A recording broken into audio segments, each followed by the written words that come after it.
Catch of the Day by Kristan Higgins. Narrated by Exie Sands. Copyright 2007 by Kristan Higgins. This unabridged audiobook is published by arrangement with Kristan Higgins, care of Maria Carvenas Agency, and was produced in the year 2012 by Tantor Media Incorporated, which holds the copyright thereto. Prologue. Falling in love with a Catholic priest was not my smartest move. Obviously, I'm well aware of the whole vow of chastity married to the church thing. I realize that yearning for a priest doesn't exactly further the cause of meeting my future husband. And in case I might have overlooked those little facts, I have an entire town pointing them out to me. The problem is, even when someone is clearly wrong for you, he might seem, well, perfect. And aside from that one hulking detail, Father Tim O'Halloran is everything I've ever let myself dream of in a man. Kind, funny, charming, intelligent, hard-working. He likes the same movies I do. He loves my cooking. He compliments me often and laughs at my jokes. He cares about the people of my hometown, listens intently to their problems, offers gentle guidance when asked.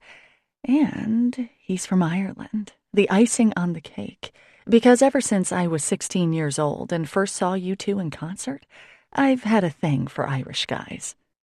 So, even though Father Tim has never said or done anything vaguely improper, I can't help dreaming about what a great husband he'd make. I'm not really proud of this, but there it is. My romantic problems predated Father Tim, though he's probably the most colorful chapter in the joke book that makes up my love life. First off, it's not easy being a single woman in Gideon's Cove, Maine, population 1,407. Ostensibly, there are enough males for females, but statistics can be misleading. Our town is in Washington County, the northernmost coastal county in our great state. We're too far from Bar Harbor to attract many tourists, although we do live in what is undeniably one of the most beautiful areas of America. Gray shingled houses hug the harbor, and the air snaps with the smell of pine and salt. We're a pretty old-fashioned town. Most people make their living either by fishing, lobstering, or working in the blueberry industry. It's a lovely place, but it's remote. A good 300 miles north of Boston, 500 from New York City. Meeting new people is difficult. I try. I've always tried. There have been a few boyfriends, sure. I cheerfully accept fix-ups and blind dates when they're thrown my way. I do. I own and operate Joe's Diner, the only restaurant in town, so I have plenty of chances to meet people. And I volunteer. I volunteer my ass off, to be frank. I deliver meals to the infirm. I cook for the soup kitchen on Tuesday nights and bring whatever leftovers I have on an almost daily basis. I provide dinner at the fire department's monthly meeting. I organize clothing drives and fundraisers and offer to cater just about any event for a minimal profit, as long as it's for a good cause. I am a pillar of society, and truthfully, I wouldn't have it any other way. But in the back of my mind, there's a selfish motive. I can't help hoping that my good works and cheerful attitude will be noticed by someone. Perhaps some rich and handsome grandson of the elderly man whose dinner I delivered, or some new-to-town volunteer fireman who just happens to be, I don't know, a board member of Oxfam and a brain surgeon too. However, the charitable neurosurgeon has proved elusive, and as of 1 year ago, when I was 31 years old, I remained single with no credible prospects on the horizon. That's when I met Father Tim. I had gone for a bike ride out to Quaddy State Park. We were having a warm snap, for March anyway. The temperature reached 40 degrees. The snow had softened. The breeze was quiet. I'd spent most of the day cooped up inside, and a bike ride seemed like just the thing to do. Clad in layers of fleece and microfiber, I rode further than usual in the brisk air and fading sunlight of the afternoon. Then, with classic New England unpredictability, a drenching, icy rainstorm blew in from the west. I was a good 10 miles from town when my bike wheel slid on some ice. I went ass over tea kettle down an embankment right into a wet patch of snow that concealed 8 inches of mud and ice. Not only was I filthy, freezing, and wet, I had also managed to cut my knee and tear my pants. Feeling very sorry for myself, I hauled my bike up the bank at the exact moment a car went by. "Help! Stop!" I yelled, but whoever it was didn't hear me, or heard me and was afraid, as I resembled an escaped lunatic at that moment. I watched the taillights of the blue Honda disappear in the distance, noting that the sky was suddenly much darker. Well, I didn't have a choice. I started walking, gimping along on my cut leg, until a pickup pulled over. Before I could even tell who it was, the driver grabbed my bike and popped it in the bed of the truck. Squinting through the rain, I saw it was Malone, a silent, slightly scary lobsterman who moored next to my brother. He may have spoken. The words "get in" rang a bell, so I gingerly crawled into the cab of his truck. In my mind, I could hear an imaginary narrator. Maggie Beaumont was last seen riding her bike one dark and stormy afternoon. Her body was never found. To allay my nervousness, I talked maniacally until we reached Joe's diner, reminding Malone that Jonah was my brother, that I was out for a bike ride, though that was rather obvious, that I should have listened to the forecast, that I fell, again obvious, that I was sorry to make his truck dirty, etc., etc. "Thank you very much, Malone. This was so nice of you," I babbled when he lifted down my bike. "You should come in and have a piece of pie sometime. It's good pie. A cup of coffee, too. On the house, okay? I owe you. Thanks again. This was great. Thanks. Bye now." Malone did not deign to speak, simply lifted his hand and drove away. As I watched the taillights blur in the rain, I said a prayer. "God, I don't mean to complain, but I think I've been pretty patient here. All I want is a decent man who will stand by me and be a good father to our kids. What do you say?" I remember all this because the very next day, I came out of the kitchen of Joe's diner, and there he was, sitting in the farthest booth, the most incredibly appealing man I'd ever seen. Medium height, light brown hair, green eyes, broad shoulders, beautiful hands. He wore a gorgeous Irish fisherman's sweater and jeans. When he smiled, my knees buckled at the glory of those straight white teeth. A leaping thrill of attraction and hope shuddered through my entire body. "Hi, I'm Maggie," I said, giving myself a quick mental once-over. New jeans, that was good.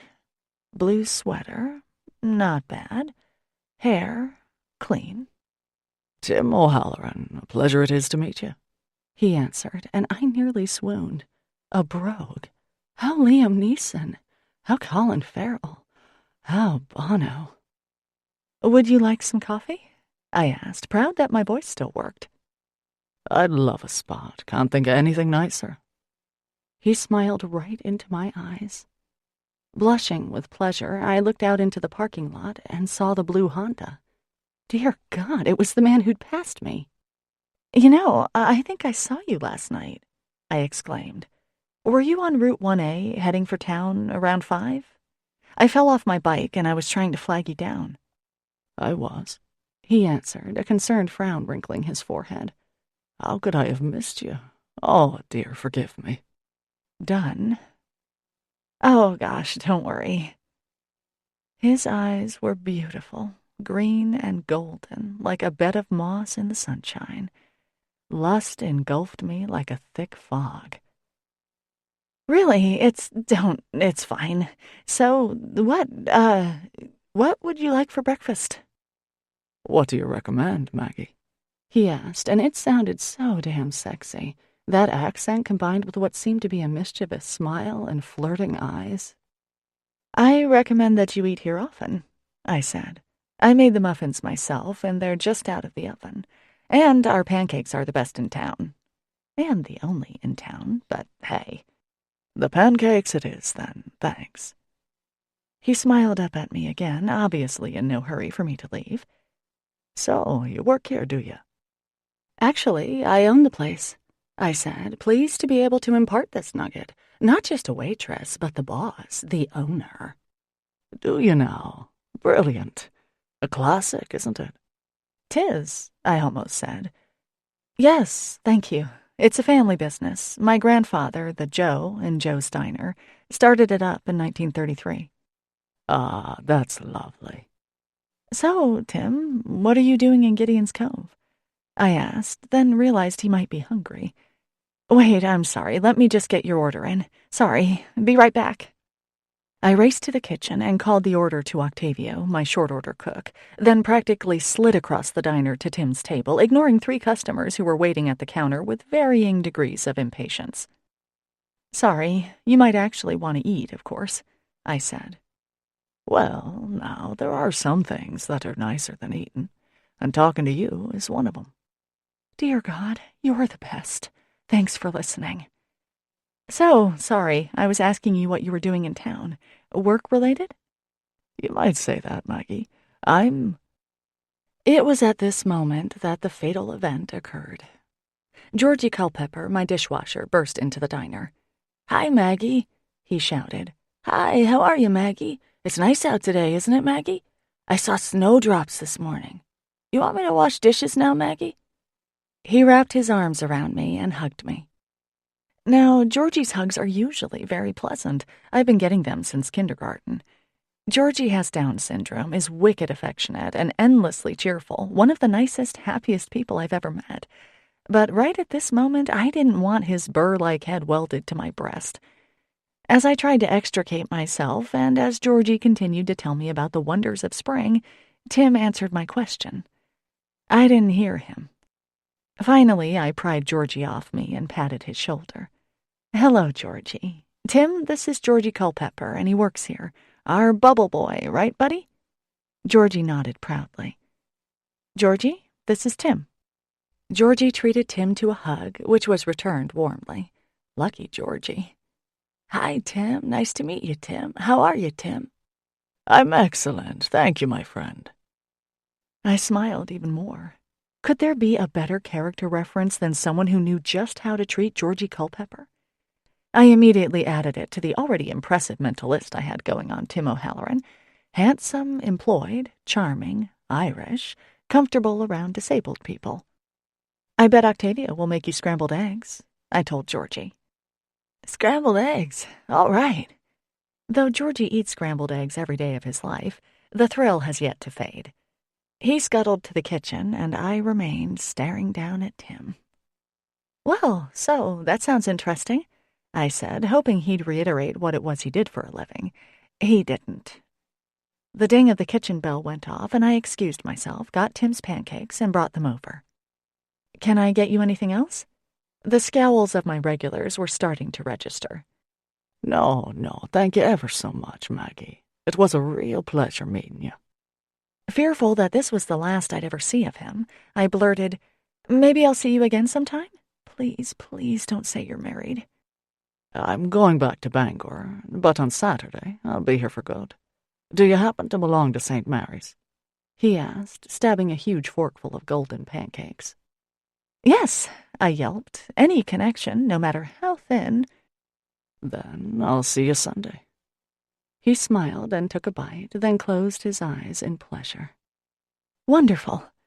My heart thumping, I went back to the counter and apologized to 2 of my regulars, Raleigh and Ben. Okay, so it was a little devout to mention where he went to church, but that was okay, I quickly assured myself.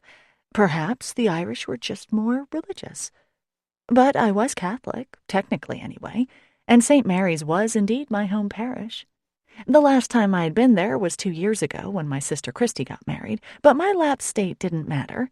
Tim O'Halloran was going to Mass, and so was I. I called my sister the moment he left. I think I've met someone, I whispered, massaging cocoa butter into my hands. As Kristy's squeals of excitement pierced my ear, I told her all about Tim O'Halloran, how sweet he was, what a connection we had, how easily we'd chatted. I detailed every aspect of his physical appearance, from his sparkling eyes to his beautiful hands, reiterated every word he spoke. There was such chemistry, I finally sighed. Oh, Maggie, this is so exciting, my sister sighed back. I'm thrilled for you. Listen, don't say anything to anyone yet, okay? Except Will. Of course not. No. It's just so wonderful. But Kristy wasn't the one who blabbed all over town. No, I did that myself. I didn't mean to, of course. It's just that I see a lot of people. Not only the regulars at the diner, not just the people I work with. Mrs. Kandinsky, my tiny, frail tenant whose toenails I trim each week, asked me if anything was new. Well, not really, but I think I met someone, I found myself saying. Oh, wonderful, dear, she chirped. He's so handsome, Mrs. K. Brown hair, green eyes, and he's Irish. He has a brogue. I've always loved a man with a brogue, she agreed. And then I told my mom's best friend, Carol. Do you think you'll ever meet someone? She asked in her forthright way when she came in for pie. I may have already, I said with a mysterious smile. She blinked expectantly, and I was happy to gush. And on it went. On Saturday night, I went to Dewey's Pub, the only other restaurant in town, if you can call it that. Paul Dewey and I are pals, and occasionally I'll bring some food over, which he offers as daily specials, and we split the profit.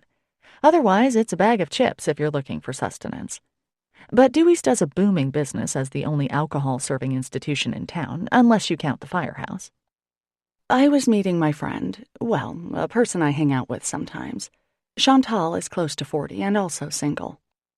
Unlike me, she's quite happy to stay single, relishing her role as Gideon Cove's sex symbol, a red-headed siren of lush curves and pouting lips.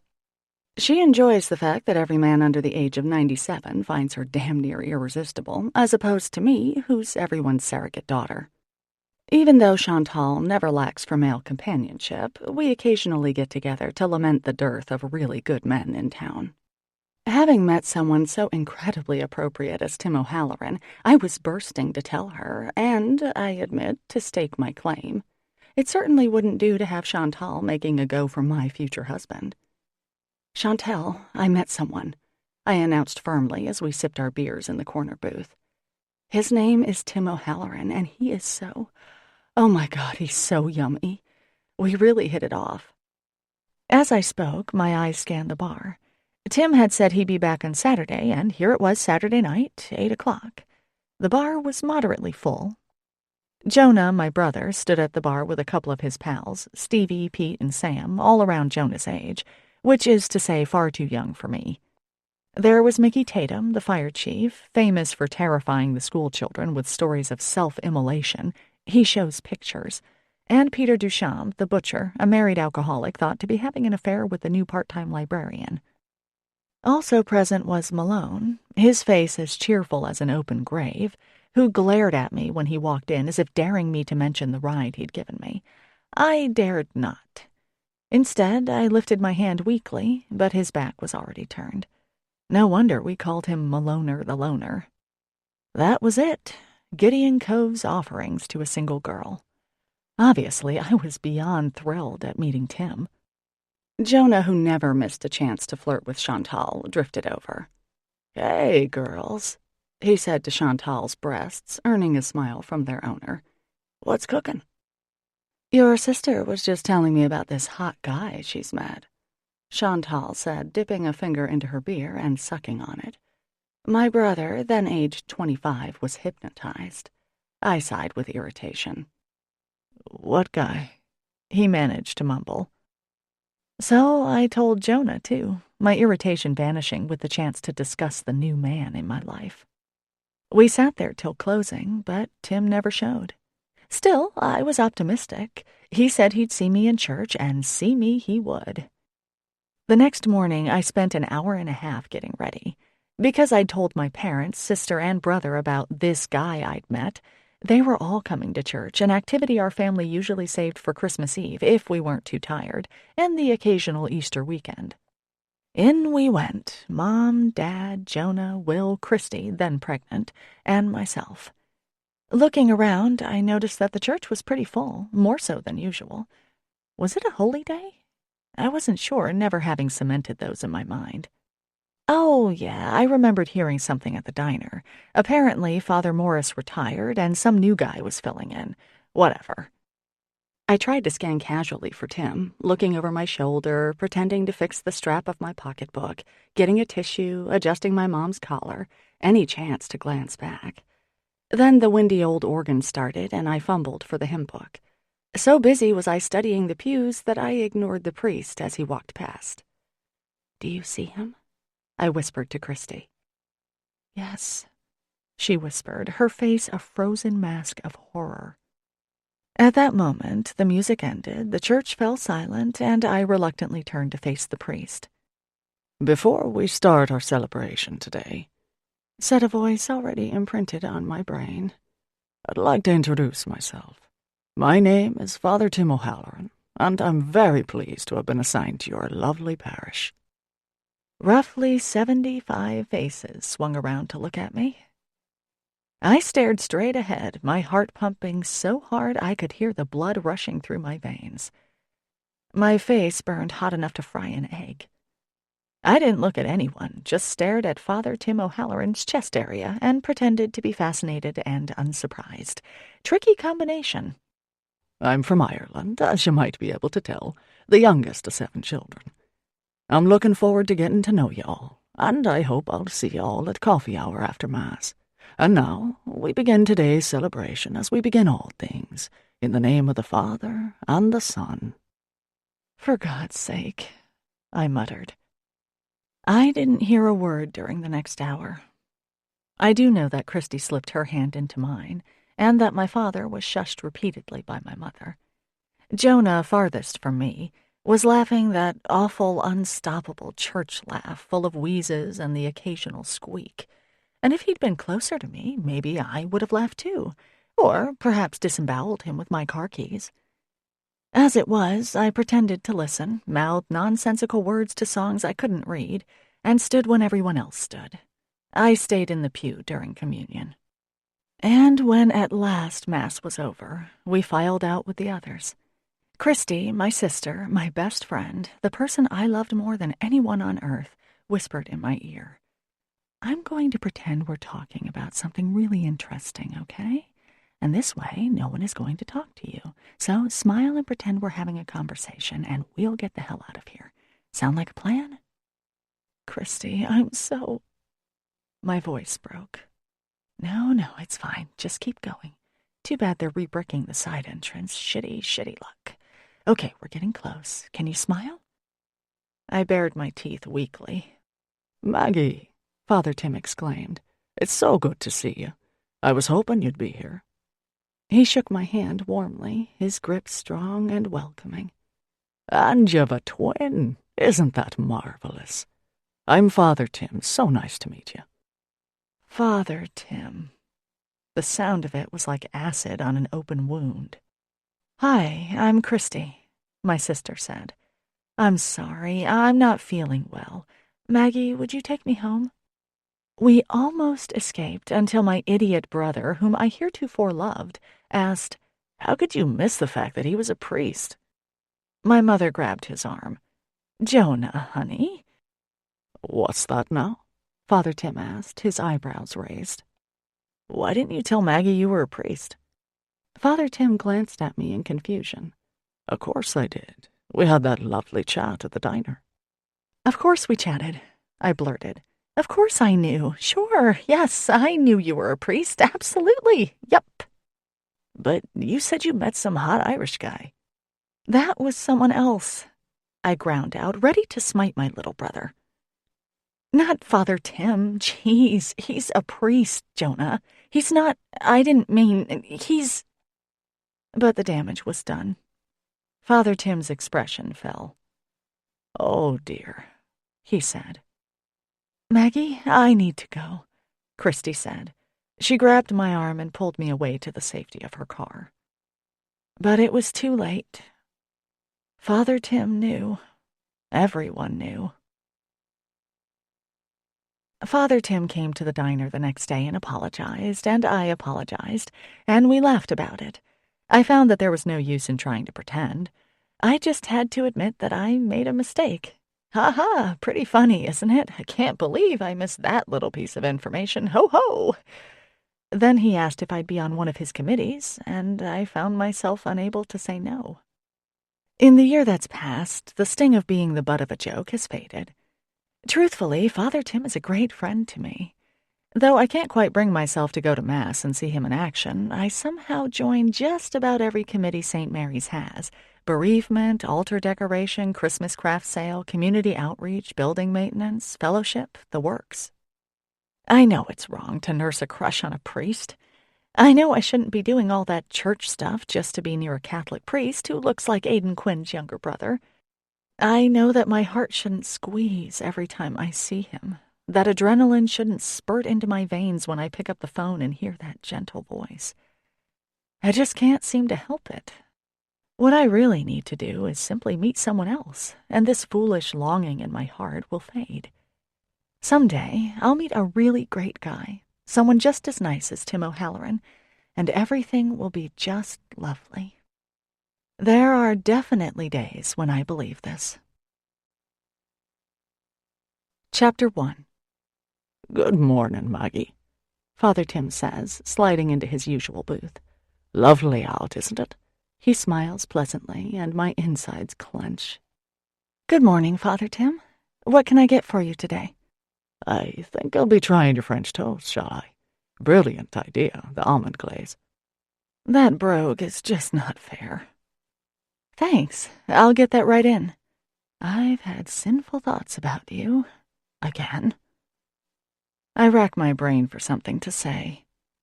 How was Mass this morning? He nods.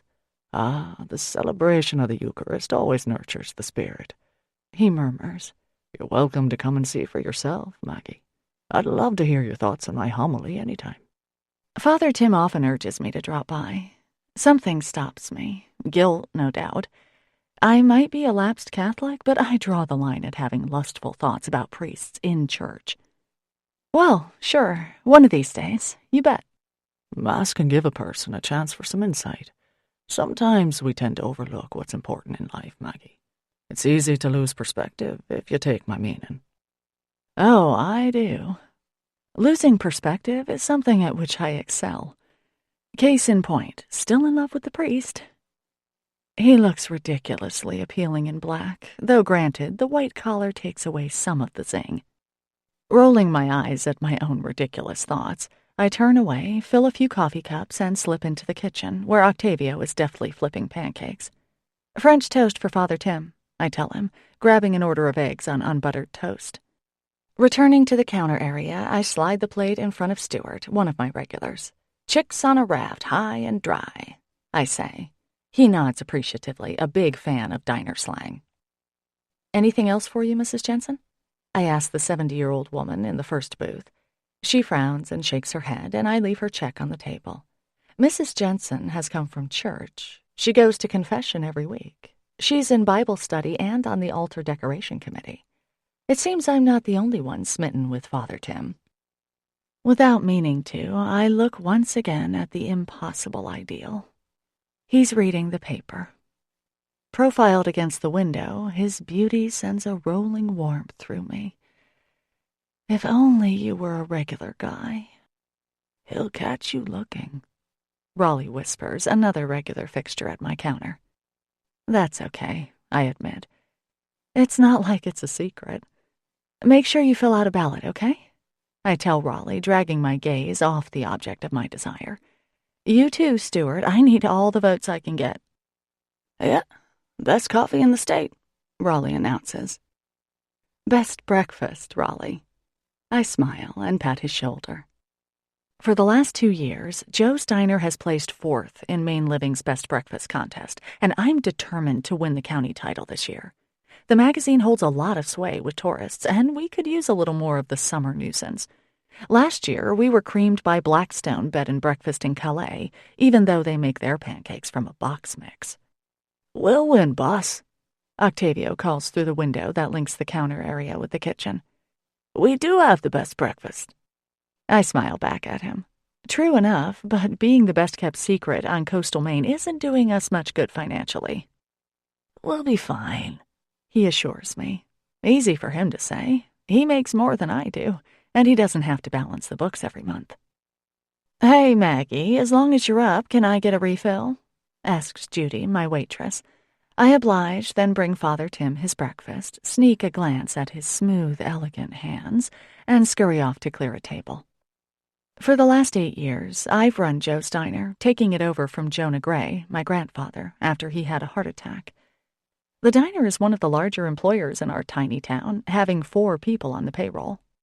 Octavio is the most irreplaceable, running the kitchen with tireless efficiency. Judy came with the diner. She's somewhere between 60 and 120, gifted at not working, though when she's pressed, she can handle a full diner, not that we get that a lot. Georgie gets some help in the summer when we hire a high school kid to deal with the light tourist business that makes it this far north. And there's me, of course. I cook the daily specials, do all the baking, wait tables, balance the books, maintain the inventory, and keep the place clean. Our final, though unofficial, employee is Colonel, my dog. My buddy, my precious boy. "Who's your mommy?" I ask him. "Huh, Colonel McKissy? Who loves you, pretty boy?" His tail thumps at my idiot talk, but he knows not to leave his place behind the register. A golden retriever takes up a lot of room, but most people don't even see Colonel, who has nicer manners than the Queen of England. At 13, he's mellow, but he's always been incredibly well-behaved. I give him a piece of bacon and get back to work. Father Tim rises to settle his check. "Hello, Gwen, love. How are you today? Don't you look smart in that lovely shade of yellow?" He says to Mrs. Jensen, who simpers in pleasure. He smiles at me and my knees soften. "I'll see you both tonight, won't I?" "That's right," I answer. I may not be able to bring myself to Mass, but Father Tim has worn me down for Bible study. I stifle the urge to shake my head at myself. Bible study. My social plans for the week. Well, it's not like I'm turning away dozens of suitors. Sadly, Father Tim is closer to a boyfriend than anything I've had in some time. "Nancy Ringley's bringing the snack?" Father Tim frowns. "No," I smile. "I am. Her daughter's under the weather, so she called me." His face lights up. "Ah, wonderful. About the snack, at any rate. Not her dear little daughter. I'll see you later, then, Maggie." He pats my shoulder with avuncular affection, causing lust and exhilaration to flow down my arm, and turns for the door. "I love you," I mouth. I can't help myself. Did he hear me? My face flushes in mortification as Father Tim glances back at me with a smile and a wink before going out into the cold. He waves as he crosses the street, ever kind where I'm concerned. Mrs. Jensen, who is not so tolerant, glares at me. I narrow my eyes in return. She doesn't fool me. We suffer from the same disease. I'm just a little more obvious. It's a frigid March day, the wind howling off the water, slicing through the thickest wool hats and microfiber gloves. Only a few brave souls venture out, and the day drags. We don't get more than a handful of people at lunch. I wait for Judy to finish her crossword puzzle before sending her home, as she's really only here for show anyway. Octavio takes off his apron as I scrape the grill. "Tavy, take the rest of the pie, okay? Your kids'll like it," I tell him. He has 5 children. "They will if they get to taste it. I already had 2 pieces." Octavio grins his engaging gap-toothed smile. I grin back. "Did Judy get any more ballots?" "I think she gave out a few." "Great. I've been relentless in asking my patrons to fill them out. Last year we lost by 200 votes, so I need everyone who crosses the threshold to pitch in. Have a nice afternoon, Octavio," I say. "You too, boss." "Here, take these cookies, too." My cook grins his thanks, then goes out the back door. Colonel knows what time it is. He gets up from his spot and comes over to me for a little pat, pushing his big head against my thighs. I stroke his white cheeks. "You're such a good boy, aren't you?" He wags in agreement, then returns to his spot, knowing I'll be a while yet. I flip the open sign to closed and wipe down the last table. This is one of my favorite times of day, 3 o'clock. We're done for the day. Joe's opens at 6, though I usually don't roll in until 7, the joys of ownership. But I make up my time by doing all the baking each afternoon. I'm proud to say that Joe's desserts are locally famous, especially the pies and coconut macaroons. Joe's is a Jerry Mahoney design, red and cream porcelain with stainless steel siding on the outside, red vinyl seats, cream-colored walls, and a black and white tile floor on the inside. 10 swivel stools are bolted to the floor at the counter. At one end is the requisite pastry display case where my sweets tempt the patrons. There are 7 booths with nice deep backs and seats that are just bouncy enough. At some point, my grandfather had those little jukeboxes installed, and as kids, we loved flipping through to see what the new selections were. The kitchen is through a swinging door with a porthole, and there's a tiny supply room and unisex bathroom. In the corner window, a neon sign blinks those timeless words, "Eat at Joe's." For the next half hour, I add up the receipts, check the inventory, print out more ballots, and mop the floor. I play the jukeboxes as I work, singing along with Aretha and the boss. Finally, I go back into the kitchen and start baking the desserts for tomorrow, and the snack for tonight. Since Father Tim's face brightened when he heard I was on snack duty, I decide to do something special. In the tiny kitchen, I take out the necessary ingredients and set about making apricot squares, one of his favorites. Once those are in the oven, I roll out a few pie crusts and throw together a couple of blueberry pies. Colonel's tail starts thumping, and I hear him scramble to get up off the tile floor. I reduce the heat on the pies and move them to a higher shelf so the bottom crusts won't burn. Without checking, I know my sister is about to come in. I'm right, as I usually am about Christy. She's just pulling the baby stroller in through the door. We haven't seen each other for 3 entire days, which is a long spell when it comes to us. "Hey, Christy," I smile, holding the door for her. "Hey, Mags," she answers. She glances at me, then does a double take. "Oh, for God's sake." She wrestles the carriage the rest of the way in, Violet sleeping undisturbed, and pulls off her hat. "Me too." My mouth drops open. "Christy!" We start laughing simultaneously, reaching for each other's hands at the same moment. Christy and I are identical twins, and we are quite identical still, though Christy had a baby 8 months ago. We weigh exactly the same, have the same bra size, shoe size, pant size. We each have a mole on our left cheeks. We both have a slightly crooked pinky on our right hands. Though Christy dresses a little better than I do, most people can't tell us apart. In fact, only Will, Christy's husband, has never once confused us. Even our parents goof once in a while, and Jonah, who is younger by 8 years, doesn't try awfully hard to distinguish us. We often call each other only to get a busy signal because the other had the same thought at the same moment. Sometimes we get each other the same birthday card or pick out the same sweater from the LL Bean catalog. If I buy tulips for my kitchen table, it's a good bet that Christy has done the same thing. But once in a while, in order to create some sense of individuality, one of us will get the urge to try something new. And so, on Monday, when the diner was closed, I went to Jonesport and got my hair layered a little, had a few highlights put in. Apparently, Christy had the same thought. Once more, we are identical. "When did you get yours done?" I asked. "Yesterday. You?" She smiles as she reaches out to touch my new do. "Monday, so the haircut is really mine." I grin as I say it. I don't mind. In fact, I've always kind of liked being mistaken for Christy. "I wear mine in a ponytail most of the time anyway," I say. "Plus, you have better clothes. Unstained, anyway." She smiles, sitting at the counter. She takes off her coat and drapes it over the next stool. I go over to the stroller, which is one of those complicated Swedish affairs with everything from a wind guard to a cappuccino maker, and twist my head inside. Stretching my lips, I can just about kiss my sleeping niece. "Hello, Angel," I whisper, worshipping her perfect skin and feathery eyelashes. God, Christy, she gets more beautiful every day. "I know," Christy answers smugly. "So, what's new?" "Oh, not much. Father Tim was in. I think he may have heard me tell him I love him." "Oh, Maggie," Christy chuckles sympathetically. She knows better than to spout the platitudes that everyone else does. Why are you wasting your time on a priest? Can't you find somebody else? You really should meet someone, Maggie. Have you tried the internet or volunteering or church or dating services or speed dating or singles clubs, singles nights, singles cruises, prostitution? This last one was suggested by my brother's friend Stevie, who has been hitting on me since he was 12 years old. I've tried volunteering, and church, of course, contains the root of my problem.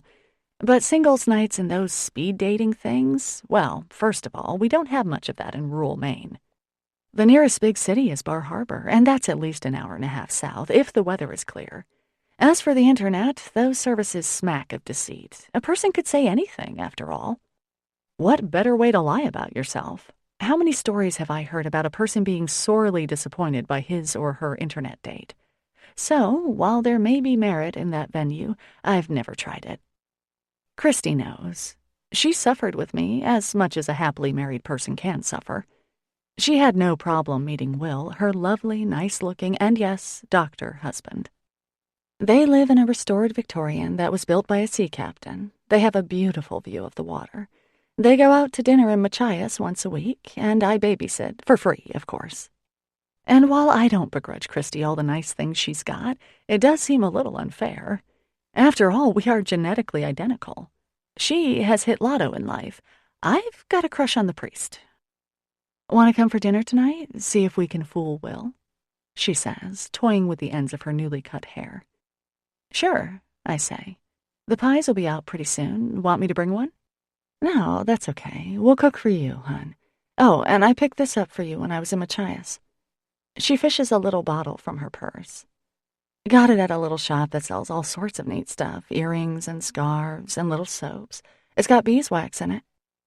One of the byproducts of living in northern coastal Maine and owning a diner, and hence having my hands in water or near hot oil all the time, is that my hands are horribly chapped. Thickened from work, nails cut short, rough cuticles, and red patches of eczema, my hands are my worst feature. I wage a constant quest to find a hand cream that will really help them look and feel nicer, sampling every product under the sun with little or no effect. Thanks, Christy. I try some. It smells lovely. Is that lavender? I can already tell that it's too lightweight for me. Hope it helps. An hour later, we're at Christie's. A roast is in the oven, and I'm entertaining Violet by dangling some measuring spoons in front of her face. She bats at them, cooing and drooling, and I kiss her hair. Can you say spoons, Violet? I ask. Spoons? Oui, she answers. Very good, Christy and I chorus. The baby smiles, flashing her 2 teeth, and another waterfall of drool pours out of her rosebud mouth onto my lap. We hear Will's car pull into the garage. Oh, he's home, Christy says. Quick, give me the baby. I'll go in the living room, and you stand at the stove. Here, put on my apron. Giggling, she flings it to me, grabs the baby, and scampers off. For a brief second, I stand at the stove and let myself imagine that it's my home, my husband, my baby, my roast. That a man who loves me is hurrying in to kiss me. That the beautiful baby will call me Mommy. That this warm and lovely kitchen is a place I've decorated. The place where my family feels closest, laughs the most. Will opens the door that joins the kitchen with the garage. My back is to him. Hey, Maggie. Your hair looks pretty, too. Laughing, he kisses my cheek. Still trying to fool me? Christy appears, her cheeks bright. We had to try, she says. Hi, babe. They kiss, and Violet reaches a chubby hand to caress her father's face. I stir the gravy, smiling. I can envy my sister and rejoice for her, too. The two aren't mutually exclusive. So, how was work, Doctor? I ask. Will is one of 2 town doctors and sees just about everyone in Gideon's Cove. He hired my mother as his part-time secretary, cementing the idea that Will Jones is a saint. It was great, he says, taking his daughter from Christy. Daddy was just saving lives, healing wounded bodies, soothing broken spirits, the usual. Does that mean no one barfed on you today? My sister quips. How about you, Maggie? Will asks. Anything new? Oh, I hate that question. Second in loathing only to seeing anyone? No, not really, I say. Not that I can think of, anyway. But everything is great, just fine. Thanks, Will. Hey, hun, Christy says. Remember you mentioned that guy at the hospital? You said you'd try to fix Maggie up with him? Will opens the fridge and pulls out 3 beers. Right, yeah, Roger Martin. Nice guy, Mags. He's a nurse. What do you say? Want to be fixed up? Sure, I say, taking a long pull on my beer to cover my embarrassment. It still bothers me that I must rely on the kindness of others to get a date. However, I'm 32 years old. Time's a-wastin'. But, only if he is interested. And if he's nice. Is he nice? Of course he's nice, Christy exclaims, not that she's met him. You said he was kind of cute, right, Will?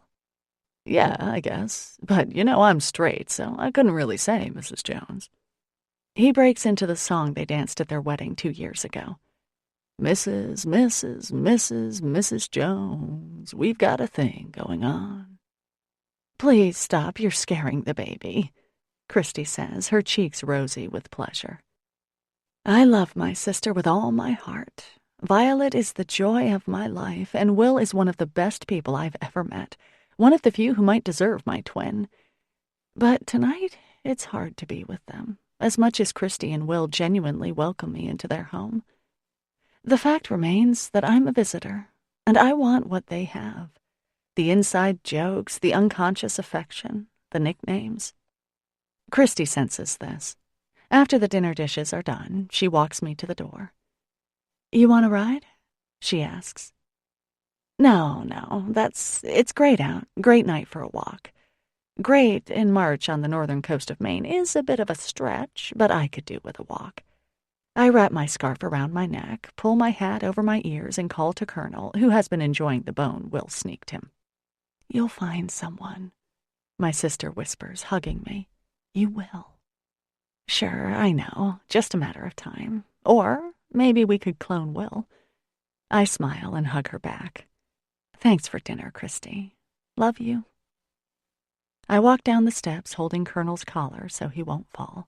His hips are a little arthritic and stairs can be tricky for him.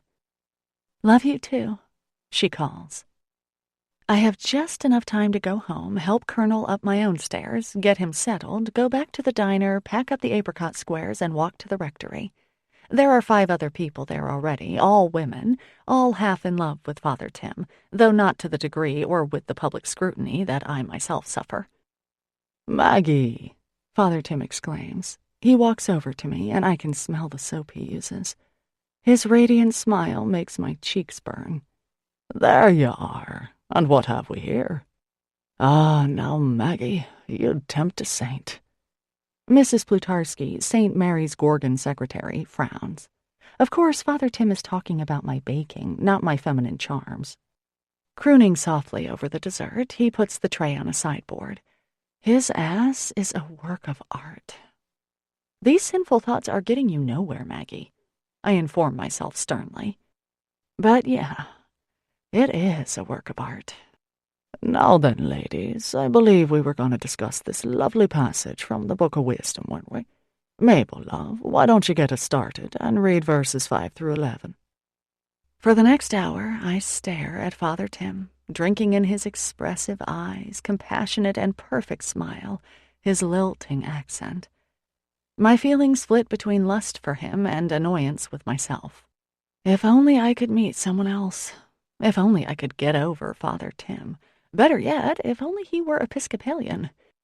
Then we could get married and live here in this cozy home with our beautiful green-eyed children. Liam, maybe, and Colleen. A new baby is on the way. We're considering Connor for a boy, Fiona for a girl. Maggie, what do you think? Do you agree with Louise? Father Tim asks expectantly. Yes, I do. Good point, Louise. I have no idea what she just said. I vaguely remember something about light, but no, there's nothing there. Mrs. Plutarski snorts. Father Tim winks at me. He knows. I feel my cheeks grow warm, again. When Bible study is over, not that I've become educated, enriched, or spiritually moved, mind you, I feel the uncharacteristic desire to leave. The others have already congregated around the sideboard, pouring coffee and falling onto my pretty squares. I've got to go, folks, I say, waving. Sorry, enjoy the snack. Thanks, Maggie, Father Tim says around a mouthful. I'll just drop the tray off at the diner, shall I?" "That would be great." He waves as he reaches for another square, and I smile fondly, happy to have pleased him. Then I head home, glad that Colonel, at least, is waiting for me.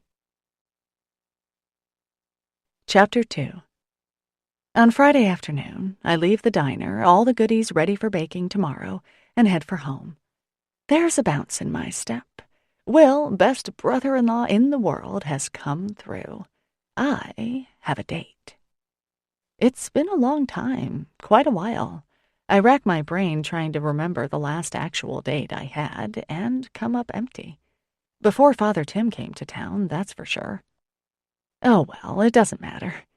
I pat Colonel for reassurance and pull my coat a little closer. Tonight I have a date, and I'm going to enjoy it. A nice dinner and some company, the buzz of potential. I turn at my street and make my way to the small house I bought a few years ago. On the first floor lives Mrs. Kandinsky, my tenant. She is 91 years old, a lovely tiny bird of a woman who knits me sweaters and hats with amazing speed, given that her hands curl in on themselves with arthritis. I knock on Mrs. K's door and wait. It takes her a while to get up sometimes. Finally, the door opens a suspicious crack. Then she sees that it's just me. "Hello, dear," she chirps.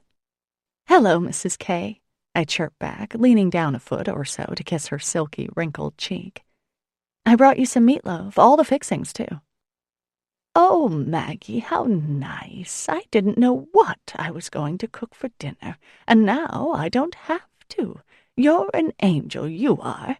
Come in, come in."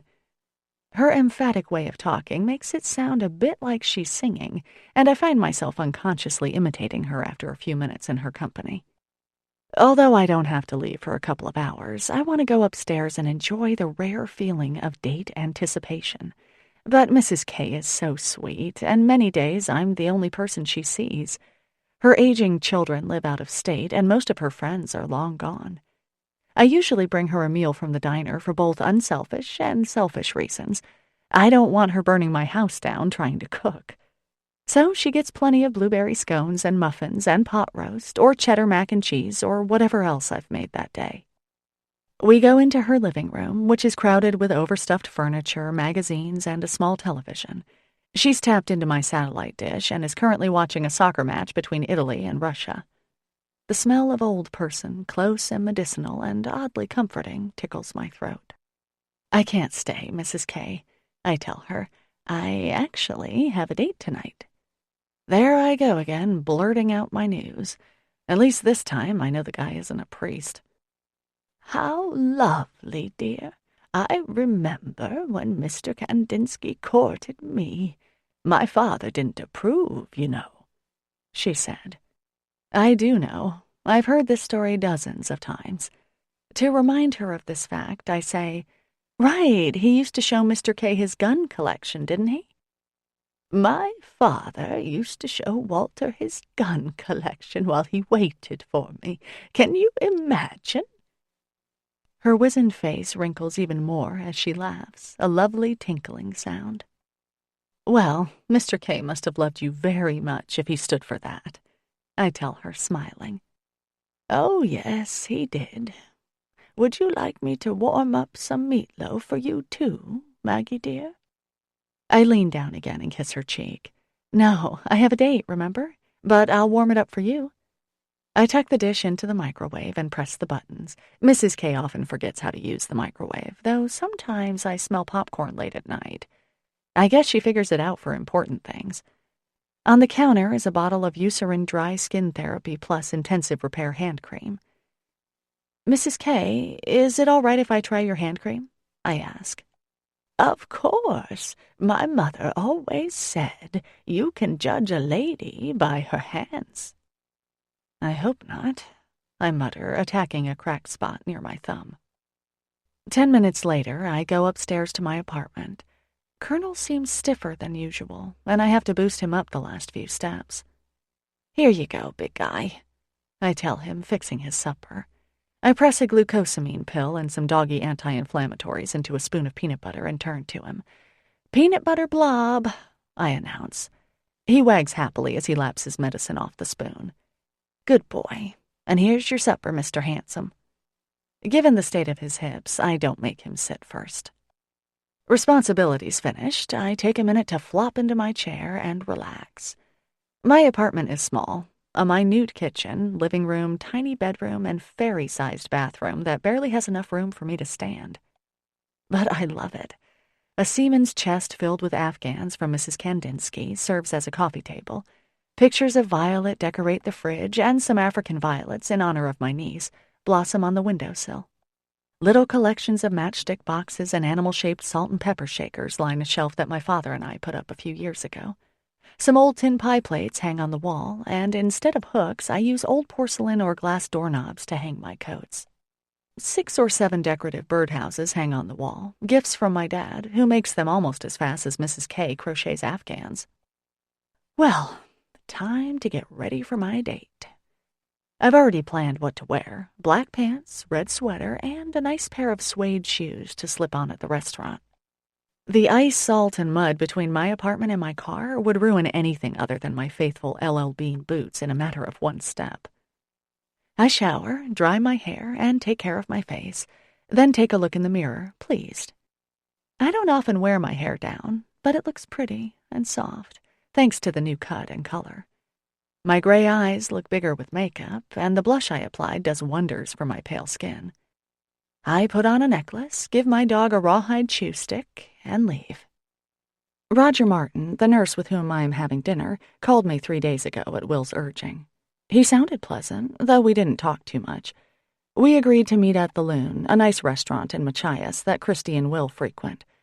Why he needs to be fixed up is a bit of a mystery, but then again, I need to be fixed up, so I try to reserve judgment. It takes a while to get to the restaurant from Gideon's Cove, as the roads are narrow and twisting out of our little peninsula. I don't mind. I hum along with the one radio station I pick up as I drive. I don't leave town too often, to tell the truth, and I usually walk around town or ride my bike. My car, a Subaru station wagon, is good for loading up at the Walmart in Calais when I need stuff for the diner, gallons of Windex and bleach, trash bags, flour. But for day-to-day, I prefer human-powered transportation. I pass the University of Maine campus and continue through town. The restaurant is a cheerful timber beam place with fairy lights strewn on the bushes outside.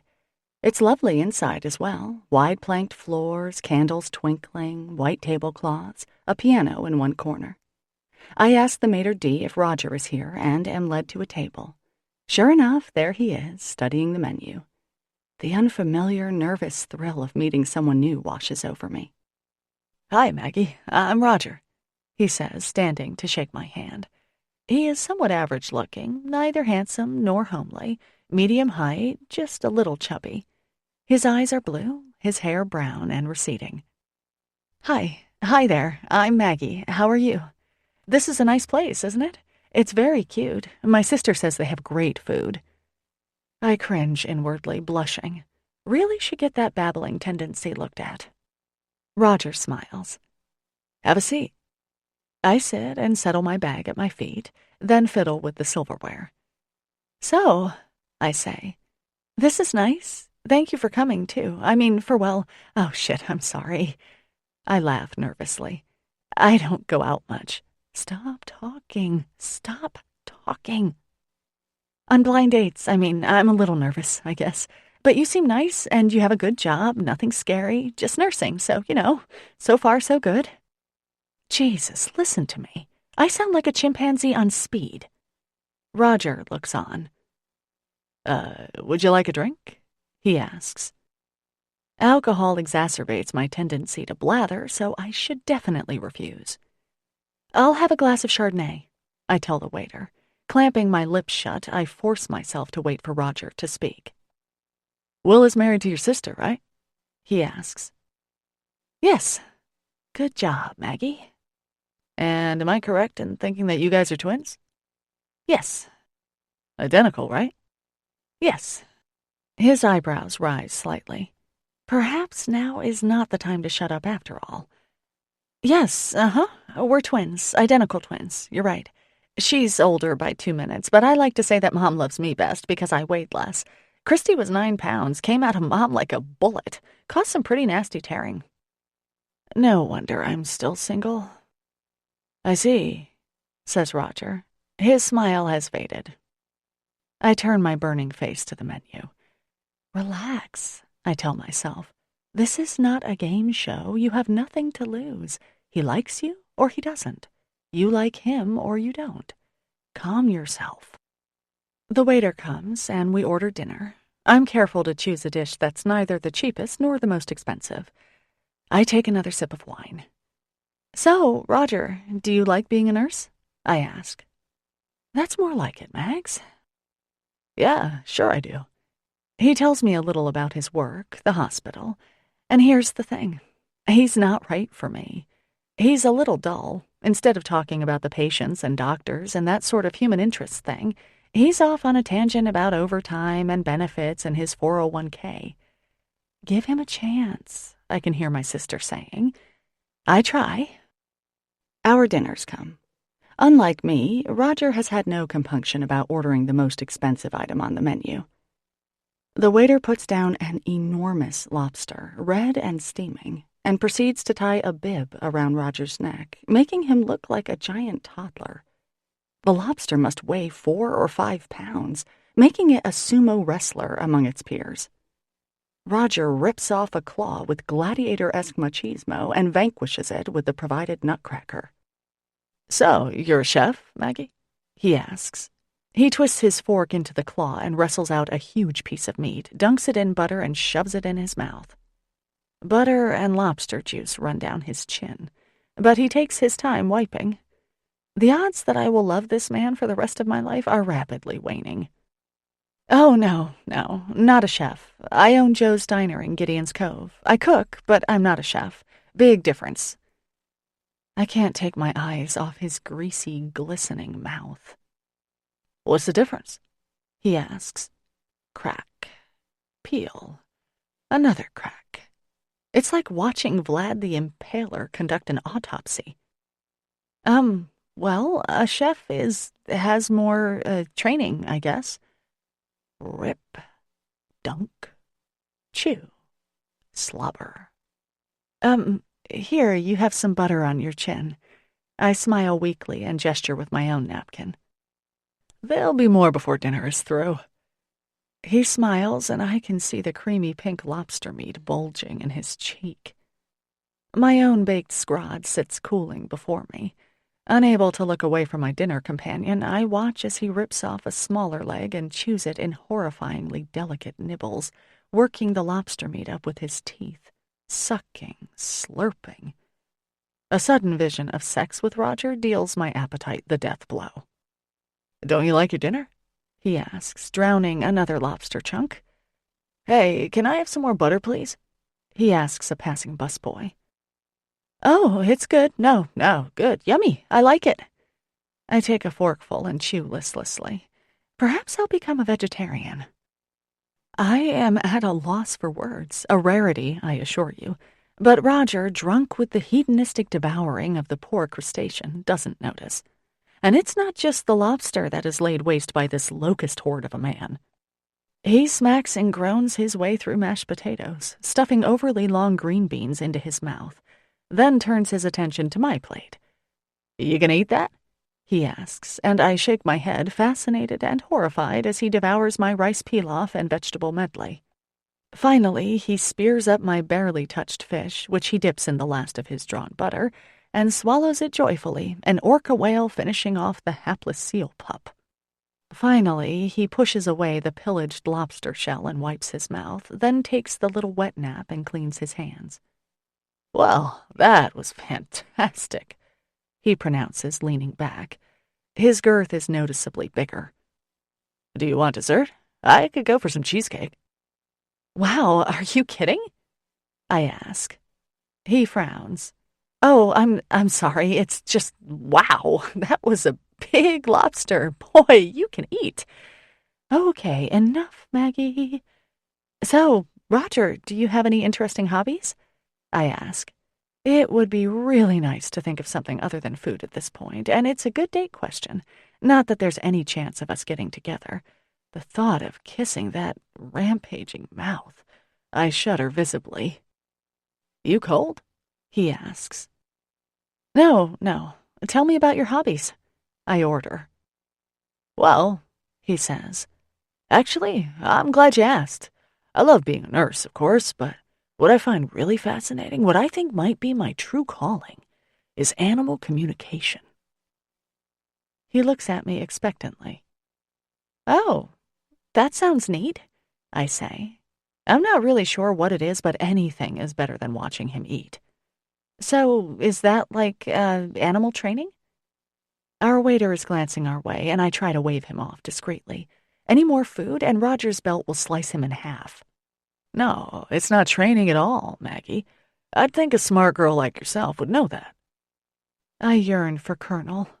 Was I complaining about being single? Foolish me. An animal communicator reads the thoughts of animals. He lectures. Oh, I pause. Do they speak English? Who? The animals. I mean, if you can read their thoughts, wouldn't it be in cat language or dog or goat or whatever? Roger frowns, clearly displeased. No, Maggie, it's no joke either. Don't you watch Pet Psychic on Animal Planet? You know, I've missed that one, but well, interesting. So you what, try to read their thoughts and, I don't know, tell if they're hurt or if they've been abused or something? He smiles condescendingly, and my desire to be home, fasting and watching television grows. Some people do that, yeah. But I have a more specialized talent, Maggie. I communicate with animals who have passed. Wow, that's so... Gee. He must see the disbelief on my face because he sits forward suddenly, staring at me intently. Did you ever have a pet when you were a kid, Maggie? He asks. Yes, we did, I answer. A nice... Don't tell me. I jump, startled. Sorry, he amends. Just think of this pet. Picture him or her, remember him or her, and all the good times you had with him. Or her, I add. Whatever, just picture. A tickle of laughter wriggles in my stomach. I picture him, or her, actually it's a him. Dickie, our childhood dog, a lovely chocolate lab as solid and wide as a barrel. Christy and I used to hold little Jonah on his back, and Dickie would walk proudly and slowly around the house, flanked on either side by us girls. Our parents' photo albums hold many images of this happy pastime. Okay, Roger says. I'm getting something. Was this pet a mammal? Amazing. Bingo, I answer. Good, Maggie, and please just answer with yes or no. He closes his eyes, and I take the opportunity to drain my wine glass. Maggie, was this animal a cat? No. Roger frowns slightly, but doesn't open his eyes. Are you sure? Yes. Not a cat. You're sure? Yes. My voice is tight with the effort of not laughing. A dog? Yes. Great, Roger exclaims. He opens his eyes and frowns at me. Are you sure you're picturing the animal? Dickie, Dickie, come to me, Dickie. I press my napkin against my mouth to suppress a laugh. Yes, I'm really picturing him, I managed to say. You weren't supposed to tell me it was a him. Come on, Maggie, do you want this reading or not? I really don't. Roger clamps his eyes shut again. Okay, he's back. Right, this is a black and white dog, a Dalmatian, yes? No. A little snort escapes through my nose. Roger's trance is not disturbed. Okay, right. Is this dog black? Nope. An Irish setter? No, I squeak. Are you sure it's not a cat? My laughter can't be contained any longer. Okay, Roger, thank you. Listen, I really should get going. It was nice meeting you, but I just don't think we're right for each other. I say as kindly as I can. No kidding. I could tell that the minute you walked in. He whips out his wallet, throws some bills on the table, and stalks off. Can't say I'm sorry to see him go. I wonder if the hospital knows about his special gift. Is everything all right, miss? The waiter asks. Oh, sure, it was fine. Thank you. Can I have the check, please? I'm not surprised to see that Roger has left only enough to cover his lobster. He didn't even leave enough for his wine. Oh, well, I make up the difference and leave a huge tip for the waiter. When I get home, there's a message waiting on my machine. Father Tim asking a question about the spaghetti dinner next week. Perfect.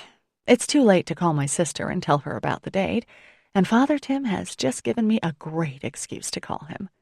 He keeps late hours, something he's mentioned in the past, and which I stored in the Father Tim encyclopedia I keep in my brain. Besides, I just drove past the rectory and couldn't miss the fact that the lights were still on. Maggie, how are you? He says warmly. Oh, I just had the funniest date, I say. By the time I'm finished filling him in on Roger Martin, enemy of lobsters and animal communicator, he's laughing so hard he's just wheezing. Maggie, you're a special one, he says when he's regained control. I must say, I was in need of a good laugh, and you came along and answered my prayers. I smile and scratch Colonel's tummy. Glad to be of service, Father Tim, I say. I have to tell you, though, I'm a little, I don't know, disappointed. I don't meet a lot of new people. I know, I do, Maggie, he says, but you'll meet that special someone one day soon. Mark my words. You're a jewel, Maggie Beaumont. As to how the special someone and I will meet is something Father Tim doesn't address. Well, thanks. You're sweet to say so. I pause. He goes on to tell me about the date change for the spaghetti dinner. As usual, my schedule is free. Wonderful, he exclaims. I don't know what St. Mary's would do without you. One of these days you'll join us properly, not just as a volunteer, mind you. And won't that be a happy day? God bless you, Maggie. I never know what to say to that. Amen? Thank you? God bless you, too, I say, wincing as he chuckles. I mean, good night, Father Tim. Good night, Maggie. I hang up the phone very gently, then lie back against my pillows and indulge in just one quick fantasy. That it was Father Tim with me at dinner tonight, only he wasn't a father. That we were just two people in love, on a date, eager to talk and laugh and share the details of our day. That he played with my hands, which are smooth and lovely in this fantasy, and that his eyes crinkled when he laughed. That he insisted that I order dessert because he knows how I love dessert. Colonel groans. I know, I say. Waste of time. It's wrong dreaming about dating the priest, unfair to the good father and all that. I'm sick of reminding myself that it's pointless and stupid, and yet somehow it's so easy to see. Tim and Maggie. Maggie and Tim. With a sigh, I glance at my copy of The Thornbirds, given to me by my brother the day after I learned what the hot guy I'd met did for a living. Colonel's eyes are full of reproach. Sorry, Pooch, I tell him. You're right. I'll stop now. I pat his head, hug my pillow, and try to go to sleep. Chapter 3. It wasn't always so, my state of solitude. Once I thought I was going to get married. Once I was pre-engaged. Not that that's an official title or anything, but I do have a cheap little pearl ring to prove it. Once I had a steady boyfriend whom I loved, and who, I thought, loved me. Skip Parkinson was a high school god, handsome, reasonably smart, from a well-off family, and, most importantly, gifted at sports, baseball in particular. And when I say gifted, I mean fantastic. Because of Skip, our school made states each year. Because of Skip, we won 3 of those 4 years. Because of Skip, newspapers and college scouts visited Gideon's Cove, sniffing around, eating at the diner, coming to games. Skip, somehow short for Henry, played shortstop, the sexiest position of all. He batted .345 freshman year, .395 sophomore, .420 junior, and an astonishing .463 our senior year. Stanford called and Skip answered, hoping to join the ranks of the university's famous alumni. David McCarty of Boston fame, or, less impressive to a son of Red Sox Nation, Mike Messina of the New York Yankees. We dated from sophomore year on. I was the chosen one, and not a bad match for Skip. I was smart, too, smarter than he was, honestly. It was because he needed to pass trig that we fell in love. I was his tutor, and one day, as I attempted to explain the joys of angle conversion capabilities, he suddenly said, "Maggie, I can't think. You smell too good." We kissed, and it was magical. Skip was my first real boyfriend, though I had held hands with Ricky Conway on the bus in 4th grade, danced twice with Christopher Beggins in 8th grade, and kissed Mark Robideau after a football game freshman year. But with Skip, Mom would have to pry the phone out of my sweaty adolescent hand each night and order me to bed. Skip would take me to the movies, and we'd kiss during the coming attractions, then watch the show in squirming, wonderful discomfort. I loved him with all the intensity that only adolescents can feel, to the point where Christy actually felt jealous. Skip and I lost our virginities to each other on the bunk of his parents' sailboat on 4th of July weekend, a grave event unlightened by any laughter or humor. I considered going to college in California to be near him, but I ended up at Colby instead, unable to venture farther from home or Christy than that. All through college, Skip and I stayed together, calling each other, writing, emailing, reuniting on those happy holidays where we flew into each other's arms and stayed there till the final call for his plane. His parents, both lawyers, didn't quite approve of him having a towny girlfriend while the fruits of Stanford were ripe for the picking, but hey, we loved each other. When Stanford went to the national finals our senior year, Skip was talking to coaches, scouts, and reporters. The Minnesota Twins picked him up in the draft, and he went to New Britain, Connecticut, to their farm team. That summer, I made the 10-hour drive down 4 times, cheering and screaming maniacally when my boyfriend, came up to the plate. But it was hard. If we managed a night together, it was rare. He was so busy, you see, traveling so much. I understood completely. When Minnesota called him up, Gideon's Cove went wild. A Major League Baseball player from Gideon's Cove. It was a miracle. People couldn't stop talking about it. My family subscribed to the Minneapolis Star-Tribune, as did about half the people in town, and we pored over it each morning. When Skip's name was mentioned, the article would be enlarged on the town hall photocopier and hung in the diner. Skip Parkinson, rookie shortstop, highlighted in yellow so all could see. He would make it, we all said. Our Skip, little Skip from Overlook Street. He was so good, so talented, so special. Except in the world of professional baseball, he wasn't. It's a lot easier to hit off a 20-year-old college kid than a 40-year-old veteran who can throw every kind of strike imaginable at 95 miles an hour. Skip's numbers dwindled from an acceptable 294 in New Britain to a dismal 198 in Minnesota.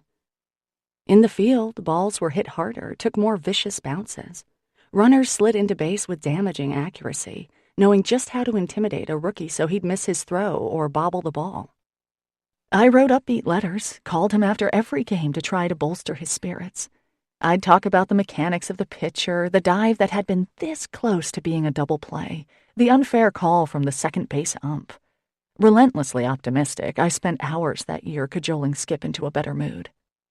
When his first season was over, and when I was helping out at the diner while Granddad had his heart valves replaced, Skip announced that he was coming back to Maine. He'd reassess his baseball career, see what other options were out there. The town fathers decided that we'd show our support for young Skip, local hero. A big welcome home parade. Why not?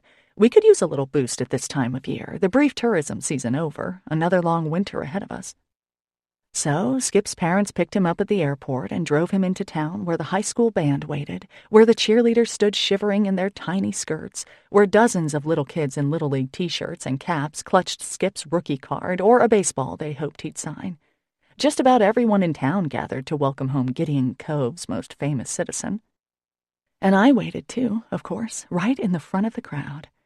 Skip had been very busy over the past few weeks, and we'd only talked once or twice. I had called his parents and offered to go to the airport with them to pick Skip up, but they didn't return my call.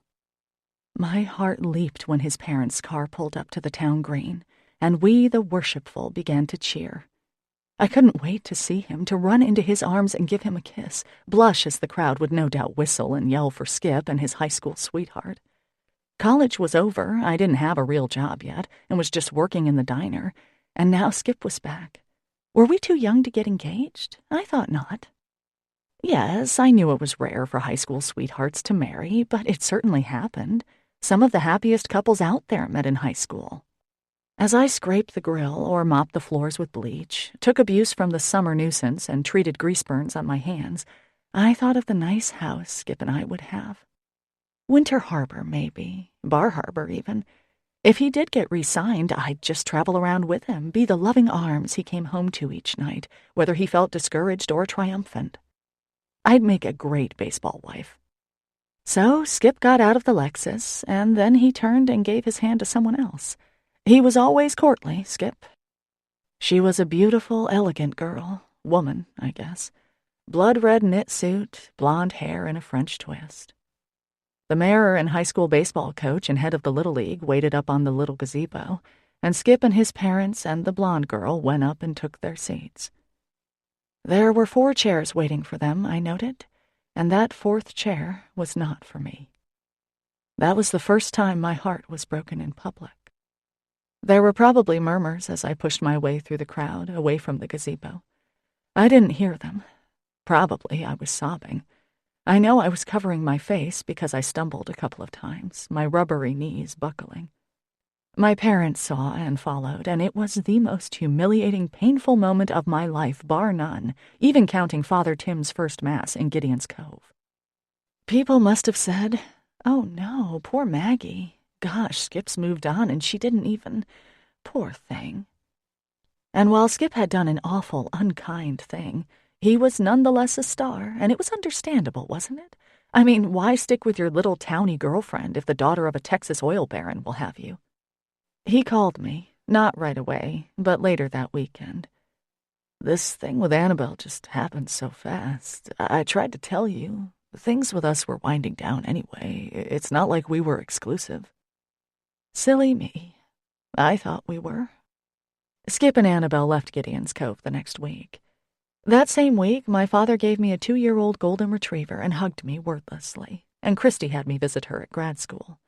Then my grandfather died suddenly, and I had other things to think about. I was a business owner now. I had a dog to train, a little brother who needed help with homework. Lots to do. It was with deep satisfaction that I saw Skip sent back to the Double-A League after an abysmal start with Minnesota. But it didn't stop him from marrying Annabelle later that same year, and they moved to Bar Harbor, to a house on the water purchased, no doubt, with her daddy's money. Skip is now a salesman for a high-end car company, and when they come back to Gideon's Cove, which is rare, it's always in some much-admired sexy sports car or an environment-raping sports utility vehicle. He never comes to Joe's Diner, thank God. I haven't spoken to him since he dumped me. So, if my love life is a source of amusement to the town, it's understandable. First Skip, now the priest. I try to take it well. For the most part, I'm very happy with my life. I love the diner, and I love my little apartment. I love the old folks I feed, and I certainly love my family. But sometimes at night, when I'm folding laundry or watching television or planning the diner's menu for the week, I pretend I'm married. What do you think? Will people eat butternut squash bisque in this town? Or watching the fan cam during a Red Sox game. Look at that guy. Do you think he could chew with his mouth shut? Or even when I just want to test it out, I might say, "How was your day, honey?" Colonel wags his beautiful tail when he hears me speaking to my imaginary hubby. Sometimes he comes over and pushes his big white head against me until I smile. That dog licked away a lot of tears during our first few weeks together, and he's been my emotional barometer ever since. If he could take on human form, I'd marry him instantly. But since that won't happen, and since Father Tim is not going to leave the priesthood and marry me, I'm a bit helpless when loneliness decides to shove its way so rudely to the front of the line. Chapter 4. "Hello, baby boy," I call to my brother. I'm at the diner, which Jonah visits daily. "How are the traps?" "Not bad," he answers. "Got any French toast today, maggot?" Much to my parents' dismay, Jonah is a lobsterman. Having lived in Gideon's Cove their entire lives, our folks know what a hard life it is. Dad's a retired teacher, and my mom recently left the hospital, where she was head secretary of the obstetrics and gynecology unit. In fact, she was the one who introduced Christy and Will. Mom and Dad didn't really want their kids to go blue-collar. They themselves are both college grads, which is rare around here, and my dad's master's degree is even more special. But despite graduating from college and Jonah having been given the same chance, Mom and Dad ended up with a diner owner and a lobsterman. Only Christy has done what they hoped. She graduated from college and even went on to get her master's in social work. She loved her career with the Department of Children and Families, then became a stay-at-home mom when Violet was born. But last year, Jonah went in on a boat with another guy and has been making ends meet since. It's back-breaking work and means getting out of bed as early as 3 a.m., depending on how many traps you have. Most lobstermen do other kinds of fishing too: flounder, cod, mackerel, halibut, sea bass. So when the lobstering season finishes, the boats keep running. Occasionally, a tourist will want a charter, and Jonah, who is handsome and good-natured, gets hired quite a bit during the brief Maine summer. But regulations and decreasing sea life and a million other things have turned lobstering into an even more difficult job. Jonah lives in a little house with 2 other guys, a place so filthy and infested with nasty socks, moldy leftovers, and dirty underwear that human services should shut it down. It's no wonder that he comes into the diner every day. The fact that I feed him for free is an added allure. "Heard you had a crappy date the other night," Jonah says as I set his plate down in front of him. Judy reads the paper and ignores my brother. He never leaves a tip, so she never waits on him. The morning rush, as it were, has subsided, and only a few lobstermen, back from checking their lines, come in this late. "Yes, it was kind of bad," I admit, wiping down the counter. "Want some coffee?" "Thanks, sissy." He lets me fill his cup, dumps some cream into it, and takes a slurp. "Well, speaking of dates, Christy called me yesterday. Wants me to keep an eye out for you." As if summoned, our sister appears in the doorway, pink-cheeked from the wind. She says, inhaling appreciatively. "It smells so good in here. Can I have some coffee too, please?" "Cup of joe coming up," I tell her. I ring up Bob Castellano while Christy takes off her coat and sits next to Jonah. "Thanks for coming in, Bob," I say, handing him his change. "Did you fill out a ballot?" "Yeah. And don't worry, sweetheart. You'll meet someone. Have a good day now, yeah?" "Thank you, Bob," I answer, mortified. I take off my apron, bend down to scratch Colonel, then sit with my siblings. "And I don't know, maybe we could not talk about my love life in front of my customers? How would that be?" "Why? You want them to still think you're stuck on Father Tim?" Jonah asks. I scowl, then sigh. I am still stuck on Father Tim. That's the whole problem. "Well, that's kind of dumb, isn't it?" Jonah asks needlessly. "Yes, Jonah, it is, which is why I asked you to be on the lookout," Christy answers. "Christy, Jonah is 8 years younger than we are," I point out. And in addition to being mere children, his friends are also idiots. "Good point," Jonah murmurs. "Well, he might run into someone new," Christy says, staring thoughtfully into her cup. "A new fireman or something? A new boat at the dock, something like that."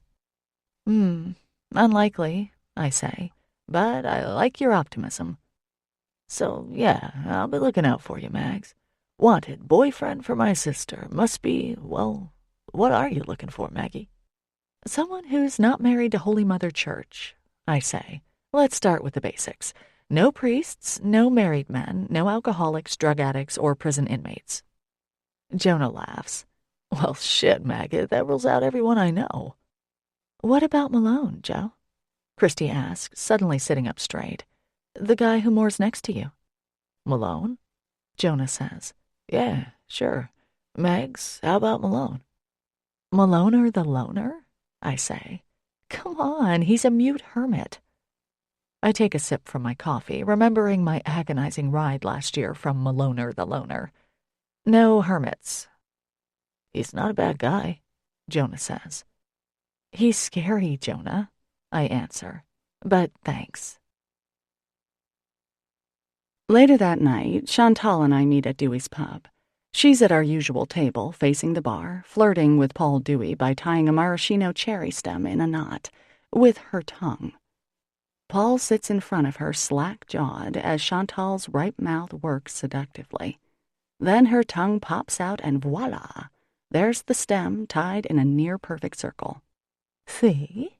she lisps. $10, please." "Jeezum crow," Dewey mutters, fishing out his wallet. "Hey, Maggie."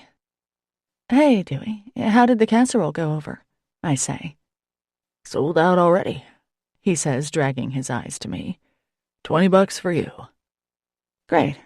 Hey, Chantal, up to your usual tricks, I see. I force a smile. I'll be honest, Chantal is one of those friends of necessity.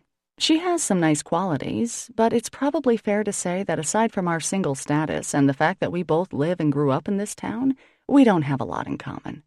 She has the kind of 1940s glamour of Rita Hayworth, the curves of Marilyn Monroe, and the ethics of Tony Soprano, at least when it comes to men. Use 'em and lose 'em is her motto. However, she's also lively and funny, and a pretty good listener to boot. Like me, she is available, single, and looking for a good man, so she says, though it seems like she'll sleep with just about anyone. And because Christy shouldn't be the only female friend I have, I try to ignore the fact that Chantal is every man's fantasy come true. "How was your date?" she asks. Small town, nothing to talk about except my embarrassing love life, I guess. Well, it was freakish. I get a beer and tell her about Roger, the ruination of the lobster, the attempt to contact Dickie in the great beyond. Like Father Tim, she is crying with laughter by the end of it. I sit back and take a pull of my beer, satisfied that if I can't find a good man, I can tell a good story. Jesus, God, I don't even know what to call it, Chantal says, wiping her eyes. She snorts again, then scans the bar. We should move, she muses. Alaska has a lot of men, doesn't it? Plenty to screw in Alaska. The last frontier, I murmur. Of course we won't move. Well, I won't. Would you? Nah. You know, too much effort, I guess. Plus, I have a good job and all. Right. Chantal works in the town hall as a secretary, one of 4 employees there. She knows everyone's business and is free with her gossip. Hey, I went to church this morning, Chantal says with a sly smile. Like a lot of local women under the age of 104, she's going to church again. And guess what? Chantal continued. I joined the bereavement group. I close my eyes and sigh. Chantal. For widows and widowers, you know. There was an announcement in the bulletin.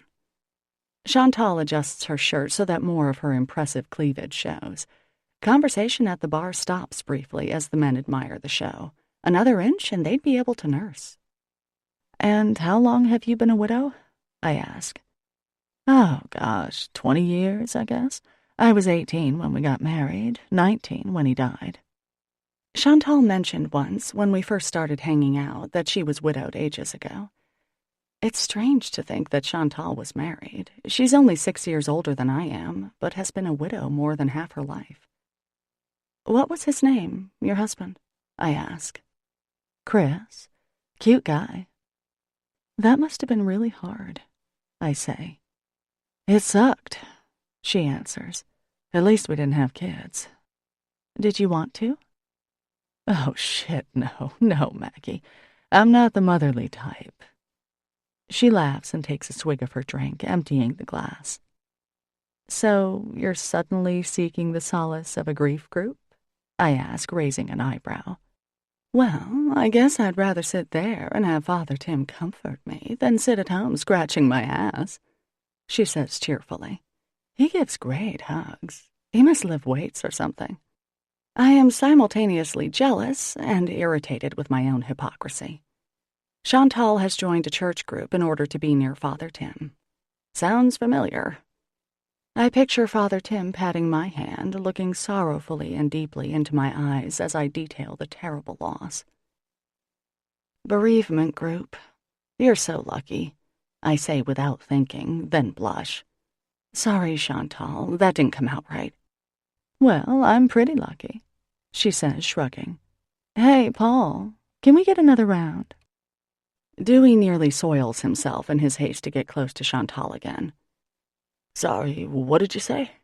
he says, staring down her blouse. Chantal smiles and arches her back. I roll my eyes, feeling very flat-chested indeed. My plain little 34B's nothing compared to the bounty that Chantal is offering. Dewey licks his lips. My teeth clench. Another round, honey. Maybe on the house. What do you say? For your favorite girls? Chantal tucks a finger into her shirt and pulls it just a fraction lower. Sure, Dewey whispers. Chantal, stop, I say. I'm blushing, even if she's not. Paul walks in a trance back to the bar. I'll have a Grey Goose martini, Paul, she says, as if he carries that high-end stuff. Burnett's okay, he calls back. Sure, baby. Preening, she turns her attention back to me. Nice floor show, I comment. We're drinking for free, aren't we? She says smugly. What were we talking about? Oh yeah, my husband. Jonah comes in and does a double take when he sees Chantal. She smiles back at him. In order to distract Chantal from undressing my baby brother with her eyes, I ask, So, did you love him? Who? Oh, Chris? Sure, I guess. I mean, we were teenagers. Screwed our brains out, I'll say that. God, that's so romantic, I say, unable to suppress a smile. I think Hallmark has a line of cards like that. I miss screwing your brains out, my darling departed husband. Chantal laughs her big, rolling laugh. Baby, no one did me like you. There's probably a market for that. Should look into it. She excuses herself to go to the bathroom, and I go up to the bar to say hi to Jonah, despite the fact that it's been mere hours since we last saw each other. Hi, I say. What's up? Hey, Max. Nothing. How about you? He says amiably. Hanging out? Is it okay if I come over to watch television tomorrow night? Jonah asks. There's that crabbing show on Discovery. Looked cool. Sure. I own one of the few satellite dishes in town. The cable service frequently goes out way up here, and as a single woman, well, let's face it, I watch a lot of television. Chantal returns. Jonah, my, how you've grown. She purrs. My earlier amusement at her antics evaporates. Even though Jonah is a grown man, officially anyway, I don't want him decimated by a man-eater like Chantal. Chantal, stop. Not my brother. Leave Jonah alone. No. Chantal, stay. Don't leave Jonah alone. Jonah says, grinning. Hey, Chantal, you know anyone Maggie here could date? We're trawling for men who will go out with her. Thanks so much, Joe, I say, pinching him. A little louder, please. I don't think they heard you in Jonesport. Hell, I don't know, Chantal says. The pickings are certainly slim, present company excluded. She edges closer to Jonah. I get up and wedge myself between them. If you sleep with my brother, I will be very mad at you, Chantal, I say firmly. Jonah, Chantal is a diseased woman. Crabs, chlamydia, gonorrhea, herpes, syphilis. Don't believe her, Jonah. Underneath all this, there's a heart of gold. She gestures to her chest. Is there? Jonah asks. Can I see? Stop, Joe. I smack my brother on the back of his head. Chantal smiles.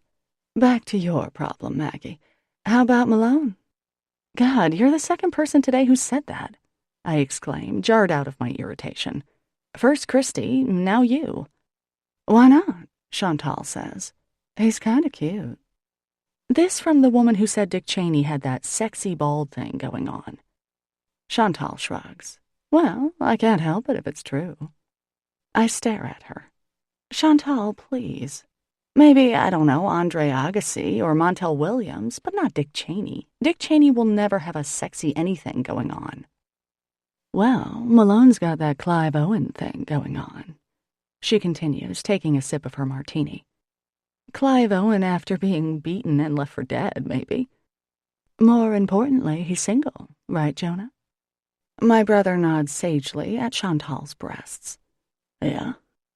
Malone is surly, scary, and ugly, I say, so I'm going to pass on him if you don't mind. I don't know, Chantal says. She looks past me. What do you say, Malone? Want to go out with Maggie? Crap. Crappity crap crap. I close my eyes and let the mortification wash over me. Big Mouth strikes again, and Chantal led me right into it. I open my eyes and glance past my brother. There he is, surly, scary, and ugly. Hi. Sorry. As nothing brings my brother as much joy as his sister's humiliation, Jonah is slapping the bar in mirth. You know Maggie, right, Malone? He chortles gleefully. Malone stares at me, unsmiling, and he is a little scary. But I never noticed, on the rare occasion that I've been this close to him, that his eyes are actually quite nice, light blue contrasting with thick black eyelashes. Short, curly black hair, heavy eyebrows, sharp cheekbones. Deep lines run between his eyebrows, out from his eyes, alongside his mouth, and let me assure you, they're not laugh lines. It occurs to me that I've never really looked Malone straight in the face before. Actually, I can kind of see what Chantal means, a little. He's definitely masculine, and... So, what do you think, Malone? Chantal asks. You want to go out with Maggie? By now, the whole bar is listening. Though I should be used to public embarrassment, my cheeks are burning.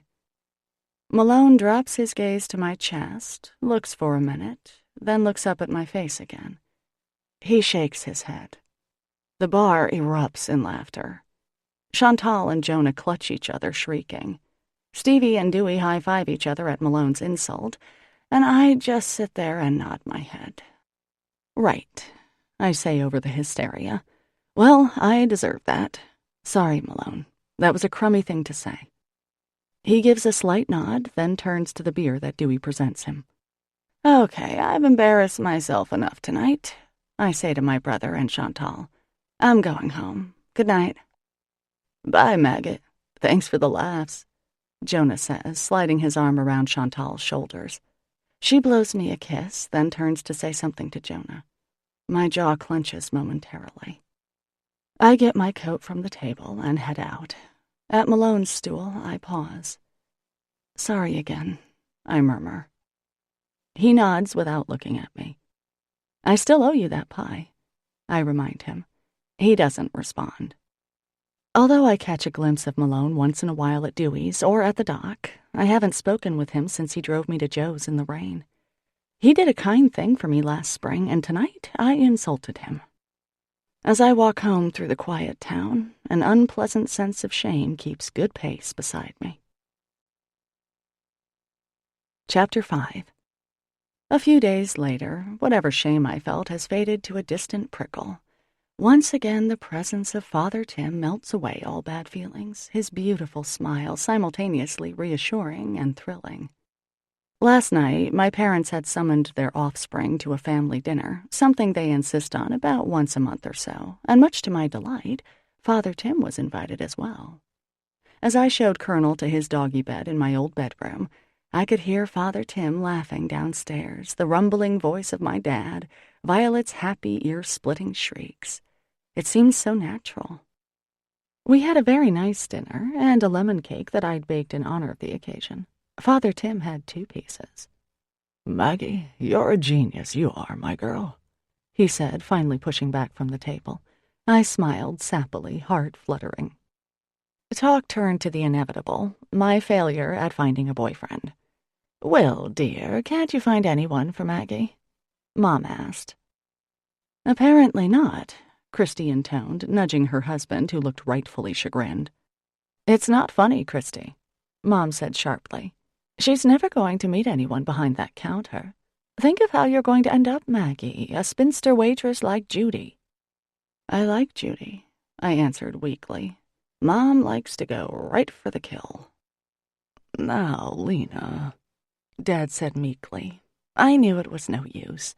There was no stopping my mother on this subject. No daughter of hers was going to be unmarried, not if she had a breath left in her body. Well, I just don't understand why it's so difficult, Mom said to Father Tim. She's perfectly nice. Look at Christy. Did Christy have trouble finding a nice husband? No. So why can't Maggie do the same thing? Maggie, if only you'd get a real job, someplace where you could meet some eligible men, like Christy." This comparison theme song, which I have mentally entitled "Christy is Better," is one Mom's sung many times. "Do you have to be so perfect?" I asked my sister. "Sorry," she sang, wiping mashed-up carrots from Violet's eyelid. "I really can't help it. It just happens." "In my day, people wanted to get married," my mother was saying. "Now, of course, everyone's out there doing all sorts of things. Why buy the milk when you can just rent the cow for free?" Jonah shot me a quizzical look. Mom's never been good with cliches, then mooed softly at Violet, who banged her spoon on the high chair tray in approval. Jonah mooed again, this time in my direction. "I have a great idea," I said. "Let's pick on Jonah. Jonah, why haven't you given Mom any grandchildren yet? What's the matter with you? Don't you have unprotected sex anymore? Don't you care about your own mother?" "Maggie," Mom admonished, "there's a priest in the room. Father Tim, I don't know where she gets this trashy talk." But Father Tim was laughing, as I knew he would be. "I've no doubt that Jonah conducts himself like a gentleman," he said. "Furthermore, Jonah, my man, I trust that you've given thought to—" "Actually, Maggot, thanks for reminding me," Jonah interrupted blithely. "I've got a date. Thanks for dinner, Ma." "Wait, honey, I have some leftovers for you," Mom said, pressing a huge plate into his hands. "Goodbye, you spoiled little prince," I said, allowing him to kiss my cheek. "Goodbye, you dried-up old hag," he returned fondly. He turned to Christy. "Goodbye, beautiful, nice sister. Goodbye, filthy little baby." "You put me in mind of my own family," Father Tim said. He looked a little sad, and I took the opportunity to pat his hand. "You must miss them so much," I commented. "I do, Maggie, I do." He patted back, and a shameful heat flowed up my arm to my heart. After Violet was tucked into her portable crib, my parents broke out the Trivial Pursuit. "3 teams, Dad announced. "The missus and I are undefeated, Father Tim, so we don't want to break our streak. Will, you can be with your lovely bride there, and Maggie, you won't mind showing Father Tim the ropes, will you, sweetheart?" Christy grinned wickedly. "I think we all know the answer to that," she murmured so that only I could hear. "Have you gained a few pounds?" I asked. "They look good on you." And so the rest of the night was spent quipping and insulting and laughing. Really, how could I not imagine Father Tim and me together? Maggie O'Halloran. What a great-sounding name. The next day, I'm sitting in the rectory living room, having dodged the Gorgon Plutarski, who guards Father Tim like a pit bull protecting a steak. I stare at Father Tim's beautifully shaped mouth and idly rub a patch of eczema on my knuckle. Tonight is the big spaghetti supper to raise money for a new roof on the western side of the church, which started leaking after a nor'easter last winter. "The final count is closer to 60 people," Father Tim says. He leans forward, clasping his hands together loosely. The scent of his soap drifts to me, and I try not to swoon. For God's sake, Maggie. Literally, for God's sake. He's a man of the cloth. "Do you have enough? I hate to be putting this on you on such short notice, but apparently we had a few last-minute reservations." "Oh, no problem," I say. It's so cozy in this small living room, Father Tim sitting just across from me. I swear I could look into those eyes for the rest of my life. "Can you do the bread as well, Maggie? I'm sorry it's so late, my asking, but it completely slipped my mind." Oh, the bread? Sure, no problem." "Ah, thank heaven for you, dear girl," he said, though he is only a year older. "You're a treasure." A jewel, a treasure, darling. I know he calls everyone by those pet names, but still. We were so natural together last night, playing couples Trivial Pursuit, sharing huddled discussions over whether the answer was Eisenhower or Nixon, David Bowie or Iggy Pop. I stand up, trying to shake myself mentally. Get over him, Maggie, I instruct myself. I need to stop, I really do. I want to, I'm going to. I sound like a drug addict. Perhaps there's a 12-step program for me, Priest Lovers Anonymous. In the rectory office, Mrs. Plutarski pauses in her phone conversation to shoot me a suspicious glare. I ignore her and walk out into the frigid rain. Sighing, I glance down the street. The familiar weight of loneliness presses down on me. The spaghetti dinner is hours away, the diner is closed. If only I had that nice guy I've imagined, the sweet hard-working one with the easy laugh and dancing eyes. It's a great day for cuddling, and while Colonel is excellent at cuddling, he's not exactly the same thing as a hubby. No, Colonel could lie in front of a warm, snapping fire as my husband and I sat cuddled up on the couch, reading, drinking coffee. My thoughts are cut off as a Hummer growls down the street, plowing through an enormous puddle. A sheet of muddy, icy water slaps down on me, drenching and punishing. "Hey!" I yelp. The vehicle slows at the library, pulling into a parking space near the front door. "Asshole," I mutter. Fully intending to march down the street and tell them they're idiots, I find myself slowing down. A woman dressed in a cheerful red raincoat and matching hat gets out of the passenger side.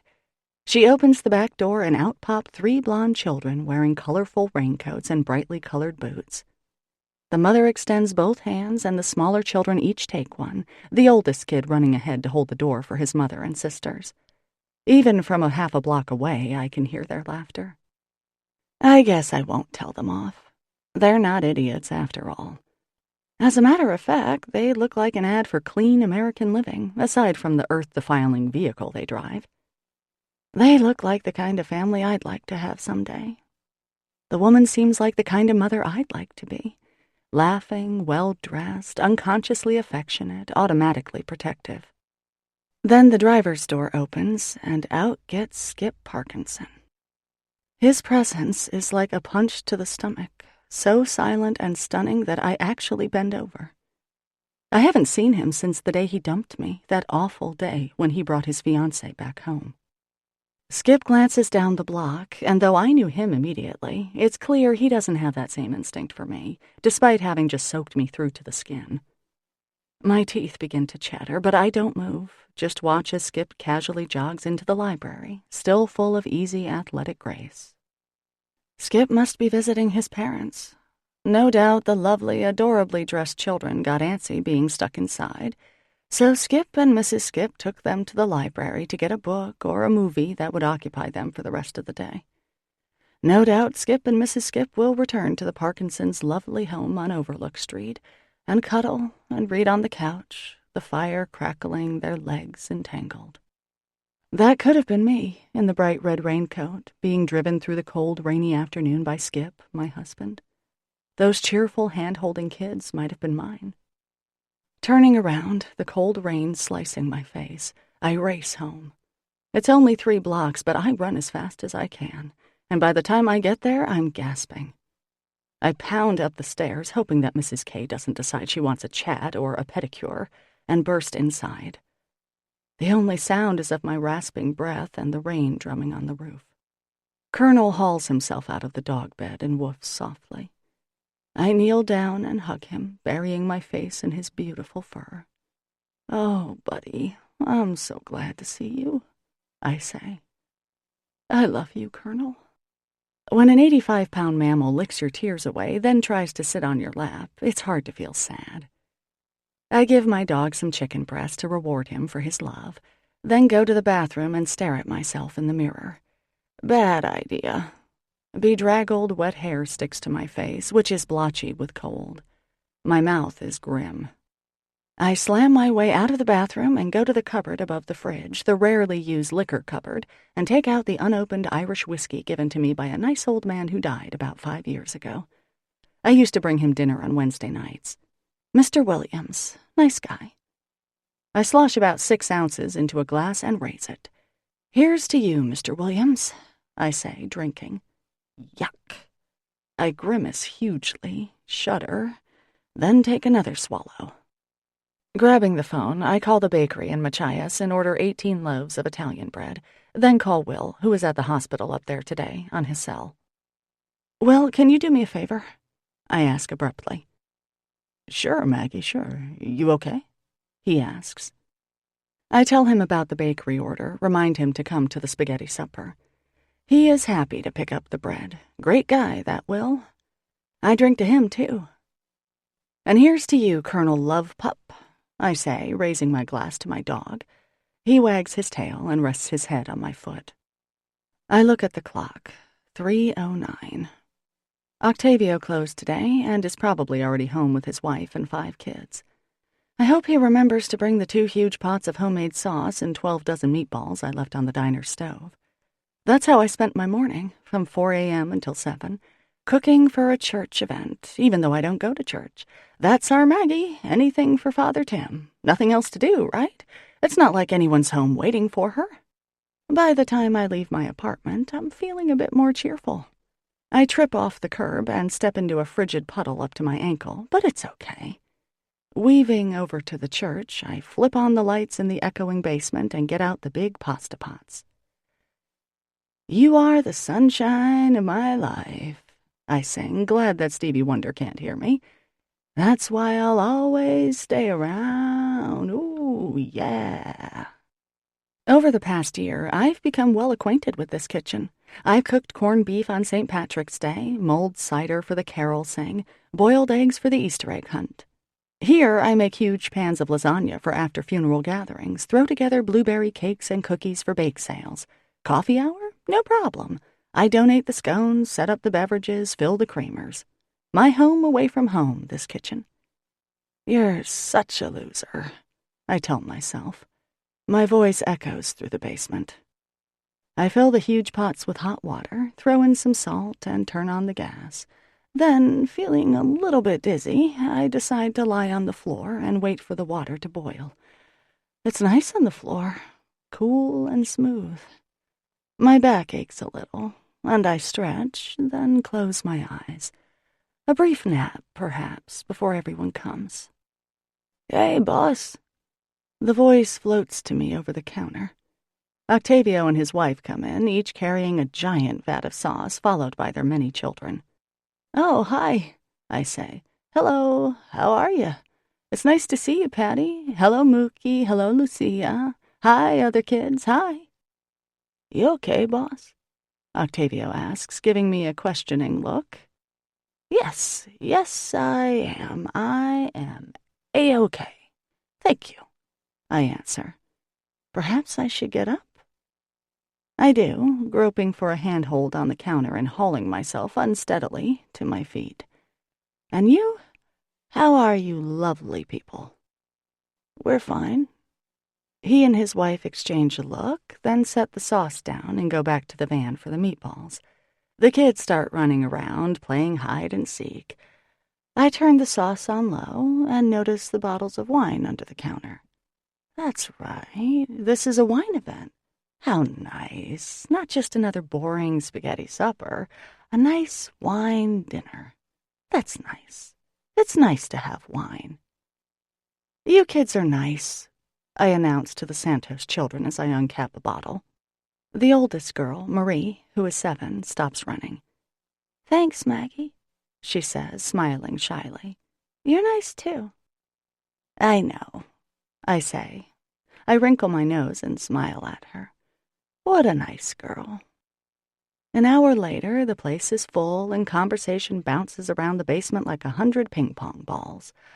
I must not think about that, or it will make me woozy. And I'm already very busy trying to conceal the fact that I might be a little tipsy. Every movement must be carefully planned, every phrase pre-thought. My parents come over, looking the nice part of the nice parents they are. Hello, Maggie. This looks very pretty, Mom says. She glances at the tables we set up, the little fake flower centerpieces. In order to avoid that prison cafeteria feel that so many church events have, we've turned on only the recessed lighting, not the fluorescents. Thank you, Mom. You're so nice to say so, I say. Hi, Dad. It does look nice, not like a prison, like a nice place, like a church. Luckily, Mom is scanning the room for someone for me to marry. Maggie, have you been drinking? Dad asks quietly. A little, I admit. It's hard to keep both eyes focused right now. The left eye seems to be wandering. I squint it shut so it will stop bothering me. Have you had anything to eat today? Dad asks. Hmm? Yes, I had a sour cream cranberry muffin this morning, and let me tell you, Daddy, it was freaking fantastic. Okay, baby, let's get you fed. Dad, good old Dad, steers me to a table and pushes me into a seat. Can't I sit with Octavio? I ask. I love that guy. Stay here, Dad says. I'll be right back. It's so nice staying here. I'm glad I have to. But the room is spinning just a little, so I put my head on the table. It's like being on a carnival ride. I can feel the movement, but with my eyes closed, I don't have to see. Someone sits next to me. Hello, I say without lifting my head. Welcome to the dinner. Are you drunk? It's my sister. Mm-hmm. Daddy's getting me some food. I lift my head. Oops. I'm drooling. There's a wet spot on the table. I grab the flowers and place them on the splotch, then turn to face Christy. Hi. Whoa, she says. What happened? It doesn't seem prudent to mention the whiskey I drank earlier. Oh, I don't know. I think I had a glass of wine on an empty stomach, that's all. Just a little wine. I smile to cover the fact that I'm slurring. Dad returns with some salad, bread, a glass of water, and a bowl of pasta that could feed a family of 4. Eat, sweetie, he instructs. And Christy, can you run interference with your mother? She's over there talking to Carol. Sure, she answers. She stands up and pats me on the shoulder.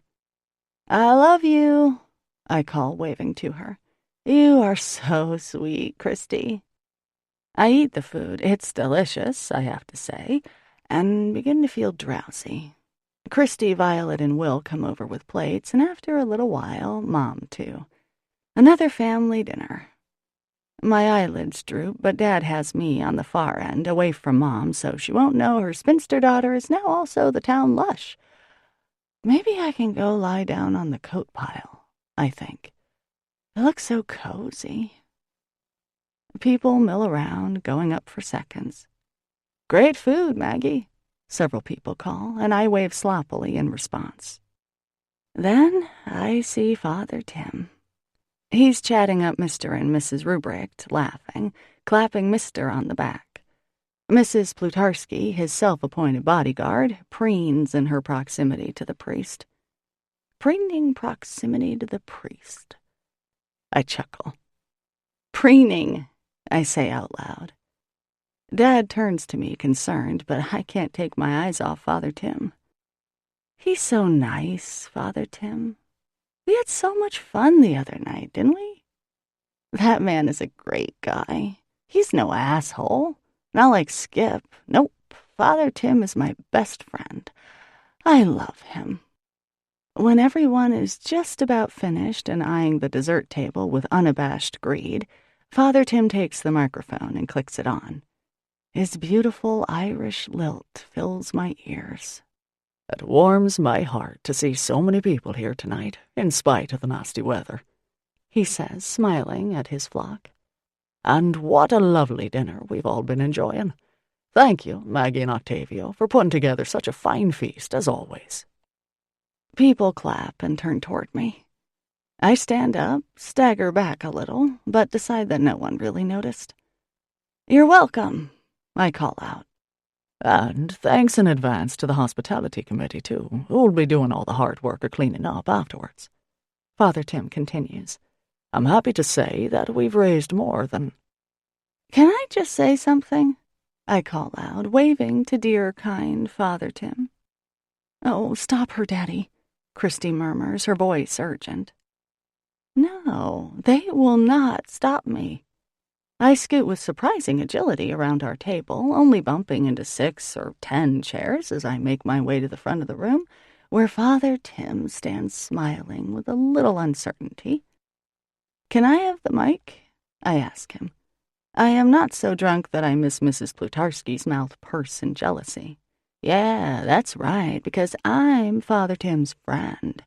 She's not the only one who adores him. Sure, Maggie, he says, handing it over to me. I've never spoken into a microphone before. It's kind of neat holding it. I feel a little like Ellen DeGeneres, like I have my own show. I wriggle onto the edge of the stage where last year's confirmation class butchered Godspell and blow into the mic. The rushing sound reassures me that it's on. Thank you so much, Father Tim, I say, proud not to slur. Oh, that's funny. I sound like Christy. Everyone laughs. I'm a hit. So I guess I just wanted to say how grateful we all are to be here on this beautiful planet in this great little town. It's so nice, isn't it? My mother is staring at me, her face a mixture of disapproval and horror. I think she might be mad at me. Hi, Mom, I say, waving. Anyway, I also want to say thanks to Father Tim. We are so lucky to have him in our parish, aren't we? I mean, remember Father, what's his name? That weird little fat guy? That guy at Christy's wedding? He was no fun. Not funny, that guy. And now we have Father Tim. He's so good, right? I mean, he's like a holy man, don't you think? Thanks, Maggie. I'll just be taking that microphone back, shall I? Father Tim says, making a move toward me. No. I scoot back farther, then stand so that if Father Tim wants to get me, he has to come and get me. Ha! I point to him as he stands frozen and waggle my index finger. This is good. You should hear this, holy man, because we all love you.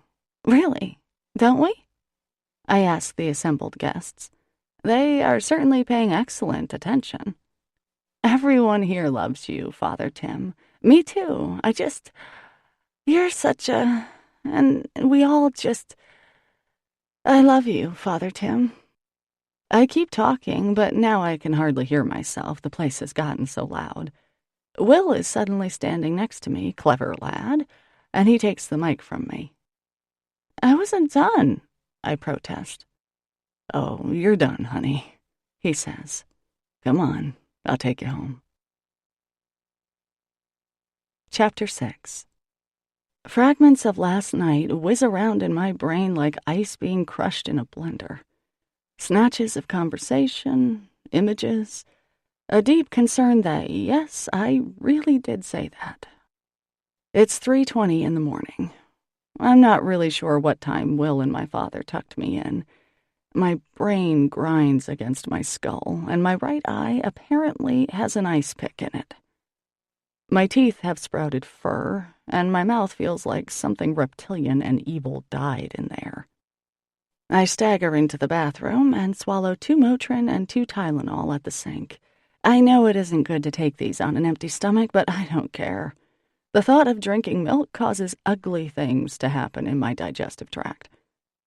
I take a shower and feel that I've advanced an inch toward normal humanity.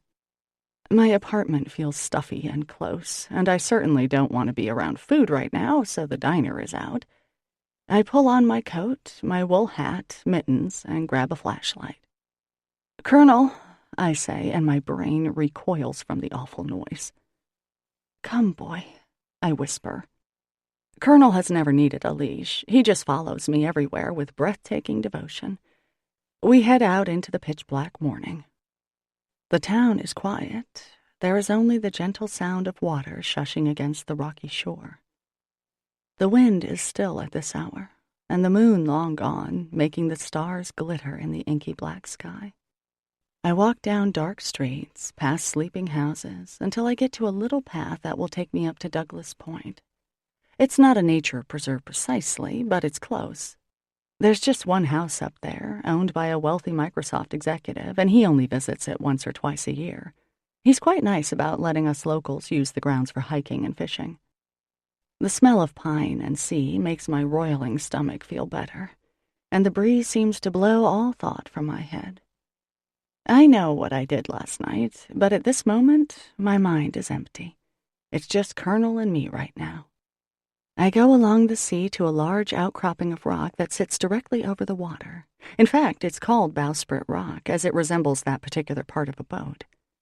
Rising behind me like a specter is the granite memorial to fishermen who died at sea. Carved on it are the names of 18 men Gideon's Cove has lost to the ravenous ocean. 18 men so far, that is. The wind is a little stronger here, and still quite cold, though it is almost April. The rock is like ice under my bottom, but it feels good, cleansing and solid. I switch off the flashlight and let my eyes adjust. Colonel lies down next to me, contentedly chewing a stick, and I put my arm around his neck and look east.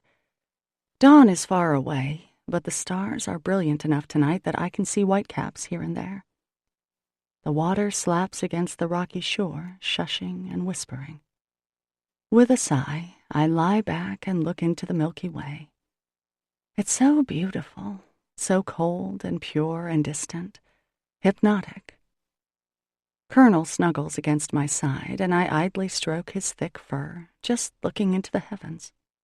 How long I stay like this, I don't know, as I've forgotten my watch, but the sound of a motor causes me to sit up.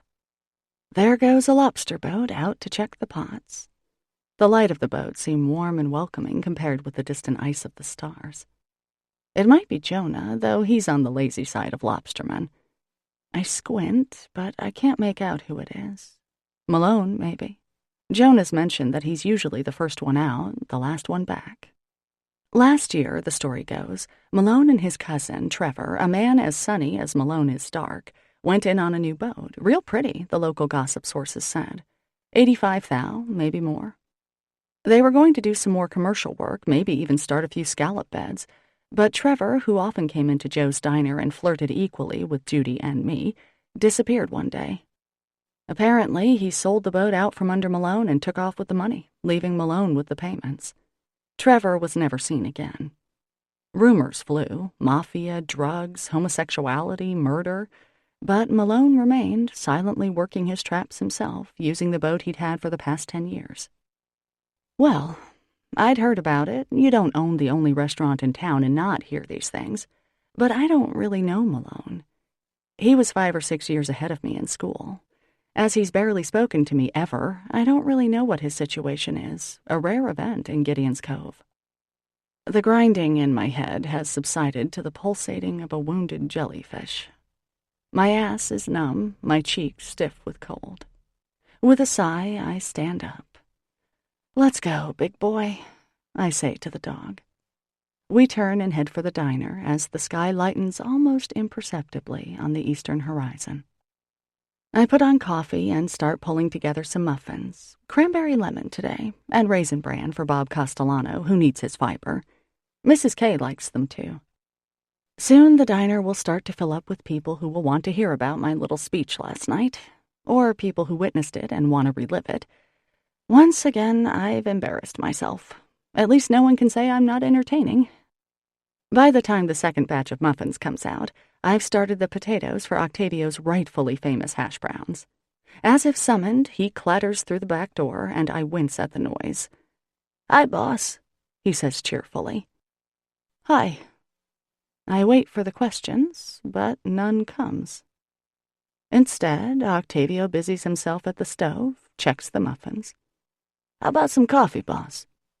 He doesn't wait for the answer, just pours me a cup and hands it to me, then starts cracking eggs into a large bowl. His big hands can handle 2 eggs at a time, and he's ambidextrous, at least when it comes to egg cracking. Smack. 4 eggs. Smack. 8. Smack. A dozen eggs lay waiting innocently in their bowl, not realizing they're about to be whisked without mercy. He glances at me, his face open and friendly. "Would you like a raise?" I ask. "It's okay, boss." "You deserve one." "Maybe in the summer, then." He smiles. There's a space between his 2 front teeth that I find very appealing. "So, I really told Father Tim I love him, didn't I?" I ask. "Yeah, boss. Sorry." He winks at me and continues frying the hash browns. "Any questions?" "Nope." "You're getting a raise this week." "Whatever you say, boss." He agrees. Octavio is excellent at getting raises. Last year he got a whopper by not talking about that guy I'd met, and now he'll get one for just being kind. I wish I were as cool as you, Octavio, I say. Keep trying, he answers encouragingly. At 8:30, Father Tim comes in and slides into his usual booth. I take a deep breath and close my eyes. Good morning, Maggie, he says gently. Raleigh and Ben halt their conversation shamelessly, and the Board of Education members in the corner drop their discussion on cutting the art program. It's to be expected. I'm the best show in town. Oh, Father Tim, I sigh. I'm so sorry. I don't know what to say. I hope I didn't embarrass you, though I certainly embarrassed myself. He smiles ruefully. Not to worry, Maggie, not to worry. He allows me to pour him a cup of coffee. Maggie, sit with me a moment, won't you, dear? I obey. He smells like damp wool and grass, the smell of Ireland, though he's been in America for 6 years now. His hands are elegant and smooth, and I hide my own hands in my lap, conscious as always that they're rough and red, the hands of a much older woman. Maggie, I've been thinking about our little problem here, he says in a low voice. His eyes are kind, and my heart squeezes with painful, hopeless love. This crush on me, it's getting in the way of things, isn't it? I nod, feeling the blush creep down my neck. I'm sorry, I whisper. I've given it some thought, Maggie dear, and I wondered if I might help you in some way. He takes a sip of coffee, then cocks his head. What would you think if I set you up with some proper men? My mouth drops open. Excuse me? Well, Maggie, I think it might help you move on, shall we say, if you had a nice man in your life, don't you think? Humiliation sloshes through my limbs. The priest is trying to fix me up. Oh, God. Proper men, as I said. Believe it or not, I know a few. Okay, what exactly do you mean by proper men? Tim leans back in the booth, takes a sip of coffee. Well, Catholic would be the best place to start, of course. How optimistic you are, I say. Single Catholic men in Gideon's Cove. I can think of one, Father Tim, and he's 80 years old and a double amputee. Plus, he's already proposed, and I turned him down. Father Tim chuckles. Ah, Maggie, ye have little faith. He pauses and glances toward the counter. Would you mind if I grabbed one of those muffins? I haven't had breakfast yet. A pang of guilt makes a direct hit. Here he is, hungry and unfed, trying to solve my problems. Sure, Father Tim, of course. Whatever you want. Would you rather have pancakes or an omelet? I can have Octavio make you something more substantial than a muffin. Well, now that would be lovely, if it's no trouble, that is.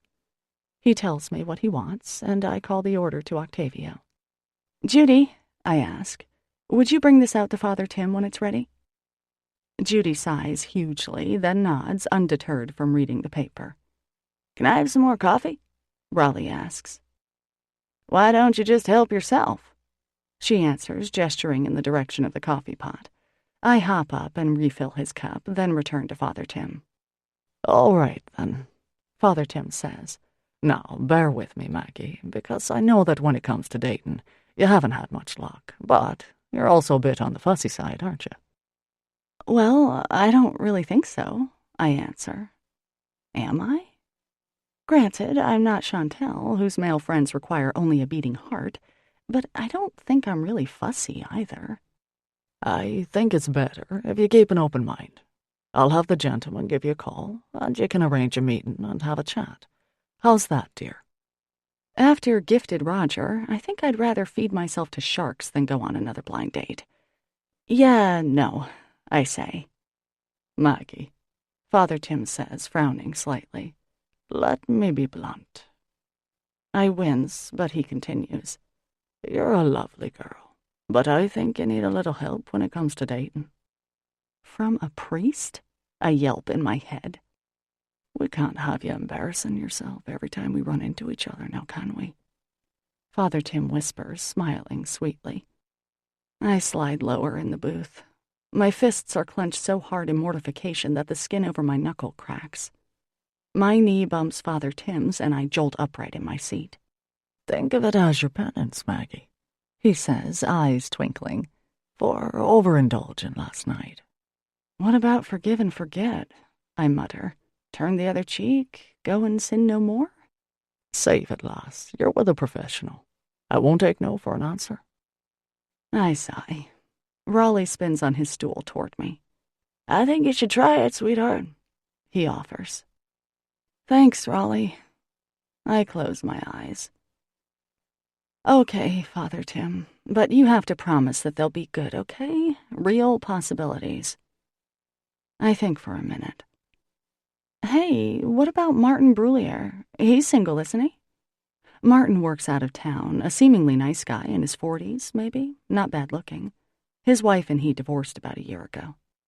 Father Tim's face brightens as Judy trudges over with his plate. Thank you, Judy, darling, thank you. That's lovely. He takes a bite and closes his eyes in pleasure. About Martin, no, he's divorced. I frown. Can't we be Vatican II about this? Well, Maggie, you couldn't get married in the church, and we wouldn't want that, would we? It wouldn't be a true marriage. Unless you can get an annulment, that is. Maybe I'll check Martin out on my own, outside the auspices of the papal police here. Father Tim continues. No, I've a few ideas. I spoke with Father Bruce at St. Pius, and we're sure we'll come up with something. Great. 2 priests plotting my love life. Sadly, they'll probably be better at it than I am. I have nothing to lose, I suppose, having tossed away my dignity many times before. In fact, maybe this will work better. Having your friends pick out someone for you isn't a bad way to meet a man. Father Tim knows me. He likes me. Surely he'll pick someone decent. Yeah, okay, I say, my enthusiasm rising. Thank you, Father Tim. I mean, after last night, I can't believe you're even talking to me, let alone fixing me up on a date. God, I was such a jerk. I'm so sorry. Again. Water under the bridge, Maggie, he says around a mouthful. Georgie, how are you, lad? Hi, Maggie. Hi, Tim. It's a beautiful day, isn't it, Maggie? It smells so nice in here. I love the smell in here, don't you, Tim? Georgie slides in next to me and buries his face against my breast. Hi, Maggie. Hi, Georgie, I say. How's my best buddy? Father Tim and I exchange fond smiles over his breakfast, and for the first time in a while, I feel some real hope. The first date is less than pleasing for both parties involved. I've agreed to meet Oliver Wachterski at a bowling alley outside Jonesport. This way, I think, we'll have something to do in case we hate each other. I get to the ratty little building, which is packed. Once inside, I realize that I've neglected to ask Oliver what he looks like or tell him what I look like. Instead, we've just agreed to meet somewhere at Snickers Alley. The pleasing crash of bowling pins thunders around me, and I wander around a little, being a few minutes early. I walk past the game room, music and gunfire twisting together in a rather interesting cacophony. I don't see any men by themselves. Instead, there are fathers and team members and buddies.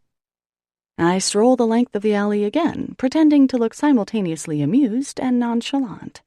Ah, the bathrooms. Fascinating. I stop at the end of the alley where a cute little family is ensconced. The older kids, both girls, watch as their little brother heaves the ball onto the lane with both hands. He must be only 4 or 5, a small kid, and the ball rolls with hypnotic slowness toward the pins. It hits the left bumper, then drifts back to the center. "Won't be long now, pal," calls the dad. "Getting closer." "I think you might get a strike, Jamie," says the younger sister. The parents are sitting at the scoring table holding hands. The woman looks at her husband, smiling, and he gives her a quick kiss. "No," the little boy cries out. "His ball has stopped in the center of the lane." "No."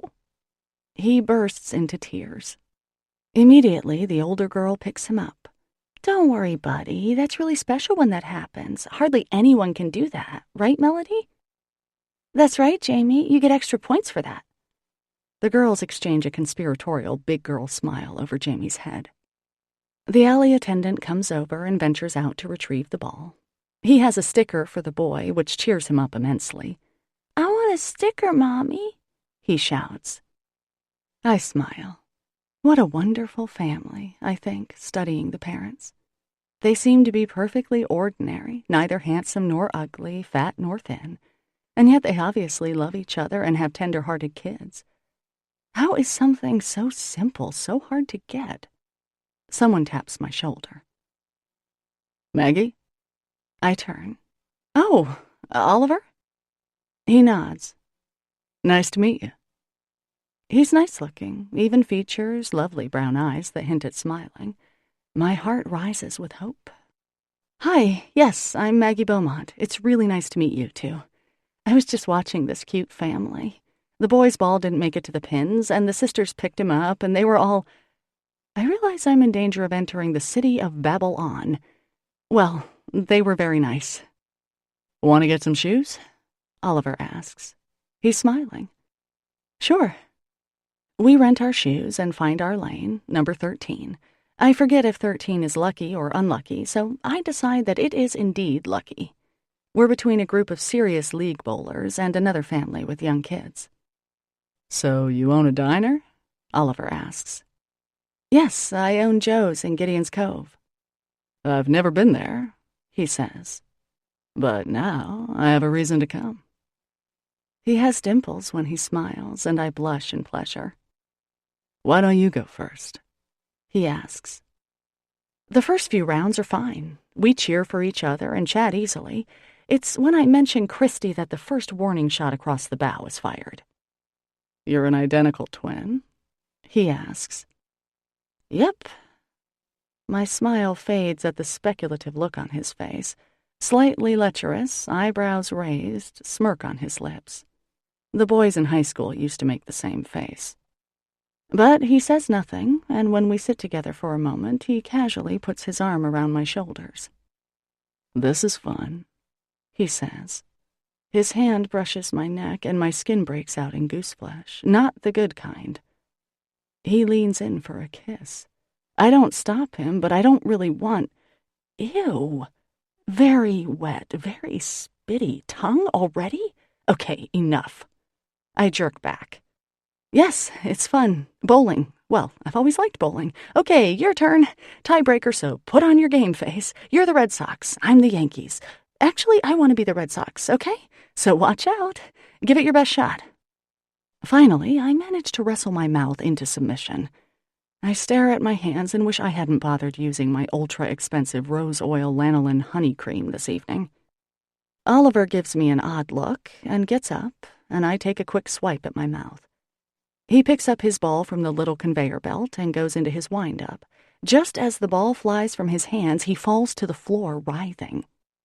Ow! Shit, ow! I rush to his side, and the people from lanes 12 and 14 stop what they're doing. Are you okay? I asked. What happened? My groin. I popped my hernia. Damn it. You what? I wince. His face is bright red, and he's clutching himself rather graphically with both hands. Several people gather around us. I popped a hernia, okay? Just push on it, and I should be able to stand.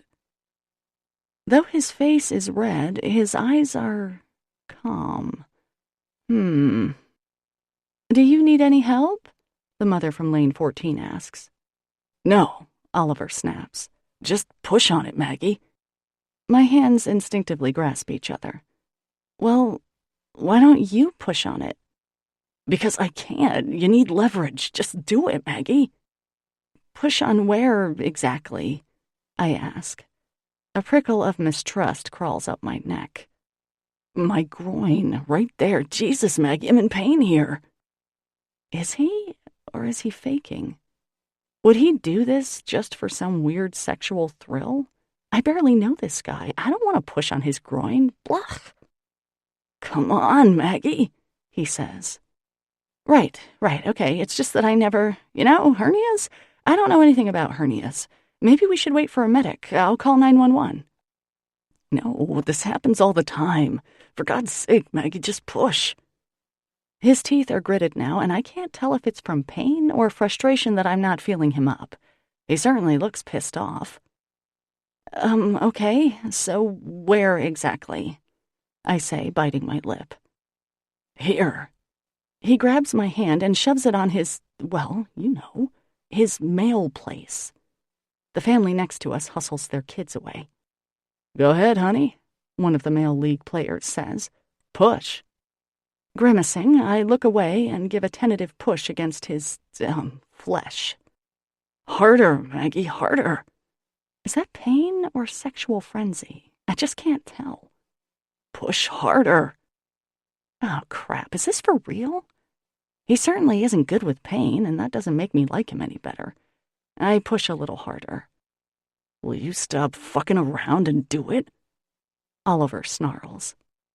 Years of lifting giant bags of potatoes and onions, wrestling economy-sized sacks of rice and flour, endless bike riding and walking, have made me quite strong. It's something I'm rather proud of, my strength.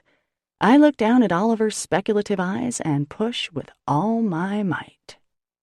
His scream rips through the air, soaring over the clatter and smash of pins. Every single person in the place turns to look, reducing the racket of the bowling alley to the silence of an empty church, except for Ollie's shriek. Then his voice breaks out of the range of human hearing, and all is perfectly quiet. Better? I ask. 20 minutes later, Oliver is carried out by the ambulance people. Good luck, I call as he is trundled past. Bitch, he chokes. His face has returned to bright red from the purple my great strength induced. I feel no guilt whatsoever. Harder he said, and harder he got. Well, if he didn't have a hernia, I hope you gave him one, sweetie, says a woman leaguer kindly. I thought he was kind of a prick. I smile at her. Me too. I make a mental note on the drive home. 13 is definitely bad luck. Chapter 7. Another great story of the horrors of dating. I entertain half the town with Oliver's groin, the latest in a series of laugh-out-loud jokes that comprises my love life. Soon I'll have enough for a daily calendar. My second date from Father Tim's list of eligible bachelors is Albert McCreed.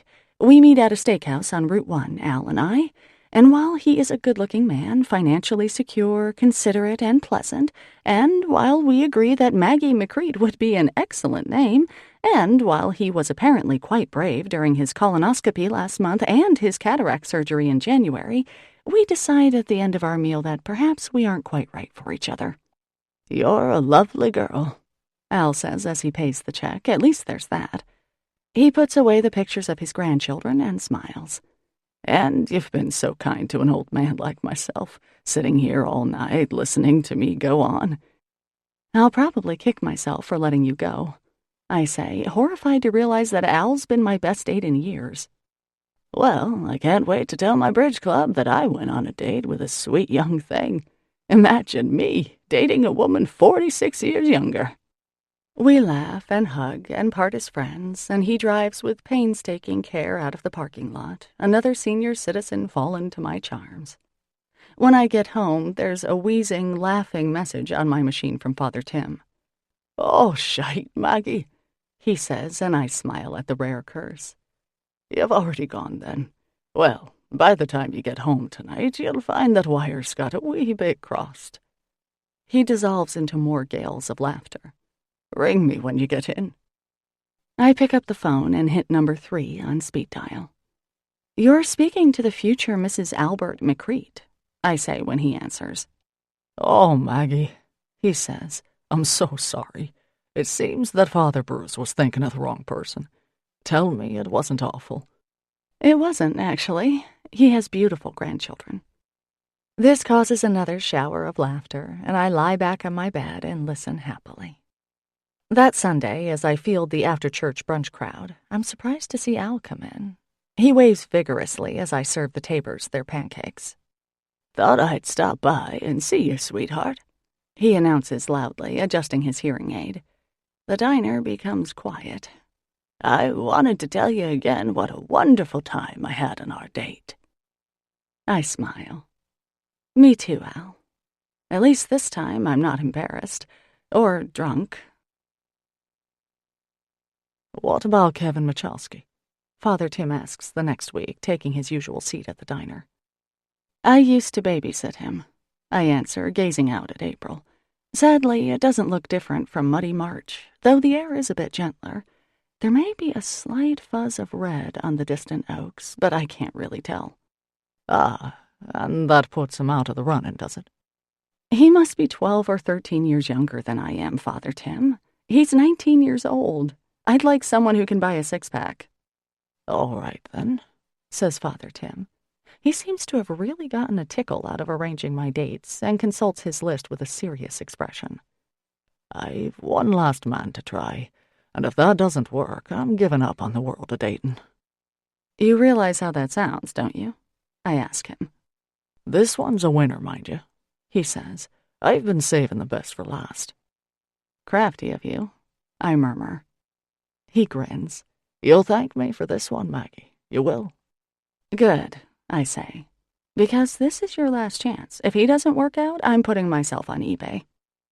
The breakfast crowd is now finished. Octavio is singing in the kitchen. Georgie is packing up leftovers for me to take to the soup kitchen, and Judy is painting her nails in the corner booth. I've already baked 5 dozen chocolate chip cookies for the fire department tonight, and later this afternoon I'll do my Meals on Wheels route.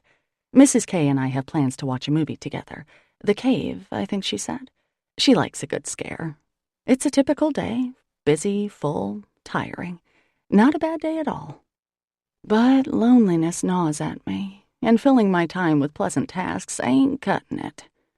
While watching a gory movie with Mrs. K holds its charms, it's not what I really want. I want to watch a movie with my husband while our kids sleep upstairs. He'll ask me if I want some ice cream as I go upstairs to check that the covers haven't slipped off the baby. Then he'll say, "Hey, move over," so he can sit next to me and play with my hair. "I love you," I'll say, and he'll answer, "Thank God for that." After Mrs. K has fallen asleep on our movie, I creep up to the apartment, satisfied that Colonel, even if he isn't young, would at least alert me to the presence of evil. Then, I supposed, he would watch me be slaughtered by the creature that he barked at, and eventually he'd probably curl up and gnaw one of my bones for the rest of the night. "You wouldn't eat me, would you, boy?" I ask, getting him a chew stick just in case. He takes the treat delicately from me and lies down gingerly. His hips must hurt. "You're the best, Colonel." He glances at me and thumps his tail in agreement. I go to my little desk in the corner and glance out the window. From here, I can see the harbor and the few lights that twinkle sweetly there. I turn on my computer and go on the internet. I usually don't surf unless I have a reason, but tonight, that loneliness is waiting to pounce. I'll just look. No one will ever know. Last night, I babysat for Violet. I love my niece so much, marvel at her perfect dimpled hands, her sweet breath, silky dark hair, her fascinating pulsating soft spot. After Christy and Will left, I did what I usually do, pretended she was mine. Do I covet her? Absolutely. I cooked her some carrots and oatmeal, ground up some chicken, and gave her a mashed banana for dessert. Then I bathed her and let her dump water out of a cup for a half hour, nearly becoming drunk on the smell of Johnson's baby shampoo. Holding her on my lap, I read The Big Red Barn 7 or 8 times. Violet never failed to be charmed at my animal imitations, and every time I said, "Cock-a-doodle-doo, moo, moo," she would turn to me, eyes dancing, her little pearl teeth gleaming with saliva. When I could keep her awake no longer, I sat in the rocking chair in her room and settled her against my chest, humming tunelessly until she fell asleep, holding her until my arms trembled from not moving. Laying her in the crib, I pulled up her tiny down comforter just so, arranged her bunny and her moose to be close to her head, but not too close, and watched her sleep, pink as a new rosebud, her eyelashes a sooty smudge on her cheeks. "I love you so much," I whispered.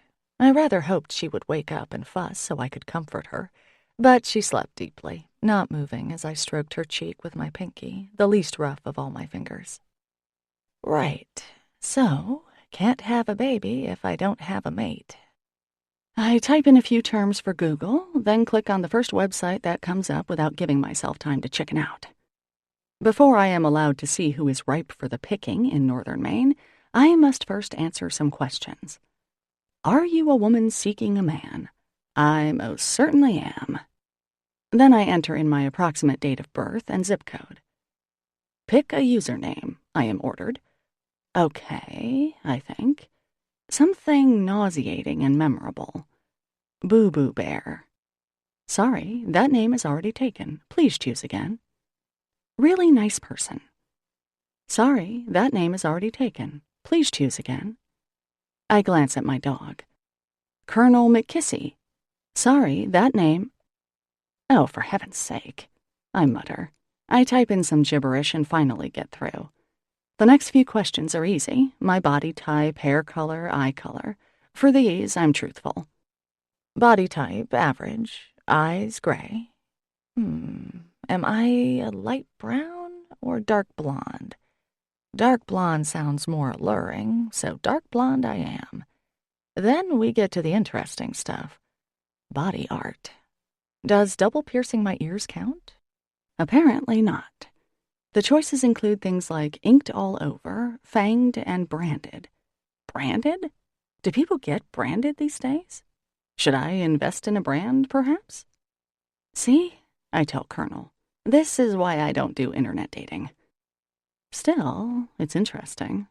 I skip the body art section and move on to best feature.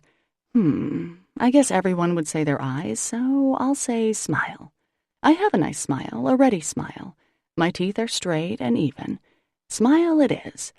But smile is not on the list. Calves are on the list, and forearms, nipples, and navel, but not smile. Tell us about yourself, the computer form urges. Will do. Hometown girl, love my family, love my dog. Want to make a nice life with someone loyal, funny, and kind-hearted. I love to bake, feed people, and ride my bike. Nice looking, and once or twice a year I can even pull off beautiful. Yes, if I spend a few hours fussing with my hair, using a pore-minimizing mud mask, soaking my hands, and spending a half hour on makeup, that is. Not that I do, mind you, but I can. I'm good-natured and don't mind laughing at myself either. As I've demonstrated far too often, I think. Enjoy reading, scary movies, and baseball. Want to settle down and have kids. Why be coy, right? After numerous other sections, such as religious preferences, turn-ons, fangs are among the choices listed, and my idea of the perfect first date, I am finally allowed to see the eligible men within 75 miles of my zip code. There are two. Looking for Goddess to reign with me as we conquer the universe and all its mysteries, explore the depths of our sensual natures, and experiment on the laws of love. You are big-breasted, young, stunning, adventurous, sexually daring, and don't mind being submissive when your God commands it. So much can be learned from exploring each other physically. Why wait is what I say. Come with me and bend to my desires, O Goddess, and you will not be sorry. I'm sorry already, actually. The misspellings are enough to put me off, let alone the gist of the message. I click on the second. Single father of two, abandoned by whore of a wife, and left to deal with everything alone. She cleaned out the bank accounts, took the good car, and left me with nothing, and this after 15 years of sucking my soul dry in the first place. Let alone talk about what it's doing to the kids. Your mother's a bitch, I tell them. Sorry, kids, but that's the way it is. So, anyways, I'm looking for someone who loves kids and doesn't mind watching mine. Preferably someone who doesn't have kids of their own, because you know how fucked up that can be. I work long hours and won't be home much, so you should love taking care of the house, too. I'm extremely good-looking and have a great sense of humor. I don't care if you're Jude Law, I say. You need some serious counseling. Colonel shares my disbelief and rises to put his head on my lap. I stroke his ears, and he burps softly in response, tail wagging. The phone rings. Maggie, I've got you set up for a phone date, Father Tim announces. Bless you, Father, I answer. I think you're my last hope. Not that I've forgotten Oliver and his groin, mind you. I'm asking for your forgiveness on that one, Maggie, he says. That was a fluke. This time I've a fine fellow by the name of Doug Andrews. What does he do? I ask. I believe he's a fisherman. Okay. Plenty of men around here are. Anything else? Well, no, I've not met him myself, nor his Father Bruce. He's from Ellsworth, a member of the church down there, and Father Bruce was kind enough to speak to his pastor. But from the account I've heard, our Mr. Andrews is a good-looking man in his 30s.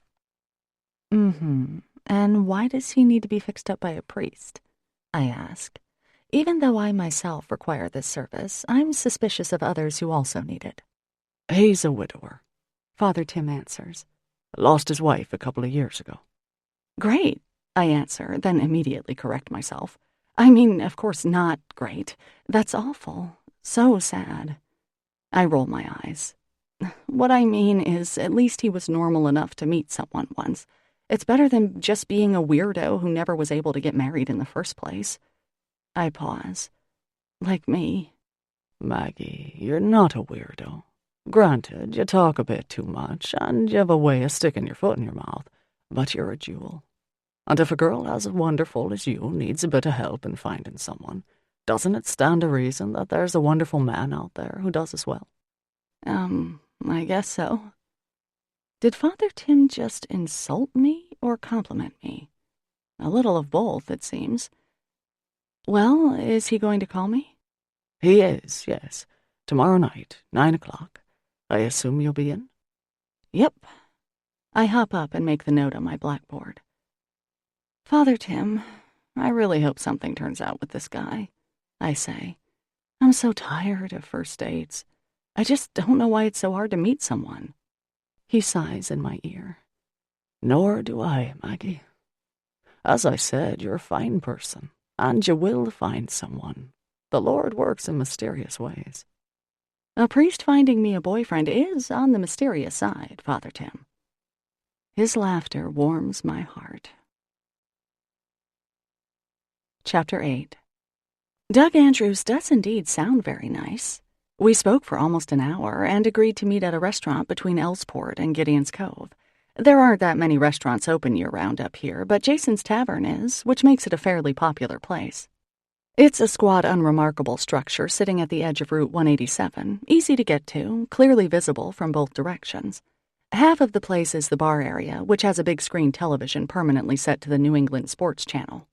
Because of this, and because it's open 12 months a year, the bar is always busy. The restaurant section is quieter, and the food is simple and good. This afternoon, Christy came over and helped me pick out what to wear, even lent me a beaded necklace and hair clip to bling me up a little. It was fun, like high school almost, when Christy, who didn't have a boyfriend until senior year, would help me get ready for a Saturday night with Skip. The end result is that I look pretty nice, in my own opinion. My hairstyle is elegant but casual, the streaks that I got a few weeks ago going a long way to turn me from light brown to dark blonde. I'm wearing a black shirt with a pretty curving neckline and velvety black pants. I even put on makeup.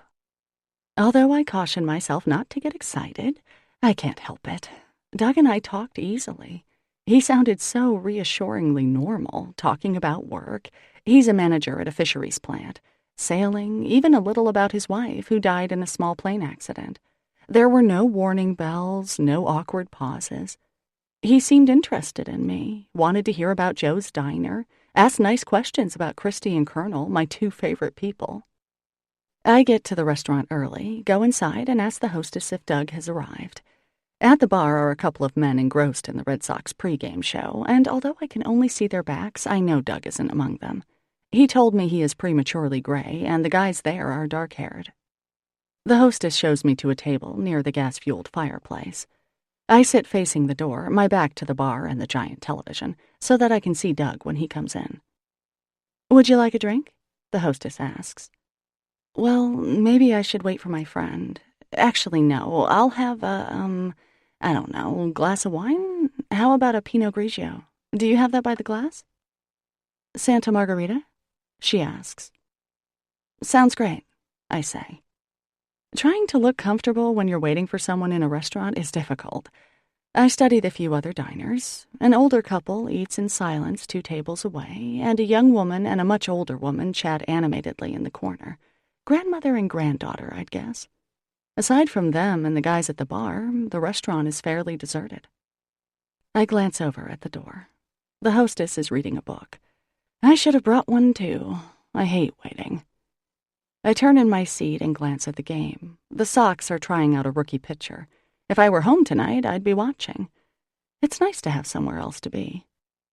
A waitress comes over with my wine. Would you like to see a menu? She asks. No, I'm sure my friend will be along soon, but thanks, I say. I glance at my watch. It's 10 after 7, and we agreed to meet at 7. I take a sip of wine to take the edge off my nervousness. He'll come, I tell myself. He sounded so promising, and eager to meet me. He'd even said how nice I sounded. Please, God, I pray silently, straightening out the salt and pepper shakers. Don't let this turn out to be a disaster, because I don't think I can take another one. I hate to bother you when I'm not dying or lost at sea or a soldier or whatever, but if you have just a sec, can you please send me a good guy this time? I don't need much, just a decent, good-hearted man. Please? Sorry to bug you. Over and out. The table now looks quite tidy. Nothing left to straighten. I take another sip of wine, then check my cell phone. No missed messages. I sneak another look at the door. We did say we'd meet in the restaurant, didn't we? Yes, I'm sure we did. Let's meet in the restaurant so we can talk, Doug had said. The bar is pretty noisy. That's right, he's been here before, so he's not lost, just a little late. Well, not so little anymore, 16 minutes. The waitress brings the older couple their food, then glides over to me. Would you like to order an appetizer? She asks. No, I'm fine. My friend is just a little late, I tell her. Sure, she says. Is that pity in her gaze? Just flag me down if you change your mind. Just then the door opens. This has got to be him, I think, willing it to be Doug. It's not. Feeling like I've just been slapped, I drop my gaze to my lap, away from the people who just came in. Please, no. It seems my bones have just evaporated, and my heart begins to pound. Don't let them see me. Shit, don't let them see me. Maggie? Oh my God, it is you. I look up with a firm smile. Skip, hello. Mr. and Mrs. Skip Parkinson stand at my table. I stand up, too, trying to wrap my brain around the fact that I've seen Skip twice in 1 month after a decade of reprieve. Wow, Skip announces. You look just the same. It's so great to see you. You remember Annabelle, don't you? Annie, this is Maggie, a girl I went to school with. A girl you slept with, too. The first one. The one whose heart you broke in public. Hello, I don't think we've met. I didn't get a look at her face in the rain a few weeks ago, but now I see that her features are small and delicate and girlish. Her makeup is perfect, subtle, invisible except for her deep red lipstick, which looks daring and provocative on her. We shake hands, and I can't help wince as my peasant-like paw envelops her satiny, manicured hand. Hello, Maggie, she says, and she has a soft drawl. It's so lovely to meet any old friend of Skip's. Thank you. I can't bring myself to look Skip directly in the face, and the three of us stand there awkwardly. Finally, I say, well, would you like to sit down? And instantly regret my foolish offer. Oh, well, now, we don't want to intrude, Annabelle says politely. Meeting someone, Maggie? Skip asks, glancing at the empty place across from me. Well, yes, I'm meeting a friend, and I got here a little early, and, well, please join me. I sit down heavily and swallow. They sit on either side of me, flanking me. I can't help it anymore. I look at Skip. He is still wonderfully handsome. His boyish face has improved with age, crinkles and lines giving him character that was lacking before. A neatly trimmed goatee hides his soft chin. He used to hate those profile shots when he was at bat. His suit looks expensive, a soft dove gray with a dark blue tie. So, how have you been, Maggie? He asks, and instead of awkwardness or shame in his voice, there's a touch of arrogance. Fine, great, I babble. And you, how are things? Couldn't be better. Skip answers. Right, Annie? She gives a cute little smile and rolls her eyes as if to say, isn't he a nut? Still working at the diner, Maggie? Skip wants to know. I take a long pull of my wine and glance hopefully at the door. If you came in now, Doug, I'd kiss you. Hell, I'd have sex with you right on this table. Yes, I own it now. What is usually a source of pride to me now sounds slightly embarrassing. A diner owner. Never left Gideon's Cove after you dumped me. Couldn't even find a different job. That's very interesting, Annabelle says. I wonder if he's ever told her about me. If so, she must have ice water in her veins because she looks calm and relaxed. She smiles pleasantly. Do you work, Annabelle? I ask. It's easier to look at her than at Skip. Well, not anymore, she admits. Not since Henry was born, our oldest. I do a little pro bono work on the side. She's a lawyer, Skip announces loudly. Well, now, honey, that's sweet, she says affectionately. Maggie, I was a lawyer before having the children, but now, between them and trying to take care of the house and all, I just don't have time. Lawyer, wife, mother. So, are you visiting your parents, Skip? I manage to ask. My heart is thudding in my temples, and I try to keep my hands on my lap so they won't see that they're shaking. Exactly. We left the kids with them. Thought we'd go out and grab a bite. It's our anniversary, Annabelle says with another doe-like look at Skip. That's great, I say. Much to my disgust, I feel tears prick at my eyes. I clear my throat and say, well, don't let me keep you from your romantic dinner. It was nice seeing you. Oh, not at all, Annabelle interrupts. This is wonderful. Two old friends getting the chance to catch up. We can surely spare a few moments. Southern hospitality at its finest. I keep my eyes on the tablecloth. You're not married, are you, Maggie? Skip asks. His voice is like a knife. He must know that I'm not. His parents still live in town. They even come to the diner once in a great while. No, I answer. Any kids? He asks, his eyes boring into me. I wonder why he's being so cruel. Nope, no kids. I force a smile as I say it. And you're meeting friends tonight? Annabelle says. Yep, just one, actually. Anyone I know? Skip asks. So, you have a couple kids? I ask Annabelle. I can't think of anything else to say. Yes, we do. 3, actually. She shoots Skip a mysterious little smile. And another on the way, Skip announces. See what a colossal stud I am?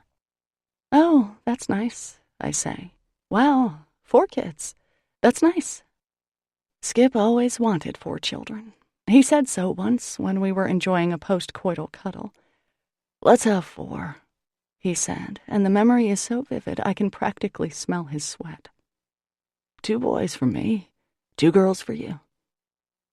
I thought it sounded wonderful. Would you like to see a picture? Skip doesn't wait, just fishes out his wallet and shoves it across the table to me. There they are, the Skip Parkinsons and their progeny. That's Henry the 4th, actually, Annabelle says, pointing with her lovely fingernail. Here's Savannah, and here's Jocelyn. The girl's blonde hair is neatly braided, their plaid dresses matching. The little boy is the image of Skip. No doubt the new baby will also be a boy. Skip always got what he wanted. I nod and blink, hoping the candlelight will hide the tears in my eyes. Hey. Someone thumps into the chair across from me. I look up. It's Malone. Maloner the loner. Surly, scary Malone. My mouth drops open. I was at the bar. Didn't see you, he says, and his blue eyes stare into mine. Sorry you had to wait, he says. His voice is like a growl, rough from lack of use, no doubt, and it takes me a minute to realize what he's doing. My eyes pop open a little, and the lines around his mouth move slightly. It might be a grin. Well, hi. Hi, Malone. This is Skip Parkinson. Do you know each other? Skip extends his hand, but Malone keeps staring at me. Then, as if reluctant to do so, he slides his gaze from me to Skip and gives a brief nod. He doesn't shake Skip's hand. And this is Annabelle, Skip's wife, I say. Malone takes her hand briefly and nods again. Then he looks back at me. I smile tentatively. Well, Skip, why don't we leave these two to their dinner? Annabelle suggests. It was wonderful meeting you, Maggie. Hope to see you all again. Good luck, I tell her, then look at Skip. Bye. See you, Maggie, he says. As they walk away, Skip glances at Malone, then leans down to whisper loudly into Annabelle's ear. I catch the words, poor white trash. The shithead. I look back at Malone. I can't say I've ever been so glad to see someone in my life, I tell him honestly. He raises an eyebrow. That's my old boyfriend, I confide. He dumped me for her. I'm supposed to be on a blind date, but apparently I'm being stood up, and they came in and whipped out pictures of their perfect kids, and I was just about to lose it. Malone keeps looking at me, and I realize he knows all this. He came to my rescue. Thanks for pretending to be my date, I say. Want some more wine? He asks after a minute. God, yes, I answer. From over at their table, I hear Mr. and Mrs. Parkinson laughing merrily. I try not to look. Malone, how did you know I was, being stood up, trapped, whatever? And what are you doing here? The waitress comes over. Here you are, she cries merrily to Malone. What can I get you? Malone orders a beer and another wine for me, and the waitress bustles off. Malone looks at me for another minute before answering my question. You're pretty obvious, he says. I am? How? I mean... You kept looking at the door, then your watch. Then that arrogant asshole came in, and you looked like you wanted to crawl under the table. Good enough? Geez, surly guy. So you just dropped by for a beer? I ask. He doesn't bother to answer, just looks over at Skip. Over in the bar, there's a cheer as the Red Sox do something great. Skip doesn't look. Too many painful memories, no doubt. The waitress brings our drinks, and I clink my glass against Malone's. To you, Malone. Thanks. Another piece of pie awaits you, courtesy of Joe's Diner. He rolls his eyes. I gather we won't be talking much. So you don't have to stay or anything, Malone. Maybe I'll just head out. You hungry? He asks. It's like talking to a bear, just a series of low growls and grunts that I must translate into words. I'm starving, actually. Let's eat, then. And so begins one of the strangest dinners I've ever had. My emotions roll and collide. Distress at seeing Skip, gratitude toward Malone. Who knew he'd do something so nice? Irritation with Malone because he's about as friendly as a hungover troll. Still, I try to make conversation. So, Malone, you have a kid, don't you? Attempt number 1. He nods once in response. Boy or girl? His blue eyes, which would be beautiful on someone else, someone who smiled, say, just stare back at me. Girl, he says after a minute. Does she live around here? I ask. No.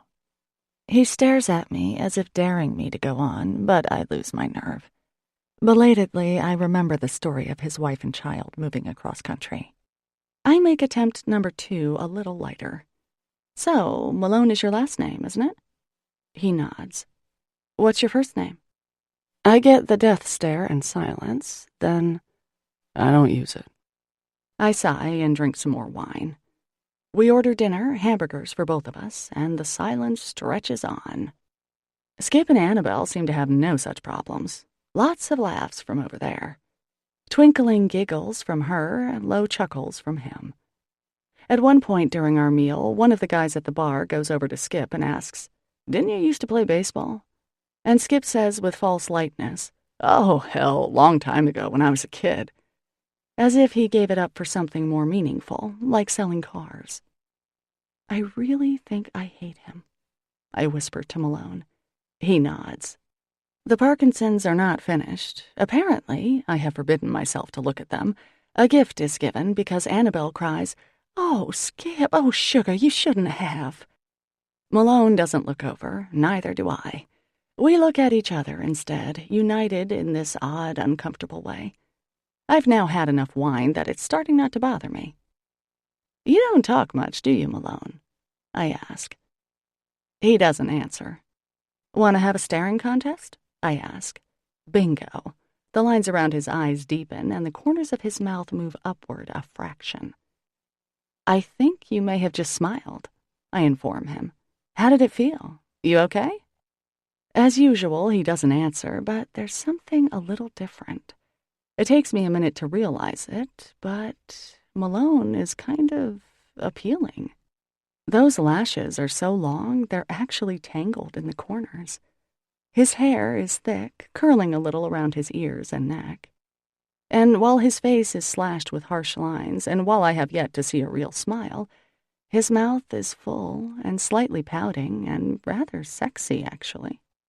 Life has left its mark on Malone's face with a heavy hand, but it's an interesting face, scruffy and rugged and gloomy. His cheekbones are sharp and angular, carved by the wind almost, and it's this phrase that makes me realize I shouldn't have ordered that second glass of wine. I clear my throat and look away. The waitress brings our check, and I fish around in my purse for my wallet. Malone takes his out first and withdraws a few bills. No, let me," I say, taking his money and holding it out to him. "This is definitely on me." He scowls, making his face a little scary again. He doesn't take the money. I put it back down and stand up. "Okay, thank you for a lovely dinner and everything else," I say. He follows me across the restaurant. "Bye now, so nice meeting you," Annabelle calls out. "Ditto," I say. Malone offers nothing, and neither does Skip. In the parking lot, I pause. "Thanks again, Malone," I say. Yeah. He walks to his truck, pleasantries complete. I get into my car and turn the key. The engine doesn't start. This is not an uncommon problem for me, and I sigh, pop the hood, and get out. Malone is still there, sitting in his truck, watching me. "It's fine," I call. "Happens all the time." But it's dark, and I have to fumble in my purse for the screwdriver I carry at all times. If I can just find it, I'll open the hood, stick the screwdriver in the air filter, and the car should start. But I can't find it because I failed to transfer it from my everyday pocketbook to the smaller one I'm carrying now. Nor can I find anything else that would work, like a pen. Sighing, I walk over to Malone's truck. "Do you have a screwdriver?" Surely he must. He's a man, isn't he? No. I close my eyes. The restaurant door opens, and Skip and Mrs. Skip walk over to their expensive, shining car. "Good night now," Annabelle calls. Skip holds the door for her, then goes to the driver's side. He looks over to me and pauses. "Malone, how about a ride home?" I ask before Skip can do anything. Sure, Malone says. He leans across the seat and opens the passenger door for me, which is unexpectedly polite from a man who has uttered only a handful of words this evening. I climb in. Tomorrow, Jonah or my father will have to drive me back here, but at least I'm safe from Skip's eyes for now. Malone starts the truck and pulls out of the parking lot. "I really appreciate this," I tell him. He glances at me, but doesn't say anything. We don't talk on the way home. I'm too engrossed in thought to try to lure Malone out of his cave. When we get into town, I break the silence and direct him to my house. He throws the truck into park and hops out. I get out before he can open my door. I'll walk you in, he growls. "No, that's okay, you don't..." But he's already waiting by the porch. I sigh. "I live upstairs," I say. "That's Mrs. K's apartment. Mine's up there." Malone waits for me to go first. The stairway is a straight shot to my door, and there's barely enough room for both of us to stand on the tiny landing. I fish out my key and unlock the door, then turn around to thank him. "Thanks again, Malone. That was really..." My words are cut off because Malone leans in and kisses me. At first, I'm too shocked to think a damn thing. Malone, kissing me. Of all the... But then it occurs to me that I'm kissing him right back, and it also occurs to me that Malone knows what he's doing. His mouth is surprisingly soft and warm, and his razor stubble rasps gently against my skin. His hands cup my head, holding me steady, and I realize that my own hands are pressed against his chest. He feels deliciously solid, his heart thudding under my palm. His mouth moves to my jaw, and I breathe in the smell of soap and salt. Then he kisses my mouth again. My knees tingle and grow weak, and I grip his shirt, giving a little sigh. Then Malone pulls back, smooths his thumb across my mouth, and looks down at the floor of my porch. For a moment, I think he's going to say something, but he doesn't. He just gives a terse nod and heads down the stairs. Good night, I call. He lifts his hand and gets into his still-running truck, then drives off in a most ordinary manner, leaving me dazed and stunned on my little porch. Right, I say. Perhaps I will wake up in the morning and find that this whole night has been just a bizarre dream. Those wiggly knees of mine are telling me different. I go inside and kneel down to pet Colonel, who is waiting patiently by the door. Hey, buddy, I say. How's my pooch? He licks my chin, then satisfied that I am indeed home again, he goes back to his doggy bed in the corner and lies down with a groan. Malone kissed me tonight, I tell him. Colonel doesn't understand it either. Chapter 9. I get a call on my cell phone the next day while I'm at the diner, and for a brief second, I think it might be Malone. It's not, of course not, as he doesn't have the number. Maggie, hi, it's Doug, says the caller. Doug? Oh, Doug. Hi, I say. Listen, I'm so sorry about last night, he says. There's a pause. I wait to feel bad, but nothing comes. I just panicked at the last minute, Doug says. His voice is heavy with misery. Maggie, I guess I'm not really ready to see someone. That's okay, I tell him. I ring up Stuart and move the phone away from my cheek. Everything okay today, Stuart? Wonderful, Maggie. He hands me his filled-out ballot, and I wink at him and resume my conversation. Don't worry about it, Doug. No, it's not okay. I completely chickened out and didn't even call. I feel awful, he says. I think he's crying. Some high school girls open the door in a cloud of giggles. Sit wherever you'd like, girls, I tell them. Doug, hang on a sec. I take the phone into the closet that serves as my office and wedge myself inside. Hi, sorry I'm at the diner, but I can talk now. I was all set to meet you, Doug chokes. I was actually in the car, but I just couldn't do it. You sound like the nicest person. Listen, Doug, I interrupt gently. It's okay. To tell you the truth, I ran into an old friend and we had a really nice time. A bit of a stretch, but the truth is rather complicated at this moment. Really? Doug asks hopefully. Yes, I say. I can hear Georgie making his exuberant entrance, Octavio singing quietly. It sounds like you're just not ready yet to meet somebody, and that's perfectly fine. When the time is right, you'll know it. Doug doesn't answer for a minute, and I realize he's crying in earnest. Do you think so? He asks thickly, confirming my guess. I sure do, Doug. I pause. From what you said, your wife sounded like a really great person. It'll take some time for you to want to be with someone else. I think you're one of the nicest people I've never met, Doug says with a choked laugh. If you ever want to get together as friends, I'd like that, I tell him. I wonder if I'd be so generous if Malone hadn't given me something else to think about last night. Last night, I lay awake in bed for nearly an hour, wondering at the strangeness of humanity. Usually, when someone is attracted to someone else, there are signs. Not so with Malone. In fact, I'd have bet my last dollar that he suffered through every minute of our bizarre dinner together. that he didn't like me a bit, especially after I was so catty in the bar with Chantal that night.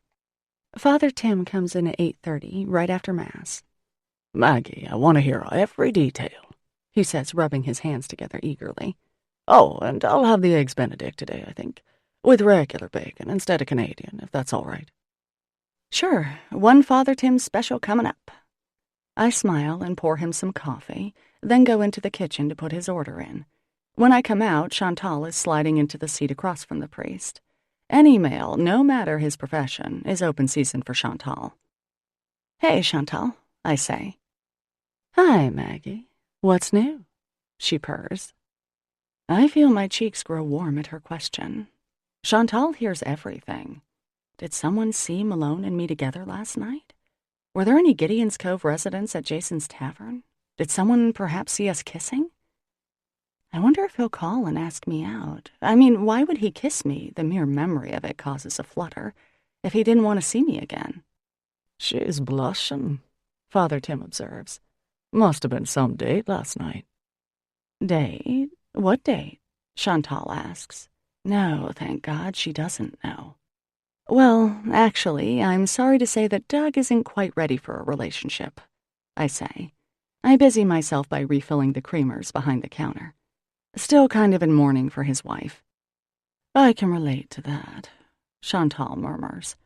I roll my eyes, but Father Tim is tricked and pats her hand. "Poor dear," he says, and Chantal sighs hugely, her breasts rising dramatically in her low-cut shirt. Father Tim's compassionate expression doesn't flicker, nor does his gaze drop a millimeter. The man is a saint. At lunchtime, the bell over the door tinkles, and I look up to see my sister, Violet, and my parents. "Good morning," Christy says. "Vashoo," says Violet, reaching out a plump hand for me to smooch. "That means I love you, Auntie Mags," Christy translates, pulling off Violet's pink coat. My parents likewise take off their coats and line up like penguins at the counter. For some reason, no member of the Beaumont family ever sits at a booth. "How was your date last night?" my mother asks without preamble. "Did you finally meet someone with potential?" "Oh, it was fine," I answer, feeling that heat creep up my neck again. "Doug is very nice, but he's not ready for a relationship. His wife died about 2 years ago." There. Nothing I said was untrue. An image of Malone's slight smile causes a sudden cramp in my abdomen. "Well, he should get out there anyway," Mom says, irritated that a daughter remains single. "A rolling stone gathers no dirt." "Well said, Mom," Christy says. Our dad smiles into his coffee cup. "Don't laugh. Maggie's not getting any younger. Before long, Maggie, you'll have problems getting pregnant, and then where will you be?" I stare at her, stunned that the woman whose womb I began my life in could be so cruel. "Geez, Mom," Christy says. "It's true," our mother states. "You'll meet someone when the time is right, don't worry," my father says in a rare show of defiance to Mom. He pats my hand. My mother snorts. "Hey, Dad, do you know who I ran into last night?" I say, grateful for the chance to change the subject. "You know Malone, the lobsterman?" Dad looks blank until Christy says, "You know, Dad, his boat is next to Jonah's." "Oh, yes, a dark-haired fellow, quiet." "Pathologically so, yes." "Yeah, did you have him in school?" Dad taught biology for 30 years and knows just about every person who ever went to school in Gideon's Cove. "Sure, I think he transferred in mid-year. Why, honey?" "Oh, I was just wondering what his first name was. He wouldn't tell me." I realize I have erred as Christy's left eyebrow lifts. No one else notices. Let's see. Malone, skinny kid, tall, not a bad student toward the end, but way behind at first. I think there was trouble at home, to tell you the truth. Was it Michael? No, not Michael. I'm thinking of the Barone kid. I think it was an Irish name. Liam? No, that's not right. Brendan. It was Brendan Malone. No, that was Brendan Riley. Dad thinks for a minute, then shrugs. "Sorry, honey. As I recall, everyone just called him Malone." Oh well, not important. I was just curious. Christy looks quite speculative, and I turn away to wait on Ben at the counter, since Judy is doing a crossword puzzle. Our mother offers to take Violet for the afternoon, claiming that she never gets to see her only grandchild, here with a significant look at me, the daughter who has failed to reproduce. She ignores the fact that she sees Violet almost every day. Once we're alone, Christy pounces. "So, why the sudden interest in Malone?" she asks, pretending to help me as I pack my car for meal deliveries. "Oh, I just ran into him last night," I say, feigning nonchalance. And?" she prods. Damn this twin thing. She knows far too much. "Okay, I'll tell you, but you can't tell anyone else." Knowing she won't, I give her the story from last night. Skip, Annabelle, Malone. But for some reason, I don't tell her the ending. So he drove me home. Jonah brought me out to get my car this morning, and unlike some siblings, he didn't ask prying questions. "Well," Christy says, "that was awfully nice pretending to be your date. Wicked nice." I murmur. "Listen, I have to go. Do you want to come? It'll be fun. They'll have Colonel and you." "Double the pleasure, double the fun," my sister says. "Sure, I'd love to." And it is fun. The 14 people on my route are always overjoyed to see Colonel and me, and when encountered with my mirror image, they nearly wet themselves in delight. We bring in the meals, tidy up at one house, check a prescription at another, chat with the clients, let them pet my gentle dog. I urge Christy to show pictures of Violet, and a lot of old faces break into tender smiles at the sight of my beautiful niece. "She could be yours," Mrs. Bannock says, handing the picture to me. "True enough," I answer. "I couldn't love her more if she was." We finish up our route and head for home. "So, still no boyfriend," Christy says as we drive home. I don't comment. "Any ideas?" "Not really," I say, glancing in my rearview mirror. "I think I'll just give it a rest for a while. I've been on 4 dates in the last month, and none of them worked out very well." "You sure? Idle hands are the devil's workhorse, as Mom would say," Christy advises somberly. I laugh, but at the back of my mind is Malone and his gently scraping kiss. When I get home from dropping Christy off, I zip over to the answering machine, hoping to see the blinking light. No blinking. Malone has not called me. Nor does he call me that evening. The next day is Sunday, and as I flip between tables, clearing and serving, Malone is on my mind. Why hasn't he called me?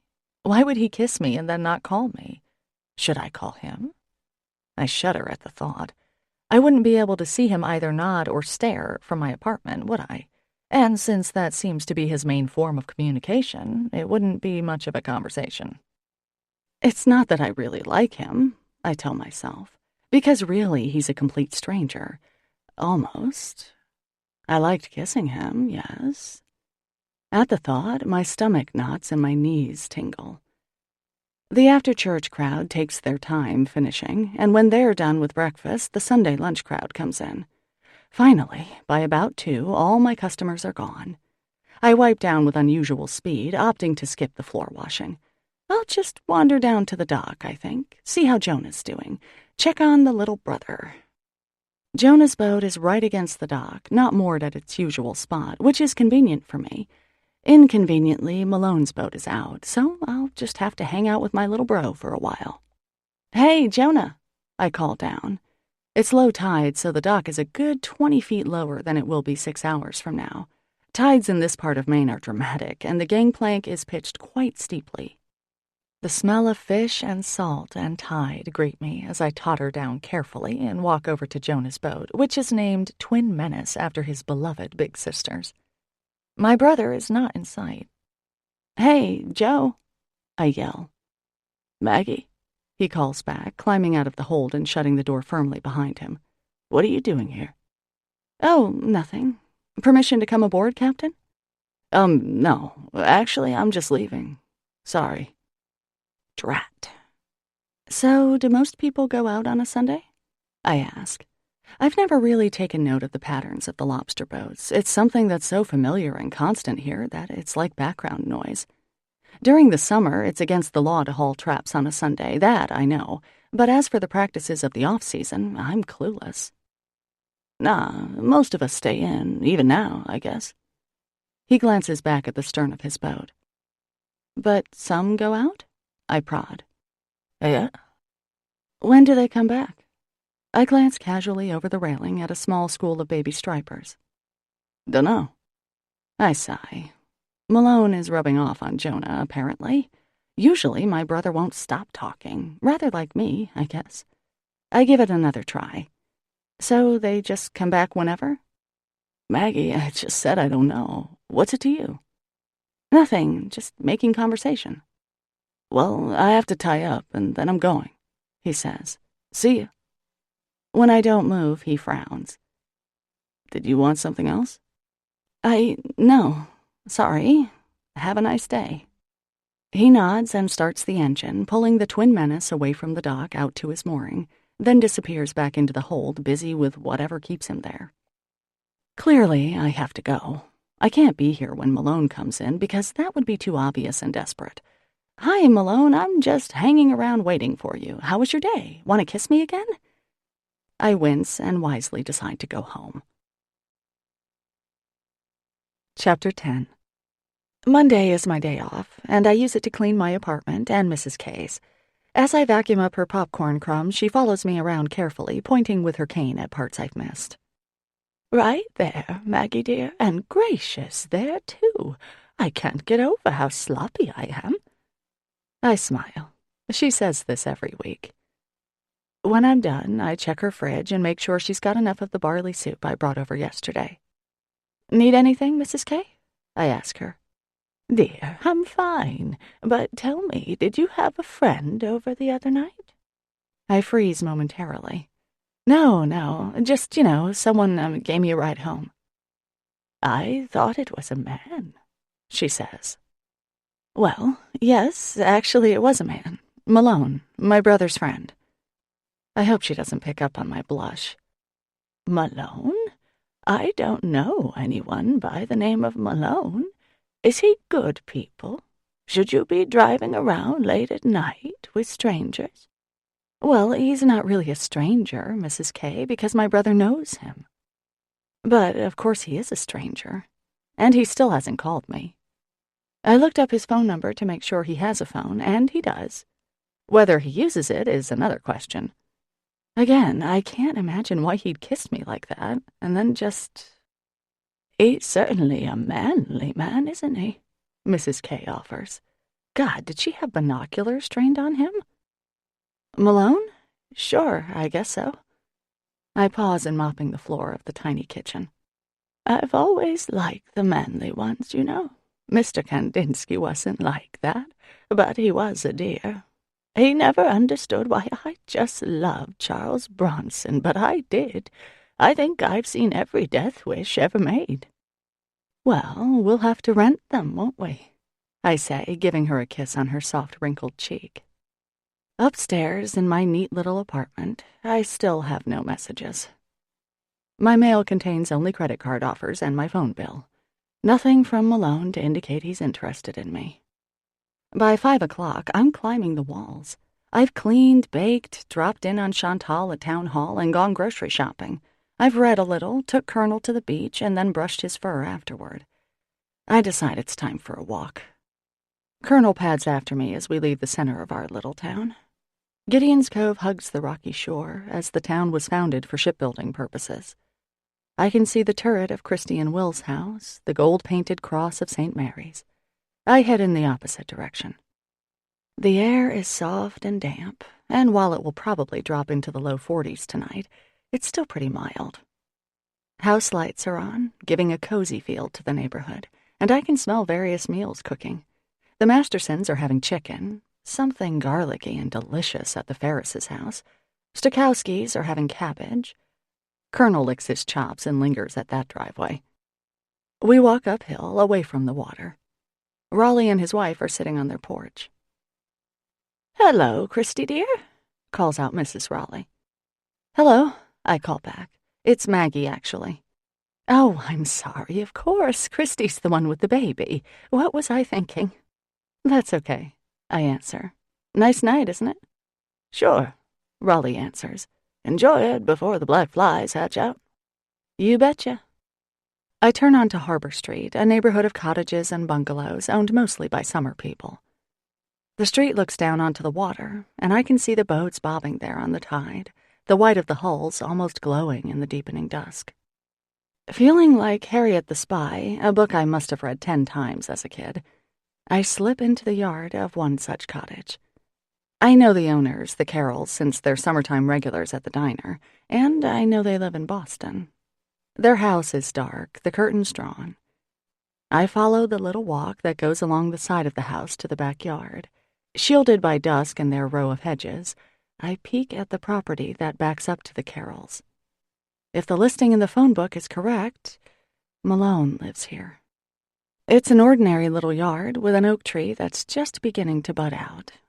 There's a small back entryway with a couple of garbage cans lined up neatly against the outside wall. A light shines in a window. Suddenly, the door opens and Malone appears with a bag of trash.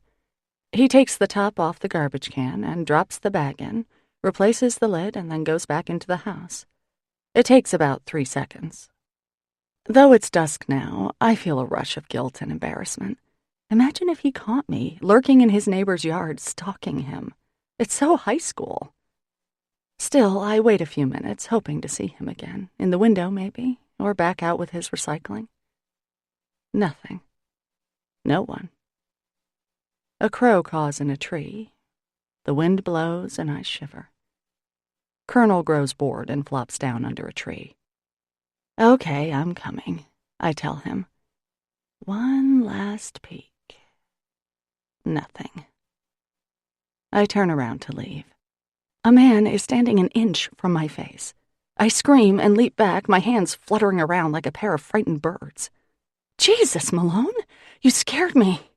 God, I didn't even hear you sneaking up on a person like that. Jeez. I press my hand against my heart, which is thundering like a racehorse on speed.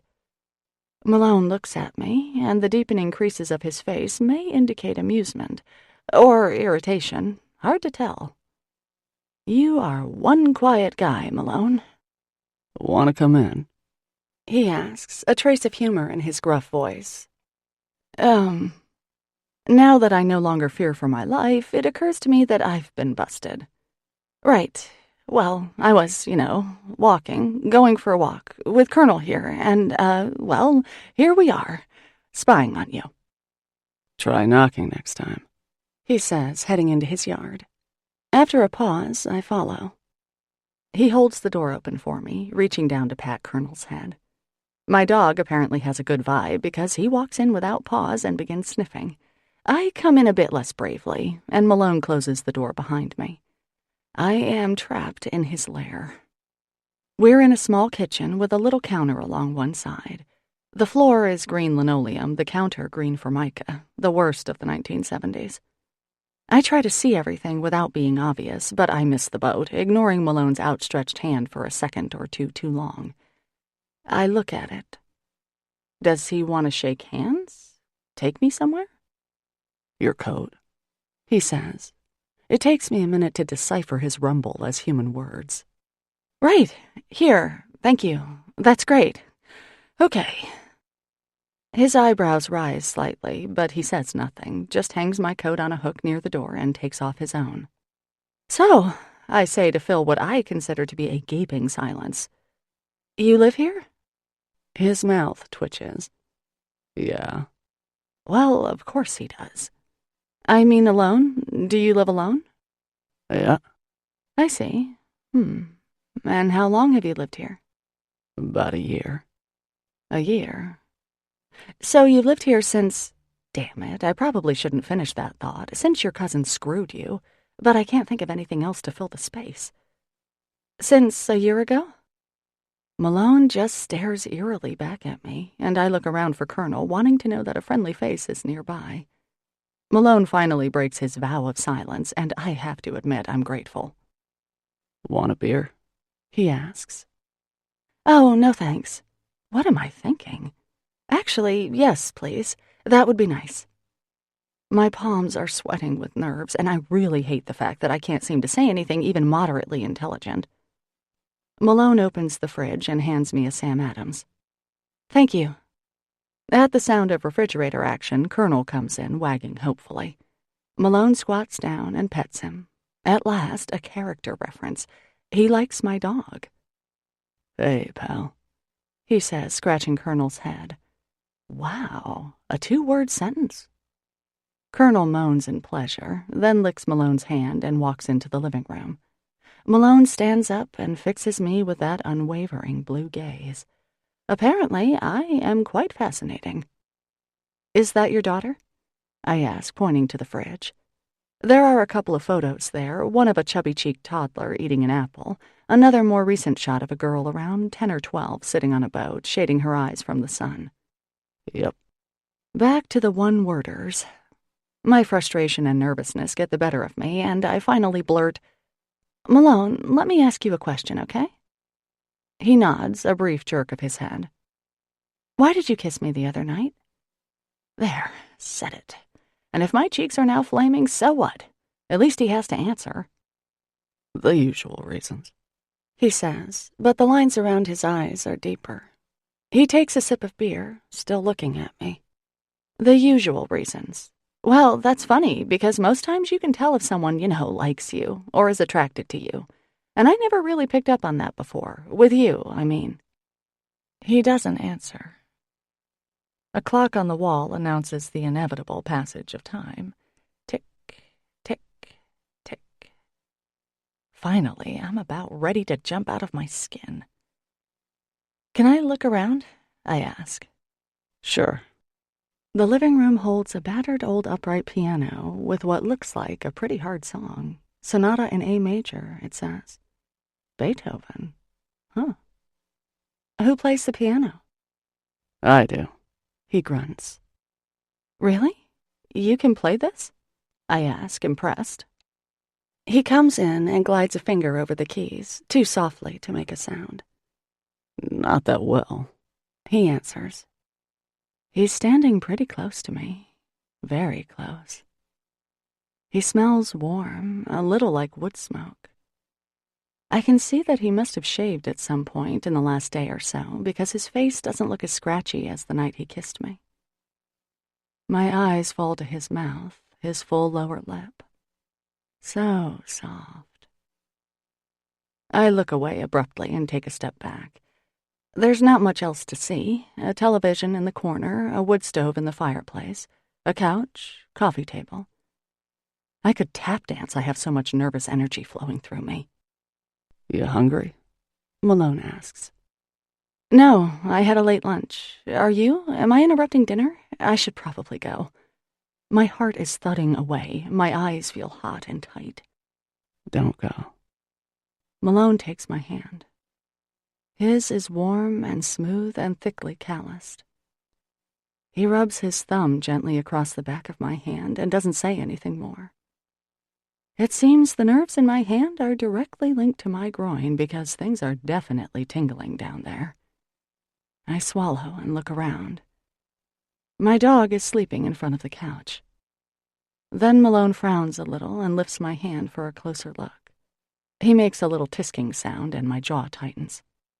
Yes, well, my hands are in the water all day long, and then with being near the grill and all. Come here, he says, pulling me back into the kitchen. He lets go of my chapped, disgusting claw, opens a cupboard, and rummages around. I lean against the counter, miffed. So what? So I have chapped hands. Big deal. A little eczema and everyone gets distraught. Malone takes out a small tin and opens it. Then he scoops out a little bit and rubs it between his palms.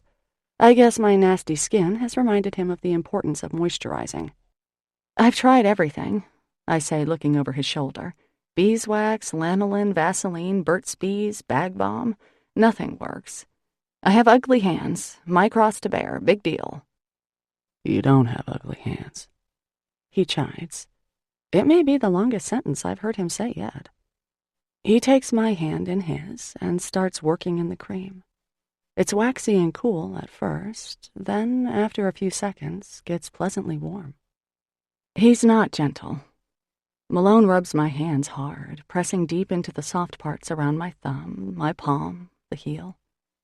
He works every finger, giving attention to each rough cuticle, each reddened knuckle.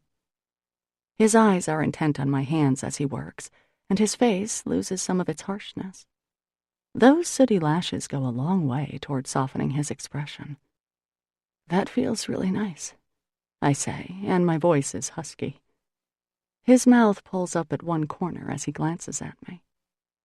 He gently returns my hand to my side and starts on the other one, and I close my eyes against the lovely pressure.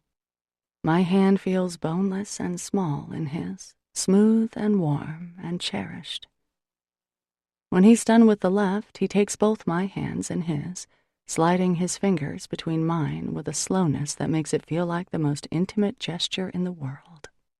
He gently folds my arms behind my back, making me arch out toward him a little. He waits until I open my eyes. So, I say, and he kisses me then, not letting go of my hands. He kisses gently at first, but with such intensity, like it's the most important thing in the world that he kiss me just exactly right. And he does. God. His lips are firm and smooth and warm, and he takes his time kissing and kissing me until I pull my hands free and grip his thick, wavy hair. Then, without his lips leaving mine, he lifts me onto the counter and moves closer. His tongue brushes mine, and electricity jolts through me, weakening my limbs. His arms are around me so tightly I can hardly breathe. It's like being pulled against a granite wall, safe and solid. When he pulls back a little, I'm literally panting and it's hard to focus. His eyes are heavy-lidded too, his mouth parted. Stay, he rasps. Okay, I breathe. Then he kisses me again, lifts me off the counter, and carries me into his bedroom. Chapter 11. I wake up alone, roughly 12 hours after I arrived. It's just starting to get light outside. Malone? I call out softly. There's no answer, but Colonel's head pops up at the side of the bed. Hey, Colonel, I say, patting him. I get out of bed, pull on my shirt and pants, and pad into the kitchen. There's a note on the table, anchored by the little tin of hand cream. Maggie, coffee's there if you want it. Take this. And that's it. I sigh and flop in the chair. I gather that this in his note is the hand cream, and I take a minute to study my hands. They do feel better than usual, and the redness is a little less, but I still feel mildly disappointed. After changing your perspective on the world, mind-altering, life-transforming, earth-moving, sky-shattering sex, it would have been nice to see the other party responsible. I realize I'm smiling, possibly purring. Then, acknowledging that I have to get home for a shower and change of clothes before I go to the diner, I get up to find my socks. All that morning, I'm in a great mood. Every now and then, a bit of last night will flash through my head, and I feel quite steamy. A little smile stays on my lips as I flip home fries and pancakes, crack eggs, and pour coffee. Malone, I assume, is out checking his traps. Soon he'll come back. Maybe, for the first time, he'll come into the diner. Maybe he'll finally cash in on that piece of pie. Maybe he'll stare at me as I try to act normal. He might even smile as he drinks his coffee.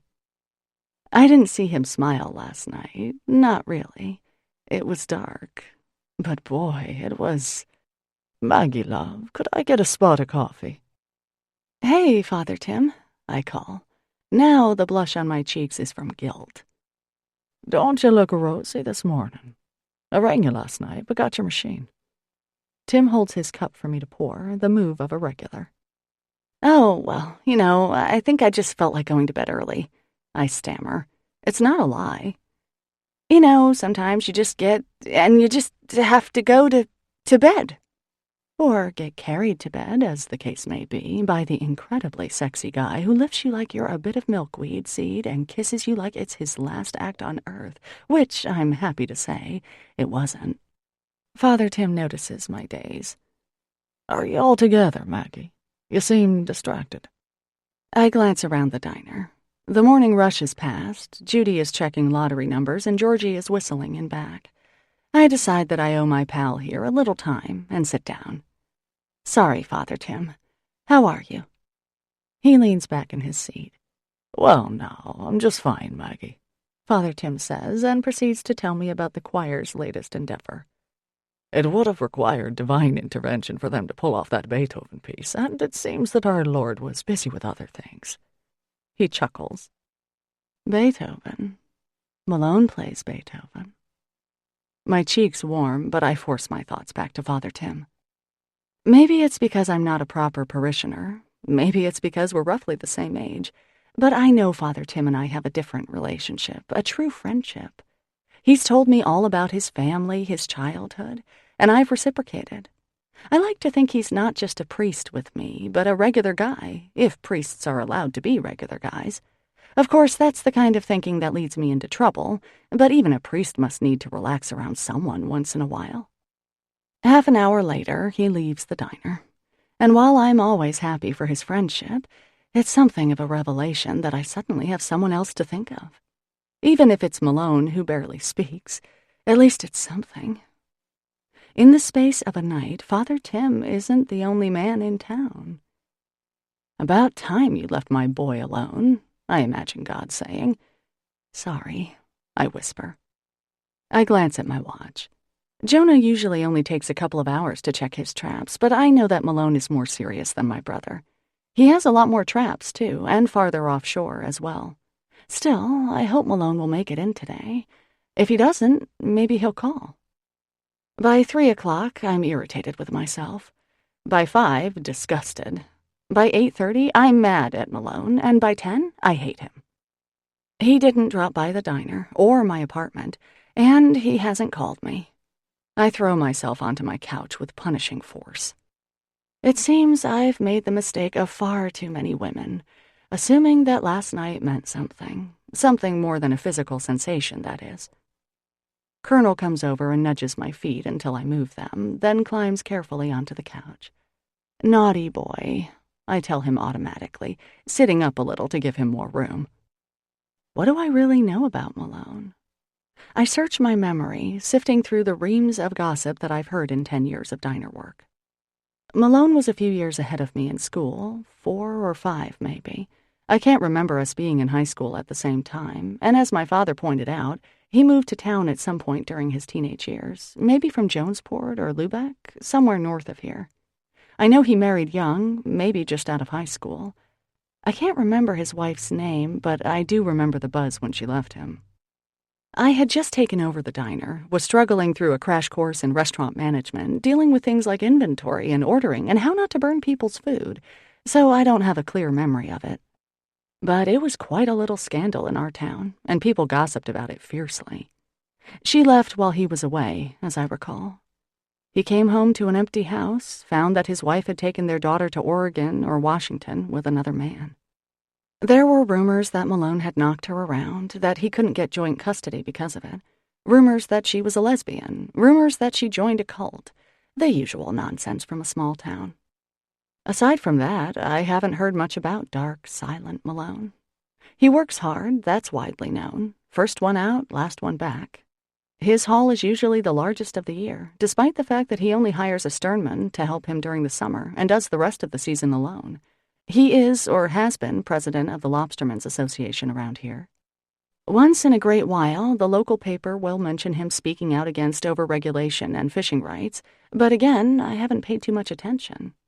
Malone never meant anything to me, other than being the slightly scary guy who gave me a ride last year. We know he's great in the sack, I tell Colonel, and that he doesn't know how to use a telephone. As irritated with myself as I am with Malone, I pace around the apartment.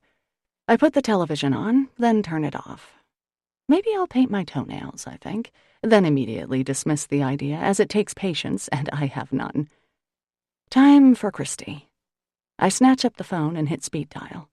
"Hi, it's me," I say. "Hey, I was just, reading this book about a woman who's sleeping with this guy and the sex is really good and she thinks it means something, but he never calls her. What do you think?" Do you mean about the plot, or—" I choke. "Shit, Father Tim, I'm sorry. I thought I hit the button for my sister. He laughs. Not to worry, Maggie, not to worry. He pauses. It sounds like your book makes another strong case for marriage first, don't you think? I flush with guilt. Oh, I guess. It's just that hardly happens anymore, waiting for marriage. And no doubt that explains why the divorce rate is so terribly high. More people should be like you, Maggie, willing to wait to get to know someone before rushing into a purely physical relationship. I grimace, so very, very glad that Father Tim can't see my face. Sometimes, I say, trying to get it through my thick head, you feel such a strong attraction to someone that you think it must be a sign. He pauses. I really wouldn't know. His voice is gentle. Of course not. I'm sorry. It's just that sometimes... You know what? Forget it. I was just thinking of someone, well, this person in the book. I stopped talking, picturing Father Tim at home, maybe in his bedroom, not that I've ever seen it, his kind and laughing eyes, his ready smile. Father Tim, I asked tentatively, do you ever wonder if you made the right choice? You must get so lonely sometimes. Father Tim is quiet for a moment. Well, sure, of course, don't we all? Of course I sometimes think about what life would have held had I not been called to the priesthood. I sit up straighter. Really? Sure, no. His voice is wistful. It's a common enough complaint in my vocation, loneliness is. Every once in a while, I find myself picturing what it would be like to have a wife, a few children. His voice trails off. Uh-huh, I breathe, afraid that saying more will break the intimacy of the moment, simultaneously thrilled and horrified to get this glimpse behind the curtain, as it were, to see the great Oz revealed. But those thoughts are fleeting, he says, his voice stronger. For me, it's like dreaming you're the president or an astronaut. I love the life I have as a priest, and those daydreams are just that, bits of fluff that pass right out of my head. Moment over. I guess it's only human to wonder, I say. And you know, Father Tim, even if you don't have, a family, well, we all love you here in Gideon's Cove. You're a wonderful priest. Thank you, Maggie, he says gently. You have a gift of making people feel very special. You know that, I hope. I smile, feeling a warm squeeze in my chest. Thanks, Father Tim, I half whisper. After we hang up, I go into the bathroom and look at myself in the mirror. I like my face. It's not beautiful, not really, but it's nice enough, pretty. A pleasing, friendly face. And to hear Father Tim confide in me, tell me I have a gift, well, I like my face even more. Of course, Christy's face is exactly like mine, but that's a minor detail. There's a knock at the door, and I jump. It's Malone, his face as cheerful as the angel of death. Irritation, nervousness, and attraction flutter around in my chest as I open the door. Hi, I say. Hey, how are you, Malone? Oh, what a nice night, isn't it? I thought maybe it was raining. He stands there, looking at me as if assessing my babble, then deigns to speak. Hi. Hi, I echo, in full idiot mode. So, want to come in? He steps inside, immediately making my apartment seem even smaller than it is. Colonel slips off the couch and comes over to greet my guest, wagging gently. Hey, boy, Malone says, bending down to pet Colonel's head. Colonel licks his hand and goes to his doggy bed in the corner and begins his nightly ritual. 5 turns in a tight circle, followed by intensive sniffing, followed by the actual lying down. I watch him intently so as not to have to look at Malone, who is staring at me.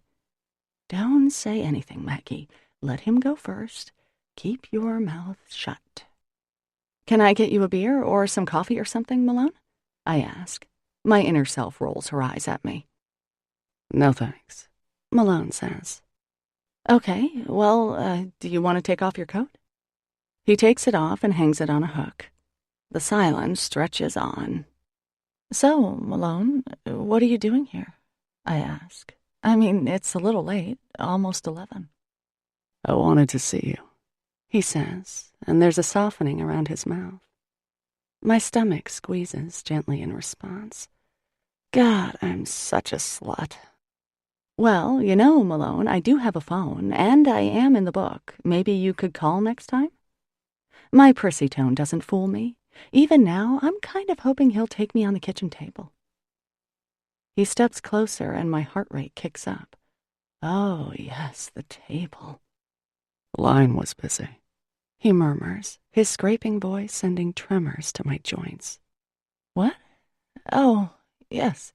Yes, that's right. I was on the phone.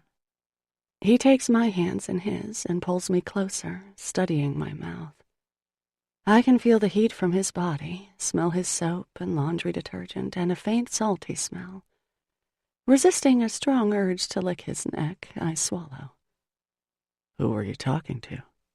He asks, just when I want him to kiss me the way he did last night. He raises an eyebrow, waiting.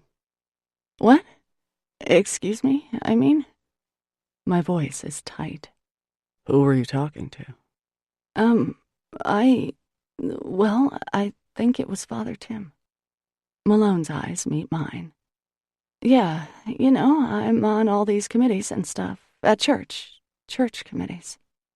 His eyes return to my mouth, his tangled lashes lowering. Lashes like that are just not fair. That's nice, he mutters. Malone, I whisper hoarsely, then clear my throat. You think you could drop the chit-chat and kiss me? Chapter 12. So when I wake up in the morning, alone again, I really have no one to blame but myself.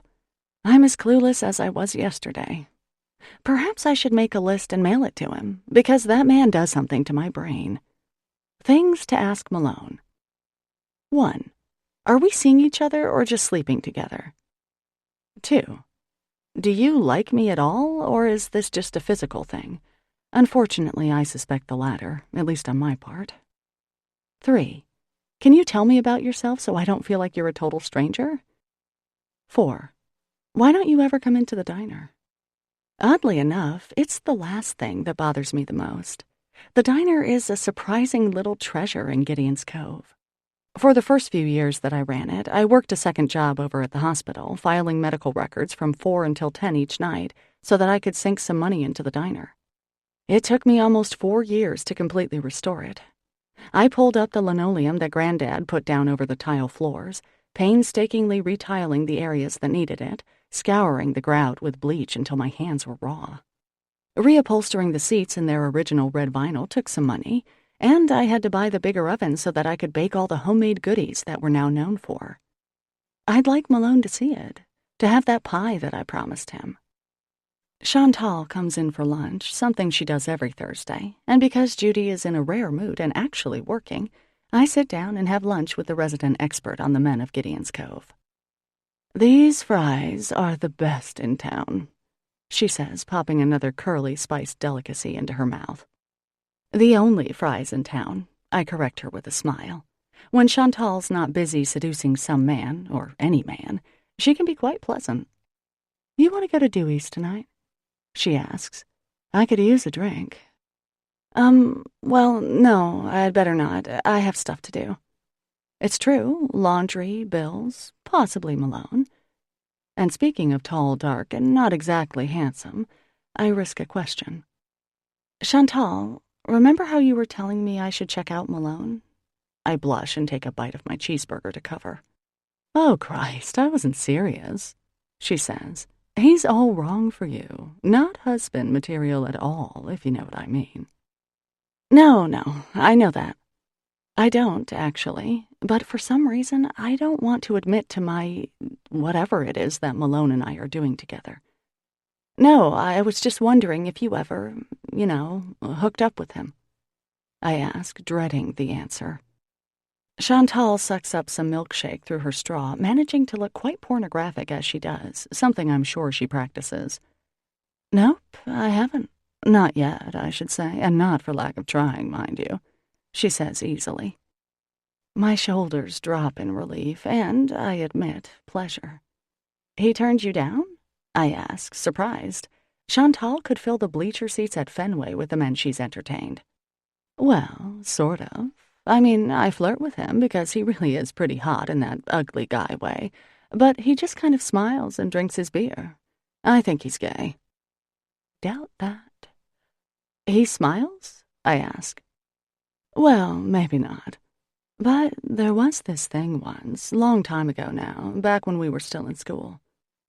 She stops and drops her eyes, her thickly mascaraed lashes shielding her expression. What? I ask, leaning forward. Well, it was nothing. I gave him a ride.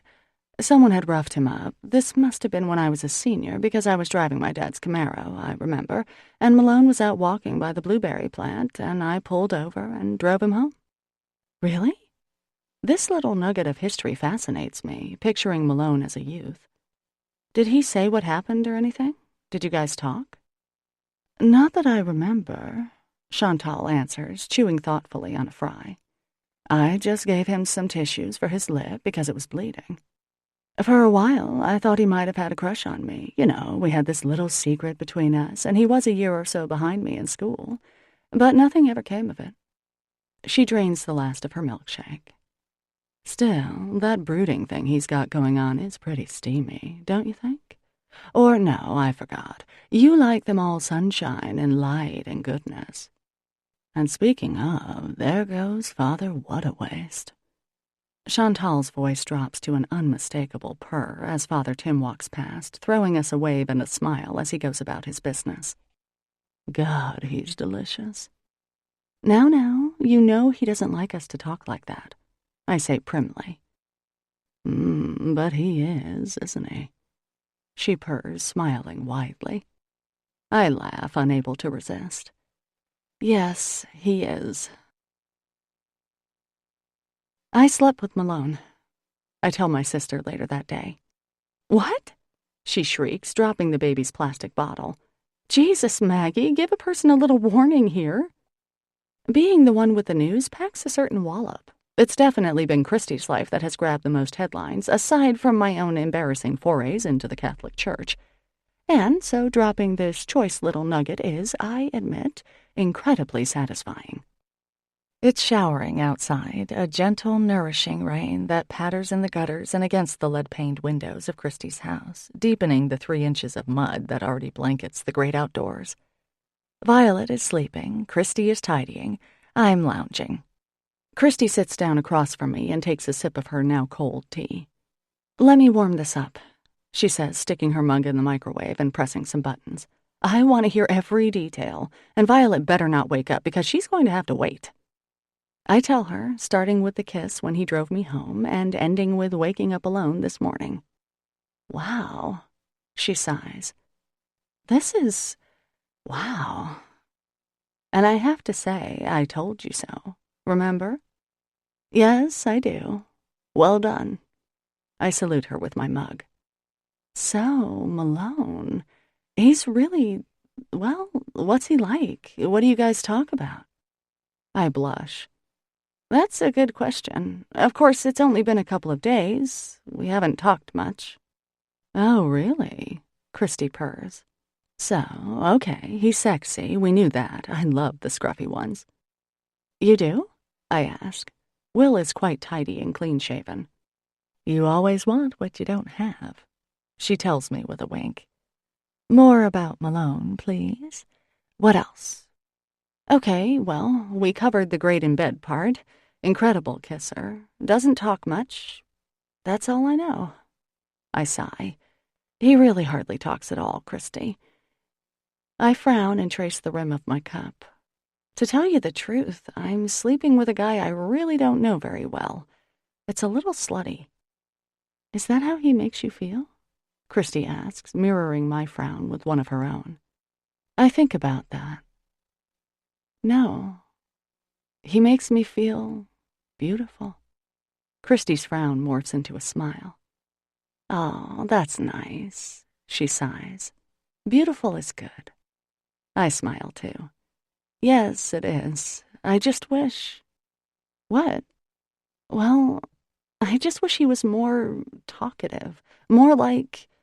I wince, but tell my sister the truth. More like Father Tim. Well, I, for one, am glad he's not, Christy chides. Father Tim is a... I know. Save it.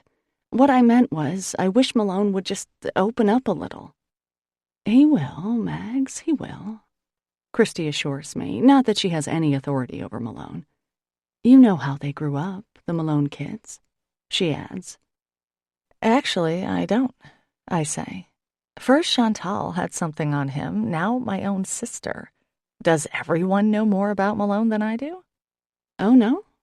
Well, She pauses, considering. It wasn't good. How do you know? I ask. His sister was in our class, dummy, Christy informs me. Allie Malone, don't you remember? She was shy, black hair like Malone's, pretty quiet. I rack my brain for some recall. Oh, okay. God, I hardly remember her. Too wrapped up in Skip. Yeah, true. So, tell me what you know, I prod. Christy takes another sip of her tea. Well, I never went over there or anything, she says, and I don't exactly remember how much she told me and how much was just what the kids said, but we were lab partners junior year, and we were kind of friendly. She stiffens as Violet rolls over, the rustling clearly audible over the monitor, but when no coo or cry follows, she goes on. I guess the father was abusive. I don't think sexually, thank God, but there was definitely some bad stuff. The police came once. I remember Allie talking about that. She was crying in the bathroom one day and told me that her brother and father both spent the night in jail. Yikes, I murmur. So, anyway, I really don't know more than that. She went away to Boston, and we never really kept in touch. Did you ever hear that Malone hit his wife? Christy frowns. No, I never did. He's not, rough or anything, is he, Maggie? Oh, no. My cheeks grow hot. Not rough at all, just intense. I wish you could see your face right now, my sister says, laughing. Listen, don't tell anyone about this, okay? About Malone and me. It's not like we're actually seeing each other. We're just, I don't know.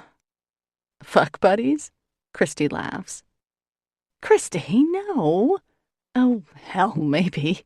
I can't help laughing, too. Can you imagine what Mom would say? I really don't want to think about that, I answer truthfully. Mother is not one to be sympathetic to hormonal urges. Young people today are so trashy, she's fond of saying. Don't they have any self-respect? Even if Malone and I had a real relationship, he's not exactly what Mom has in mind for me. Why can't you meet a doctor, Maggie, or a lawyer? Or maybe that Microsoft executive on Douglas Point. If you'd just clean yourself up a little, you'd be quite presentable, you know. You need to stop lighting your fire under a bushel. At this moment, my niece lets out a coo over the monitor, signaling the end of her nap. Christy gets up and goes upstairs, and I sit at the table, mulling over what she's told me. I stay to play with Violet, rolling on the floor with her, encouraging her to grab the little moose puppet Jonah gave her at birth. She finally does, and Christy and I cheer as the genius baby stuffs an antler into her drooling mouth and chews on it. Christy convinces me to stay for supper, and I do, drinking in their domesticity and happiness. On my way home, I try to imagine Malone acting like Will, laughing, pulling me onto his lap the way Will does to Christy, kissing his baby, and practically leaping at the chance to change her diaper. I can't. Malone doesn't inspire thoughts of husband and father. So what are you doing with him, Maggie? Mom's voice asks in my head. Killing time until the real thing comes along, or just scratching an itch? I'm pretty sure I don't want to answer those questions, but I have a long time to think about them. Malone doesn't come over that night. He doesn't call either. And I don't call him. Chapter 13. So, Maggie, how's the quest going? Father Tim asks me as I pour him some coffee. The man quest? I ask. Are you on any other kind? He quips, raising his eyebrows with mock sincerity. Oh, how cutting, and you a priest. Tisk, tisk. I glance around the diner. pretty full since it's raining hard outside, and people love to go out for breakfast when it's raining. The quest is on hold at the moment, Father Tim, I answer. When the time is right, yada yada. What can I get you this morning? I guess I'll have the special, Maggie. Sounds lovely. The special is French toast made with homemade sweet almond bread and soaked in a peach glaze. It is lovely, and an original recipe, and if I could get a restaurant critic out here, I'm sure he or she would love it. You got it, I tell him. Bacon with that? You know me well. He smiles. Yeah, and I know you'd better get your cholesterol checked. You're a wonderful friend, he says, and unexpectedly he takes my hand and pats it, looking up at me. And though I have a coffee pot in my hand and he's wearing his priest clothes, there's something very marriage proposal about our little tableau.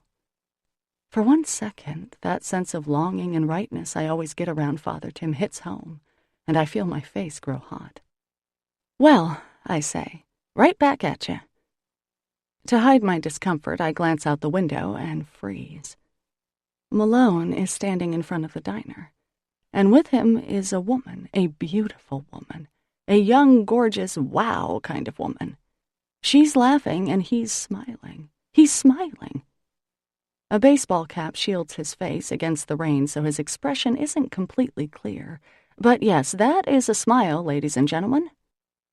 Father Tim releases my hand, and I smile automatically at him.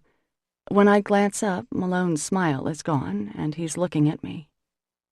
The lines that slash down his face are emphasized from the lights in the diner. Is he angry? He says something to Miss Universe, and without so much as a wave, they continue on their way, away from Joe's.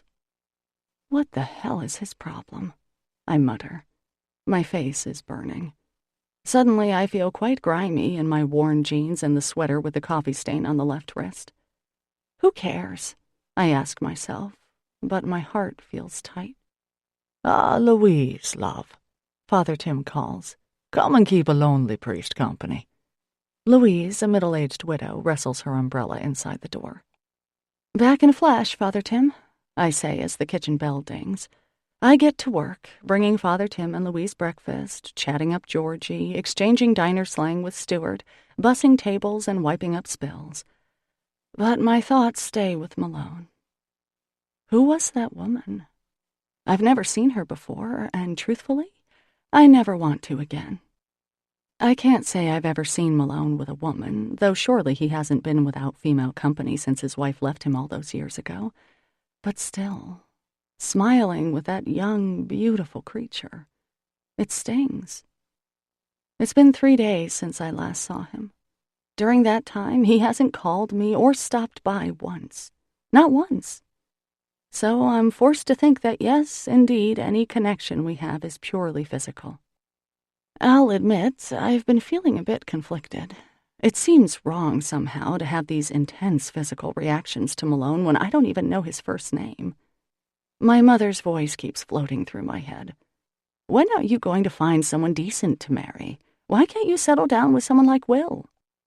My protestations to my mother that I'm trying fall on deaf ears. I'm not succeeding, and as she so ruthlessly points out, the years are passing.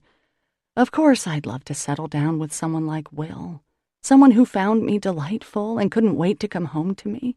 Someone who loved children and wanted a couple. Malone is not that guy. After all, there he is out with Maine's answer to Catherine Zeta-Jones. If he finds me delightful, it's only in the sack.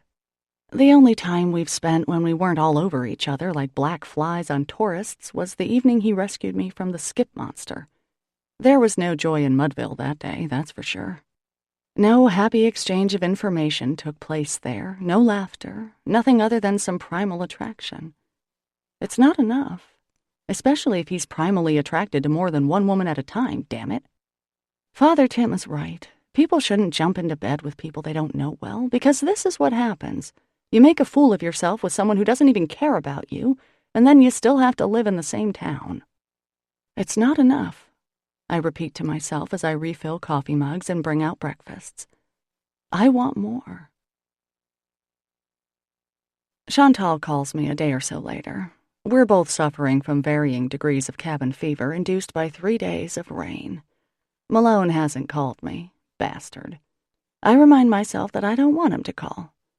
Sure, I'd love to go out, I tell her. We agree to meet at Dewey's for a few drinks. Knowing my low alcohol tolerance, I opt to walk, even though it's still raining steadily. I've decided that Malone is an indiscretion created by too many months unrelieved by human contact from a non-family member. Aside from Georgie and Colonel, Malone is the only male who's touched me outside of Dad, Jonah, and Will. I probably would have humped the 80-year-old double amputee if I'd gone much longer. Hey, Dewey, I call as I hang up my slicker. Hi, Maggie, he calls. Without my asking, he pours me a glass of wine and brings it over to the booth where Chantal and I usually sit. That nice Chantal joining you? He asks. She's not nice, Dewey, I say, taking the glass. She's a wicked, wicked woman. Don't I know it, he sighs. My laugh lands somewhere between irritation and amusement. Does every man in town under the age of 102 have to be so damn smitten with Chantal? Do I have to be everyone's surrogate daughter? The red-haired temptress comes in, hips swaying, blouse revealing, lest anyone forget just how stacked she is. Hi, Paul, she sighs, rubbing past him as if we were trapped on a crowded subway car instead of in a nearly empty bar. Paul, sweetie, could you bring me a martini, hon? Make it a Cosmo, okay? My friend and I haven't seen each other in ages. You sure have a gift with men, I observe dryly as Paul hurtles to the bar to do her bidding. Oh, it's nothing, she says, batting her eyelashes. Man, this rain. I'm climbing the walls. Tell me what's new with you. I rack my brain for something I wish to tell her and come up empty. Not much. What about you? Well, I had the most incredible sex the other night. She purrs. Me too, I almost say, then chide myself. That was just a fling, Maggie. Stop thinking about him. Oh, well, that's very nice. Good for you. Guess with who? She leans forward, her beautiful dark eyes mischievous. There's a strange sinking feeling in my chest, like I swallowed a rock. I don't know, Chantal. Who? Take a guess. Malone? I say, my throat tight. She leans back in the booth. Malone? No, not Malone. Oh, thank God. I let out a deep breath. Dewey? She laughs. No, not Dewey. That was just once, a couple of years ago, before he put on all that weight. She drums her fingers on the table. Any more guesses? She asks. It better not be Jonah, I warn. No, not your precious baby brother, she answers. You suck at guessing, so I'll just have to tell you. Mickey Tatum. The fire chief? I blurt. Mm-hmm. You know what they say about firemen. She smiles. And it's true. I look away. Actually, Chantal, I don't know what they say. Guess. Can we not do this 20 questions thing? I don't know. Come on, she implores. Guess. Paul brings Chantal her drink, peeks down her low-cut lacy blouse, squeezes her shoulder, and leaves. She looks at me expectantly, smiling. Firemen do it hotter? I guess resignedly. No, honey. Firemen have longer hoses? No, but that does seem to be the case. She takes a sip of her pink drink. Guess again. I really don't know, Chantal. Please stop making me guess. They still know how to use a split lay. Chantal laughs merrily. I don't know what that means, I say, laughing in spite of myself. And please don't tell me. Well, okay. But I joined the fire department, so say hello to the newest member of Gideon Cove's bravest. Chantal launches into far too much detail about Mickey Tatum, who must be 60 if he's a day. As he was my confraternity of Christian doctrine teacher the year I made my confirmation, I'm not really comfortable hearing this. But Chantal is entertaining, that's for sure. The bar grows fuller. Jonah comes in and waves, but he's with a pretty young woman and can't be bothered with his sister tonight. Some of his pals are there, Stevie and Ray, who co-owns the boat with Jonah. The regulars. Chantal and I are discussing a movie we both want to see when Malone walks in, alone. No Zeta Jones tonight. Good. He hangs up his coat, then glances around, sees me, and gives a little jerk of his chin. My smile turns to stone. That's it? A chin jerk? Oh, Malone just came in, Chantal says. She's been documenting the arrival of every man here. Let's make him sit with us. She slides out of her seat. No, you know what? Let's not. Let's just have, girls' night, okay? No guys. Chantal? But she's already gone up to the bar. She slides her hand across Malone's back and says something. I pretend to fumble in my purse for something, hoping he doesn't think I sent her over. Damn. Malone smiles at her, a little anyway, and I am embarrassed at a sudden longing to have him smile at me, then immediately disgusted with myself for feeling that way. This is the guy who slept with you and ignored you, Maggie. The guy who may also be sleeping with someone prettier and younger than you. Ignore him back. Say nothing. I mean it. Okay if Malone joins us? Chantal asks, slipping back into the booth, graceful and lithe as a snake.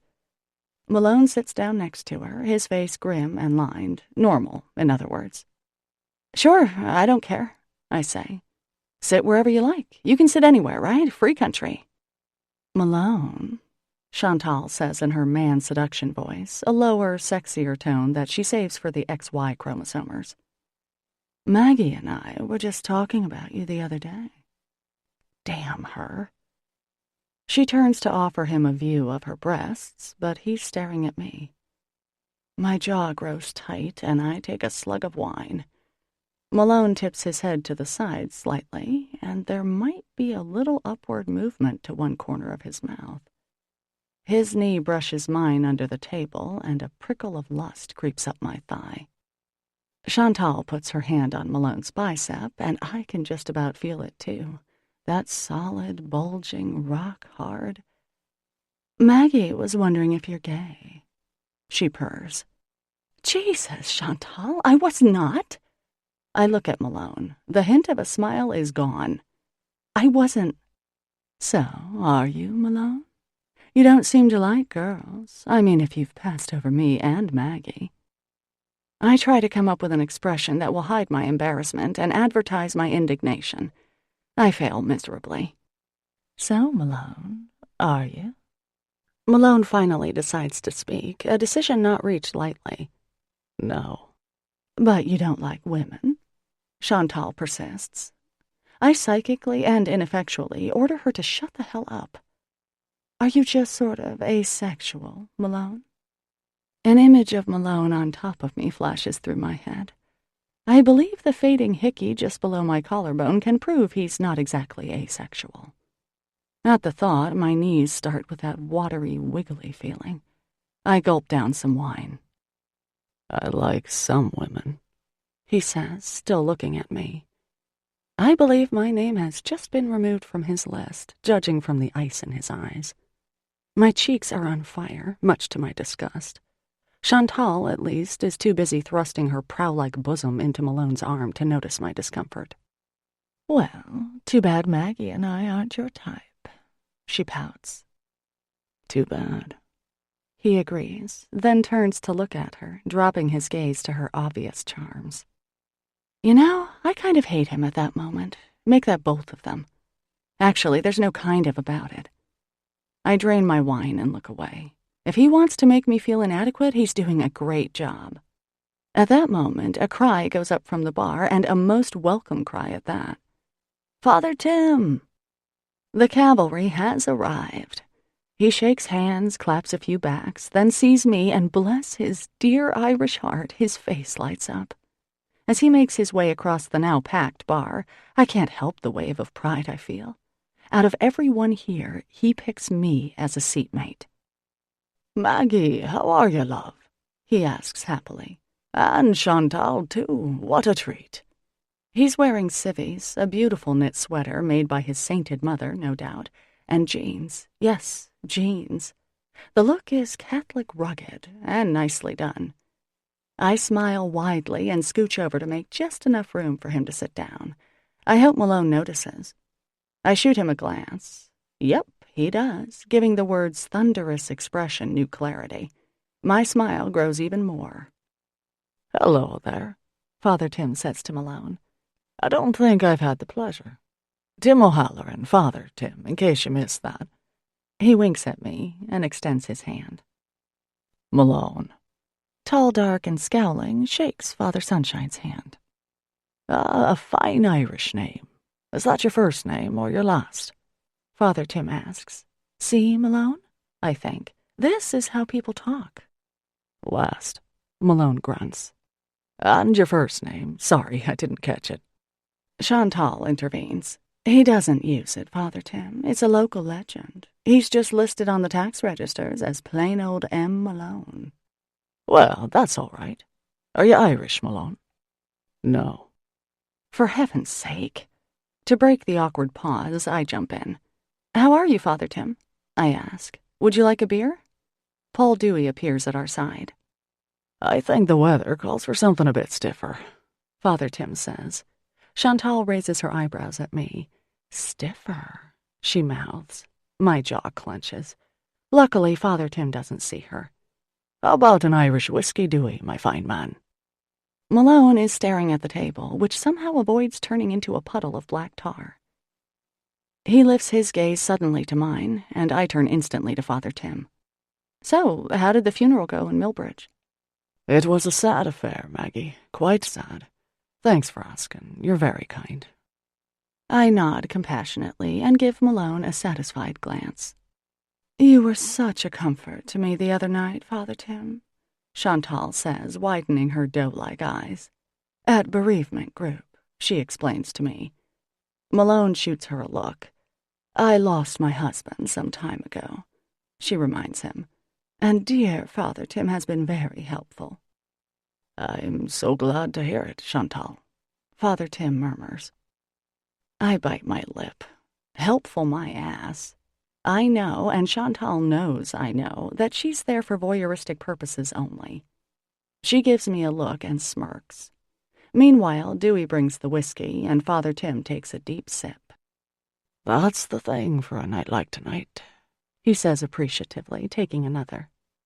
"So, Malone, is it? Malone, what do you do for a living?" Father Tim grins his beautiful smile, and I find myself smiling sappily back at him. "Lobsterman," Malone says tersely. "Ah, fine profession indeed. And have you got a wife and children?" "A daughter." "Are you married, then?" Father Tim asks, looking around the room. "Divorced." "That's such a shame, isn't it?" Father Tim leans back in the booth, his arm pressed against mine. "A terrible shame for the children. It ruins their world, doesn't it now?" Malone's mouth is rapidly disappearing in a tight line, and his jaw looks ready to pop. He doesn't answer. "Maggie, tell me, how did that seafood lasagna go over yesterday?" Father Tim asks, and again I glance at Malone, hoping to impress upon him that there are people out there interested in more than my girl parts. It was really good, Father Tim. Thank you so much for asking. I had some left over, but I brought it to Mrs. Kandinsky. I'll be sure to save you some next time. "Oh, you're a generous girl." He smiles at me, that irascible lock of hair dropping over his forehead. It's all I can do not to smooth it back. "So, how do you know Malone here, Maggie?" he asks. I look at Malone a long minute. I know him biblically, Father, I answer silently.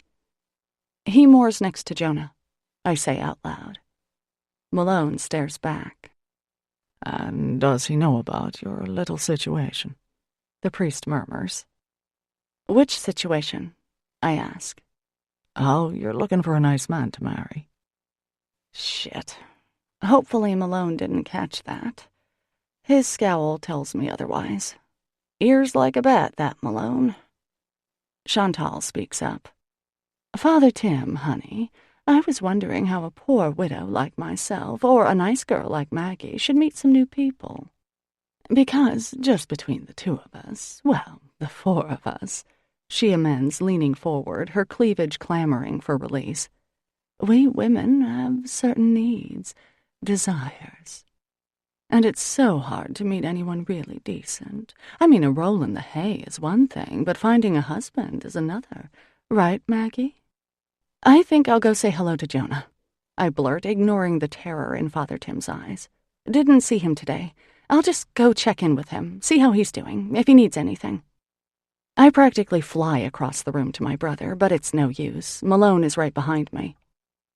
Maggie, He says, listen. His voice is very quiet, just a bare rumble of distant thunder, and I can barely hear him. He pauses. my daughter's been visiting. He finally says. Hey, no problem, I answer. You can do whatever you want. See whoever you... What did you say? He frowns. My daughter, Emery. She was visiting for April break. That was your daughter? The woman I saw him with had to be 23, 24 at least, didn't she? Yeah. How old is she? I demand. Bob Castellano pushes past me with an apologetic pat on the shoulder. 17. Malone answers, a black eyebrow rising.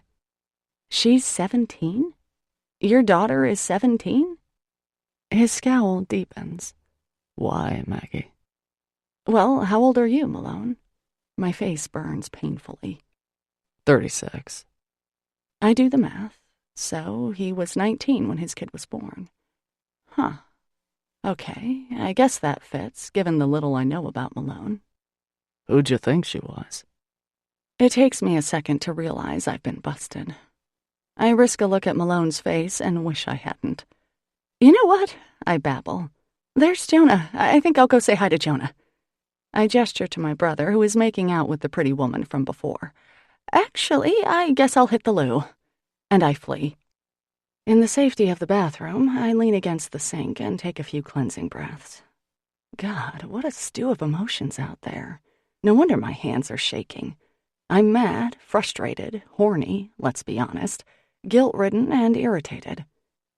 I look at my reflection in the mirror. My face is flushed, my hair lank from the humidity. Why does Chantal look like a dew-kissed apricot when I look like a drowned rat? I wet some paper towels and press them against my cheeks. Malone could have saved me a little trouble with a phone call, couldn't he? I ask myself. Hey, my daughter's in town, and I'll be a little busy. But no, we don't have that kind of relationship. We don't have any relationship. He can't even pick up the phone to tell me something simple like Catherine Zeta-Jones is his child, for heaven's sake. A little voice in my head wonders if he's telling the truth. During the brief time I was at his house, I didn't see any pictures of a beautiful young woman, did I? No, there were just pictures of a little girl. No 17-year-olds. And frankly, the woman I saw last week looked older than that to me. Well, if he says she's his daughter, she probably is. After all, in a small town like Gideon's Cove, that would be a pretty big lie to pull off. The thing is, it doesn't matter, does it? Emery, cool name if I cared to think about it, doesn't have anything to do with the lack of communication between her dear old dad and me. I'm a roll in the hay as far as Malone is concerned. I wish I could meld Father Tim and Malone into one. Malone's sex appeal and single status, Father Tim's everything else. Well, maybe a few more things from Malone.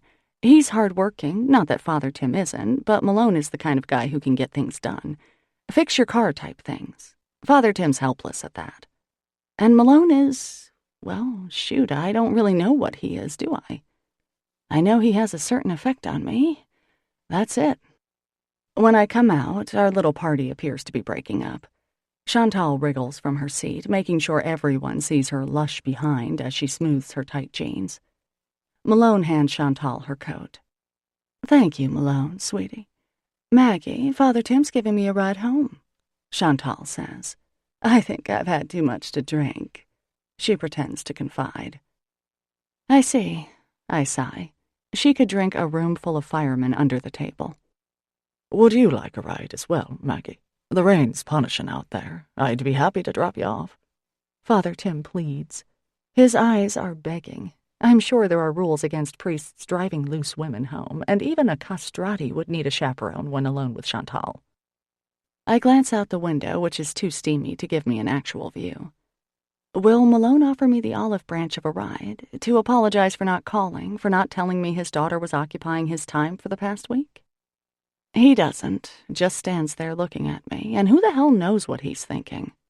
I'd love one, Father Tim. You're so nice. That's very thoughtful. Thank you. In case Malone doesn't get the point, I turn to him. Always lovely to see you, Malone. Maggie, he says, giving me the nod. Then he goes back to the bar from whence he came. 4 minutes later, I'm home, watching Father Tim pull away from the curb toward Chantal's house. Lucky Chantal. She lives 20 minutes outside of town. 20 extra minutes with Father Tim, chatting, laughing, driving through the pouring rain. Poor Father Tim. Well, I'm sure they teach priests how to handle this kind of thing in the seminary. Loneliness twangs its familiar discordant note. Though it's a reasonable hour to go to bed, it feels that the night stretches in front of me, endless. I feel it so sharply I even wish, briefly, that Malone would call me. Screw it, I say, filling Colonel's water bowl. You just can't win sometimes, can you, boy? My dog doesn't answer. Chapter 14. I make the mistake of going to see my parents a few days later. Hi, Mom, I say. She's still in her little uniform from Will's office. She wears scrubs with bright patterns on them, dogs and cats, flowers, happy faces. Although why, we don't know. She hates sick people and never gets near them if possible, preferring to spend her day fighting with insurance companies instead, usually emerging from her headset in grim victory. Oh, Maggie, she says, slamming a cupboard. What's the matter now? My mouth drops open. Nothing. Just thought I'd come by. Do you have to bring that dog with you everywhere you go? Honestly, he's like the security blanket you had when you were 3. I stare at my mother and stroke Colonel's head. Right. Is Dad around? Why? Do you need something? No, he's just my father, and I love him, I answer. Fine. He's in the cellar. Dad has a little corner in the basement where he often hides from Mom, pretending to do something constructive. He likes to make birdhouses, and the yard outside is full of tiny creations in every style and color imaginable. Victorian, log cabin, gourd, southwestern, apartment building. His corner has stacks of tiny pieces of wood, a shelf of tools, and 6 or 7 birdhouse books. He also has a stash of Robert Ludlum novels and a tiny radio. Dad's bomb shelter, we call it. Hi, Daddy, I say. Go talk to your mother, he orders, giving me a kiss. She says you only come here to see me. I'm scared of her today. She's in quite a mood. Tell me about it. Go. Coward, I tell him fondly. Obediently, I go upstairs. Mom, would you like some tea? I ask, putting the kettle on. When are you going to stop wasting your time at the diner? She demands, yanking out a chair and slamming herself into it. Okay, so it's going to be one of those days. A Christy good, Maggie bad day. I don't think I'm wasting my time, Mom, I say resignedly. I really love it, you know. We didn't send you to college to be a waitress, she snaps. Christy managed to find a decent career, why can't you? Right.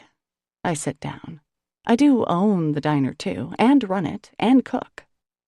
Well, it's not as if you bought it, you just took it over from my father. And it's just a diner, Margaret. The use of my Christian name indicates that I've done something quite heinous. If she calls me Margaret Christine, I'm dead. It's not like you went to cooking school, Mom continues, her voice brittle and sharp as broken glass. You just crack eggs and sling hash and fry bacon. Look at your hands, Maggie. Don't you know people judge you by your hands? Hands make the man, they say. Do they, I wonder? It's actually clothes, Mom. Clothes make the man. Naked people have little or no influence on society. What? What are you babbling about? It's a Mark Twain quote. She looks blank. And I might not have gone to culinary school, I continue, but the food at Joe's is great. You know that. So what? Are you going to spend the rest of your life in that greasy little diner? It's not greasy. That's your opinion, she snaps. Why are you on my case today, Mom? I ask through clenched teeth. Have I done something wrong? I just came to see you and Dad, and you're all over me. You'd better do something about your life, young lady, and fast. If you want to have a family and do something meaningful with your life, you'd better stop hiding out at that diner. I study her. These are the kinds of lectures I've heard all my life. In high school, it was, don't become obsessed with that boy. Unfortunately, she was right. In college, it was, study something that will help you find a job. Again, right on the money. While being an English major at least allows me to quote the classics better than Mummy here, it hasn't done much to further my career. We've since moved on to, that diner is a dead end, and my personal favorite, your ovaries are shriveling. These lectures tend to bounce off me like hailstones bouncing on the roof of a car, tiny pings, but no real damage. Doesn't mean I like them, of course, but today she seems more worked up than usual. Why do you hate the diner, Mom? I ask. It was your dad's. Exactly, she snaps. So, now it's a family business. It's a nice place. I might even win Best Breakfast in Washington County. I'd think you'd be kind of happy about that. Oh, that silly contest is pointless. And yes, it was my father's. He worked there 7 days a week so I could go to college, make something of myself. Not so my own child would go back there like some high school dropout. You pay that cook of yours more than you make yourself. Why, Maggie? Because he has 5 kids, Mom, I tell her patiently. So, if he doesn't have the sense to use birth control... Okay, that's enough. I'm leaving. Love you, even though I'm not sure why. I get up and open the cellar door. Daddy, stay down there. It's not safe up here. Love you, you big chicken. Love you too, baby. I only want what you want, Maggie, my mother says, her voice a little gentler. I only want you to meet someone like Will. I say the words along with her. I know, Mom. He's a great guy. But Christy got him, okay? In fact, you're the one who picked Christy for him. You didn't pick me. I shrug into my coat, my movements quick and angry. And yes, I want to marry someone nice and have kids, but if it doesn't happen, it's not the end of the world, right? I'll be that helpful spinster daughter everyone dreams of, bringing you a bedpan, changing your sheets, spooning gruel into your mouth. I'll even give you that nice morphine overdose when the time comes, okay? In fact, I'm tempted to give it to you now. Gotta go. I tell myself that I don't mind, but my hands clench the handlebars of my bike in a death grip. I pedal slowly and carefully so my dog can keep pace. I realize my eyes are tearing. It might be the wind. Back at Joe's, Colonel flops down into the bed behind the register and yawns. I squat down to give him a hug, kissing his beautiful white cheeks repeatedly. I love you, puppy, I tell him. I love you, best boy. He licks me gently, enjoying the salt deposits on my cheeks. Hey, boss, Octavio calls. Beautiful day, isn't it? Judy approaches me. 4 more ballots, Maggie, she says, fishing some papers out of her apron. I think we're going to win this year. Judy showing optimism is a near-biblical event, so my mood must be written clearly over my face. As I'm doing the last bit of cleanup, I decide to drop in on Christy. Before the thought is fully formed, she sticks her head in the diner door, and I can glimpse Violet's stroller just behind her on the sidewalk. Maggie, want to run some errands with me? My sister asks. Sure, I say. Just let me finish scraping the grill. I finish my chores and wash my hands, grimacing at the grease under my fingernails. But my hands are a little better. The painful cracks that appear at my fingernail line are healing. I'll have to find out where Malone got that cream. Christy is waiting on the sidewalk. I heard you're wasting your life, slaving away for nothing, she says. It's always been a dream of mine, I tell her. Can I push Violet? Sure. The thrill of having identical twins in town has never left the good folk of Gideon's Cove. Colonel walks beside us like a guard, and we make a bit of a parade, or freak show, depending on how you look at it. School is getting out, and several kids beeline for my dog, one pretty young girl cooing at the sleeping Violet. 2 ladies from church stop to admire the baby and advise Christy to bundle her up a little more. Thanks, I will, Christy tells them as we continue. She's wearing a onesie, tights, a turtleneck, a wool sweater, corduroys, socks, and a coat, Christy mutters to me. I may be cooking her as it is. The barber comes out to greet us and give Colonel a cookie. From inside his shop, Christy and I hear a roar of laughter. There's the usual gang of older men, Bob Castellano, Raleigh, Ben, and strangely enough, our dad. Apparently, Dad left the bomb shelter and is hanging out with the guys. "Your father sure is funny," Mike the barber tells us fondly. "What a riot that guy is." Christy and I exchange a glance. Riot is not the usual word that leaps to mind when thinking of our henpecked, quiet dad. Mike goes back inside, but Christy and I linger a minute in silence. Dad waves, smiling, and continues regaling the other men. "That's kind of nice, seeing Dad with some friends," Christy comments. "Sure," I agree. "Odd, but nice." We go into the little pharmacy to get some diapers. Colonel waits outside, patient and trusty as a statue. As I am separated from my dog and pushing the carriage, a few people call me Christy, and I answer as if I were. Christy smiles and pretends not to hear as she peruses the aisles for shampoo and chocolate. "Tell Will I said hello," says Mrs. Grunion. "I sure will," I answer. We leave the store and Christy takes over pushing. Violet starts to stir, and I peep in at her. "Hi, Sugar Plum," I say. She rewards me with a smile and a yawn, her cheeks rosy. "Who's your auntie, Can you say hi to Auntie Mags?" "Ah, no," she says cheerfully. "I think that was hello," I tell my sister. She grins. "So, what's going on with you and Malone?" "Nothing," I tell her. "We're not really, I don't know. Nothing, just a fling. It's over." "Really?" She looks disappointed. "He doesn't seem like the type for a fling." "Ask him. There he is." I feign nonchalance as Malone comes out of the liquor store, a six-pack under his arm. He lurches to a stop at the sight of us. "Hi, Malone," Christy calls out pleasantly. "Hi," I echo. "Hey, Christy," he says. His eyes flick to mine. "Maggie." It's almost strange to see him during daylight hours. He has the looks for a vampire, that dark hair and grim face. He's wearing a black wool coat and faded black jeans, rubber-soled boots. But the lines around his face are less harsh, and the wind ruffles his hair teasingly. He bends down for a look at Violet. "Hey there," he says to her.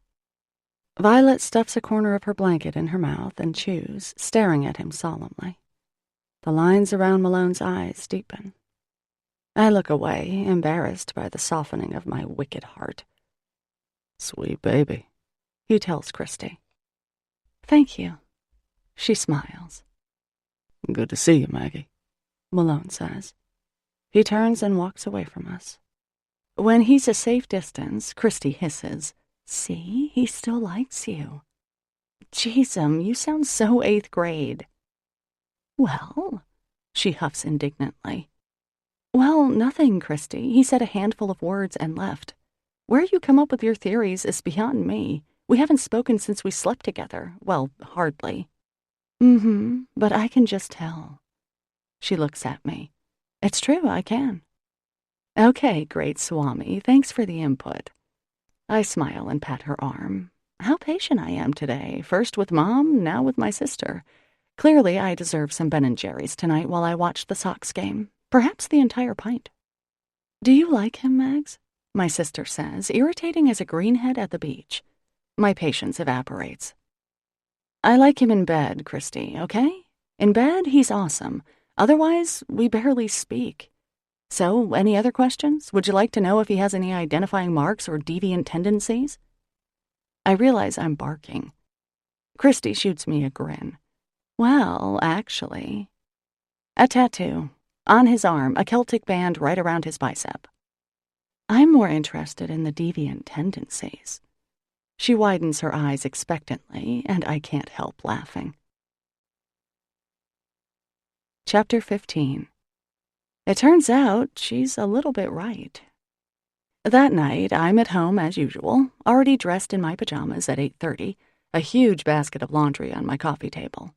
Ever since my skip days, I've been a baseball fan, and because it's Maine state law, I am a devotee of the Boston Red Sox.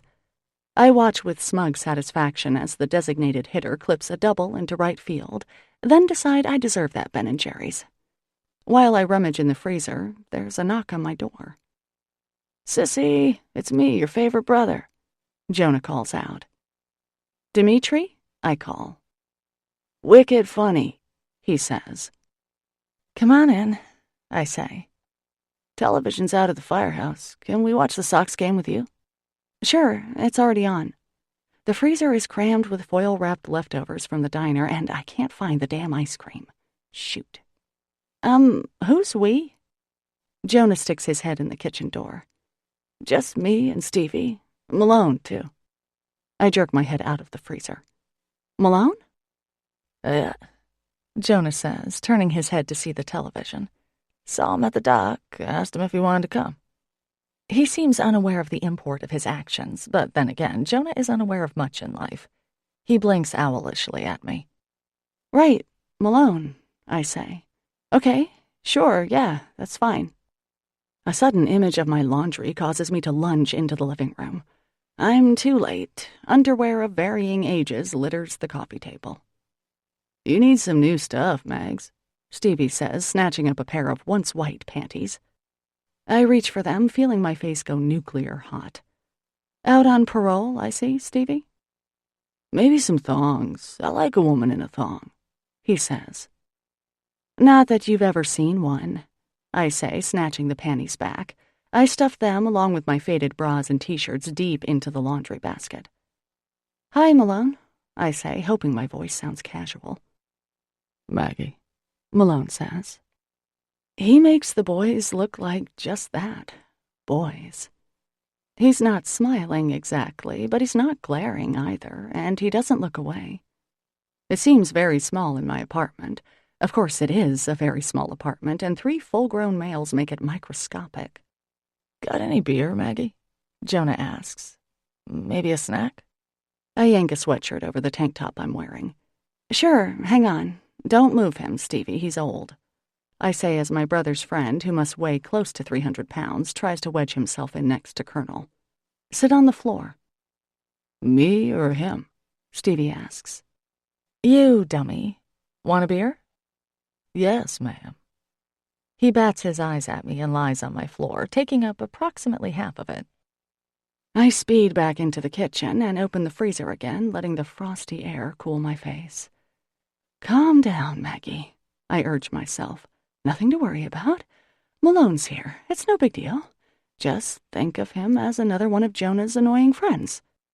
"Need some help?" Malone leans in the doorway between the kitchen and living room. His coat is off and he's wearing a faded blue work shirt. The color matches that of his eyes, and he's so attractive, tall and angular, and so damn male that I feel slightly dizzy. "Sorry, what did you say?" I ask, pretending to look in the freezer for something. "Need any help?" In the other room, Stevie and Jonah give a yell and high-five each other. "No, I'm fine," I tell my other guest. "So, Malone, what a surprise. Are you a big Sox fan? I mean, you probably are. I guess we all are, right? Living here in Red Sox Nation and all the—" "Not really," Malone says, stepping closer to the fridge, where I continue to stare. "Your brother asked if I wanted to come over and watch the game here, and I said yes." "Really? Uh-huh. And why is that?" I ask, leaning a little deeper into the freezer. "I wanted to see you." "Oh." I risk a glance at his face, and the little smile he's wearing causes a tug of desire to pull at my insides. "I do have a phone, you know," I whisper. Without thinking, I take an ice cube from the bin and press it against my forehead. "I don't like talking on the phone," Malone says softly, and his voice scrapes a soft place in me. "Really? What a surprise," I manage. He reaches out and smooths the little hairs on the back of my neck, and my knees practically buckle. "Maggie, how about that beer, hon?" Stevie calls from the living room. "So, is it okay?" Malone asks. "Is what okay?" I ask, tossing the ice cube in the sink. Is it okay if I stay? I look him full in the face. It's a face I'm really starting to like, I realize. Sure, I say, smiling. He grins back and my heart squeezes hard, because his front tooth has the tiniest chip in it, and that imperfect smile makes him suddenly the most delicious, appealing man I've ever seen. And without even fully being aware of what I'm doing, I've wrapped my arms around his neck and am kissing him greedily, relishing the scrape of his 5 o'clock shadow, clutching his hair, practically wrapping my legs around him. Malone's hands slide under my shirt, and his hands are so hot after the cold air from the freezer, his mouth hard and soft at the same time. "Maggot, the beer!" my brother yells. "Come on, you're missing a great game." With a shaky laugh, I untangle myself from Malone. His eyes are smoky. "Listen," I say, swallowing, glancing toward the living room. "I'd rather that Jonah, not know about this, this thing of ours, okay?" Malone opens the fridge and takes out a couple beers. His face is back in its usual lines. Sure. For the next hour, Stevie and Jonah ignore me, except to ask for snacks, which I bring to them obligingly, glad for the excuse to distract myself from the lust that writhes around in the pit of my stomach. Malone deigns to drink a beer, but he doesn't eat anything. Stevie takes up most of my floor space, and Jonah has the club chair that I got 3 years ago at a going-out-of-business sale in Bangor. Malone and Colonel sit on the couch, the dog's head in Malone's lap. Malone's hand rests on the dog's shoulder, and Colonel sighs contentedly once in a while. I fold my laundry discreetly, putting my shirts and jeans on top of anything I don't want the guys to see. I sneak a look at Malone every once in a while, and each time I do, he seems to know. Blushing becomes my permanent facial state. I pretend to watch the game, though the Sox could have all been murdered and left disemboweled on the field for all the attention I truly pay. It's Stevie, good old Stevie, whom I've known since he was in kindergarten, who livens things up. "Hey, Maggie," he says idly, eyes fixed on the television. "I heard you told Father Tim you were in love with him the other night, at the spaghetti supper." I choke on the beer I'm nursing, the fizzy burn surging up my nose. Stevie and Jonah roar with laughter. Malone, I note through tearing eyes, does not. "Yeah, so what's going on, Max? You dating Father Tim?" Stevie continues. "No," I rasp. "No, of course not. Jeez, I'm not God." Malone isn't moving, just staring, glaring at me, his eyes like chips of ice. "That's not what I heard," Stevie sing-songs. "Have you kissed him yet, Mags? Father Tim and Maggie up in a tree, Kissing." "Jesus, Stevie, you're such an ass," I say, getting better control of my voice. There's nothing, he's a priest, come on, kissing? Jeez. "'Cause, Maggie, if you're that desperate, I could help you out, babe. Show you a good time, if you know what I mean." "Jonah, can you beat him up or something? That's your sister he's talking about." I remind my brother, shooting another nervous glance at Malone. "Shut up, Stevie," Jonah says automatically, stuffing a fistful of popcorn into his mouth. "I'm not dating Father Tim," I say emphatically, my eyes darting between Malone and Stevie. "He's a priest. Of course I'm not, you know." Oh, look, another run. Thank God, I think, as the Red Sox divert Stevie's tenuous attention. It doesn't divert Malone's. He continues to look at me, the lines that run between his eyebrows and slash alongside his mouth harsher. I shrug as if to say, "Stevie, what an ass." But I'm betting my face gives me away. Goddamned fair skin. At the next commercial break, Malone extricates himself from Colonel and the couch. "Thanks, Maggie. Guys, I'm gonna go." "The game's not over," Stevie protests. "Gotta get up early," Malone says. "See you." He grabs his coat and opens the door. I start to go after him, then stop. "Okay, bye, Malone. Nice to see you," I call out idiotically. He gives a curt nod and walks out, his feet thumping down the stairs. "There's an odd one," Stevie says, glancing at the door. He's not bad, Jonas says mildly. Hey, Maggie, got any more beer? Because my luck is pretty bad these days, the Devil Rays, somehow catch up with the Red Sox, and the game goes into extra innings. It's after 11 by the time the boys finally leave, full of popcorn, beer, and woe. The minute they're gone, I throw on my coat, stuff my feet into my wool clogs, and call to Colonel. It only takes me a few minutes to get to Malone's house. There are no lights on inside, and the house is quiet. I knock softly, then wait. No answer. I knock again, a bit more loudly this time. After a minute, I hear Malone's footsteps. Colonel wags as he opens the door. Hi, I say. It's late, Maggie, He answers, looking over my head. Right, I'll just be a minute. Can I come in? It's kind of important, plus it's cold. Got really chilly, didn't it? I clamp my mouth shut against the automatic babble that pours out of me when I'm nervous and slip past Malone, who looks wicked sexy, if less than welcoming. He's wearing a pair of jeans and a white t-shirt, and his feet are bare. Even so, he's a good 6 inches taller than I am. Colonel is panting after our walk, and without a word, Malone goes into the kitchen, takes a bowl down from the cupboard, and fills it with water. He sets it on the floor, kneeling down to scratch Colonel's ears as my dog drinks. You're a good critter, Malone says, our main designation for anything four-legged. Colonel wags in agreement, then goes under the table to lie down. Malone stands up and leans against the counter, folding his arms across his chest. So, what do you want, Maggie? I take a deep breath, distracted by the sight of his thickly muscled arms.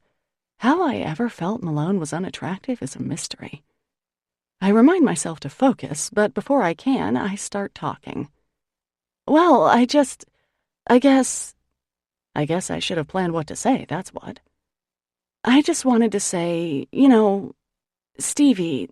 what Stevie said about me telling Father Tim that, well, of course I'm not dating Father Tim, of course. I mean, he's a priest, right? So of course not. Malone purses his lips as if deciding whether to believe me or not, and the words continue to rush out of my mouth.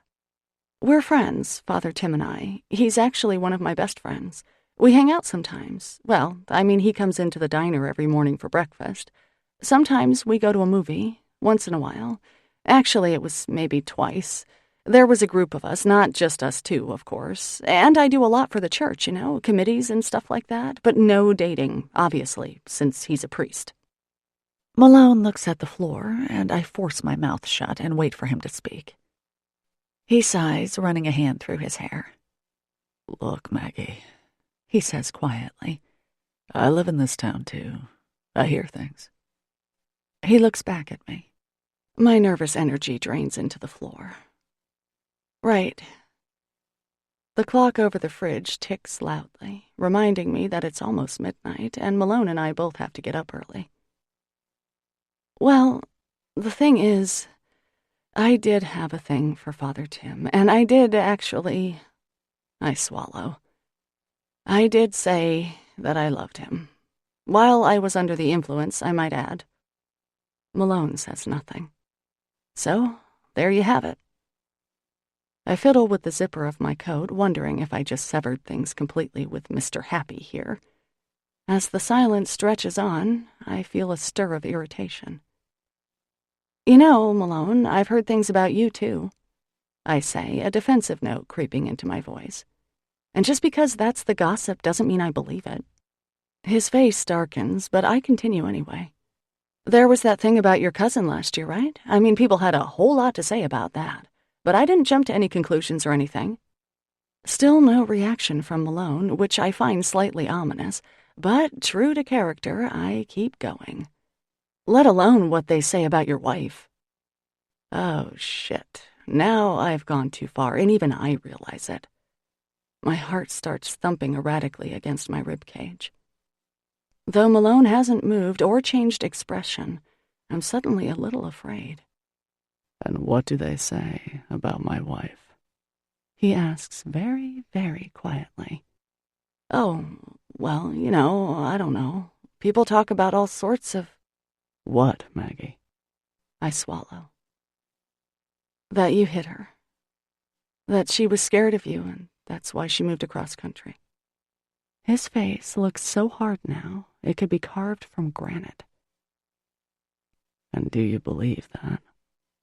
He asks in that scraping, quiet voice. I wouldn't be here if I did, Malone. He stares at me, and I force myself not to look away. Finally, his gaze flicks somewhere past me. When? He growls. When what? When did you make your little announcement? Oh, well, that was a while ago. A couple, 3 weeks ago, a month maybe. But before you and I hooked up. Colonel's tail starts thumping in his sleep. Malone exhibits no such happiness, just continues glaring at me, the creases between his eyebrows unrelenting. Okay, well, I wanted you to know that, I say, peeved at his lack of reaction to both my confession and my trust. Whatever, I'm sorry I woke you up, if I woke you up. I just thought you should... I don't know. I didn't want you thinking anything. Do you still have a thing for him? Malone interrupts. There's a note in his voice I haven't heard before, and it gives me pause. For once, I don't immediately answer. Instead, I stare back at Malone a minute, then decide to take a chance. No, I say softly. It seems like I have a thing for you. He looks back at me, not smiling, then covers the space between us, takes my hand, and leads me to bed. Chapter 16. At least I didn't wake up alone, I think the next day as I slice onions for potato soup. Malone was already dressed, granted, and it was still dark out, but he kissed me gently and said the tender words, "Gotta go." And he did. But he kissed me. He woke me up. That must be a step forward, I think. Last night marks the 3rd time we've spent the night together. This must be a relationship, right? The fact that I still don't know much about him rankles, though. What we really need to do is go out and not just go to bed. This idea holds a good bit of appeal in theory until I remember the night we spent staring at each other at the restaurant. Maybe I should go ahead with that list and just hand it to him. Please fill in the answers to the following questions. What is your first name? Do you have any hobbies? Are you going to introduce me to your daughter? Am I your girlfriend? The sun is shining brightly today, the air cool and clean, and business is slow. A few people come in to pick up an order, but that's about it for the lunch crowd. It's Octavio's day off. Since we're so slow, and since she's reading a novel anyway, I send Judy home at noon and handle the few customers who actually come in to eat. After I close, I take Colonel home and swing by the soup kitchen with the vat of soup and a few dozen biscotti. Then I spend an hour or two writing letters to tourism writers and restaurant critics, hoping to lure someone to Joe's diner. But my mother is probably right. Even if Joe wins best breakfast in our county, or even in the whole state, it wouldn't change much. Gideon's Cove is just too far from anywhere to be popular. I take a walk to the harbor. My brother's boat is in, but Malone's, the ugly Anne, is not. I wonder how he picked the name, who Anne is. Another question for the list, I suppose. I walk back home, oddly deflated. Having cooked all day, the last thing I want to do is make myself some dinner. On a whim, I get into my car, which is caked with dried mud, drive 20 minutes to the next town, which has a car wash. I've always loved the car wash, that feeling of surrender to the conveyor belt, the ease with which the car is suddenly sparkling clean. As I'm feeding quarters into the vacuum machine, another car pulls up next to me. "Maggie, how are you?" says Father Tim, getting out. "Great minds think alike, don't they?" Hi, Father Tim. How are you? I haven't spoken to him in several days, and that mere fact gives me pause. He hasn't come into the diner since, heck, a few days. And I haven't really noticed. "We missed you at Bible study last night." He chides gently, fishing around in his pockets for quarters of his own. Right, shoot, I'm sorry. I guess I had some things to take care of, I say. My face and other parts grow warm at the thought of just what those things were, but I cover by vacuuming the back seat. When Father Tim is finished, he straightens up and glances down the street. "Would you care to grab a cup of coffee, Maggie?" he asks. I thought I saw signs of life at Abel's. Sure, that would be nice. Abel's Tables is a tiny little cafe down the street, and they are indeed open, though business is light at this time. A sign promises open mic night beginning at 8, but I don't expect Father Tim and I will be around for that. We order coffees, and Father Tim gets a brownie the size of Rhode Island and sit at a table near the window. Imagine us meeting, Father Tim says. There I was, feeling a bit lonely, and who should I run into but you? A happy coincidence. God knows our hearts and hears our prayers, sure enough. Why were you feeling alone, Father Tim? I'd think you'd love a little solitude away from all your fans. I smile, taking a sip of my cappuccino. He laughs morosely. Sure enough, that's true sometimes. God speaks to us in the silences, after all. You're right. But today, I think I'm merely in need of a little companionship, Maggie. He tells me. Sometimes, even when a person's surrounded by others, you can feel a bit on the lonely side of things. Sure, I murmur sympathetically. Ah, yes, you know just what I'm speaking about, don't you, Maggie? He gazes at me thoughtfully, his eyes soft and kind on mine. It must be hard for you, having Christy being married with a baby and all. I sit up straighter. No, it's not hard, I say, frowning. I love Will, and Violet, well, don't get me started. It's not hard. I'm very happy for my sister. Good for you, then, Maggie, good for you. He pauses. I'm terribly sorry my efforts at finding you a decent man haven't panned out. I shake my head. No, don't worry about it. Not at all. Thanks for trying. A lovely girl like you should have someone. He continues, almost sadly. I don't answer for a moment, just look out at the street. Well, actually, I might be seeing someone, I venture. Is that right? Father Tim exclaims. I nod. Is he good enough for you, Maggie? I blush. Sure. Wonderful, then, he says. It's funny, I was thinking about you the other day, and that person we met at Dewey's, the fisherman, dark hair. Malone? I say, my face going from blush to inferno. That's it, Malone. I wouldn't want you with someone like that now. Such a churlish fella, barely speaking. He was hardly civil the whole time we were there. Couldn't take his eyes off Chantal either. Actually, I attempt. So, I'm glad you found a man with potential, Maggie. I'd hate to see you settling for someone who wasn't blessed with the same good heart that you have. My mouth opens and closes a couple of times before the words come out. Actually, Malone is the person I'm seeing. Father Tim's mouth falls open with comical surprise. Is he? Oh, dear. I'm terribly sorry, Maggie. He looks away, wincing. He's not really that churlish, I manage. Great job, Maggie. Talk about damning with faint praise. Let's change the subject. The waitress comes by with a free refill for Father Tim. Here you go, Father, she croons. She ignores my now empty cup. Ah, thank you. That's lovely, he says, smiling up at her. Her cheeks grow pink. Is that how I am? Oh, God, it is, isn't it? Gross. I'm mortified. Poor Father Tim to have us waitresses fawning over him all the time. The woman finally fills my cup and goes back behind the counter, her eyes still on my companion. Is it hard being a priest, Father Tim? Always having to be so, well-behaved? I ask. He laughs long and hard. No, Maggie, it's not hard. It's a beautiful calling, a privilege, really. But you're always a little... I stop, fearful that I'm once again about to put my foot in my mouth. A little what? He asks. He really is just pointlessly good-looking. Those soft green eyes, the gorgeous hands. A little apart from everyone else, I venture. His smile drops. Well, you have a point, don't you, Maggie? He sets his cup down. The price we pay to serve the Lord. He forces a smile and takes another sip of coffee. Maggie, he continues more quietly. Did you know Father Shea when you were growing up?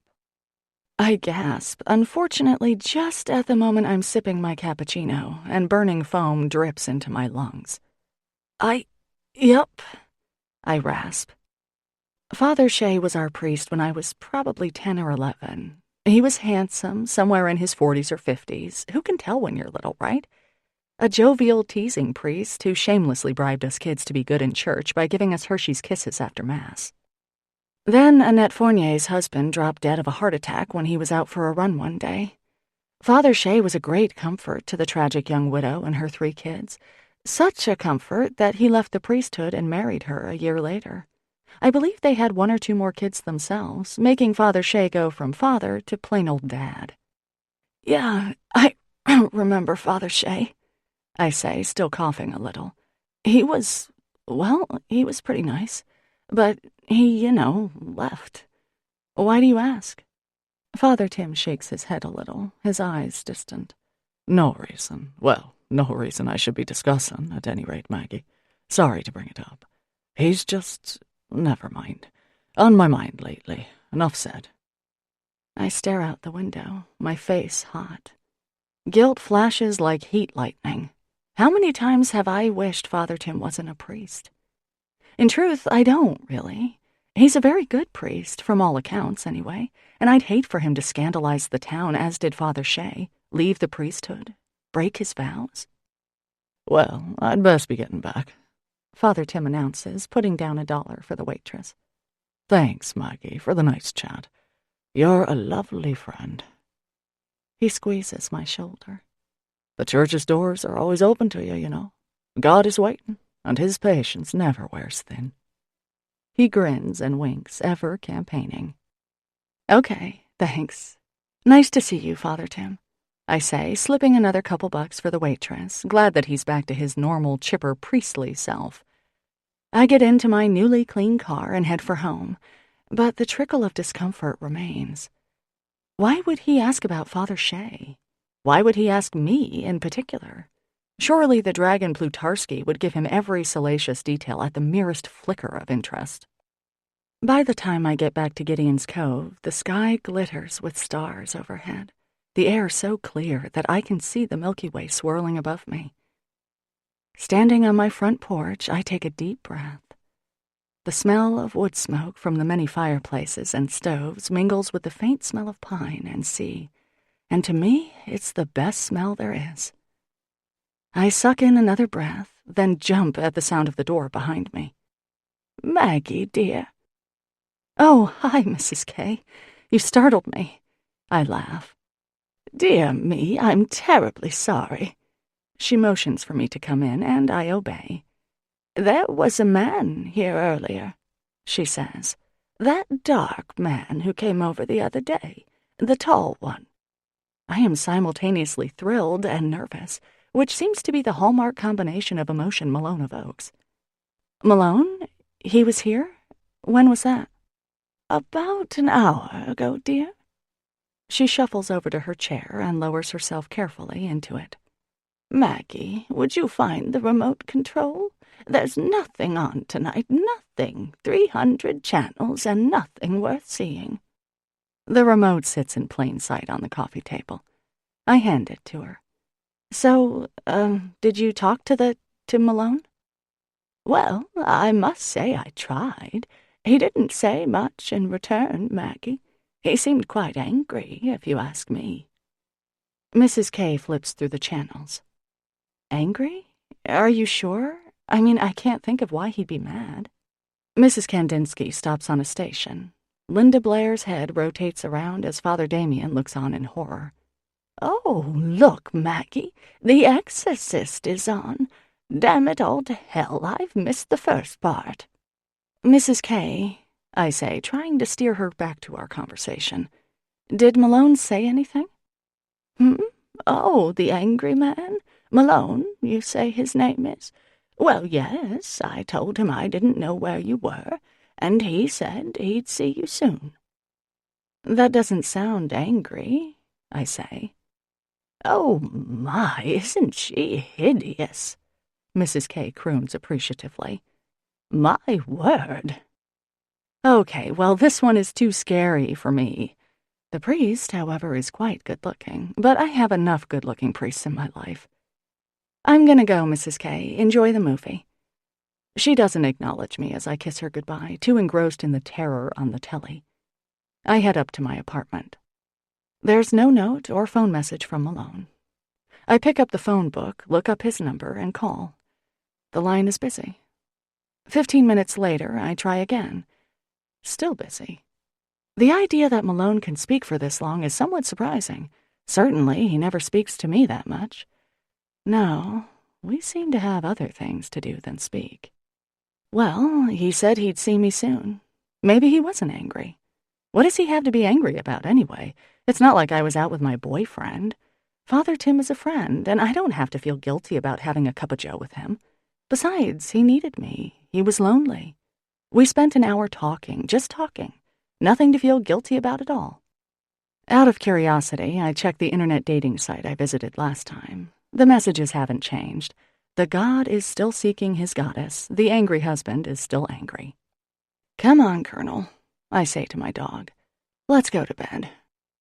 I take the phone into the bedroom with me, but Malone doesn't call. Chapter 17. Fush, Violet says, patting Colonel. Mappa. That's close, honey, I tell her. It's doggy. Can you say doggy? She opts to kiss Colonel instead, leaving him with a large wet spot on his side and her with a mouthful of fur. Colonel wags his beautiful tail as Christy swoops in with the tissue, smiling and grimacing at the same time. You love Colonel, don't you, Violet? She asks. He's a nice dog. Maggie, for heaven's sake, don't let the baby lick that dirty animal, my mother says. Colonel is not dirty, I snap. He's immaculate. Look at that coat. People stop us in the street to tell me how beautiful he is. I brush him every... Christy, there's still a hair on her lip. There you go. Come here, Violet. My mother appropriates the baby, taking her off to an area free from germs and dog hair. We've gathered for our command family dinner, and while my mother is a fine cook, I feel as welcome as a cockroach in a salad. Dad is in the den, reading and hiding, and Will, Christy, and I sit in the living room, waiting for our summons to the table.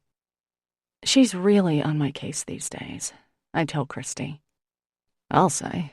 Will agrees. That's all we hear about at work. Are you kidding me? I ask. She talks about me at your office? Christy shoots Will the shut up glare, and he pretends he doesn't hear me and reads the paper instead. At that moment, my brother bursts through the door. You'll never guess what happened today, he blurts. 3 women came to your doorstep announcing that you're the father of their babies, I guess. No, stop joking around, it's serious. He flops down into a chair. Malone went overboard. What? Christy and I bark simultaneously. Panic floods my limbs, and it feels like my heart drops to my knees. He was pulling up a pod, and this masshole came by in a speedboat, tangled the line, and bam! Malone went right over. So what happened? Is he okay? I ask my brother. Adrenaline makes my joints feel too loose and electrified. Masshole? Will murmurs. He's from away, having only moved to Maine during his residency. Massachusetts tourist, Christy tells him. Jonah, is he all right? I repeat. My palms are slick with sweat. He's all right, Jonah says.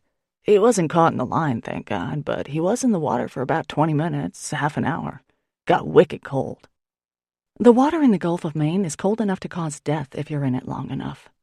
Every few years, it seems, a lobsterman drowns when he goes overboard, tangled in the line that connects his pot to the buoy. Even if they don't get pulled under, an arm caught in the line can be torn right off. Or sometimes they simply can't climb back aboard. A lot of lobstermen work alone, especially in the off-season. Was he wearing a survival suit? I manage weakly. No, Jonah says grimly. Just his coveralls. Must be colder than a witch's tit. But he's okay? I insist. Yeah, he's fine. Still out there, though, Jonah said. Fucking foolish, if you ask me. Said he still had to check his traps. At least he had a change of clothes. Christy turns to look at me. Mom, I gotta go, I call, standing up.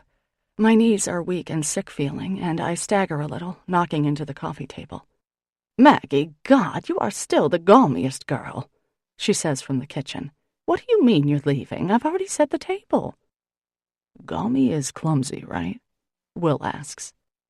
"Right," my father tells him, emerging from the den. "And you're not, sweetheart." He pats my head as I shove my arms into my coat. It's nearly dark by the time I reach the harbor. Malone's boat isn't back yet, and the adrenaline continues to zing through my joints. As I stand on the boardwalk looking down at the many berths, Billy Bottoms comes along. He's a fifth-generation lobsterman and looks the part. White hair, chiseled leathery face, crisp snowy beard. In the summer, tourists often ask to take his picture, and his accent puts the rest of us Manas to shame. "Hello there, Maggie." "Hey, Billy," I answer. "Listen, did you hear what happened today?" "About Malone? Yeah. He's not back yet." "So what happened?" I ask. "Some flatlander was flying by in a sweet little corker. Buoys so thick you could walk home, but this guy don't care. Seems Malone was hauling apart when his line got picked up by the out-of-towner, and he got pulled in. Flatlander didn't even stop. Your brother saw the boat circling, came over to see what was what. Said Malone was madder than a bucket full of snakes." "Shit," I whisper. "He could have died." "Well, now, Maggie, most of us go over at one time or another. Malone's fine, I'm sure." He pats my shoulder. "You have a good night now, Maggie dear." The images in my head are too terrifying. Malone being towed to the bottom of the ocean by his weighty trap. Malone trying helplessly to climb back aboard the Ugly Ann until his strength is sapped away by the cold. His head slipping under, his body floating. I can't bear those thoughts. Before I've fully decided what to do, I'm running to the diner, Colonel loping happily at my side, and burst in through the kitchen door. Among the items in the freezer are a quart of potato soup and an apple pie. I grab them, add a block of cheddar and a loaf of pumpernickel, and bag them up, then head for Malone's. That will be just the thing, I think as I climb the hill. A house filled with the smell of hot apple pie, a hearty soup simmering on the stove, a sympathetic woman, and an excellent dog. What could be a nicer homecoming? Certainly it's what I'd want after a shitty day. Aside from the woman thing, of course. His house is locked, which presents a problem. I put the food on the porch and walk around, wondering if there's a spare key hidden in an obvious place, like under a doormat or in a pot, under a rock near the porch. No such luck. But in the back, the window is cracked, and without too much struggle, I lift the window and manage to boost myself in, flopping onto the floor with the grace of a dying haddock. But I'm in. After I bring in the food, preheat the oven, and find a pot, I take a look around. I've only been here twice, I realize, and I haven't seen much of the house.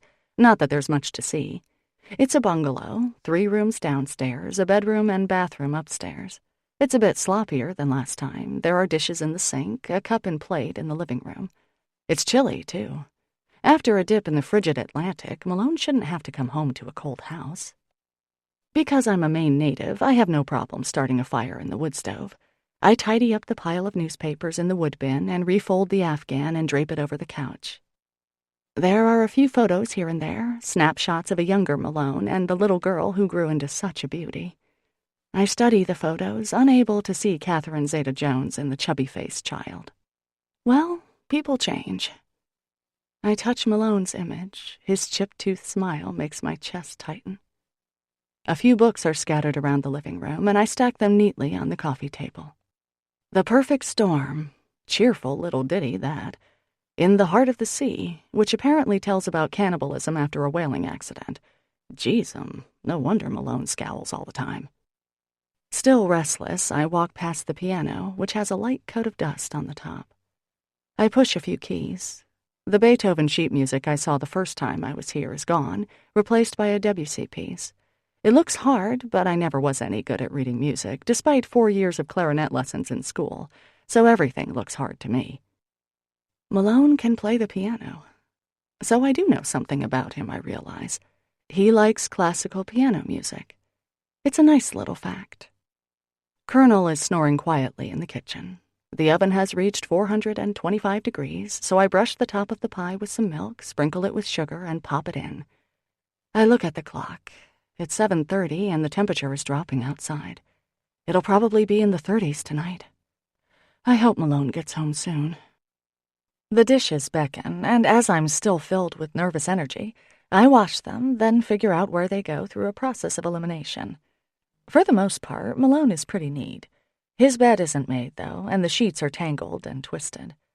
I open a closet in the hall and find some clean flannel sheets and remake the bed.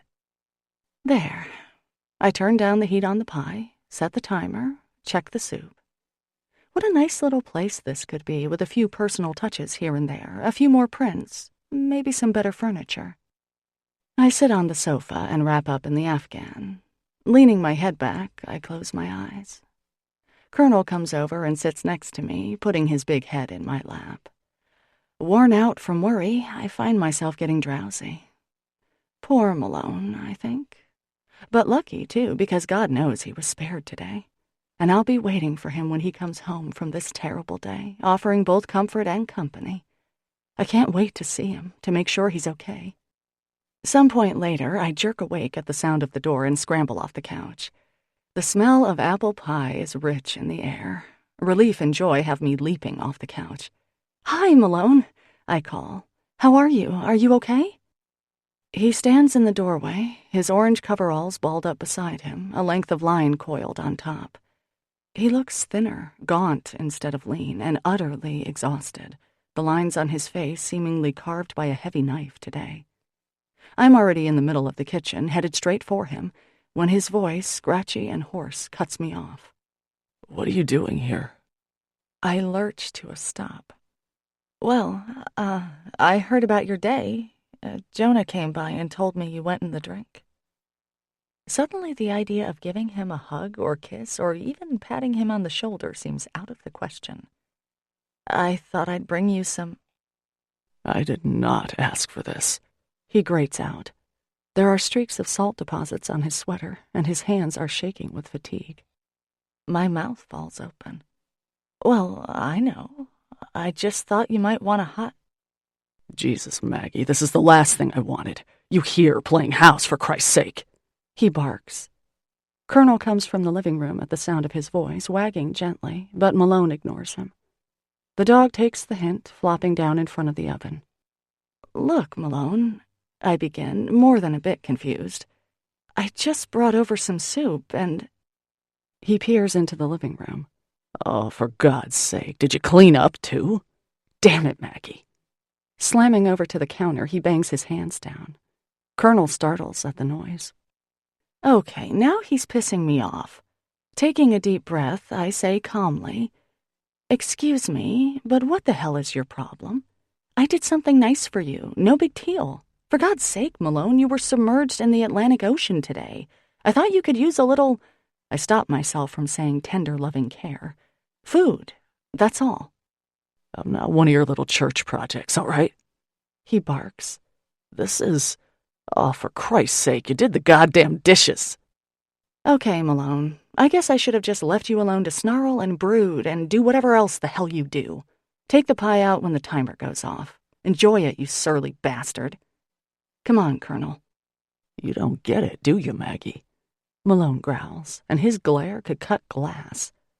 "I don't want your pie and your soup and whatever the hell else you've got in your little picnic basket, okay? Save it for your priest and your little old ladies and whoever else you've got on your list, not me." My temper snaps.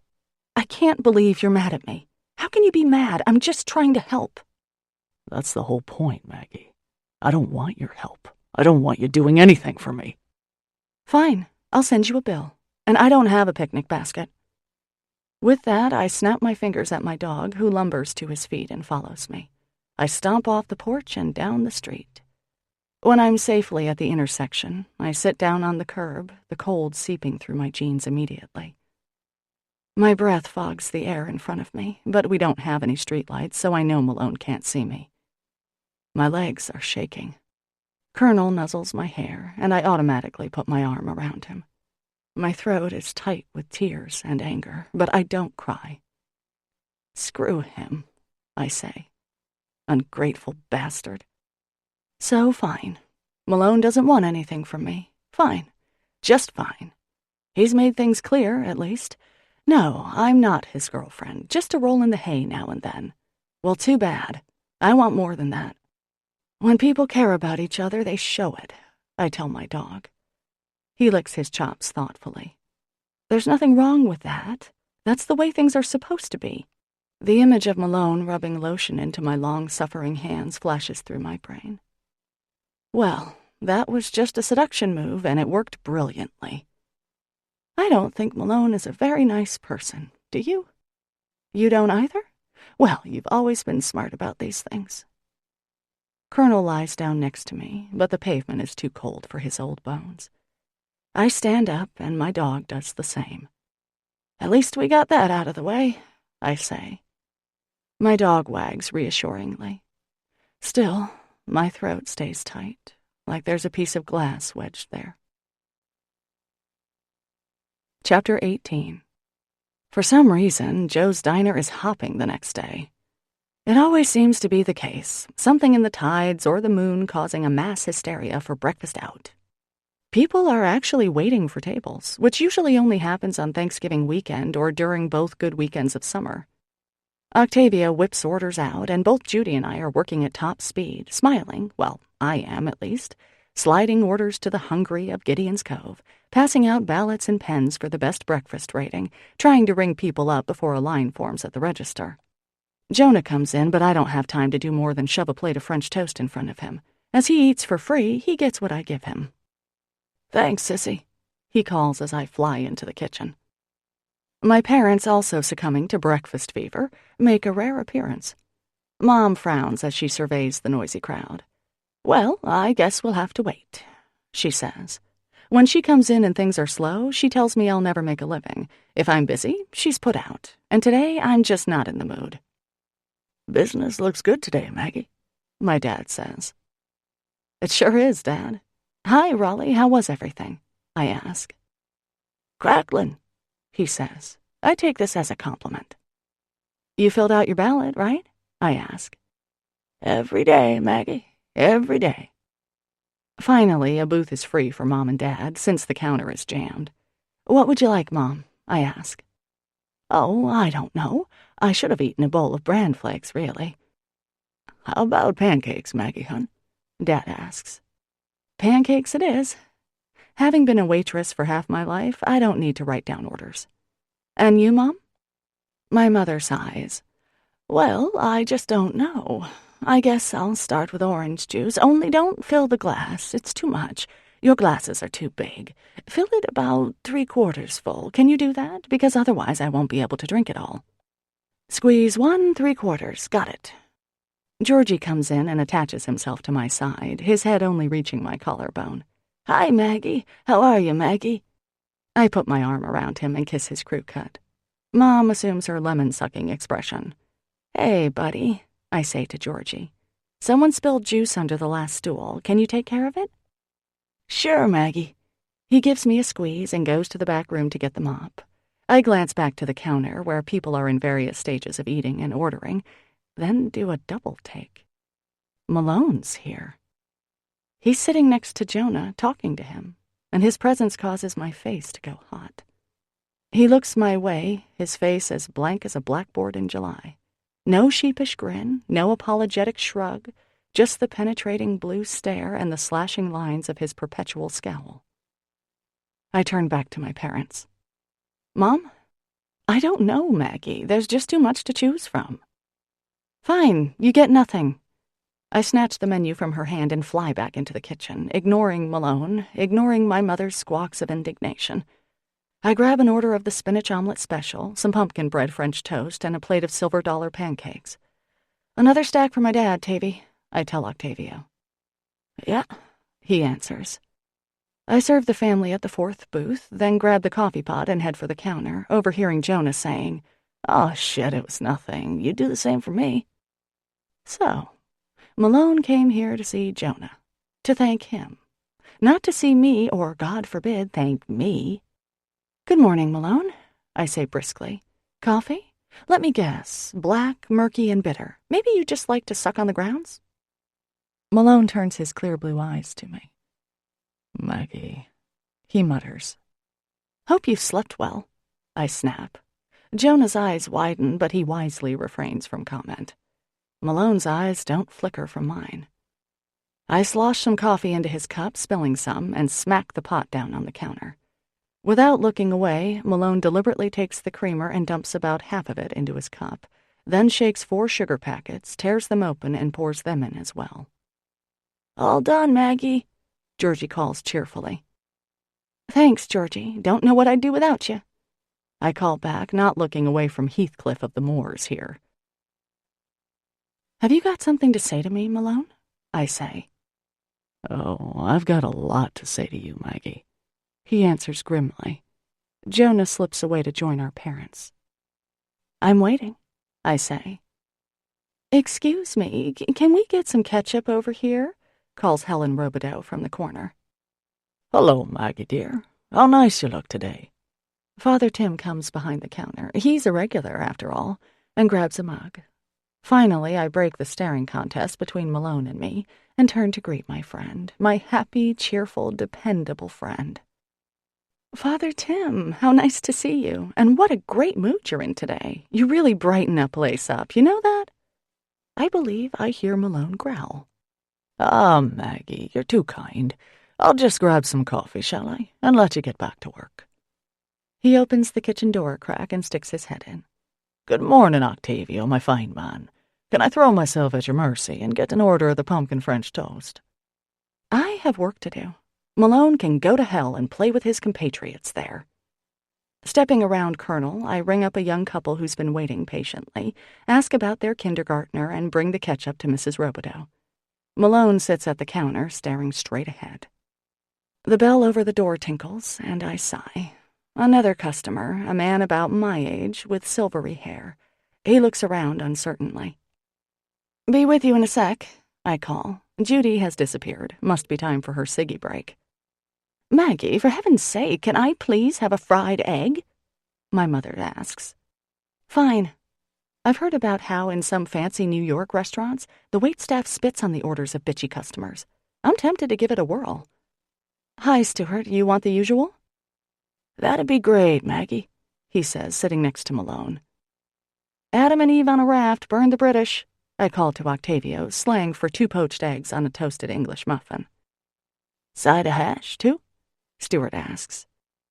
"Sweep the kitchen," I call, hearing Octavio grumble. He's quite proud of his hash and doesn't like that particular moniker. Stuart, however, laughs. "Sweep the kitchen," he repeats to Malone, chuckling. Malone doesn't chuckle back. "Hi," I say to the gray-haired stranger. "Sorry, we're a little swamped today. Just one?" "Are you Maggie?" he asks. "That's right." "I'm Doug," he says, holding out his hand. "The guy who stood you up?" he adds at my look of incomprehension. "Oh, hi." I shake his hand and look over my shoulder. "Here, why don't you sit with Father Tim? He kind of fixed us up, right, Tim? This is Doug... Oh, sorry, I forgot your last name." "Andrews," he says. He's a nice-looking man, kind brown eyes with shadows under them. "Listen, I'd love to sit and chat, but I've got to take care of those people. Be right back." Malone is gone. There's a $5 bill tucked under his cup. I note that he hasn't drunk any of the overly sweetened coffee. Should have stuck with the grounds. I clear and wipe and take orders and serve and pour coffee. I don't have a chance to talk to Doug, who is deep in conversation with Father Tim.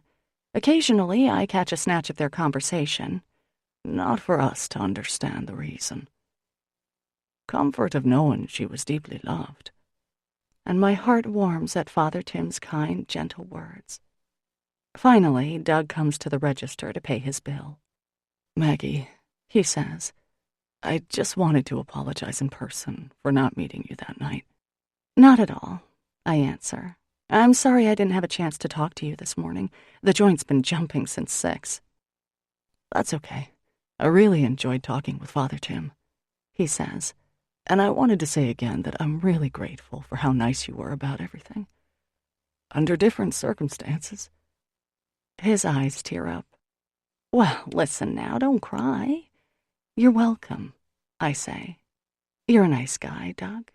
Take care. By the time I turn off the Eat at Joe's sign in the far window, my feet are throbbing, my face is oily, my hands are raw, and my back hurts. Needless to say, I'm in a bit of a mood. Because I would hate to snap at Georgie, I send him home early, Judy's long gone, and Octavio and I clean up in silence. "Everything okay, boss?" he asks as he shrugs into his jacket. "How long have you been married, Octavio?" I ask, wringing out the dish rag. 8 years, he smiles. "You and Patty seem really happy," I say. "Oh, we are." "I have a feeling I'm never going to find someone," I say, and suddenly that tight-throated feeling is back. Octavio gives me a thoughtful look. "What?" I ask him. "Malone came in today," he says. "Never seen him here before." I snort. "Yeah, he came in to thank my brother. Jonah gave him a hand yesterday." Octavio is a man of few words. "Well, good night, boss." "Bye, big guy." And it's only 4 o'clock. It's beautiful out, finally, 50 degrees or so. The trees have the soft buzz of buds on them, the palest green imaginable, and the wind is salty and gentle. Unfortunately, I'm too busy today to take a bike ride or even a decent walk. Instead, I bake some brownies for tomorrow's dessert offering. Then I load up the car and head over to the firehouse. I get paid to cook their monthly dinner, and though it's not much, it's one of those fees that helps, especially during the off-season. While I'm able to pay all my bills each month, there's usually not a lot left over. Mornings like today's are few and far between. I know I should have a cushion in case something goes wrong, but I'm tapped out. Winning the best breakfast title would help, even if it was just to get people from neighboring towns to take a drive-in on the weekends. Colonel settles himself down in the corner of the firehouse kitchen while I unload the car. The soft April air beckons, and I wish again that I could take a bike ride, but by the time I'm finished, it will be getting dark. Plus, Colonel needs to get home. He seems stiff today, quieter than usual. "You okay, pup?" I ask him. He looks at me with his beautiful eyes, but his tail doesn't wag. "Who's my pretty boy?"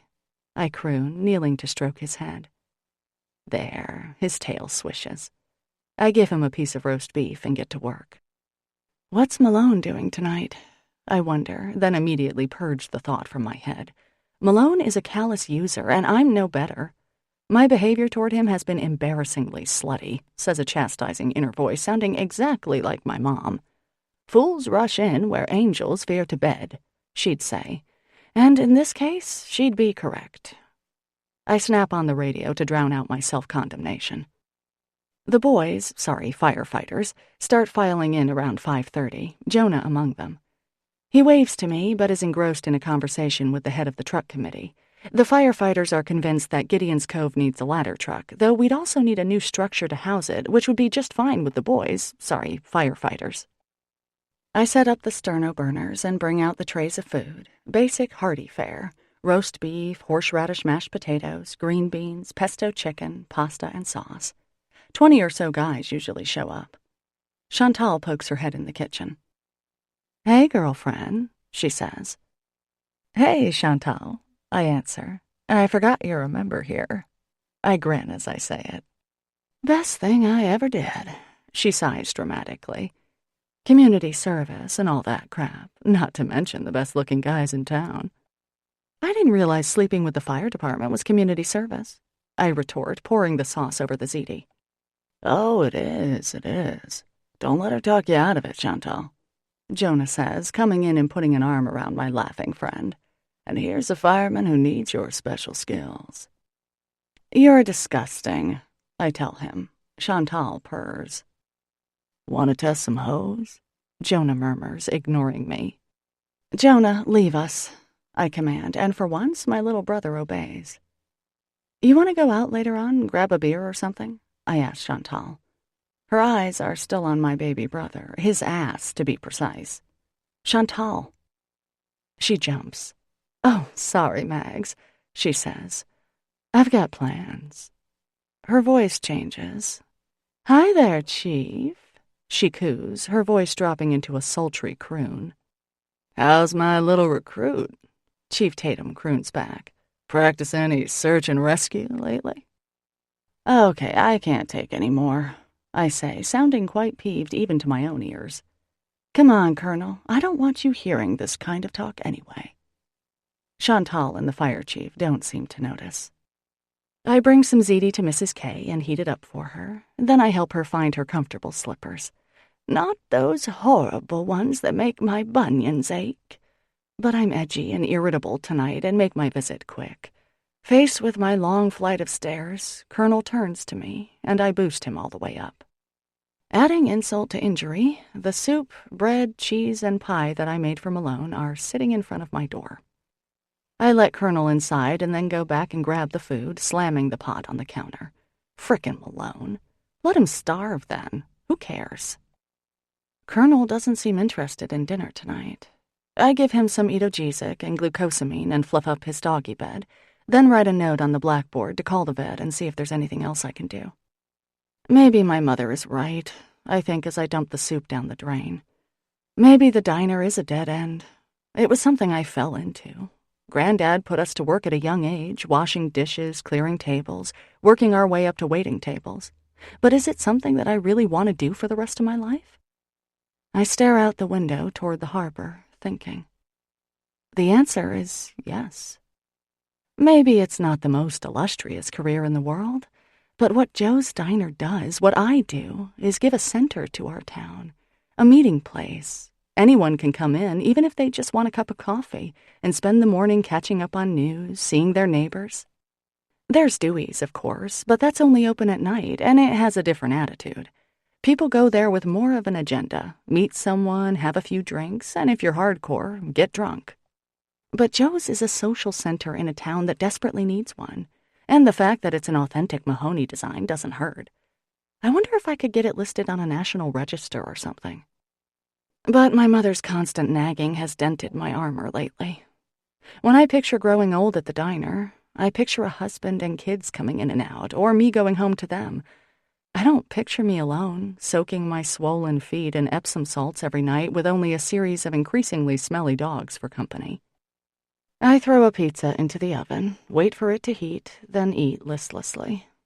How many dates have I gone on in the past month or so? 4, 5? And let's not forget Malone, not that we dated, of course. Just sex. Best sex of my life, in fact. Time to call Christy, I think, when the self-pity disgusts even me. I punch number 1 on the speed dial. Hey, it's me, I say when Will answers. Hi, Maggie. How are you? Okay, I guess. You guys still going out tomorrow? Same time as usual? I ask. Thursday is my babysitting night. Actually, I'm not sure. Christy's not feeling great. There's a stomach bug going around, and I think she caught it. Oh, dear. Well, if you need anything, let me know. Tell her I said I hope she feels better fast. Thanks, honey. Will do. When Christy met Will, it was instantly clear to both of them that they'd met their soulmate. 6 months later, Will, then a resident in Orono, took a rare night off and asked me out for dinner. Alone. He took me to a nice restaurant, and though he was exhausted from a long shift, he was nonetheless funny and charming. While we were eating dinner, he took out a velvet box and handed it across the table to me. I think you might have the wrong twin, I said, wincing. I know who you are, Will smiled. So, is this a test run or something? I asked. Listen, Maggie, he said, his face growing serious. I want to marry your sister. I've never met someone as wonderful as she is. Every day, I wake up feeling like I'm in a dream because I get to call her or see her or hold her hand. That's so nice, I say, my eyes growing misty. At the time, I was quite sure I would soon find someone just as wonderful as Will. But I know how close you are, and I know I'm asking, well, not exactly to come between you because I know I could never do that, and I never want to. But I'm asking you to share Christy with me. I need your blessing, Maggie. His eyes were teary. In the box was a beautiful garnet ring, Christie's and my birthstone. Of course I gave him my blessing. The thought of my sister spending her life with a man who adored her, well, who could say no? I haven't met anyone like Will. There may be no one like Will in the whole world. The best I've come up with is a tearful widower, a sullen lobsterman, and a priest. Well, crap, I say. I offer the crust of my pizza to Colonel, who eats it delicately. You feeling better, pal? I ask him. He puts his head on my lap. The Red Sox have a travel day, which is just as well. They've been playing with all the skill of blind, one-legged 5-year-olds lately. I click around aimlessly until 9:30 or so, then decide to just call it a night. It's not lost on me that going to bed with my dog is the best thing that's happened all day. Chapter 19. Colonel won't get off the bed in the morning. He wags his tail listlessly, but doesn't even raise his head when I ask if he wants to go out. I check the clock. It's too early to call the vet. After yesterday's rush, the diner is back to normal. My regulars sit at the counter, Ben, Bob, and Raleigh. Stewart is at his booth at the window, reading the paper. But I'm worried about Colonel, and as soon as the clock hits 8, I make the call. They tell me to come in tomorrow. He's probably just feeling his age. The nice tech tells me. He's in great shape for an old guy. How old is he now, 14? 13, I say. That's pretty good for a big dog like him. I know, but he's just not himself. For the rest of the day, I hop back and forth between the diner and my apartment. I manage to coax Colonel off the bed and outside so he can pee, but he laboriously climbs the steps as soon as he's done. I help him back onto my bed and give him some water. What's the matter, boy? I ask, stroking his head. We'll go see Dr. Keller tomorrow, okay? He'll help you out, Colonel. I have to throw together a couple of lasagnas for a funeral and bake a few dozen cookies, but all day I'm itching to get home to my dog. It's the awful plight of a pet owner, knowing something is wrong with your loyal companion, unable to figure out what. Could he have eaten something that's made him sick? Did he get hurt somehow? Does he have cancer? I get home for good around 4, finally done for the day, then call Christy to see if she might come over and keep me company while I watch Colonel. But she's still under the weather, and after hearing a description of her all-nighter with the toilet, I feel uncomfortable telling her about my dog's listlessness. I'm lonely enough that I find myself calling Father Tim.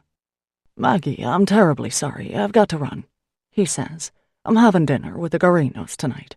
Thanks for the lasagnas, by the way. They were wonderful. I manage a smile. Father Tim is the only man I know who can eat lasagna at 4 and go out to dinner at 6. Well, that's okay, I say. I'm just a little worried about Colonel. He's kind of quiet today, not himself. Don't you worry, he answers. I'm sure he'll be fine. Tell you what, I'll ring you later, shall I? Sure. I hang up and stretch out on the bed next to my dog. I stroke his ears and run my fingers through his silky ruff. He nestles closer and groans in contentment. My father gave me Colonel just after Skip dumped me. I was staring out the window a week or 2 after Skip's triumphant return to Gideon's Cove, and my father walked in with Colonel, a blue ribbon tied around his neck. Rescued from one of those breeding mills down south, Colonel was then an overly large, rambunctious 2-year-old. It was love at first sight. That first night, he climbed paw by paw, cautious as a jewel thief, onto my bed. Perhaps he thought if he went slowly, I wouldn't notice the extra 80 pounds wedged into my twin bed. I was still living at home, and my mom had had a fit when she saw us the next morning, Colonel's head on my pillow, my arm around his shaggy tummy. For heaven's sake, Maggie, it's an animal. Get it off. It might have fleas or lice or something. The next week, I moved out into the very apartment I still live in, and Colonel and I began the next phase of our life together. When the humiliation and grief over Skip threatened to overwhelm me, Colonel would come over and nudge my hand with his nose until I petted him. Or he'd drop a ratty tennis ball at my feet, and if I ignored him, he'd repeat this 10 or 12 times until I got the hint. He slept on my bed each night, his big head resting on my stomach as I fought off loneliness and tried to come up with a plan for my adult life. Colonel only needed a little training, and I soon became known as the one with the dog to distinguish me from Christy. I never used a leash. Colonel just followed me cheerfully, always able to keep pace with my bike or walking beside me, his plumy tail waving like a flag. I'd go into a store, and he'd lie down on the sidewalk outside, patiently waiting for me to emerge. He took to the diner like a veteran waitress, never bothering the customers, just lying behind the register, watching people come and go until it was our turn to leave. Sure, it was against the health code, but no one ever found a dog hair in the food, and no one ever complained. When my mother mused out loud that I'd never meet anyone, or when another date went wrong, when I came home from babysitting Violet, filled with yearning for a baby of my own, all I had to do was turn to his golden face and ask for a kiss. He never told me I was wasting my life. He thought my life was the best thing that ever happened to him. He never thought I talked too much. Instead, his eyes would follow my every move, his ears pricked and alert when I spoke. He accepted every tummy scratch, every head pat, every evening on the couch as if it were a gift from God himself, when really it was just a drop in the bucket compared to the devotion he gave me. "You're my best bud," I tell him. His tail thumps reassuringly. Cuddled together, we fall asleep. I wake up around 3 a.m, knowing immediately that Colonel has died. His body is still warm under my hand, but there's just something missing. Tears flood my eyes, but I keep petting him, his beautiful, soft, golden fur. I stroke his white cheeks, feeling the wiry whiskers, the soft jowls of his throat. I don't turn on the light. It would be sacrilegious somehow, because then I'd have to see that my dog of the past 11 years is dead. Instead, I just move closer to him, wrap both arms around his neck, bury my face in his fur, and cry. "I'm sorry, Colonel," I choke out. Sorry that I didn't rush him to the vet to see if there was anything wrong. Sorry that I didn't take the day off to be with him. I'm so sorry, boy. I cry until the sheet beneath my face is soaked, until the sky goes from black to blue velvet to pink. When I can't avoid it any longer, I sit up and look at him, his noble, gentle white face, the silky feathers of his belly and legs. "Thanks for everything," I whisper, my words pitifully inadequate. The phone rings, and I know it's Christy before I hear her voice. We know when the other is hurting. "Is everything okay?" she whispers. It's only 5 a.m. "Colonel died," I tell her. "Oh, no. Oh, Maggie," she cries, and I start crying again, too. "Maggie, I'm so sorry, honey. Did you have to? He just died in his sleep, right on my bed," I whisper. "Oh, Colonel," she murmurs, sniffing. I hear Will's voice in the background, and Christy tells him my sad news. "Can we do anything?" she asks. No, I say. "I'm calling Jonah. He'll give me a hand. How are you guys doing? Still sick?" Christy sighs. "I'm still pretty whipped, and Violet's got it now. She threw up all night after she ate 3 helpings of ground-up spaghetti and meatballs for supper. We've barely slept." I notice that I'm still petting Colonel's soft fur. "I hope you feel better," I tell her.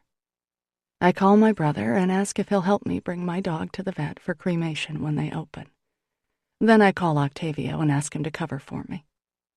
When Jonah comes over at 7:45, he thumps up my stairs and hugs me tight, tears in his eyes.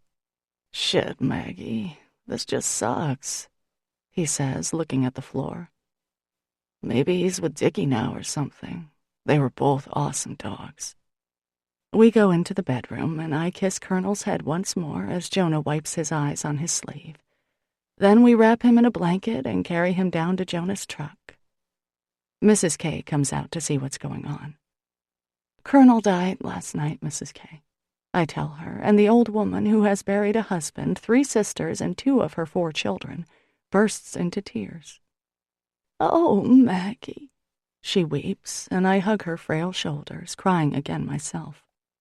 Jonah and I slide Colonel into the back of his pickup, and I climb in beside my dog. "It's gonna be cold back there, Mags," my brother says. "That's okay," I tell him. I hunker down and put my arm over the blanket so it won't blow off, because that would just be too sad to see. The people at the vet's are so kind. They help us carry Colonel in through the back entrance and give me a moment to say goodbye. "I'll wait in the truck," Jonah offers, closing the door softly behind him. I pull the blanket off Colonel's head and take one long last look. He seems cozy, wrapped in the red plaid blanket that we used together on chilly nights. "I'll miss you so much, buddy," I whisper, my throat barely able to force the words out. "You were such a good dog. The best." I kiss his cheek, my tears wetting his fur. And then I leave. Jonah drives me home so I can shower and strip the bed. I can barely look at my apartment, so lonely and empty, so I trudge to the diner where Judy and Octavio cry over the news. "Won't be the same without him," Judy sobs. Shit, fuck. I'm going out for a cigarette." Octavio makes a little sign that says, "We regret to tell you of the passing of our great friend, Colonel," and tapes it to the cash register. Raleigh shakes his head sadly. Bob Castellano gives me a whiskery kiss. Apparently Jonah or Christy calls my parents because they come in around 10 with Christy, who still looks pale and a bit shaky. She and my dad, who is crying openly, sandwich me in a hug. "Thanks for coming," I whisper. My own eyes are dry for the moment. Dad blows his nose, then hugs me tightly. "I'm so sorry, honey," he whispers. "He was the best," Christy says, her mouth wobbling. "I know. Thank you." "Well, Maggie," my mother says, and I brace myself for what comes next. "I'm sorry." I blink in surprise. She never tried to hide her disapproval, not being a dog lover herself. She barely tolerated Dickie, another of my father's saves.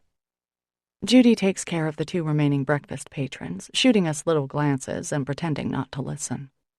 "At least you won't have to vacuum up its fur every day," Mom says idly. "And the diner here will certainly be more sanitary without it." Ah, here she is, my real mother. My swollen eyes narrow. "Mom," Christy squeaks, "cheese some." "What?" she says innocently. "It's true. And look at you, Maggie. You're a wreck. You look awful, all over a dog." "Mom," I say, my voice is pleasingly calm, "get the hell out of my diner." "Excuse me?" she says. Dad steps back in alarm, and Christy puts her hand on his arm protectively. "Get out, Mom. I love that dog. He saw me through some of the worst times of my life. I'm sick of you disapproving of me, sick of you telling me that my life is a dead end, sick of you comparing me to Christy and her perfect life. Get out. Come back when you can act like a mother who loves all her children." My mother's mouth is hanging open, and it's odd because at that moment, I love her more than I have in a long time. But enough is enough. "Dad," I say, "you really should stick up for me more." "I know," he whispers. "Christy, sorry. Love you." I give her a stiff hug. "Hope you feel better. I'm going in the kitchen. Please be gone when I come out." Octavio, diplomatic as Switzerland, says nothing as I come in. I open the supply closet and sit down on the floor among the vinegar and canned tomatoes. My breath is ragged, and my hands, I note, are shaking. Tavy gives me 5 minutes, then opens the door. "You okay, boss?" he asks. "Peachy," I say. "About time you told that woman off," he says, smiling his nice gap-toothed smile. I give a grim laugh. "Thanks." I send Judy home early, preferring to stay as busy as possible. Word has spread, apparently. Chantal comes in for lunch, hugs me with uncharacteristic sweetness, and hands me a bunch of tulips. "Sorry, pal," she says, sliding into a booth. "Thanks. What can I get you?" "Oh, I don't know. Maybe just some coffee today. I'm not feeling great. Right, there's a stomach bug going around, I tell her. Christy and the baby both have it. Yuck. Well, if I don't have it, I'd be happy to come over tonight, okay? If you want some company. That's okay. I think I just want to be alone. Chantal nods. Hey, has Father Tim been in today? She asks, checking her lipstick in the chrome of the little jukebox. Actually, no. I have to drop by and tell him about Colonel. Suddenly, the idea of seeing Father Tim, being comforted by him, maybe having a cup of tea in the rectory living room, overwhelms me with longing. That's where I'll finally be able to find some comfort. I call Beth Seymour and ask her to handle my Meals on Wheels tonight. When she hears about Colonel, she offers to tell my clients, many of whom loved my dog. Thanks, Beth. That would be nice, I say. My eyes feel grainy and hard.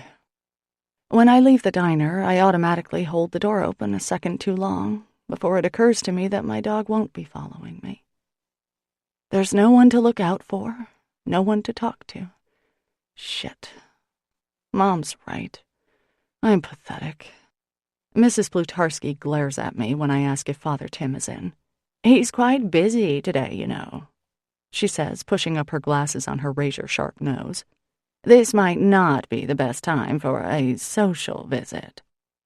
I've just had a death in the family, Edith, I say, knowing she hates it when I call her by her first name. She waits for a name, but I don't give her one. Is he in or not? I demand. Maggie, I thought I heard your voice. There he is. Hi, Father Tim. Do you have a minute, in private? For you, Maggie, always. Edith, my darling girl, would you mind faxing this over to the mothership? It needs to be there today. He hands her a piece of paper, which she accepts as if it were an engagement ring. Sorry, Maggie. Official diocese business. Thanks, Edith.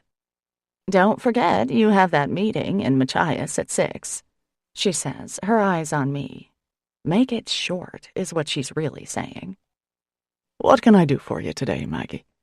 Father Tim asks, ushering me into the parlor.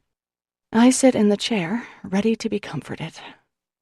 Father Tim, Colonel, he died last night. At first, the news doesn't register. I suddenly remember that Father Tim said he would call me last night and didn't. Oh, dear, he says, his expectant smile turning to sorrow. I wait for more. It doesn't come. He died in his sleep, I say. Well, that's a comfort, then, isn't it? Better than having him put down, I'd imagine. He glances at his watch. Do you have to go? I ask brusquely. No, I've got a bit. He sits back and folds his hands. Well, you must be feeling quite sad. Yes, I agree. I'm sorry, then. He smiles kindly, but for the first time ever, I get the feeling that he's not really listening. Father Tim, I say, do you think animals go to heaven? The question only comes from my desire to engage him, not from any spiritual need. I know exactly where Colonel is. I've been asked that before, he answers thoughtfully.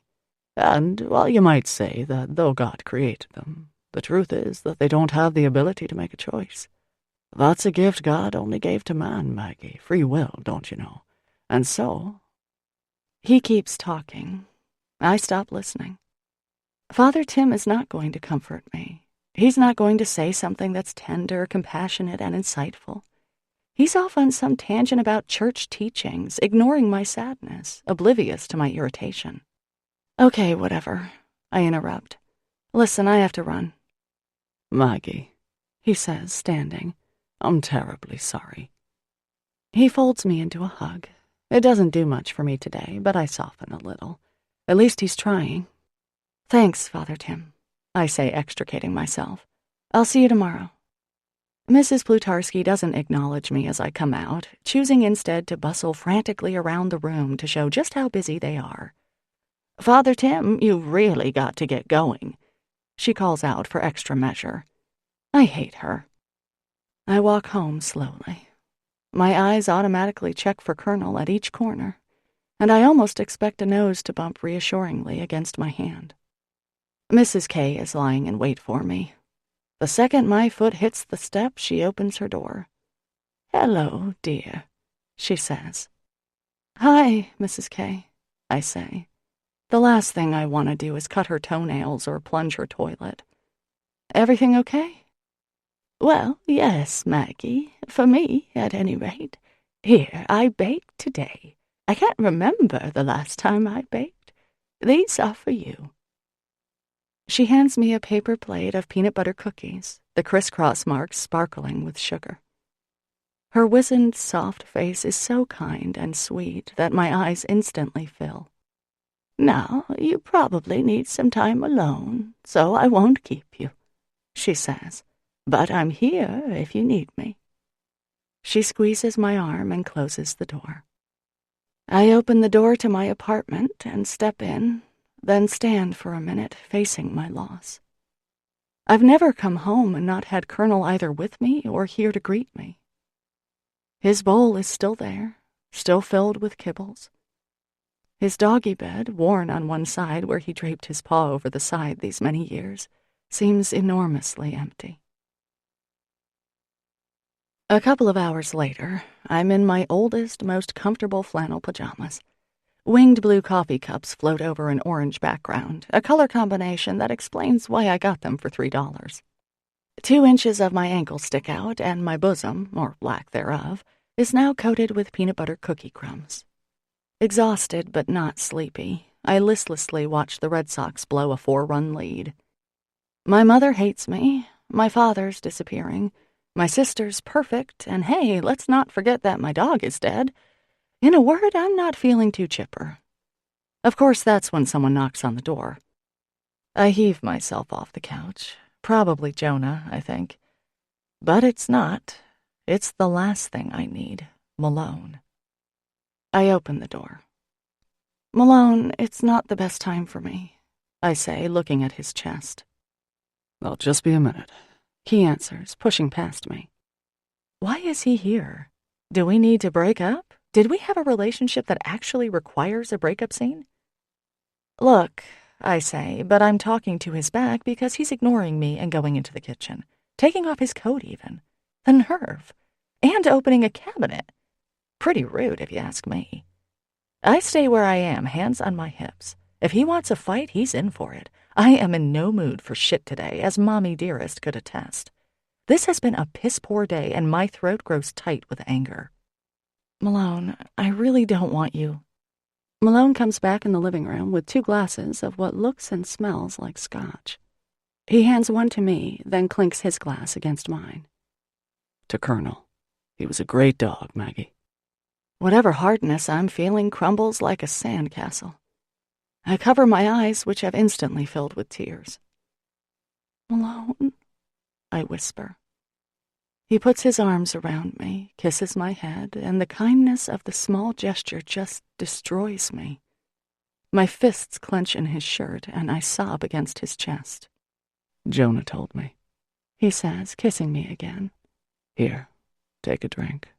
You'll feel better." It's one of his longer speeches. I obey, wincing as I swallow. Then he leads me to the couch and sits down, pulling me with him, tucking my head against his shoulder. My tears leak out, wetting the wool of his sweater, and I hiccup occasionally. We sit there like that for a long time, watching the Sox lose, not saying anything.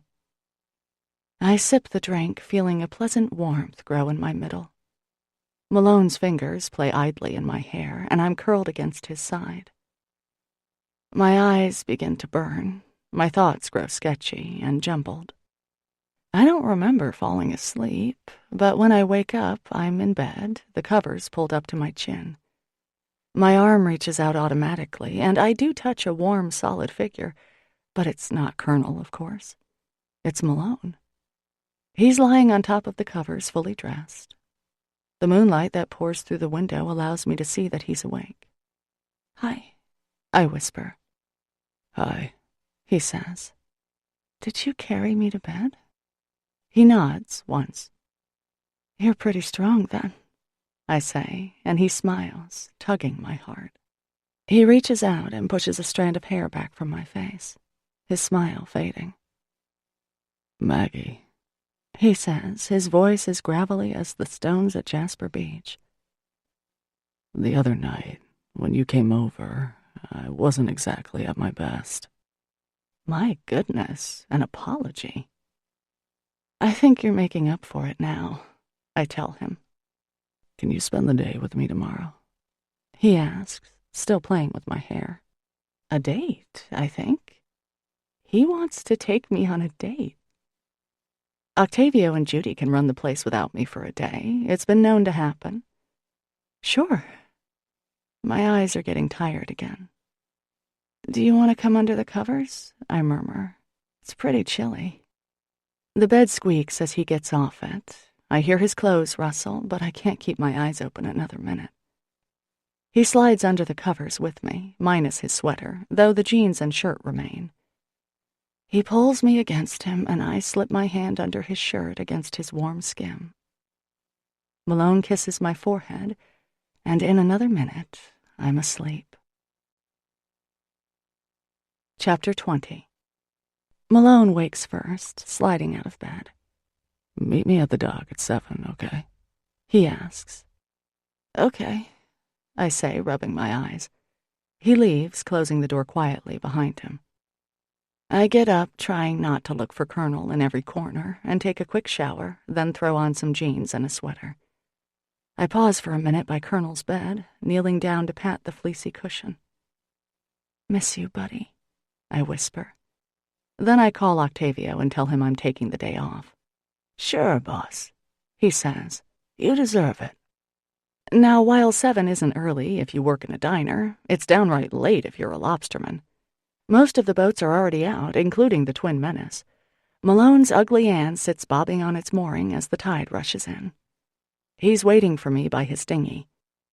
So, are we going lobstering? I ask. Nope, he says, handing me into the little boat. The smell of herring, the bait lobstermen use for their traps, is musty and thick, but it's a smell I've dealt with most of my life. Still, I breathe through my mouth until we get to the Ugly Ann, the waves slapping against the hull of the dinghy, spraying me occasionally. Charming name, I comment as we approach the boat. Malone's face creases into a smile. Who's Ann? My grandmother, he says. And does she know that you've immortalized her this way? Yeah. He smiles, but offers nothing more, climbing aboard and reaching out his hand to me. Have a seat, he says. A lobster boat is all about work, nothing about comfort. There are no chairs, just an area in the middle where you can sit if you're so inclined, which the lobstermen aren't, and therefore don't. The pilot house is crammed with equipment, a couple of radios, the global positioning system equipment, radar. There are barrels for bait and a holding tank for the lobsters. If Malone was going out to check pots, there'd be 10 or 12 extra traps stacked on deck and miles of line coiled and waiting. But each night, the lobstermen unload at the dock, and the deck is clear and empty right now. I sit on the gunwale, not wanting to get in the way. Malone does his pre-flight check, as it were, and then starts her up and releases the Ugly Ann from her mooring.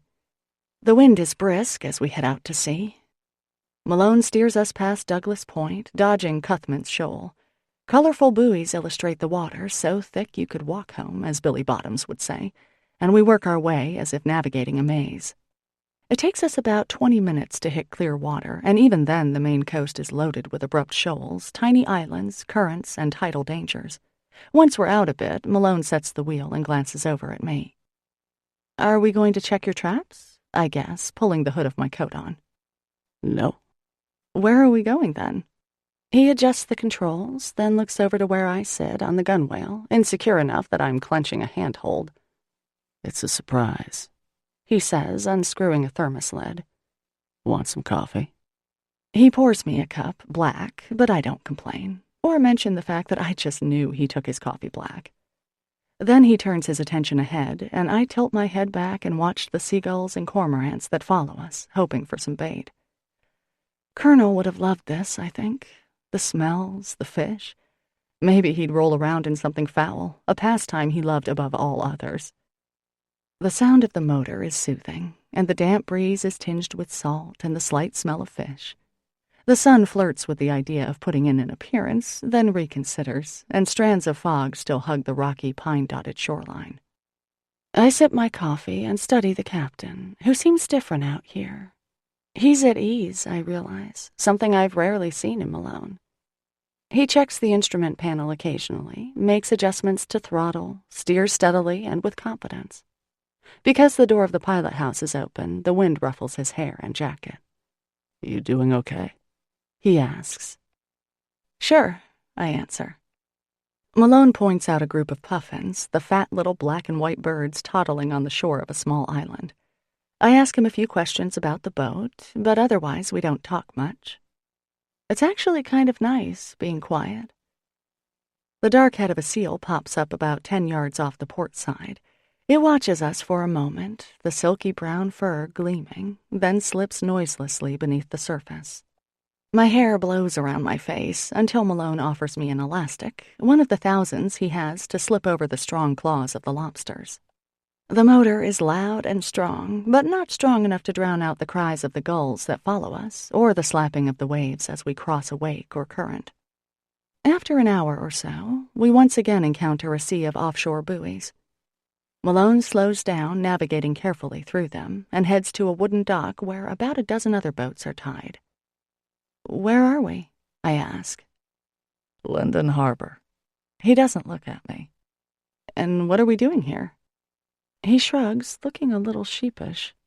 Well, there's a thing here, a lumberjack competition.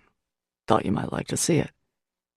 He secures a line and steps onto the dock, then reaches a hand back for me. A lumberjack competition? I ask, hopping off the boat. Yeah. You know, tree cutting, axe throwing, the like. There's a little fair, too. Games, craft tent, that sort of thing. Good food, too. Is he blushing? He turns for the gangplank before I can tell for sure. Malone, I call. Yeah? This sounds suspiciously like a date, you know.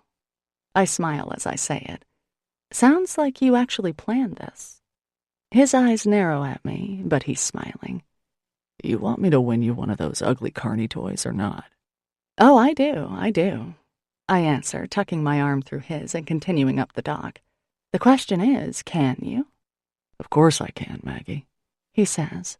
The question really is, how much money will I lose doing it?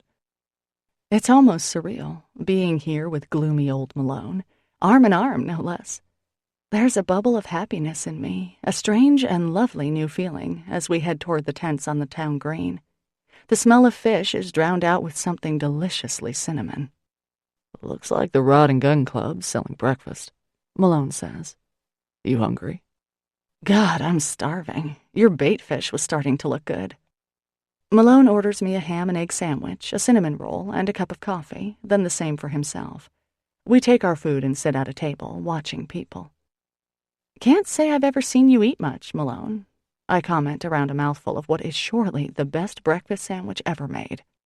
Almost every day, he says. Come on, let's walk around. For this part of Maine, it's a pretty big event.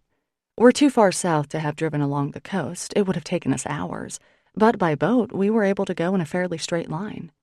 There's a small midway with a few rides. Kids dash from the merry-go-round to the Ferris wheel, tugging their parents' hands, asking for more rides, more food, more games. The happy sound of a fair washes over us in waves. The music from the rides, screams of kids, laughter of parents. Before I think about it, I slip my hand into Malone's. He turns his head to look at me, and as the corner of his mouth pulls up in a smile, my heart pulls too. Win a prize for the lady, calls a carny. Shoot the target just 3 times, win a prize. A row of battered-looking BB guns lines the counter. Oh, goody, I say. Here's your chance, Malone. Prove your manliness and win me, oh gosh, let's see. How about that blue stuffed rat? You sure? Don't you want that pink zebra instead? Oh no, I'm a blue rat kind of girl. Blue rat it is, then. $12 later, I am the proud owner of the ugliest stuffed animal I've ever laid eyes on. Thank you, Malone, I say, kissing my prize. You're welcome. And I want you to know that gun barrel was bent. We pass on the rides, as I'm afraid of heights, and aside from the merry-go-round, the rest look like a quick way to die. Instead, we walk over to see the speed climbing competition, the men scampering up 40-foot wooden posts with the agility of squirrels. When that event is over, we watch a man carve a life-size bear from a huge block of wood. That would look great in front of the diner, I say, half serious. Malone laughs. There's a crafts tent where quilts and afghans and embroidery hang on display, ribbons fluttering in the breeze. I pore over the baking tables, eyeing the coffee cakes and cookies, the beautiful pies and cheesecakes. Malone buys me a slice. I like a woman who can eat, he says, and I punch him in the arm. So, Malone, I say as I take a bite of the creamy, lemony cheesecake, are you ever going to tell me your first name? Why do you want to know? He asks. He doesn't look at me. Because I just would. Well, too bad. I could ask Chantal, you know. She has all the public records. I bet your name is listed somewhere. Plus, I won't give you a bite of this cheesecake if you don't, and as you can see, it's disappearing fast. Your chances are dying. Another time, maybe. I sigh. You realize you don't talk that much, don't you, Malone? I say, taking the last bite of cheesecake. You talk enough for both of us, he says. He takes my hand again. It's a wonderful day, not painfully cold, not raining, which by our standards means gorgeous. A barbershop quartet sings a corny song from World War II, and apparently some bagpipers will make an appearance later in the day. By 1:30, we've exhausted the event, having seen every little corner of it, and we walk down to the shore. There's a breakwater made from great slabs of rock, and we walk out on it away, then sit. The stone is cold, but I don't mind. Malone puts his arm around me. Cold? He asks. No, I answer. I lean my head against his shoulder. So, Malone, I say, tell me about your family. He doesn't stiffen so much as go completely still. What do you want to know? Of course, the first thing I want to ask about is his daughter. A teenage daughter. What must that be like for him? And let's be honest, what would that be like for me? Truthfully, I haven't dared to picture anything with Malone past what we've had thus far. But I want to. Would his daughter approve of her dad having a girlfriend? Would we be friends? Would she hate me, refuse to come visit her dad, stick pins in a Maggie-style voodoo doll? I clear my throat. Well, you have a daughter, right? Yeah. Are the two of you close? Close as you can be when you live on opposite coasts, he says neutrally. You must miss her, I say. Yeah. I stifle a sigh. The subject of his daughter seems closed. Did you know I went to school with your sister? I offer. Yeah. I wait, but more doesn't come. I seem to remember that you guys didn't have the best childhood. I venture carefully. It's not exactly true. Christy's the one who remembers, not me, but I hope it will open things up a little. Malone's arm drops from my shoulders, and he turns to face me. Maggie. His mouth becomes a tight line. Look, you're right. It wasn't great, but it was a long time ago, and I took you here so you could have a nice day, all right? Let's not talk about this shit. Okay, fine. The lines between his eyebrows are fierce. All in good time, Maggie.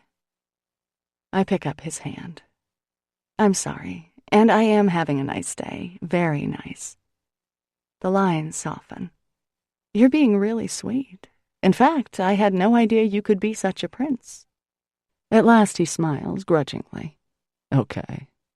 Well, it's been half an hour since you ate, so you must be starving. Want some chowder? How about some lobster bisque? I want to support the local industry and all. He stands up and pulls me to my feet, and we head back for the tents, stopping in front of a sign that says, Best freaking lobster bisque ever. And I have to say, it just might be. As I scrape my bowl, I notice Malone's amused gaze.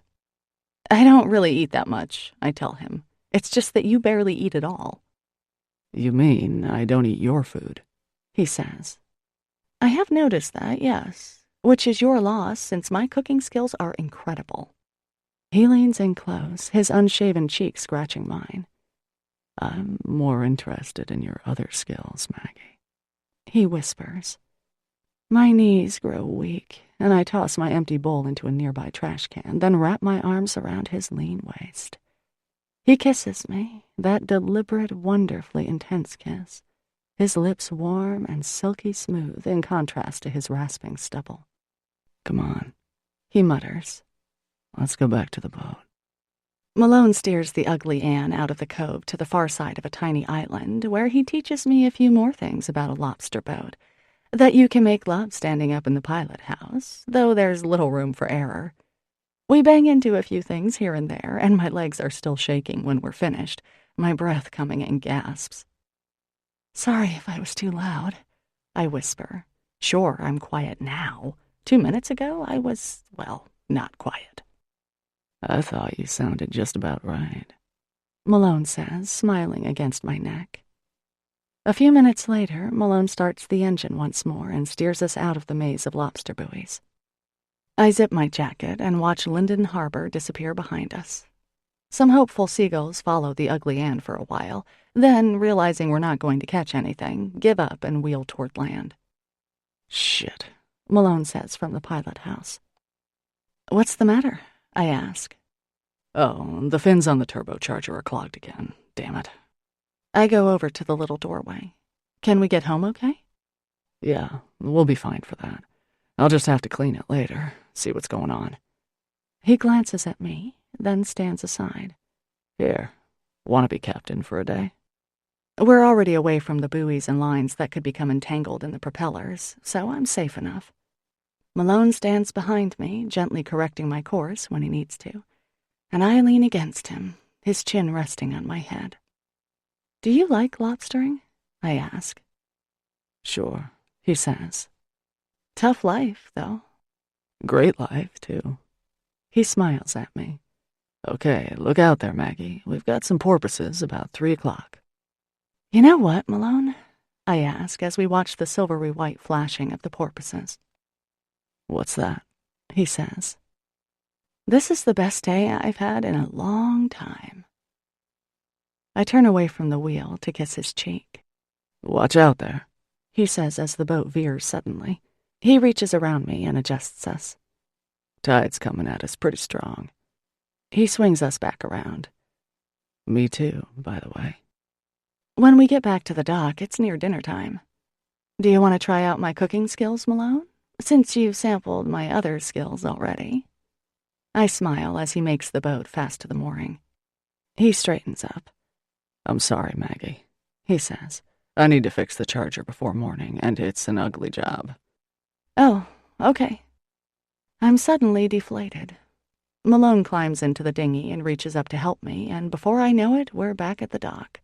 Billy Bottoms waves to us from the gangplank, heading for home, but aside from him, no one seems to be around. Well, okay.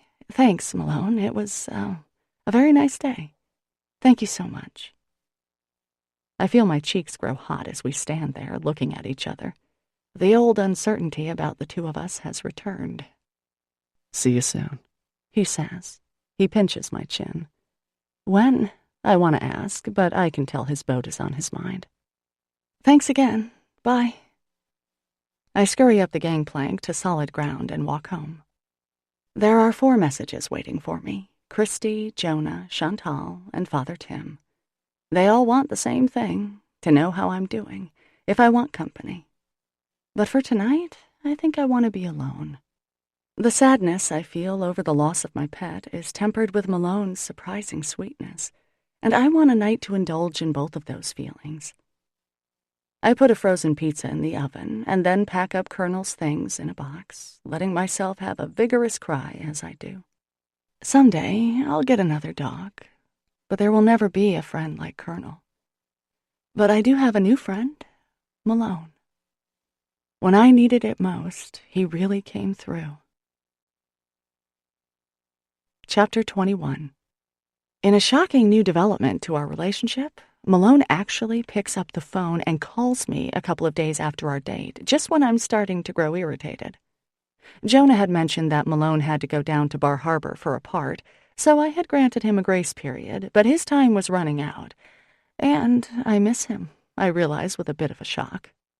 When the phone finally rings around 5 on Thursday night, I am washing my kitchen floor, wondering how it gets so dirty when I am the only one who lives here. I actually expect it to be Father Tim wanting to hit me up for the upcoming bake sale. "Maggie," comes the gruff voice. Malone, my God, you're using a phone. I can't help the smile that has burst over my face. "Very funny," he says. There's a pause, then, "How are you?" "Fine. How are you?" "Fine. So, are you busy tonight?" You cut right to the chase, don't you, Malone? I grin. "Answer the question," he growls. Sorry, pal, I'm busy. I'm babysitting my niece tonight. "That right?" Yep. He sighs. "All right, then. What about tomorrow?" My grin fades a bit. Well, actually, tomorrow I'm supposed to have dinner with a friend, with Father Tim. A bunch of us, actually. Church people, you know. It's an appreciation dinner Father Tim hosts for the 5 or 6 of us who do everything he asks. How about Saturday? He doesn't answer for a minute. "Sure. Saturday's fine. 7?" 7 o'clock. Do you want me to cook you dinner? "No, Maggie," he says, his voice dropping to a scraping bottom note. "Don't cook for me." My body reacts as if he'd said he'd like to just rip off my clothes and take me on the floor. Okay, I answer in a strangled whisper, suddenly needing to sag against the counter. No cooking. Christy is all dressed up in a long, pretty skirt and filmy blouse, and Will looks preppy and handsome as always, blue blazer and dockers. Bye, Snooky, my sister says, smothering Violet in kisses and a cloud of eternity. Mommy loves you. Yes, she does. Mommy loves Violet. Ah, wah! She simulates the noise Violet makes when kissing someone. Okay, that's enough, I say, prying my niece out of Christy's arms. Get out. You clearly need a strong drink. Bye, Will. "Bye, Max. Thanks, as always." Thank you, actually. Violet, honey, it's auntie time. Violet grabs chunks of my hair and pulls with glee. For the next hour, we play farmyard animals. At least I do, crawling around on the floor, mooing, oinking, quacking, while Violet chortles and throws plastic toys for me to fetch. Moo, I say, retrieving the yellow ring. Ooh, she echoes. You're a genius, I tell her. Smart baby. Violet is a very smart baby. Bannock, she agrees. As I hover over her crib, watching her sleep a little while later, I indulge very briefly in a domestic fantasy. Just trying it on for size, I tell myself, blushing. Me, watching the baby sleep, Malone standing in the doorway. The baby has black hair like her daddy, gray eyes like me. Then, embarrassed with my private stupidity, I go into the kitchen to see what Christy's left me to eat. She may not pay me to babysit, but she does feed me well. Ooh, tuna casserole, our mutual favorite, and something our mom refuses to cook. And chocolate chip cookies. Good, sissy. I'm watching television when they come back, flushed and cheery. My God, you guys, I comment, dragging my gaze away from Donald Trump's latest victim. Were you doing it in the car? That's really uncanny, Will says. The whole twin thing, creepy. I know, I tell him. The fact that your pants are unzipped was just confirmation. Will grins, zips, and flies upstairs to look in on his precious, while Christy flops down on the couch next to me. What did you do with Violet? She asks. Oh, the usual. We lit matches, and I gave her a few sips of vodka, which she really seemed to like, and then we went up to the Widow's Walk, and I let her stand on the railing. It was fun. Christy hits me with a throat pillow. So, are you doing okay? She asks, about Colonel and all. I nod. I'm okay. It's weird, though. I've never been without him, really. Not as an adult. My eyes grow misty, but I smile. Where were you the other day? I called you and even swung by, but Octavio said you took the day off. I tell her about Malone, how he came over and slept on my bed like a good dog himself, how he took me to the festival, how incredibly nice he was the whole day. So, you guys are what, dating? Back together? She asks. She takes a cookie from the tin on the coffee table and bites into it. These are great, aren't they? Yes, they are. And I guess we're sort of, well, yeah, dating. I guess so. Christy cocks an eyebrow at me. You're not sure? I sigh. Well, it's weird. He was great. He really was. But it's not like... What? Well, he's still kind of a stranger. When we were at the lumberjack thing, I asked him a couple of questions, normal things like if he's close with his daughter, what his first name is. You still don't know? Christy interrupts. No, I don't. And he never really tells me anything. So we're together, but I don't know if we're just sleeping together or if we're actually going somewhere relationship-wise. Well, here's a great idea. Why don't you ask him? My sister suggests. I grimace. Yeah, I muse, taking another cookie. It may be my 5th. No. Why not, dummy? It shouldn't be a mystery. You have a right to know what he's thinking. I mean, what if he just wants a warm body once in a while, and here you want marriage and children? I think you should ask. I consider this. She has a point, of course, but then again, she's never confronted the challenge of engaging Malone in conversation, let alone relationship conversation. Maybe. I think about it as I walk home. The night is cool and misty, the damp air soft and gentle against my cheeks. Of course, my reluctance to talk to Malone stems from the fear that he does indeed just want a warm body. Then again, if that's the case, I shouldn't be wasting my time with him. As usual, Christy has a point. How irritating. My father comes in for breakfast the next day, alone. He sits at a booth, which is fine since the place is deserted this morning. Since 6 o'clock, I've had a grand total of 4 customers. I've paid my monthly bills, sent in my order to the food suppliers, and cleaned the bathroom, and it's only 9 o'clock. Judy left at 8, disgusted with the lack of patrons for her to ignore, and Georgie only comes in 3 times a week. Hey, Dad, I call from behind the counter. What would you like today? Maybe just some coffee when you have a chance, dear, he says. He looks out the window, his face somber. I come over and pour him a cup, then sit down. Is everything okay, Daddy? You look... Your mother and I are getting divorced, he interrupts. My mouth falls open, but no sound comes out, just a little wheeze. Dad shifts in his seat, then looks at the table, shaking his head. I'm sorry, Pumpkin. What? But... Dad sighs hugely. I know. We've been married for 33 years now. Seems silly, doesn't it? My eyes fill, and I grab a wad of napkins out of the dispenser and blot. What happened? I whisper.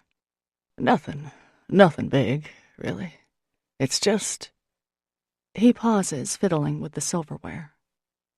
It's not your mother's fault, he continues. I just don't want to... I'm trying to say this gently, understand? You just don't want to live with Mom for the rest of your life, I supply. Right. I'm tired of hiding in the bomb shelter. I sit up a little straighter. Dad, look, I know Mom can be quite a harridan sometimes. I mean, I certainly get tired of her nagging me all the time. But I thought... My voice chokes off suddenly. I thought you loved her. I finish in a hoarse whisper. Dad's own eyes tear up. I do. I did. But, Maggie, the past few years, well, we haven't been happy. She hasn't been happy. And I'm just exhausted with trying to guess what mood she's in and why and how I can make it better. What does she think about all this? She's furious. Dad's mouth tightens again, then wobbles. She told me if that's what I want, then I'm even a bigger idiot than she thought, and she'd be glad to get rid of me. Sounds like Mom, all right. Mom was never the kind of cookie-baking Girl Scout leader mother depicted in most of our childhood books. She took care of us, certainly, fed us nutritious meals, and sent us to bed on time. But there was always an edge to her, and while I never doubted her love, I often doubted that she liked me very much. Christy dealt with her better. She was the quieter, more studious, more helpful child, while I tended to be a little sneakier, disappearing when the kitchen needed cleaning up, drifting into the bathroom when the groceries had to be unpacked. And with Jonah, the classic little boy, always grubby, always making messes and losing things, Mom's thin patience had evaporated completely. Only after he moved out did Jonah become someone my mother really seemed to enjoy. We had to get married, you know, my father tells me, interrupting my bemused thoughts. Excuse me? Your mother was pregnant with you girls when we got married. Dad, more composed now, takes a sip of his coffee. We're love children? I blurt. Christy and I are love children? My father gives a half smile. Yeah? You never figured it out? No, Dad, one bombshell at a time. Octavio sticks his head out the door. You still need me, boss? No, Tavy, thanks. I'm gonna run home before lunch, if that's okay, he says. Sure, fine. A moment later, the back door closes, and Dad and I are completely alone. I look at my dad in a new light. So, you knocked up that nice Lena Gray and had to marry her. Yep, you and Christy. 2 for the price of 1. Did Mom want to get married? Well, Maggie, that's what you did back then. None of this unwed mother stuff that goes on nowadays. You got a girl pregnant, you married her, and fast. So your anniversary is really when? Because my parents never really celebrated their special day, the reason now a little more clear, it was never a big event in our calendar year to begin with. We got married on March 15th. You and Christy came along 6 months later. The Ides of March? You got married on the Ides of March, Dad? I start laughing. No wonder you're getting divorced. Beware the Ides of March, Caesar, I quote. Shakespeare knew what he was talking about. Dad graces me with a smile, but his eyes are sad. Listen, sweetheart, your mother's gonna need a little sympathy. Don't be too hard on her, all right? Well, we're not really speaking at the moment, I tell him. Not since I kicked her out of the diner the other day. Oh, that's right. Well, it would be nice if you could patch things up. I roll my eyes. Yeah, sure. She only insulted my beloved dog on the day he died. Dad sighs again. I know, Maggie. But do it for me, won't you, dear? Of course I will, and Dad knows it. Have you told Christy and Jonah? I told Joe last night. I'm headed for Christy's now. Do you want me to tell her, Dad? You must be worn out. His eyes shine with gratitude. That would be great, honey. I'd appreciate that. You know you're my best girl now, don't you? Yes, and I know you say the same thing to Christy, you dog. I slide around to sit next to my father, wrapping my arms around his neck. I love you, Dad. Thanks, baby, he whispers. Sorry about all this. Where are you staying? I can't imagine you both in the same house if Mom's on a tear. Well, my lawyer said not to leave home just yet. His lawyer? He's already called a lawyer. So I'm still there, in the cellar, as usual. He leaves a minute later. I watch him walk down the street, his shoulders slumped, eyes on the pavement. Poor Dad. He must feel completely desperate if he's resorted to this. And yet not just desperate, actually doing something about it. I summon my sister to a late lunch at Joe's diner and break the news as she eats. Christy isn't as stunned as I expect her to be. I always wondered about that, she muses. If they had to get married, it makes sense. You mean it explains why Mom's been in a bad mood since the day we were born? I say, far less sympathetic than my sister. She really deserves the title of the good twin. Well, yes, Maggie. I mean, in those days, there was a lot of shame over being pregnant before you were married. So suddenly she's 22 years old, and her life is mapped out for her. No choice in the matter now. She just finished college, remember? She wanted to be an editor in New York City, and instead she's pregnant and living in her hometown, knitting booties for twins, the icing on the cake. She wanted to be an editor? I never heard that, I say.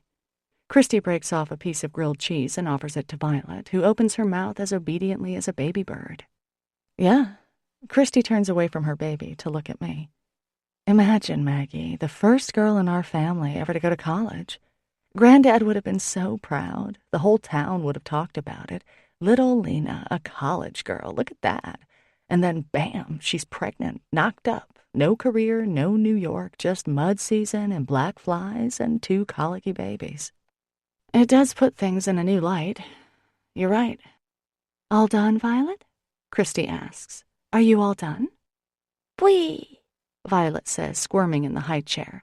Nabo. I gird my loins for battle and call my mom that afternoon, but the gods are merciful and I get the machine. Hey, Mom, it's Maggie. I heard the news. Sorry. I'll call you later, okay? Hope you're okay. Bye. A feeble message, but a message nonetheless.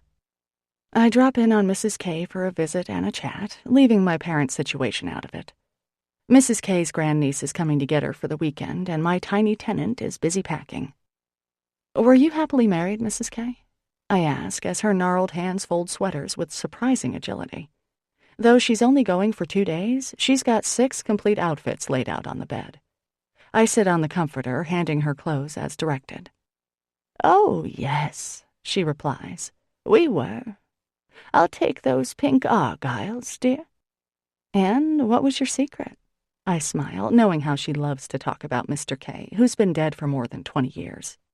I think, dear, that our secret was lots of sex, she says matter-of-factly.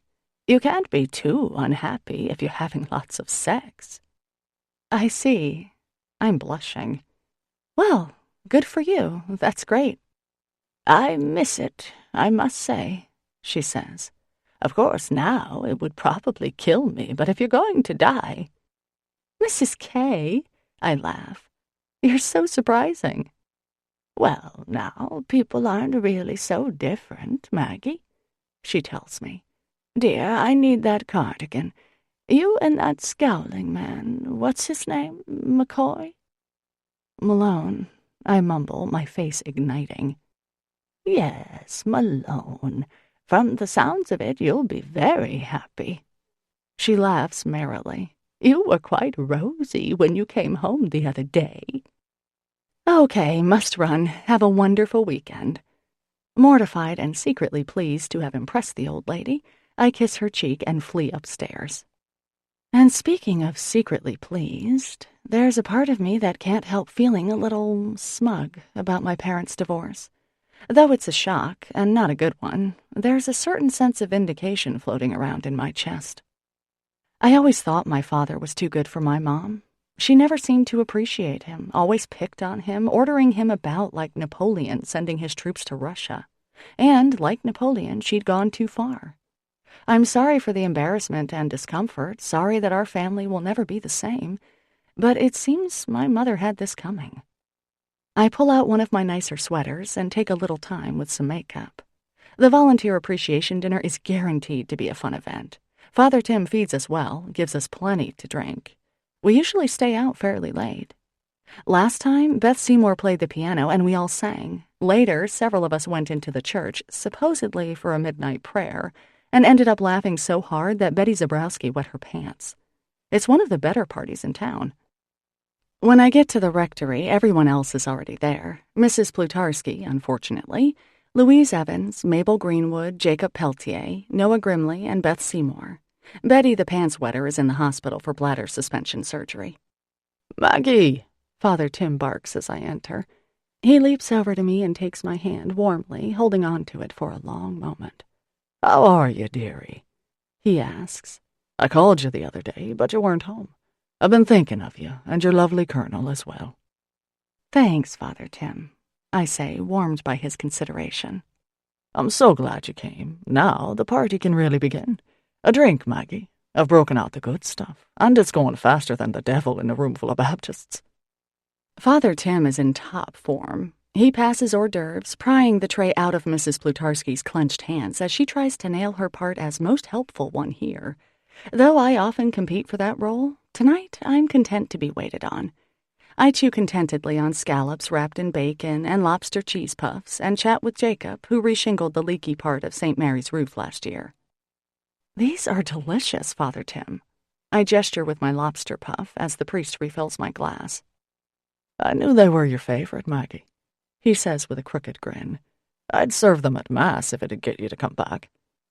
I smile in response, but don't answer.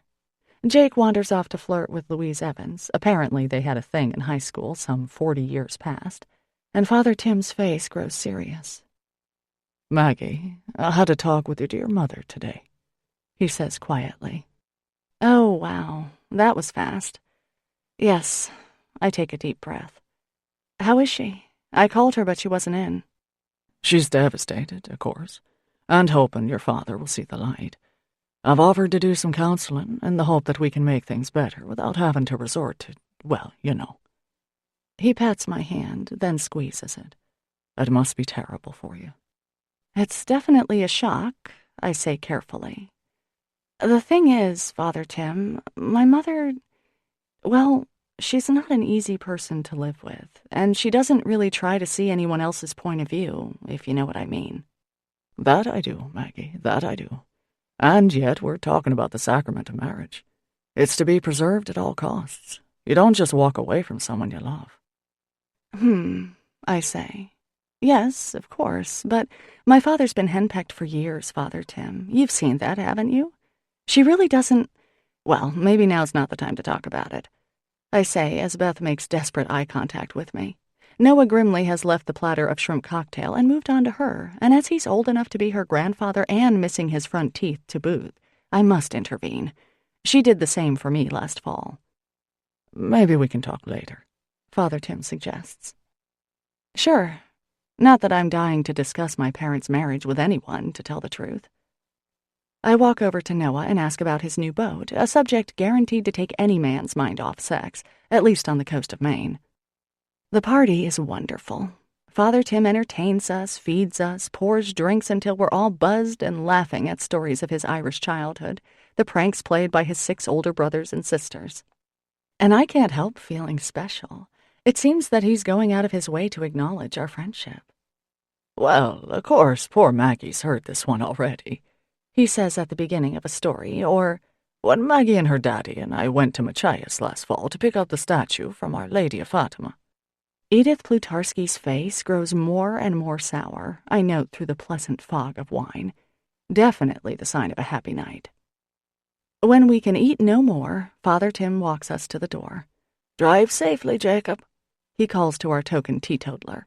Jake will be driving everyone who lives more than a few blocks from here, though Noah and I will walk back. "I'll tag along with the 2 of you, if you don't mind," Father Tim offers. "I could do with a bit of air myself." Noah wraps a few shrimp in a napkin and slides them into his pocket. Father Tim and I pretend not to notice. "You coming, Noah?" I ask as he surveys the rest of the leftovers. "Yeah," he grunts. The night air is cold, feeling more like February than April, but it feels good after being in the stuffy rectory. Noah Street is a block or 2 before mine, and Father Tim shakes his hand. "Thank you for coming, my good man," he says. "No problem," Noah responds. "Night, Maggie." "Bye, Noah." Father Tim pauses. "Well, I'll just see you the rest of the way home, shall I?" "Sure," I answer. It's only a block. I can't help but notice that Father Tim looks, well, quite sad. My heart tugs. "Is everything okay, Father Tim?" I ask as we walk. "It's funny you bring that up," he says softly, his eyes scanning the heavens before returning to my face. As ever, the old attraction thrills through me as I look at his gentle eyes, his perfect bone structure. He doesn't say anything for a minute, and my heart starts thumping with nervousness. Or maybe it's guilt for still finding him so appealing. "Well, difficult decisions lie ahead," he says obliquely, sounding more like a fortune cookie than a priest. He doesn't elaborate, and I don't ask him to. It only takes a minute more to get to my little house. Father Tim turns to me. I hope you know you're a special friend to me, Maggie, he murmurs. A great friend. Weird. Sure. I swallow. Right back at you.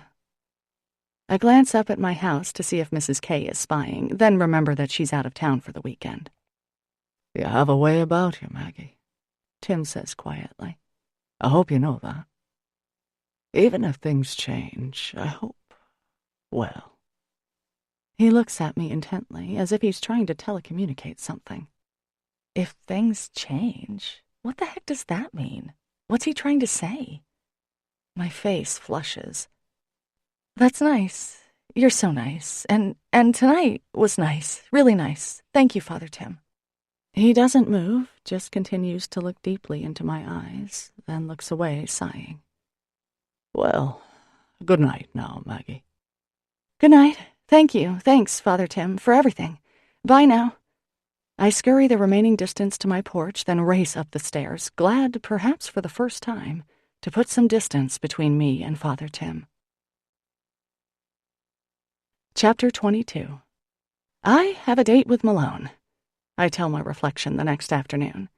Just have to go see Mom, get that over with, and then I have a date with Malone. It's a calming thought. Malone, after all, is not my angry mother, nor is he a priest. No vows of chastity for Malone, that's for sure. And thank goodness for that, I grin. But something is definitely going on with Father Tim, and I'm not sure I want to spend a lot of thought on what it could be. When he didn't come into the diner this morning, I was surprised to find myself a bit relieved. However, any sense of reprieve I might feel is canceled out by the dread I have of seeing my mother. Still, I can't just ignore her, so I pedal my bike out to my parents' house, take a few cleansing breaths outside, and go in. Dad is nowhere in sight, as usual, but Mom is sitting at the kitchen table. Hi, Mom, I say, bending down to kiss her cheek. Oh, Maggie. Hello, she answers. How are you? I'm fine, I say, pulling out a chair and sitting. What about you? This must be very... My voice trails off. Yes, it is. Very. She stares at the table. So, what's new? Did you get another dog yet? No. I think I'll wait a while. Mom, are you okay? She sighs and looks at the ceiling. No, Maggie, I'm not. I'm the town laughingstock, dear. Divorce after all these years. Poor Mitchell Beaumont couldn't stand it another minute. That's what they're all saying, you know. Nice old Mitch married to that bitch. She gives a grim smile to acknowledge her rhyme. Oh, jeez, Mom, I don't think people are saying that. I blurt, though I myself have thought almost those same words verbatim, many times. Well, you've always been naive, she says. Want a drink? No. I watch as she gets a bottle of vodka out of the freezer and pours herself half a glass, then adds a shot of orange juice. It may be the first time I've ever seen her drink anything other than white Zinfandel. She takes a healthy swallow, pats down a stray lock of her curly hair, then sits back down with a thump. So, what do you want me to say? Or would you like to tell me I'm a bad mother? I tilt my head, looking at her. She actually looks quite pretty today for some reason. Then I see what it is. She's not wearing makeup. You're not a bad mother, Mom. Well, thank you for saying that. She takes another slug of her pale orange drink. Mom, I blurt. You were kind of rushed into marrying Dad, being a mother, all that. Maybe this is your chance to have some independence, start a new life, you know, that kind of thing. That's rich, Maggie, she says. I'm 55 years old. I don't want a new life. You didn't want your old one either, I point out cautiously. You've been unhappy most of your life, haven't you? Surprisingly, she reaches out and takes my hand, frowning automatically at the roughness, my short fingernails, the cut on my left middle finger. I want to tell you, that's not true, she admits slowly. I do love you kids, And your father. We know that, Mom, I tell her. You don't have to apologize for anything. You're so generous, Maggie, she snaps, and only she could make it sound like such a put-down. Oh, it makes me mad sometimes. You're just like my father, and your father as well. Everything, anything for everyone and anyone. It drives me crazy, honey. You give away everything and never take anything for yourself. You with all the chances I never had. My God, honey, do you want to end up like me? My mouth hangs open, but Mom is on a roll. Take a good look, Maggie. I was all set to have a life I'd dreamed of. Get out of Washington County. Get out of Maine and live in a big city. Have a career. Really do something. I imagine myself climbing up the ladder at some publishing house, becoming like Jackie O or something, surrounded by books and creativity and excitement. Her fist slams down on the table, her voice rising. And I ended up here, working in a stupid doctor's office instead. And now my goddamn husband is divorcing me, and I'm terrified. My mother bursts into tears. I get up from my seat and kneel next to her, gingerly putting my arm around her shoulders. Mom, I say gently. Listen, calm down. It's going to be okay. Daddy's not going to kick you into the street or anything. You'll be fine. And if you want to do something else, you can now. This is a second chance for you. You can move, you can get another job, do anything. Don't cry, Mom. But she continues to sob. You don't understand, Maggie, she chokes out. It's too late. I'm too old. You can't teach an old dog young tricks. And before you know it, honey, you're going to be just like me. So, okay, that didn't go too well, I think as I ride home. That was definitely not good. I never thought of my mother as poor Mom, but I can't seem to help it right now. Maybe Father Tim's right. Maybe my parents should work it out. Then again, it seems like my dad has suffered enough. Besides, it's not like they'd be fighting for their old, happy life. Maybe a divorce will give them both a new chance, clean slate, all that crap. But I'm shaking a little. My mother was never afraid of anything before. I decide to go to Malone's house, even though we had said 7 at mine. I don't care. He'll have to deal with me showing up on his doorstep 2 hours early. Malone's house is at the top of a hill, and I get off my bike and push it up the steep incline. When I'm a few doors away, I hear the nicest sound. Someone's playing the piano. I pause and listen, but the wind is pretty strong, and I can't catch it all. Afraid that he won't play if he knows I'm there, I push my bike into the neighbor's driveway, then walk into Malone's small yard, making my way around a couple of lobster traps that are stacked neatly near the side of the house. The living room window is open, and I can hear quite well now. Smiling, I sit down on the ground, resting my back against the sun-warmed shingles. Malone continues to play, so I'm pretty sure I've remained undetected. The song is lovely, a sweet, delicate melody. Occasionally, there's a change in key, so it goes from happy to sad, though the melody is still essentially the same. It sounds difficult, and once in a while, Malone stops and goes back to repeat a bit of the song. I even hear him swear once, shit, followed by the correct notes, then, gotcha. A car pulls up on the street, not far from Malone's, and I hope the driver doesn't see me. It would be embarrassing to be caught sitting here. I don't get caught. Instead, there's a knock on Malone's door. He stops playing. I'm about to get up when I hear a familiar voice. Malone? Oh, thank God you're home. It's Chantal. I freeze mid-crouch. What are you doing here? Malone asks. Their voices are as clear as if I were in the same room. Damn it, Malone. You're not going to believe this. I think Chantal might be crying, and a strange sense of apprehension pins me to where I squat. Do you have a sec? I need to talk. Sit down. What's the matter? He asks. I hear the squeak of springs, a rustle. I'm pregnant. The air is sucked out of my lungs. Chantal is pregnant, and she's telling... Oh, Christ, Malone says. Oh, honey. Chantal bursts into tears. The realization hits me slowly, their voices fading to a background undertone. Chantal is pregnant, and Malone... How far along?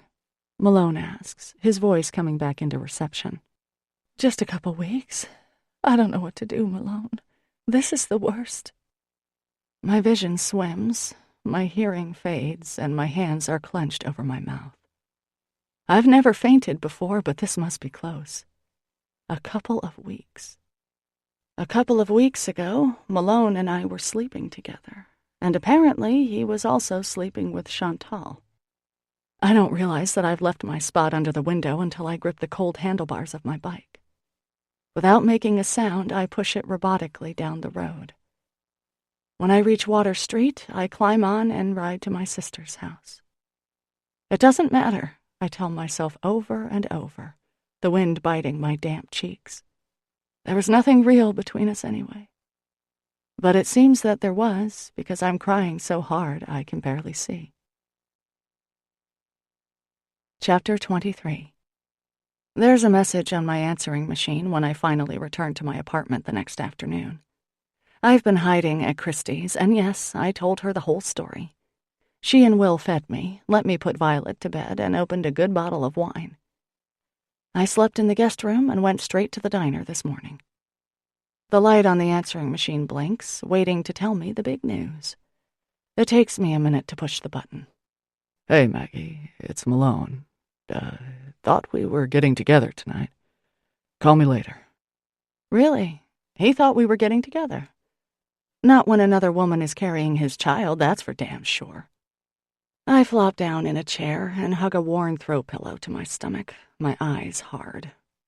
Chantal made no bones about the fact that she found Malone attractive, that she'd put the moves on him before, and she mentioned something about him having a crush on her once, long ago, or more recently, as the evidence indicates. Yes, God forbid that Chantal doesn't get a man. Every damn male in town is required to adore her, aren't they? I clench my teeth hard, willing the lump in my throat to dissolve. The edges of the throw pillow are frayed, the material thin from years of use. I really should make it a new cover, but why bother? In fact, as I look around my cramped little apartment, impatience rushes through me. Why do I have all this crap? Does anyone really need 6 tabletop pie tins? So what if they're collectibles? Suddenly, I hate collectibles. Collectibles. Why not just call them what they are? Old junk. Why own them? To collect cobwebs?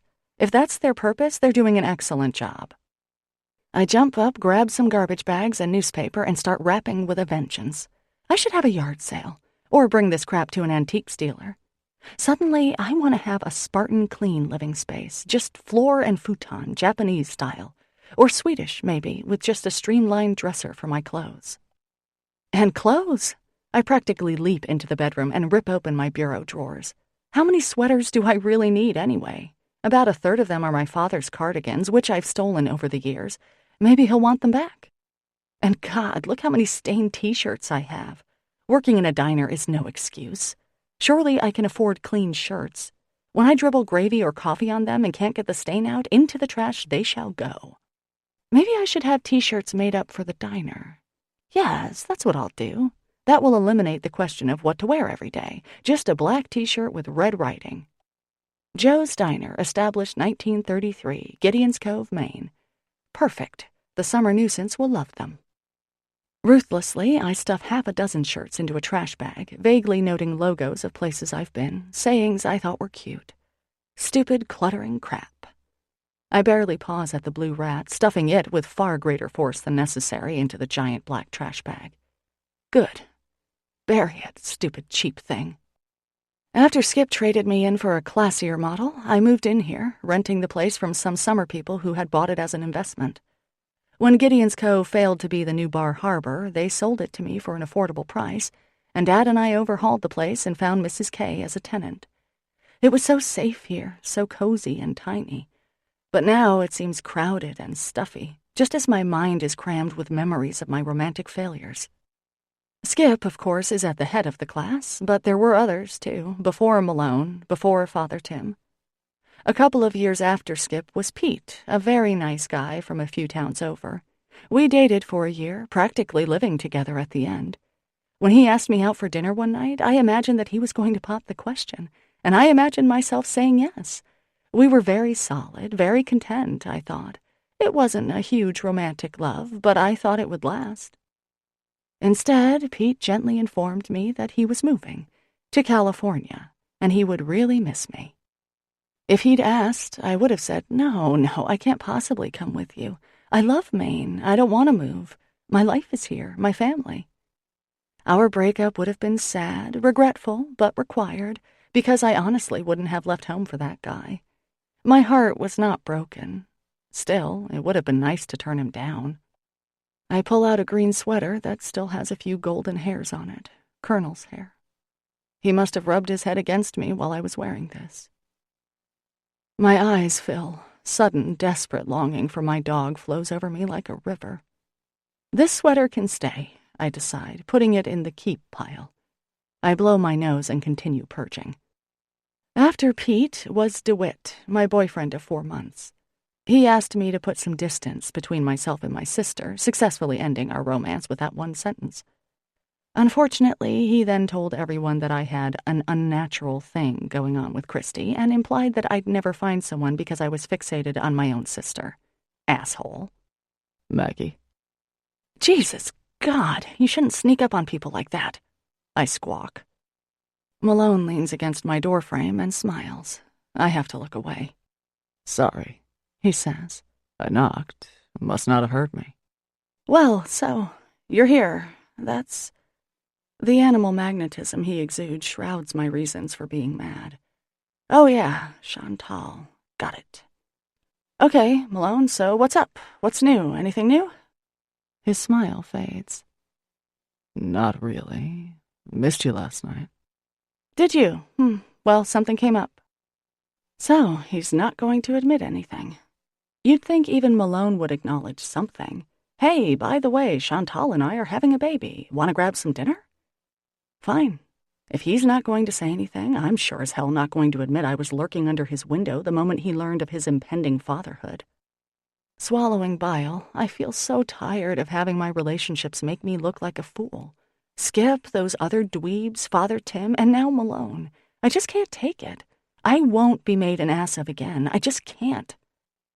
I finish stuffing the contents of my drawer into the trash bag, willing myself not to feel anything but anger. However, the image of Malone lying on my bed the night after Colonel died shoves its way into my head. How could he be so... Everything okay, Maggie?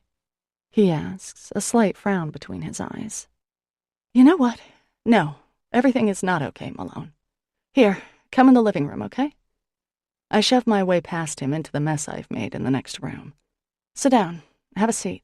I take a deep breath and sit on the other side of the coffee table, not wanting to be too close to him. He hasn't shaved today, and the memory of what it feels like to be kissed by Malone, that scraping sweetness, makes my knees wobble. Disgusted with myself, I force an image of him with Chantal.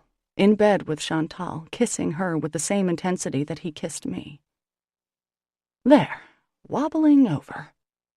What's wrong? Malone asks quietly. You know, it's good that you came over, Malone. Look, you're here, so... The thing is, Malone, My throat tightens inexplicably. Malone, this isn't working for me. This thing you and I have going on, whatever it is. Though his expression doesn't change, his head jerks back a fraction, and for a tiny second, I feel bad for him. He's surprised. Didn't see it coming. Well, I know the feeling, don't I? I keep talking, taking a grim pleasure in the fact that at least I'm not on the dumped end of this breakup stick. You know, you're very attractive, I guess. I think so anyway. But aside from that physical stuff, well, to tell you the truth, Malone, I'm looking for a little more. He just stares at me, not frowning exactly, but almost concerned. Did something happen, Maggie? He asks, and the kindness in his rough voice causes fresh fury to slap my heart like a rogue wave. I don't know, Malone, I snap. Did it? His black brows come together. What's going on? He says, and now there's a note of irritation. You tell me. I stand in front of him, hands on my hips, daring him to admit what he's done. Are we fighting here? He asks, scowling. Because I don't remember us having anything to fight about. Fine. He's being a coward. Fine. I'll make it simple for you, Malone. You're really just not my type. Score a direct hit. His mouth closes abruptly. His face is fierce and dark. And just who is your type, Maggie? Father Tim, maybe? He growls. I cock my head. Well, funny you should say that. Aside from the priest thing, yes, actually. He's a true friend to me. We talk, we have fun, we laugh together. We tell each other things. That's more of what I'm looking for, a friend and a lover. That's not so surprising, is it? A friend? By that, do you mean someone to wait on hand and foot? Someone you can feed and clean up after? It's called caring, Malone. When you care about someone, you do things for him. Hence the soup and pie I made for you the night you went for a swim in the 40-degree Atlantic. But you don't want that, do you? My voice rises in anger. So yes, I want someone who's not closed off from every human feeling, Malone. That's what. Someone who can speak in full sentences. Someone who can actually answer a personal question when asked. Someone who... I get the point, Malone says, standing. Fine. Take care. He slams the door behind him, and I burst into tears once more. Chapter 24. Bless me, Father, for I have sinned, I say. It's been 22 years since my last confession. Funny how the words come racing right back. Can we get to it, Father Tim? I really need to talk. So much so that I quick-stepped in front of Mrs. Jensen. I had tried calling Father Tim at the rectory, but he didn't return my call. He's been terribly busy lately. Well, Maggie, this is the sacrament of reconciliation. We probably shouldn't rush it. Though, of course, I'm very glad to see you in church. I take a ragged breath. I'm sorry, Father Tim, I say roughly. The thing is, I'm just so... I can't seem to... My throat is gripped by all the misery of the past week. Colonel, my parents, Malone, Chantal. My own future stretches ahead of me, alone, childless, ankles swollen, no one to change my diapers in my dotage. Tears drip down my cheeks and I sniff wetly. What is it, Maggie? Father Tim asks, his voice full of alarm and concern. My life is a joke, I manage. I know what I want, but I just can't seem to get it. And I don't understand why everything is so hard and confusing. Why do I miss Malone? Why have I analyzed every second we've ever spent in each other's company? Why does my mother's fear break my heart the way it does? Why can't people just meet and get married and be happy like Christy and Will? And worst of all, why does it feel like my last chance will die with Malone, even knowing what I know? I broke up with Malone, I blurt. You were right, he's churlish. Ah, Maggie, I'm sorry. Sorry to be right.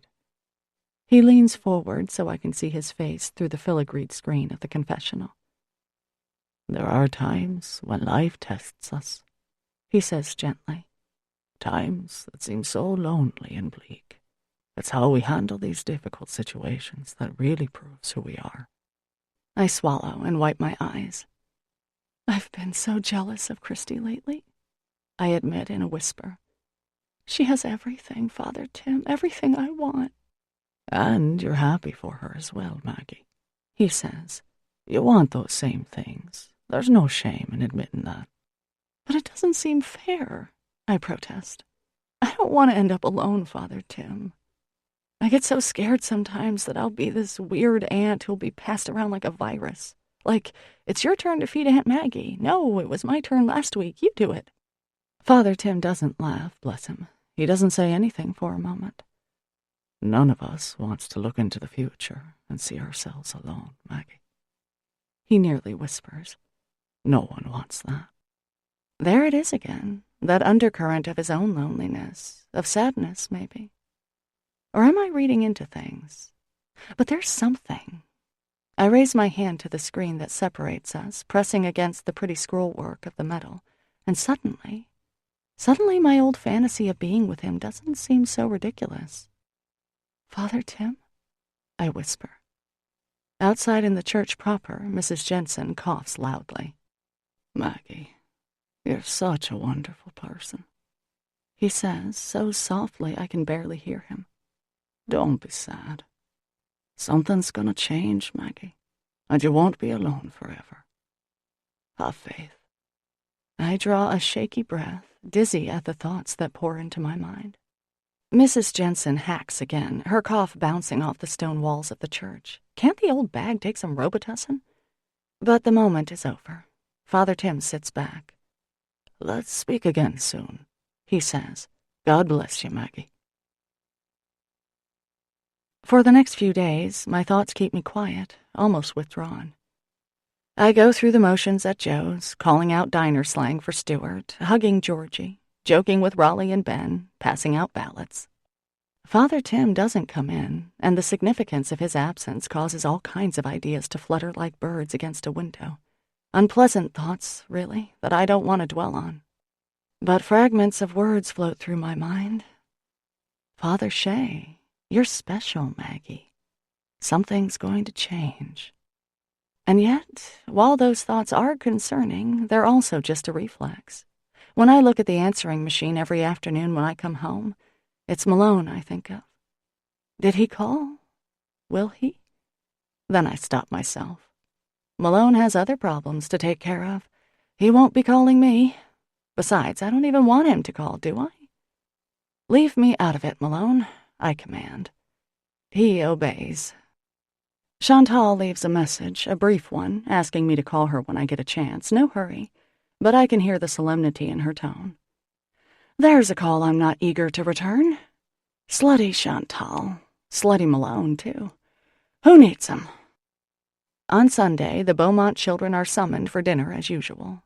Mom and Dad are painfully civil to each other, Dad carving the roast, Mom setting the side dishes on the table with terrible care. Jonah, Christy, and I are very well behaved and helpful. No jokes, no teasing. It's freakish and agonizing.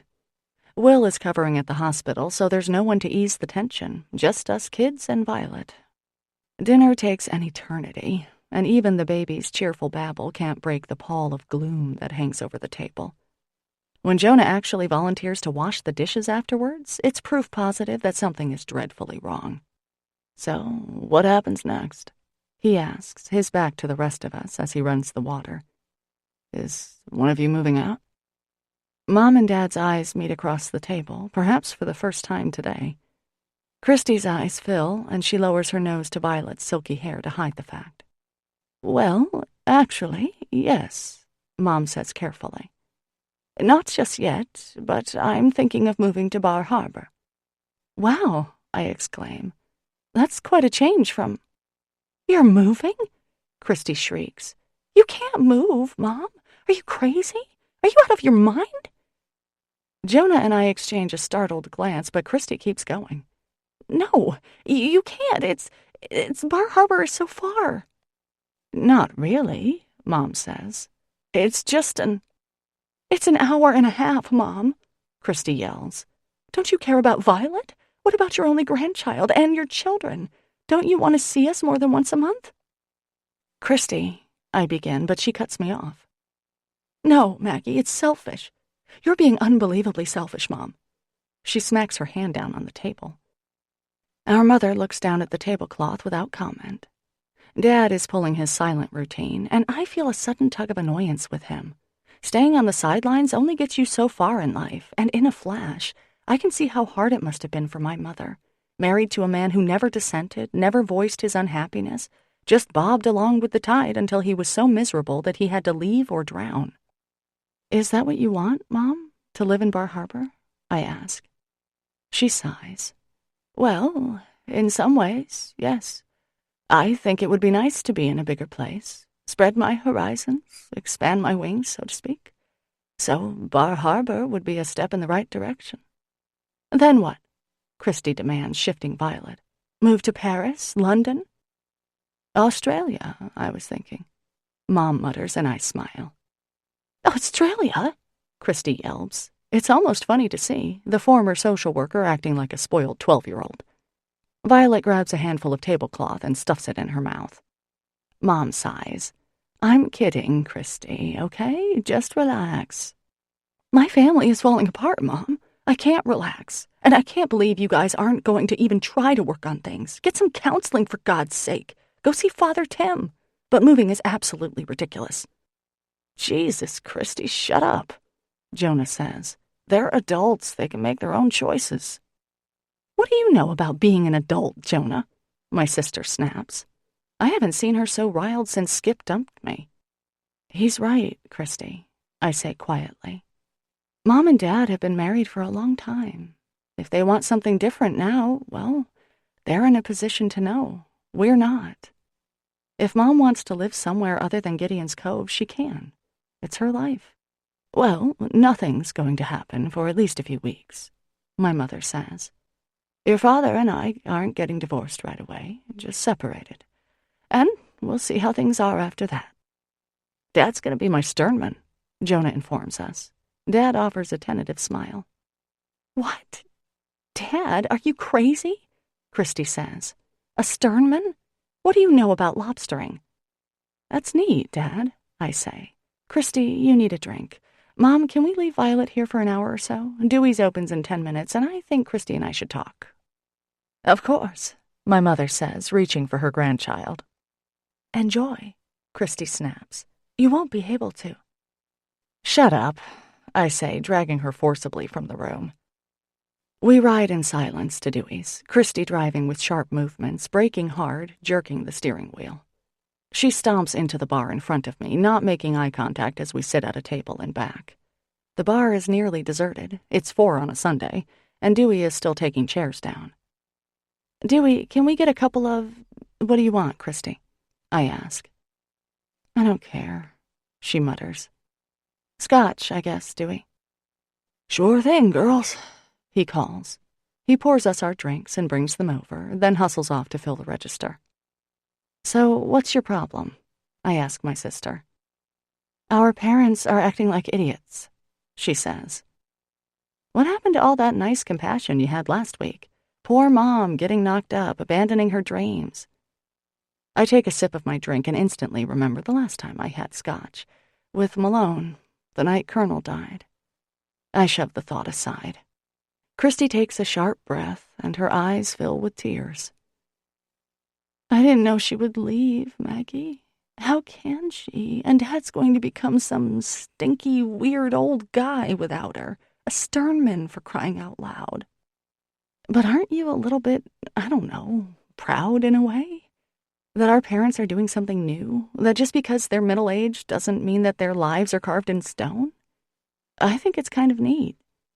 Christy shoots me a death glare. A little neat, anyway, I amend. No, she sulks. It's not neat, Maggie. Mom is moving.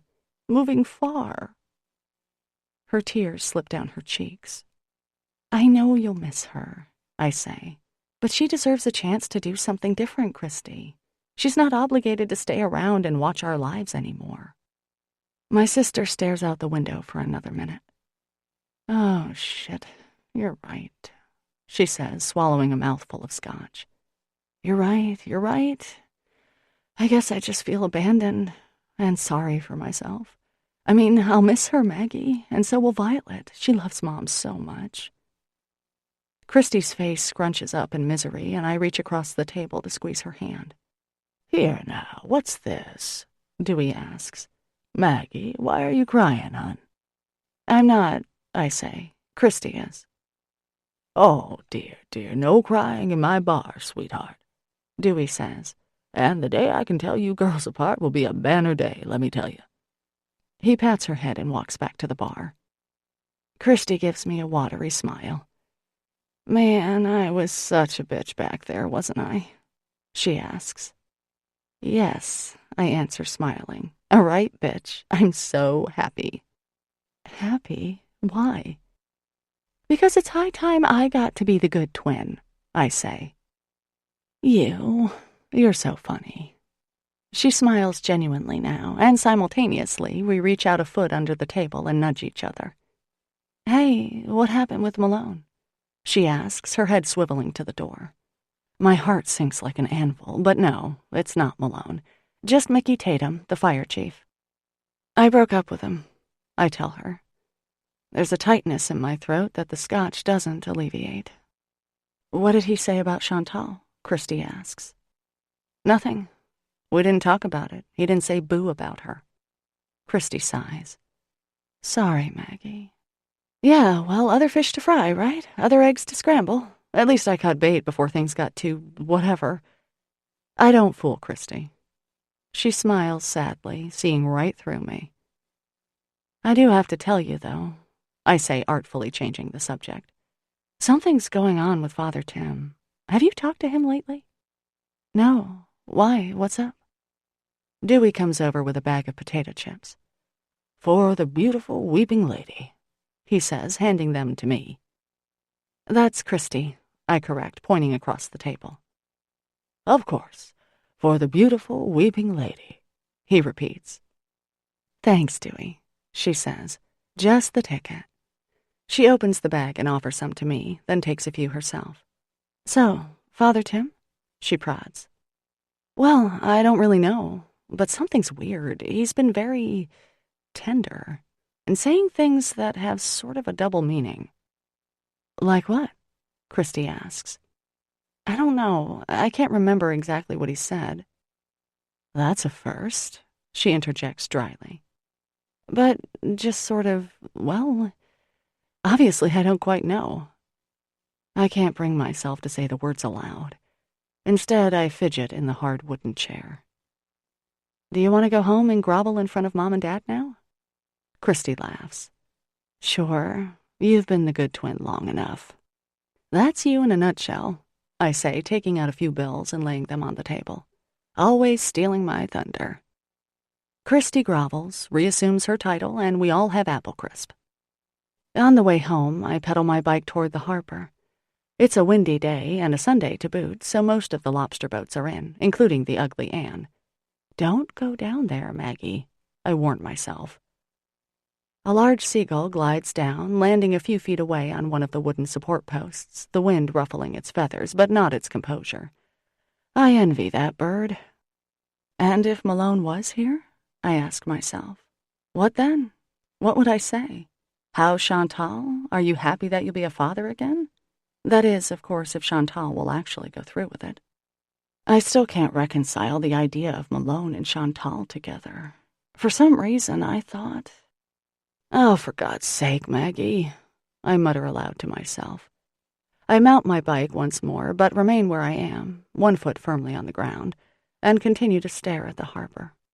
The wind carries the scent of pine and salt on it, stinging my cheeks, howling in my ears, but I still don't move.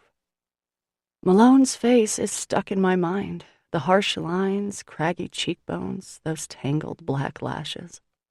The way he smiled at me, begrudgingly almost, as if he didn't really want to like me but just couldn't help himself. "Right, Maggie," I snort. "You're so irresistible that Malone got Chantal pregnant. Live with it." "What say there, Maggie?" My shriek causes the gull to startle off, echoing my sound. "Yikes, Billy. God, you scared me." Billy Bottoms takes the pipe from his mouth. "Sorry, darling. Just coming down to check something. Thought you were talking to me." No, not you. Just, blathering to myself. "Sorry. Have a nice day." I need to do something, I think, as I ride back home. I need to figure out a plan for the rest of my life. If my mother can make a big move, so can I. Last week she was sitting at the kitchen table tying one on. This week she's got a plan. I can do the same thing. I need to forget Malone and move on. Focus on other things. Take action. Being at Dewey's has given me an idea. Not the most honorable idea, granted, but a pretty good idea nonetheless. An awful, horrible, wonderful idea. Chapter 25. My car is running a little rough. I lie to my sister on the phone a few days later. "Can I borrow yours?" It's Monday. The diner is closed, the wind is blowing, and it's a great day to stay home and do nothing. But my idea has been lurking in the corner of my mind, and its patience wearing thin. Besides, I just can't sit around and think about Malone and Chantal all day. Christy runs water in the background. Sure, I'm not going anywhere. Can you believe how cold it is? Cripes, it feels like December out there, not April. Maine has tricked us yet again, pretending to embrace spring while all the time getting ready to dump 6 inches of snow on us, mixing with the muddy ground in a sloppy, tired, icy goop. All 4 members of the town crew are out, wearily sanding the main roads, defiling the streets they cleaned just last week. I pull my hat down over my ears and wave to them as I slip and slide up Christie's Hill. Then, as planned, I choose a particularly damp-looking splotch of gray snow, trip, and land face down in it. Oh, jeezum, look at you. My sister holds the door open, Violet balanced on her hip. Come in here, you gaumy girl. I slipped, I confess sheepishly. Well, go upstairs and change, Dopey, she chides. Do you want to stay for lunch? No, but thanks. Other plans. God, I am the worst liar. I'm going to the mall, after my errands. The mall? Christy asks. That's 2 hours away, hun. Right, I know. Maybe not the mall. I need shoes, new shoes. Are you okay? Christy gives me that knowing look, and I flee upstairs to raid her closet, as is the plan. I pull out some nice tweed pants and a silk sweater. A little scarf goes into my pocket. I glance at her bureau. Christy, can I borrow some jewelry? I want to look a little nicer. I might, meet a friend for lunch, if I have time. Sure, she calls back. Whatever you want. By that, she probably doesn't mean her anniversary band, a circle of small diamonds that Will gave her to mark their first year together. But I rationalize, she did say whatever, so I take it, first using some of the hand cream she's got on her night table. Oh, you look so nice, Christy comments. By nice, she means like me, but I don't take offense. She has beautiful clothes, and the point of this little adventure is, in fact, to look like Christy. Violet, who sits on the kitchen floor banging a whisk on a pot, crawls over to me and drools on my, Christy's, boot. Thank you, baby, I say. I'll be back around 4, okay? I grab the car keys from the counter. Take your time, she says. She smiles from her seat on the floor. Violet, want to try this one? She holds up a wooden spoon and demonstrates its banging ability. Hey, Maggie, don't forget a coat. Yours is a mess. She gestures to her beautiful faux shearling coat, which hangs on a hook near the door. You're a great sister, I say, flushed with guilt. Thanks a million. Have fun, she calls. Fun is not exactly what I have planned. I grab the diaper bag that my sister leaves in the garage, climb in the car, look in the rearview mirror, and take out my ponytail. Then I brush my hair to a side part and tuck it behind my ears. The band goes on my left ring finger, the scarf around my neck, and voila, I'm Christy. This very morning I had called the rectory. Mrs. Plutarski, hi, it's Christy Jones. How are you? Hello, dear, Mrs. Plutarski said. How's that beautiful baby? She's wonderful, I answered sweetly. Listen, I was wondering if Father Tim had a few minutes to spare for me today. Of course, honey, she cooed, and my jaw clenched. Mrs. Plutarski is such a pill to me. You'd think I routinely crapped on the altar the way she treats me. When I ask to see Father Tim, she always takes great pains to tell me how busy he is.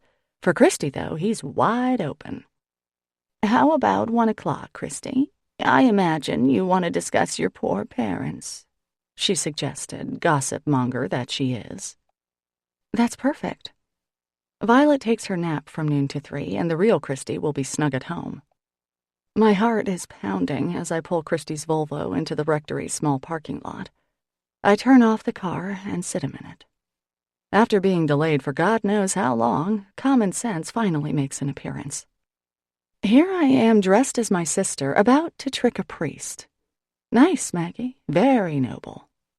For some reason, I had the notion that if Father Tim thought I was Christy, he'd tell me what was bothering him lately, why he kept dropping those hints about how special Maggie was. I roll my eyes in the rearview mirror. No, I don't think so. I'm not that much of a jerk. Whatever personal issues Father Tim is having, they're not my business. Maybe it was cabin fever. Maybe I was just trying to distract myself from thoughts of Malone. But clearly, this is the stupidest idea I've ever had. Maybe the stupidest idea anyone's ever had.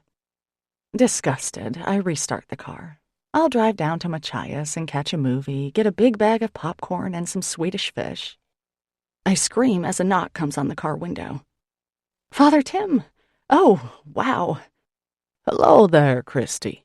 He beams. Come in, dear girl, come in. My stomach contracts with the agony of being caught. Hi, Father Tim, I mutter.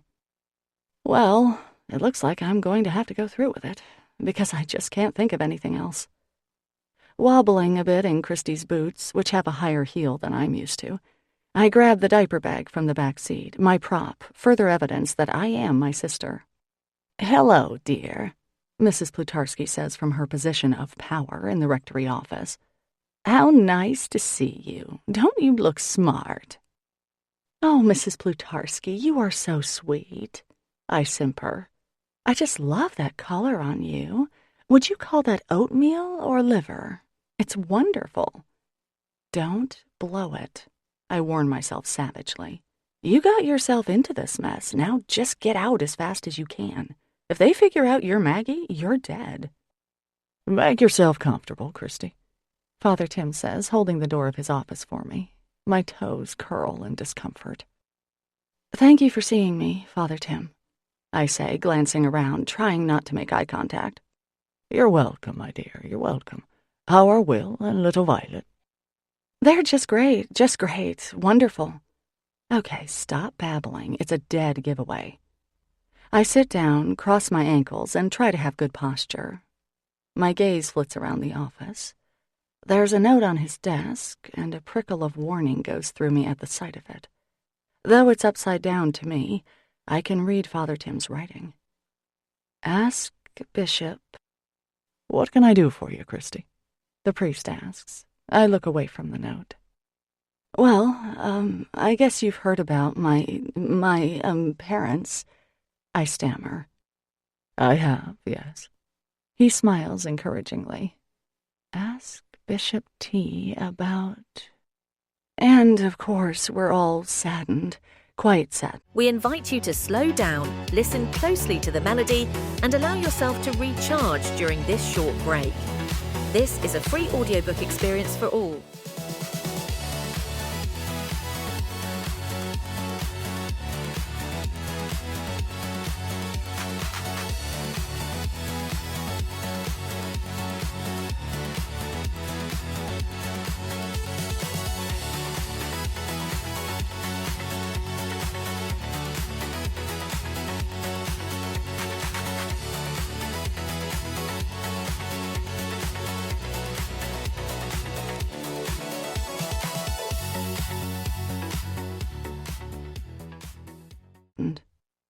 It's a tragedy, 30-some-odd years of marriage, he murmurs. Ask Bishop T about the Father Shea situation. Holy moly, jeez. The Father Shea situation? The left the priesthood for a pretty woman situation? Oh my God. I gulp in a huge breath. Christy, dear, don't cry now. There's still hope. And if you turn to prayer, perhaps it will help your parents remember how sacred those vows were, and still are. How are your vows, Father Tim? Everything rock solid there? I realize that a response is required. Right. We're all taking it pretty hard. Maggie and me, I mean. I take a sharp breath at referring to myself in third person, then swallow. And, Jonah, too. I've spoken with Maggie a bit, but how can I help you, Christy? Oh, I suppose I was wondering. Yes, Maggie/Christy, what exactly can you wonder about? My mind drains of all intelligent thought. How I can, support my parents, other than pray. I sound like an idiot because all I can think is Father Shea. Father Shea, oh shit, Father Shea. Father Tim glances out the window. Well, as their daughter, Christy, You could remind them of all the good things their marriage has given them. You 3 children, of course, and their darling grandbaby. A life together, rich with family and happy memories. Trials and tribulations as well, of course. His voice trails off, his eyes still focused outside. I get the strong impression he's phoning it in today. Lucky for me. You're right. Excellent advice. I swallow, then decide to risk it. So, Father Tim, how are you? I mean, do you like it here, being our parish priest and all? It's been, let's see now, a year? Yes, about that, Father Tim says, dragging his gaze back to me and forcing a smile. Well, the community is so lucky to have you, Father Tim. You're a great priest, very, holy, devout, I mean. There, said it, even if I sound like a jerk. Will and the baby and I, we love church. I hope you won't leave. His attention is suddenly laser sharp. Why, have you heard something? He blurts, leaning forward. No, not really. No, nothing. Father Tim stares at me a minute, then sits back in his chair, relaxing. Well, he says, change is inevitable, and we're none of us in control of our futures. That's in God's hands, as is everything. Again with the cliches. Well, yes. I tuck some hair behind my ear. God, I feel guilty. Lying, tricking, deceiving a man of the cloth? I am surely damned. Sweat trickles down my neck. You have a wonderful family, Christy, Father Tim says, apropos of nothing. Thanks. I hope that you and Maggie, well, never mind. Desperate to somehow set Father Tim straight regarding my own feelings while not blowing my cover, I swallow convulsively. You're a good friend to Maggie. It's nice for her to have a friend who's a priest, very comforting. And she, values your friendship. I'm counting on that, he says, smiling and rising. She's very special. Oh, my dear God. He's counting on that. I'm special. Shit. My pulse zings through my veins. My heart pounds. What does that mean? Why would he be counting on my friendship? And why is he so interested to know if Christy's, heard something about him leaving? Well, okay, Father Tim, thank you so much for everything. I really should get back to the baby. Thanks, this was so helpful. Father Tim's face is puzzled. Glad to be of service, Christy, he says. He stands aside as I practically leap out of the room, nearly colliding with Mrs. Plutarski, who is too close to the door for any purpose other than eavesdropping. So nice to see you, Christy, she says, pretending to pick up a piece of paper already in her hand. It certainly is. Take care, I say distantly, grabbing my coat. I need some air. My head is buzzing and my hearing seems to be off, and I need to get outside and away from the rectory. I burst into the slush, sliding and nearly falling on the sidewalk, then slip over to Christy's car, taking great gulps of air. Where did I put the keys? Where are the damn keys? I check the diaper bag and can't find them. Father Shea. How many compartments does this thing have? Diapers here, wipes there, changing pad, pacifier, teething ring, goodnight moon, a stuffed dog, a sterilized bottle in a sealed plastic bag, some emergency formula, but no goddamn keys. And then, around the corner, comes Malone. Shit, I hiss. I can't believe the crap luck. Where are the fucking keys? 15 more feet and I'll have to talk to him. Maggie, he says cautiously. Without thinking, I turn and walk away from the Volvo and away from Malone as fast as I dare in the slushy mess on the sidewalk. Jerking open the door of the CVS pharmacy, I hustle inside, looking for a place to hide until he passes. I stop in front of the tobacco display, which hides me from the front door, and pretend to look at pipes. I'm sweating bullets. Hi, Mrs. Jones, calls a teenager from behind the counter. The Bates girl. What's her name? Susie? Katie? Bessie? Shit, I can't remember. Hello, honey, I call a little too loudly. The bell over the door rings, and Malone comes in. I scamper farther down the aisle, then take a left. Ha! Here, I'll go here. I try to stop panting and run a hand through my hair. I'm shaking, but I should be safe. He wouldn't dare follow me here. He dares. Maggie. His voice is low and grumbling and vaguely menacing. I stretch my mouth into an approximation of a smile and turn to him. Oh, hello, Malone. It's actually Christy. Don't worry, happens all the time. Shimmers of heat are rolling off my face. I snatch a box of tampons from the shelf and study it hard. Extra absorbent for your heaviest days. That should scare off any male. Malone doesn't move. I shove the box back and grab some pads large enough to serve as dog beds. Why are you pretending to be Christy? He growls. I steal a glance at him. He's scowling, of course, and his hair is rumpled from the wind.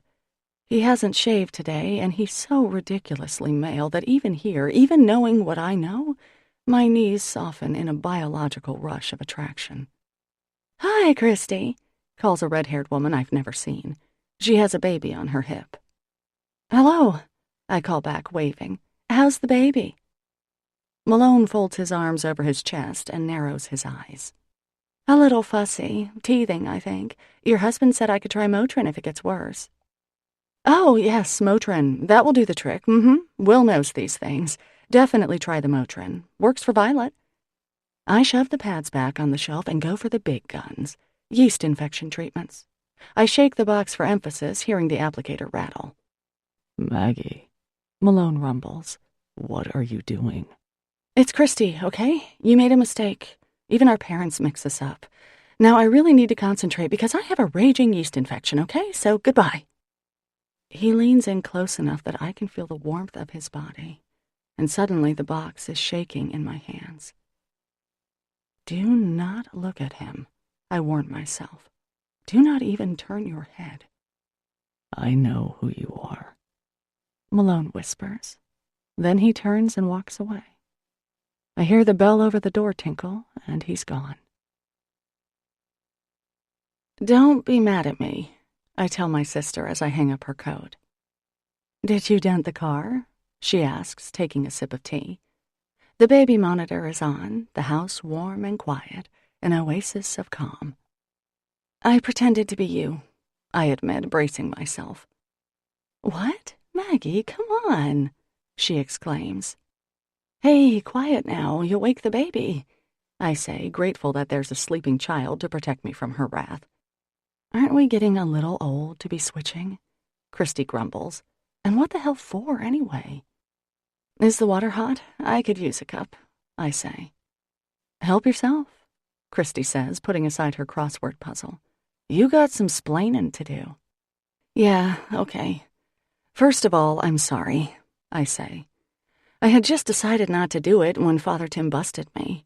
It was a bad idea, but you're not going to believe this. I spoon some sugar into my tea and sit down across from her. I think Father Tim is leaving the priesthood. Oh, no. My sister nearly falls out of her chair. I tell her about my sophomoric routine and Father Tim's mysterious words, not to mention the Father Shea situation. So, did he actually say anything concrete? My sister asks, abandoning her irritation with me in the wake of the more shocking news. Well, no, I acknowledge. But he's already said a couple of times that he's lonely, and then things like how special I am and that he's counting on me. And the Father Shea thing. You have to admit, that sounds, promising, Christy suggests. No, I was going to say scary, actually. Yeah, she agrees, tracing the grain of wood on the table. Imagine the scandal, Maggie, if he left the priesthood for you. I know. Do you love him, Mags? She winces as she says it. No. Oh, shit, I don't know, Christy. I mean, sure, I love Father Tim. Who doesn't, right? And we really are great friends. I've always felt like there was some bond between us. But, she prompts. But not that way. A crush is one thing, but my God, no. My sister nods. Besides, I admit in a quieter voice, I still have some feelings for Malone. Not that it matters, right? Because of Chantal and all. I should just forget him. Malone was a fling, that's all. A pretty good fling, but there was nothing really, no real... Except there was something, and the truth brings tears to my eyes. He held my hand, took me to that hokey little lumberjack competition, comforted me, cheered me, made me feel like the most beautiful woman in the world, and I miss him, I acknowledge in a whisper. Christy nods. He was at CVS, I say. He knew I wasn't you. Her eyebrows pop up. Wow. I know. We have fooled everyone at one point or another. Our parents, our brother, our teachers, our closest friends. Only Will has never once confused us. And now, Malone. Chapter 26. Maggie, you think you can run lunch down to Dad and me at the dock? We're overhauling the engine on the Menace, and we're a mess. Sure, baby boy, I tell my brother. I've been at the diner since 6 this morning, and now, at nearly 2, the place is empty. I could use the fresh air. Today's special was lobster bisque, and there's just enough left over from the 2 giant vats I made this morning for Dad and Jonah. I throw together a couple of ham and cheese sandwiches on pumpernickel and fix 2 coffees the way my menfolk like them. A few coconut macaroons plus 1 for me, and I bag everything up and set out to the dock. The sun is blindingly bright today, and it's still cold enough that the snow has stayed on the ground. I walk carefully down the gangplank, clutching the boys' lunch to my chest, watching my feet so I don't take a header. Wouldn't be the first time. I'm surprised to see my dad standing in a group of 4 or 5 men who are apparently supervising Jonah. That is to say, they're slouching helpfully at the base of the gangplank, gossiping, while a banging noise comes from my brother's boat. Hi, Dad, I call. Hi, guys. Hello, sweetheart, Dad says, giving me a one-armed hug. How's my girl? Need a hand? Isn't she pretty, boys? My little girl, all grown up. I blink as the boys murmur assent. Well, thanks, Dad. Aren't you jovial? I smile up at my dad. Where do you want to eat? Oh, I guess you can bring it to the captain, honey. Thanks. Your father nearly lost his finger today, Sam comments. The men guffaw as my father raises his hand and wiggles his fingers at me. First thing you gotta learn there, Mitch, those mothers clamp down pretty goddamn hard. Apparently this is hilarious because the men all bark with laughter, Dad right along with them.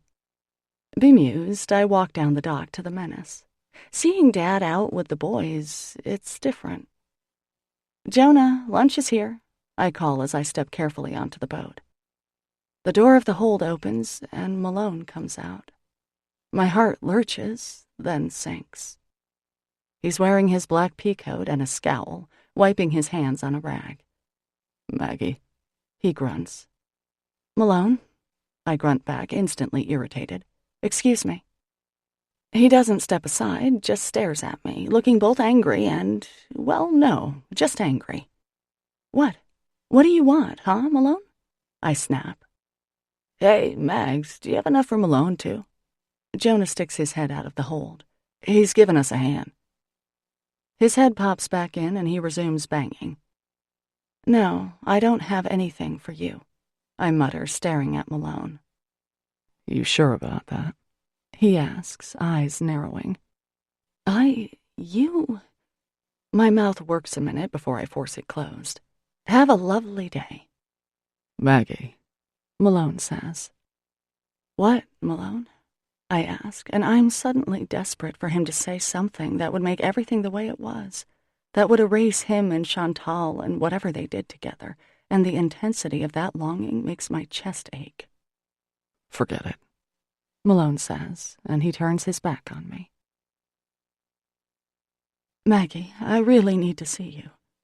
Chantal's voice is grim, and I wish I hadn't snatched up the phone. Of course, I'm at Joe's, and I don't exactly screen calls here. I know you've been busy, but I have to talk to you. I heave a sigh that could propel a sailboat to Deer Isle. Yeah, fine. I glance around the diner, which is sparkling clean at the moment. 6 pies are in the oven for tomorrow, lunchtime is over, and despite my best efforts, I've run out of excuses. Well, I'm free tonight. And every night, now that I mention it. There has been no word from Father Tim, not even his usual calls for help on some committee. There's got to be a significance to this, I think. I've stopped going to Bible study, and aside from Mr. Barkham's funeral last week, I haven't seen Father Tim since I pretended to be my sister nearly 2 weeks ago. Can you come over? Chantal asks. Actually, this place is a dump. Can I come over to your place? Sure. Come around 8. I certainly am not going to cook for her. She's been to the diner twice, but both times I leapt to the grill and asked Judy to wait on her, waving and pretending to be swamped with myriad duties. When she's asked to get together at night, I've put her off 3 times. I can't avoid her forever. At least she doesn't know about Malone and me, so I don't have to suffer that particular embarrassment. Then again, he may well have told her. At any rate, they don't know that I know what I know. She can just tell me her big news and I'll pretend to be stunned. I practice gasping a few times in the mirror, but my face looks too sad. When Chantal knocks on my door, an unwilling flare of sympathy goes off in my stony heart. Her face is gaunt and pale, circles smudging under her eyes. She looks thin, and I wonder if she's even still pregnant. I don't have to wonder for long. "So, how have you been?" she asks, sitting on the couch. She grabs a throw pillow and hugs it protectively to her stomach. "I'm fine. Would you like a glass of wine or anything?" I ask automatically. "No. Sit down, Maggie, okay? We need to talk." I sit stiffly in the club chair, rubbing a healing burn on my index finger. Chantal, as I have noted on many occasions, has lovely hands, plump and pretty, with rounded nails that are always painted with clear nail polish. Malone may have said I don't have ugly hands, but compared with Chantal's... "Maggie, I have something to tell you, and you're going to be shocked," Chantal says. I have always admired her bluntness. "Okay," I say, forcing myself to look at her. "I'm pregnant," she says in a low voice. I don't gasp, but even though I knew what she was going to say, my stomach aches. "Really?" I say. Her face is tormented. "Yeah." "Wow, so who's the father?" I ask cruelly. "Do you know?" Her mouth drops open. Yeah, I know." "And what did he say?" My voice is hard, my posture painfully erect. "Well, he's not really in the picture. I'm going to have the baby on my own." Now I do gasp. "Really?" This is a huge surprise. Chantal has made no secret of lusting after Malone. Images of Malone's daughter, the round-cheeked little girl in the photos at his house, flashed through my head. The one time I saw him with her, if that really was his daughter, that is, he looked happy.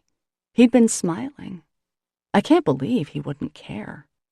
Chantal toys with the fringe on the pillow, not meeting my eyes. "Yeah, so, just me. But I can't believe he doesn't... that he's not..." I swallow hard. "What did he say?" Chantal's eyes shine with tears. "The truth is, Maggie, I'm not going to tell him. It was a one-night stand, and I really don't want to ruin his life by dumping this on him." Wait a minute, I blurt. "You didn't tell him? What about..." "Yes, and how does one confess that one was spying?" I'd think... Look, it was stupid, a bad mistake, and I'm paying for it, aren't I?" My mouth is still hanging open. "Why do you think he wouldn't want a baby?" I managed to ask. "Because I just know." Her tears spill over, and she sags back against the couch. I sigh, running a hand through my hair. "Chantal..." I sit next to her and pat her leg. "Listen, I know who it is." "Oh, my God, you do?" She sits bolt upright and looks at me in horror, a hand covering her mouth. "Yeah, I overheard at Malone's." A lump rises in my own throat. "And I actually think he'd make a good father, to tell you the truth. Oh, Maggie, I'm so sorry, she blurts, bursting into sobs. You won't tell him, will you? She pleads. Don't tell him, Maggie, please. Well, honey, he already knows, I say, confused. I mean, you told him. No, I just told you I didn't, and I'm not going to. She seems to deflate in front of my eyes. I already screwed up. I'm not going to wreck his life, too, and this would... Okay, hang on one sec, I interrupt. Who exactly are we talking about here? Chantal freezes. She bites her lip. Who are you talking about? I look at her a long moment, my heart thudding in my temples. Malone. Chantal's breath explodes out of her. Malone? No, it's not Malone. I've never even slept with Malone. My mouth drops open. I pull back to look at her more closely. Well, you went to his house and told him you were pregnant. Right, I did. But he's not the father? I ask, my voice rising in confusion. Now she won't look me in the eye. Hey, well, remember I told you how I picked him up that time in high school, when he was in a fight? See, I guess I figured he owed me a shoulder to cry on, and he's the kind of guy who can keep his mouth shut, right?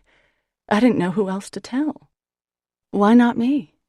Not that we have that kind of friendship, not that I've been all that close with Chantal, or that kind to her, to be honest. She doesn't answer for a minute.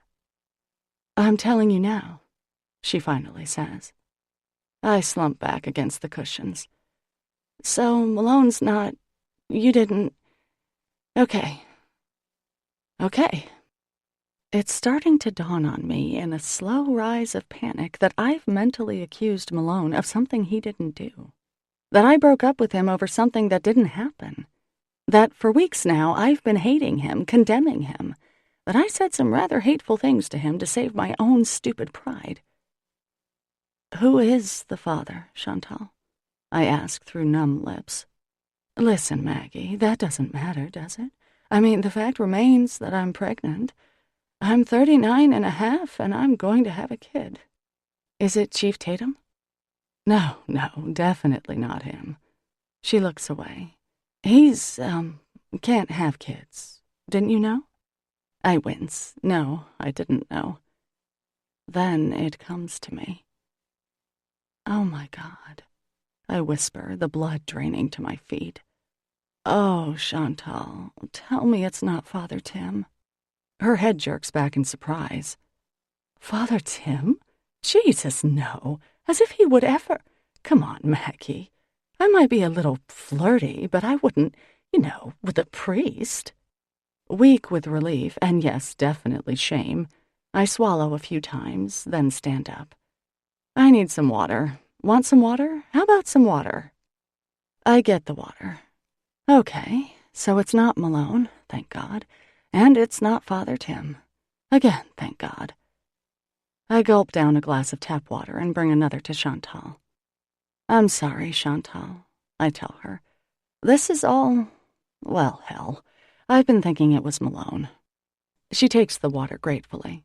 It's okay, she says. I can't believe you thought that. You know he's not interested in me. I actually thought he kind of liked you, though. Remember that night at Dewey's? A bitter laugh bursts out of my lips. Right. Well, never mind. Listen, if you want to tell me who the father is, you could. You know I wouldn't tell anyone. I'm your friend, Chantal. Or I could be if I put aside the jealousy I've always felt toward her.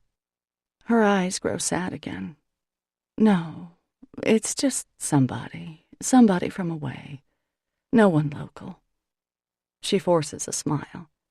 You know me. I like being on my own. It'll be different when you have a baby, though, I say. And you never know, hon. The father might want to be involved. Maybe. Anyway, it's good to have you know. She squeezes my hand, and I squeeze back, caught between sympathy and a bit of shame. I'll help you out, I tell her. I love kids. I'll cook for you and babysit and that kind of thing. Oh, Maggie. she whispers. I don't deserve a friend like you. Sure you do. What a silly thing to say. I blush. Maybe you could come to the delivery, coach me or whatever, slip me painkillers. I'd love to, I say, hugging her. It would be an honor. She starts to cry again, and I smooth her beautiful hair. I've been a crappy friend, an untrue friend. I will make it up to Chantal. Making it up to Malone will be a little harder. Chapter 27. The late spring snow finally melts, leaving us in 3 fresh inches of mud. I slog to work, taking off my boots before going in through the back door and slipping on my cooking clogs. I throw together the batter for some muffins, then start breaking eggs for omelets and scrambles. I know I need to see Malone, apologize, and try to make things right. But it's going to be hard, and I need a little time to plan what I want to say. Can't be rambling all over the place as I usually do. Still, it's hard to find a nice way to say, I thought you were sleeping around on me, fathering children. Want to see a movie? Hey, boss, Octavio says, coming in the back. Nice day, don't you think? I think it sucks, Tavy, I say. I'm thinking of moving to Florida or something. I'm from Florida, he answers. Don't go. Stuart slides onto his stool at the counter. Good morning, Maggie, he says. Got any apple pie this morning? Eve with a lid on it, coming up, I tell him, forcing a smile. And 1 blonde with sand. I pour him his coffee and slide a creamer over. Cool, Stuart says, shaking out 2 sugar packets. Eve with a lid. I like that. Mold with that? I ask. Would that be cheese? He guesses correctly. Yep, side of cheddar. No thanks, Maggie. No mold. I settle down as I work. The diner, my shining little jewel, calms me. When Granddad owned it, I have to confess, it was much more a diner in the bad sense of the word. Fairly filthy, mediocre, greasy food, lots of prepared stuff that Granddad would just heat. Even if I don't win the best breakfast title, I know that Joe's is the heart of our town. Where would Raleigh and Ben go? Who would throw Stuart his diner lingo? Where would Georgie work? Where would Judy pretend to work? Speaking of Georgie, in he bursts, an ebullient ray of sunshine. Hi, Maggie. Did you see the sunrise today? It was so pretty. He hugs me tight. I love you. I love you, too, I tell him. Muffins are still warm if you want one, Georgie, or 2, and Tavy's waiting to scramble your eggs. The regulars are in and out early, and only a couple of people still linger. I wipe down the counters and start the meatloaf for today's lunch special. Everyone loves Meatloaf Day, so I know we'll be busy. The bell above the door tinkles, and in comes Father Tim. I flush, remembering that horrid flash of a moment when I thought he was the father of Chantal's baby. Hey, Father Tim, I call out. Good morning, Maggie, he says. How are you, Georgie? Great, Father Tim, Georgie announces. I'm great. How's everything? I ask Father Tim. I haven't seen you for a while. Sorry, Maggie, he says. I've been a bit swamped these days. Some difficult matters to attend to. Difficult matters? Like how to leave the priesthood? He slides into his booth and smiles up at me. I force a smile back. I'm thinking it's the Eggs Benedict today, love. Is it normal for a priest to call his friend love? Am I reading into too much here? What did the counting on it phrase mean exactly? Maggie, Eggs Benedict. His smile is full of warmth. Right, Father Tim. Coming up. I find myself pedaling up the hill to Malone's house on Thursday. The late afternoon wind gusts hard enough to make biking difficult, and I have to stand on the pedals to make it to the top. I still haven't figured out exactly what I'll say to Malone, but I can't put it off anymore. Because it's so windy, the lobster boats are all in today, bobbing wildly on their moorings. I stop and take in the view. The water is deep blue with sprays of foam dancing off the waves. White horses, my dad once called them. The sky is rich, a blue so pure you can almost taste it, thin cirrus clouds streaking across the horizon. The leaves on some of the earlier trees are out, and hyacinth and daffodils poke up here and there. The past few days have been sunny, and the mud has finally dried into earth. Tomorrow, we may even hit 55 degrees, the weatherman says. People will be wearing shorts. Teenagers will grease themselves up with baby oil and iodine and try to fry some color into their skin. Maybe I'll take a hike up in the blueberry barrens. Maybe Malone will want to come with me. I knock on his door, but there's no answer. However, I hear a vague banging from the back, so I walk around to the dooryard. Malone is wrestling some traps off his pickup, and at first he doesn't see me. I take a minute to study him. It's hard to believe I ever called him unattractive, because now he's the most appealing man I've ever seen, even compared to Father Tim. Long and lanky, but with the broad shoulders common to lobstermen, he moves with efficient grace, hefting the pots onto the ground. The lines of his face tell the story of Washington County, severe, difficult, and beautiful, too. His flannel shirt flaps in the breeze, his work boots thunking against the floor of the cab. Then he sees me and freezes, mid-swing. "Hi," I say. He sets the trap down, then turns to unload the final 2 or 3. Not exactly the warm greeting that would make this a little easier for me, but hey, he's got reason to be mad at me. More than he knows, in fact. "Got a minute?" I ask. He picks up 2 traps, one in either hand, and walks them to a cellar door, then returns to the pile of traps and repeats the action. Apparently, he's not going to stop. Malone, well, listen, can you take a break for a second? I need to... He tosses the traps down with considerably more emphasis than the last time and finally relents, leaning against the tailgate of his truck, oozing impatience. I inch a little closer so I won't have to yell to be heard. I'm nervous, I realize. Of course, he's glaring, and that doesn't do much to put a person at ease. Did he ever actually smile at me? It's hard to conjure at this moment. "Thank you," I say, fiddling with the zipper of my jacket. "How are you? Have you been?" He says nothing, just stares at me from those icy eyes. "Well, okay. Listen, Malone. I'm here to apologize. Remember I said you weren't my type?" I wince even as I speak. Of course he remembers, dummy. You were such a bitch, who could forget? "Right, so anyway, here's the thing. I think we might have a laugh over this, actually." Malone continues glowering, and he is, I must admit, excellent at it.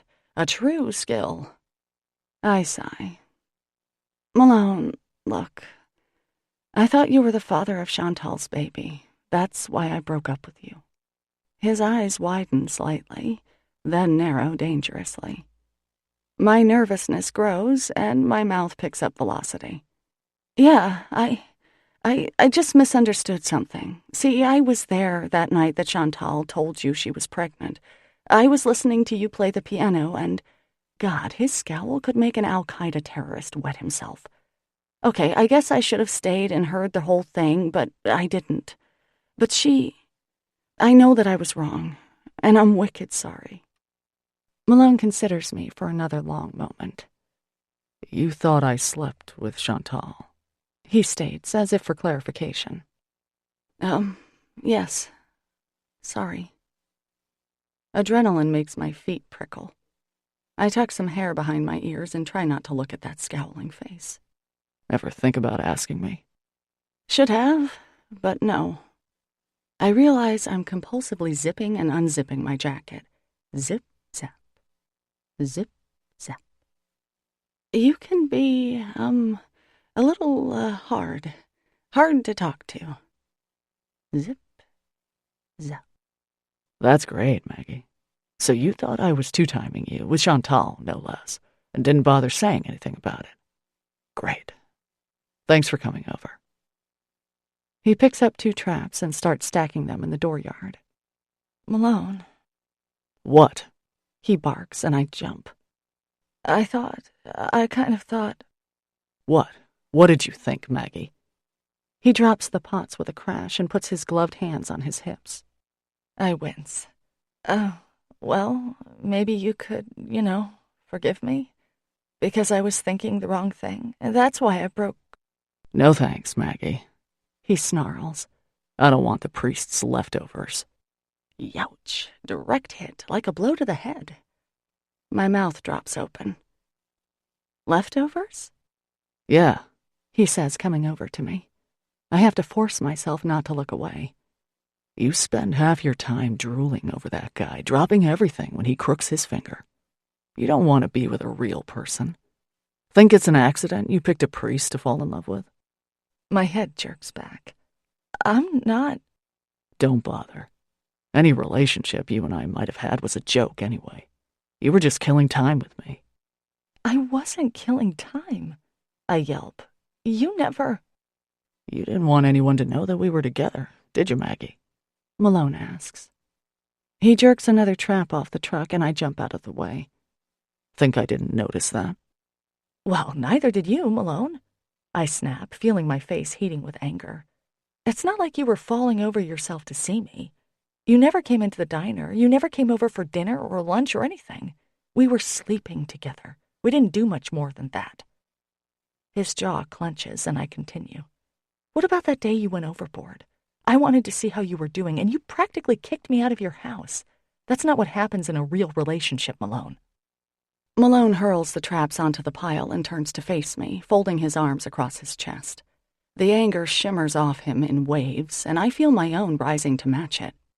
See, the way I see it, I say tightly, a relationship would involve, I don't know, talking, communication, a little more than just sex, maybe? Now, okay, the thing when Colonel died, that was nice. But Malone, you barely speak to me. Not about your daughter, not about your family, nothing. I don't even know your first name. His whole face looks knotted and furious, but I don't care. Everything I'm saying is pathetically true, and if he won't talk, then I will. Remember that piece of pie? I snap. I wanted to give you some pie for helping me out, but God forbid you should come in and eat it, right? God forbid that anyone is allowed to be nice to you, Malone, let alone love you, I'm about to say. But fortunately or not, he interrupts. Maggie, He says through clenched teeth. His jaw is iron, his neck stiff. we're done here. And then he turns and walks away. I'm shaking with rage the whole way home. Stupid Maggie, to think that Malone would forgive me. Ha! The wind snatches the words from my mouth as I mutter aloud. Of course I thought you were the father. How many times does a woman burst in and say, I'm pregnant, to a man who's not the father? Not many. So it wasn't such a stretch. You'd think you could cut me a little slack, Malone. Mrs. K is lying in wait, an arthritic little panther, when I stomp up the porch steps. Maggie, dear, I need a favor. Right, I sigh. What is it? Well, you don't have to help if you're in a mood, dear. She folds her arms and frowns disapprovingly. Mrs. K, whatever you need, I'm happy to help. I'm sorry, I've had a really shitty day. Would you like to tell me about it? She asks. I laugh grimly. No, but thank you. I'd like to forget it, actually. We could watch a movie, she suggests, and there's a hopeful note in her voice. I'd love to, I say. That would be just the ticket. I reach down and give her a careful hug. Thank you, Mrs. K. Oh, how sweet you are. The Fly is on TNT tonight, and I've been dying to see it again. And so I fix us some dinner, cut the new bunion pad for her as directed, and make popcorn. As we watch Jeff Goldblum vomit on and then consume a donut, Mrs. K reaches over and squeezes my hand. Things will get better, dear, she murmurs. Don't worry. I love you, I tell her, and her cheeks flush with pleasure.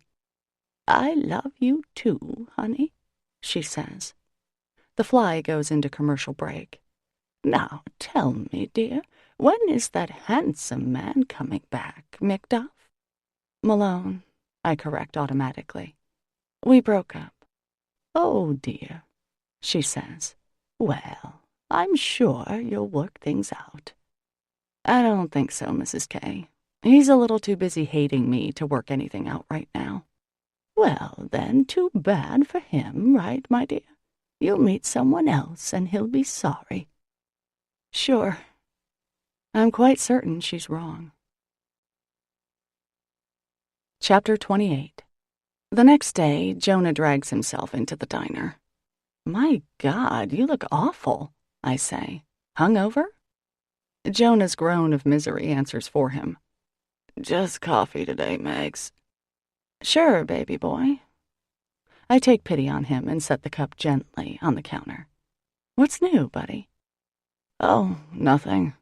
Hey, Maggot. Jonah glances around. Only Judy is within range, pretending to read a book as she eavesdrops, while Raleigh gets himself more coffee. Judy, I say, how about a ciggy break? She scowls. Fine, fine. I always get kicked out when it's something juicy. At least you won't have to pretend to be working, Jonah offers. I'm not pretending anything, little boy. She cuffs him on the back of the head as she walks past. Jonah yelps, then winces. This is a bad hangover, isn't it? Such are the wages of sin, the Bible tells us. I say with mock seriousness. Save it, my brother mutters. Maggie, are you seeing Malone? No.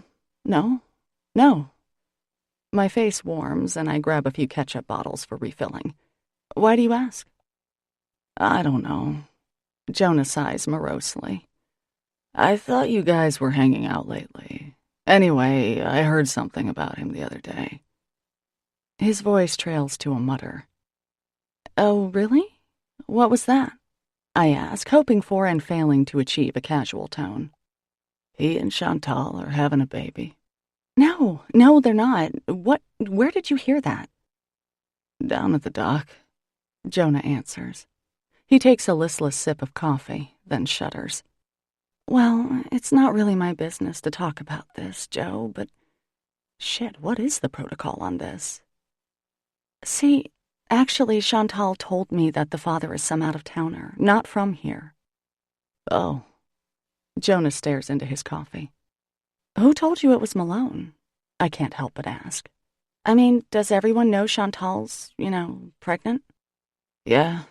A bunch of guys were talking at the co-op yesterday. Johnny French, Dad, Billy Bottoms, Sam, I don't know. But yeah, the word's out on Chantal. You guys gossip worse than a bunch of high school girls. Jonah forces a smile and presses his thumb against his eye socket. Want some aspirin, hun? I ask. Sure, he says. I fetch the bottle and hand him two. Don't feel bad about Chantal, I say to my brother, remembering his long-standing crush on her. Maybe the post office has your mail-order bride. He gives a half-hearted laugh. Thanks. Hey, you gonna see Mom later? He asks, standing. I sigh. Yeah, you? Said goodbye yesterday. Can't believe she's really moving. It is a little hard to believe. Our mother, she of the Sunday dinners and good china, is moving out of the house she's lived in for 30 years. Both she and my dad are putting a good spin on things, new-starred, yada yada, but there's a sadness to both of them these days. My dad's in the bomb shelter when I go over. He's crying as he screws in a perch on a tiny birdhouse. Hi, Daddy, I say, my throat growing tight at the sight of my father in tears. Oh, hi, Maggie, he says, surreptitiously wiping his eyes. You okay? Well, I guess so. It's just a sad day, he says. You sure it's what you want, Dad? Are you having second thoughts? I pick up a tiny scrap of wood shaving and toy with it. Dad sighs hugely. I think we need to try being apart, he says. Being together hasn't made either of us real happy. Doesn't mean I don't love your mother, of course. I do. I know. I watch as he taps a shingle no bigger than a postage stamp onto the roof of the birdhouse. That's a cute one, I say. I like the tire swing. Do you think they'll use it? Dad smiles. You never know. Upstairs, my mom is folding some clothes into a suitcase. Hi, Maggie, she says brightly. Hi, Mom. How are you? Great. Fine. Her smile doesn't reach her eyes. A door closes, a window breaks, Right. I'm going to miss those screwed-up cliches. Are you scared? Mm-hmm. She nods briskly and continues packing. Tell me about your job, I urge, sitting on the bed. It's hard not to cry, but I swallow and try to be excited for her. Well, it's nothing, really. I'll just be answering phones, she says. Still, you got a job at a magazine. That's great, I say. We'll see. I look in the box of things she's packing, a surprisingly paltry amount. My mother is taking, for now anyway, only some clothes, a few pictures of us kids and Violet, and some books. She's leaving all the pots and pans, all the Hummel figures, the paintings, all the crap of a 3-decade-long marriage, and starting fresh. I think you're really brave, Mom, I tell her. She bursts into tears and sinks onto the bed next to me, covering her face with her hands. Oh, Maggie, she sobs. I'm not. I'm terrified. I have no idea how I'm going to pull this off. I have this awful image of myself creeping back here in the dead of night because I just don't know how to live on my own. Mom, don't cry. It'll be okay. You can call me any time, you know that, right? I'll come right down. It's not like you're going to the moon. I pat her back. I'll help you pick out new towels and pillows and stuff like that. We can go to the outlets and have lunch. It'll be okay. She looks at me hopefully. You think so? I nod. Absolutely. And if you do come back, it won't be creeping in the dead of night. It'll be because you want to, not because you have to. She sighs, then blows her nose. I hope you're right. She pauses. You could come with me, Maggie. The apartment has 2 bedrooms. There's a touching note of hope in her voice, and I smile. Thank you, Mom. Thanks for asking. But I'm really happy here. Are you, honey? I think a minute. Yes, I am, Mom. I know you wanted more from me, but I love what I do. Even if it's blue collar, even if I've never really lived anywhere else. What about marriage, children? She asks carefully. I can see she's trying not to have a fight. That would be nice. I do want those things, I acknowledge. But it'll happen when it happens, I guess. I just don't want you to look back on your life 20 years from now, Maggie, and see all the things you could have done, Mom says, blowing her nose again. I think I'll look back and see all the things I did do, Mom, I say, a little starch creeping into my voice. I'll see that I fed people and welcomed them, I helped them and kept them company. Those are good things, Mom. They are, Maggie, she says, standing up to resume her packing. But what about you, sweetheart? I want you to have someone to take care of you, too. You deserve that, you know. And if you can't find someone wonderful, someone like Will, then you need to take care of yourself. I don't answer. It's hard to disagree with that. Well, I say, forcing a smile, you need to be thinking about your own life, Mom. You are my life, Maggie, she says matter-of-factly, not looking at me. The child who needs me most. What can I get you, girls? Paul Dewey bellows a few days later. Will the little mother be drinking tonight? My mouth drops open. Dewey knows, too? News travels fast, Chantal murmurs. How about cranberry juice, Dewey, hon? I'll have a Sam Adams, Paul, I call. He brings our drinks over and sits with us, gazing lovingly at Chantal's breasts, which have grown noticeably in her delicate condition. So, Chantal, sweetheart, who's the lucky guy? Most guys in this town have been lucky at one time or another, I quip. Chantal chuckles, but Dewey turns a scowling face to me.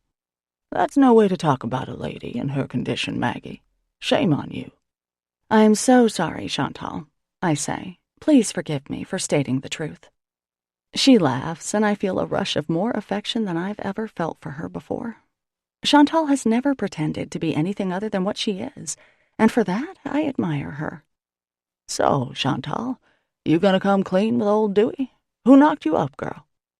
None of your business, Paul, Chantal says coyly. Well, I heard a rumor, Dewey says. Oh, really? About little old me? Chantal asks. Yeah? Dewey says. About you and a certain someone who hasn't been around much lately. Afraid to show his face, apparently. Chantal and I exchanged looks, her smile fading. Really? She says. Spill, Dewey. Dewey does. Malone. Is he the father? I choke on my beer, lurching forward in my seat as tears swamp my eyes and nose. No, Chantal says firmly. It's not Malone. I never even slept with him, Dewey, and that's the truth. Well, that's not what I heard, Dewey drawls. And yet, wouldn't I be in a better position to know? Chantal hisses, eyes narrowing, as I continue to splutter.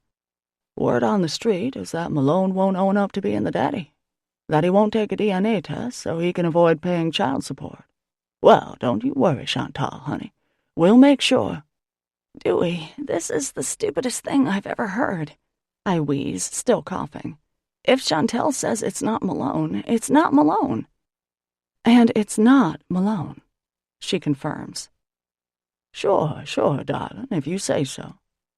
Dewey hauls himself up and lumbers to the bar. Shit, Chantal mutters, patting my back.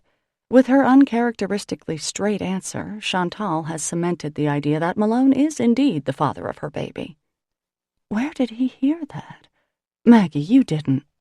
No, I protest. No, I didn't tell anyone anything. I consider for a moment. Well, I told Christy what I thought, but she wouldn't tell anyone, I'm sure of that. Huh. Well, screw it. Someone else's name will come up in about 5 more minutes. She takes a sip of her juice and rubs her stomach unconsciously. Chantal, I ask, are you sure you shouldn't tell the father? Doesn't he have rights and stuff like that? Her face falls. Maggie, it's not that simple. It would completely screw up his life. We only did it once, and I'm not going to saddle him with a kid. Is he married? I whisper. No, she says. But he's... Look, I'm just not going to tell, okay? Oh, look, Malone just came in. My physical reaction is immediate and dramatic. My face flushes lobster red, my legs go loose and watery, and my heart rate doubles. Malone sees us. It's hard to miss the only 2 females in the bar, especially when you're accused of impregnating one and having slept with the other, and gives a characteristically curt nod in our general direction. Then he sits at the bar and waits for Dewey to notice him. Dewey ignores him. Can I get a beer? Malone growls after a solid minute has passed. Not in my bar, you can't, Dewey answers. Dewey, Chantal yelps. Are you being an ass? She pushes back from our table and sachets up to the bar. Hi, Malone, she says. Hi, he grunts. Dewey, is there a problem here? Chantal asks. Malone stands up, glances at me, and grabs his coat. No, Chantal says. Stay, Malone. Dewey, what's your problem? If a man can't acknowledge his responsibilities, honey, he can't expect people not to care. Dewey begins, and I'm not the only one who thinks so. Heard you got some lines cut, Malone. Oh, shit. A gear war against Malone. When a lobster trap's lines are cut, the trap sits on the ocean floor and rots. Up here, it's a shooting crime to tinker with someone's pots. But the men of Gideon's Cove feel very proprietary toward Chantal, who has given many of them a happy night or 2. And if they think Malone is shirking his duties, they're bound to take action. Malone remains silent. I already told you Malone's not the father, Chantal barks. I never slept with him, and it wasn't for lack of trying, my trying, okay? Don't worry about it, Chantal, Malone says. See you. Without any thought backing my movement, I'm up and across the bar in a heartbeat. Hi, Malone, I say. Maggie. He gives me a quick once-over, then stares off over my shoulder. Have a good night, he says. Malone, hang on. I put my hand on his arm to stop him, swallowing. Perhaps I should have thought before I acted, but apparently it's not my way. People are saying you're the father of Chantal's baby, I announce pointlessly. Yeah, I picked up on that. Wonder where they got that idea. It's hard to look him in the face, but I do. The scowl lines are in full force. I didn't tell anyone what I thought, Malone. Well, except Christy, but she wouldn't say a word. He just stares at me. That's probably why your lines got cut, I say stupidly. You think? The contempt in his eyes stings. So what are you going to do, Malone? He shrugs. Nothing. If Chantal doesn't want people to know who the father is, that's her business. Do you know? I ask. He looks at me and doesn't answer, choosing instead to pull on his coat. Chantal is still in a heated argument with Dewey. Take care, he says, heading for the door. Malone, I call, taking a step in his direction. He doesn't stop, doesn't even turn his head, just pushes open the door and heads out. Oh, great, Chantal huffs. He left. That's just great, Dewey. Come on, Maggie, let's get out of here. I'm very mad at you, Paul.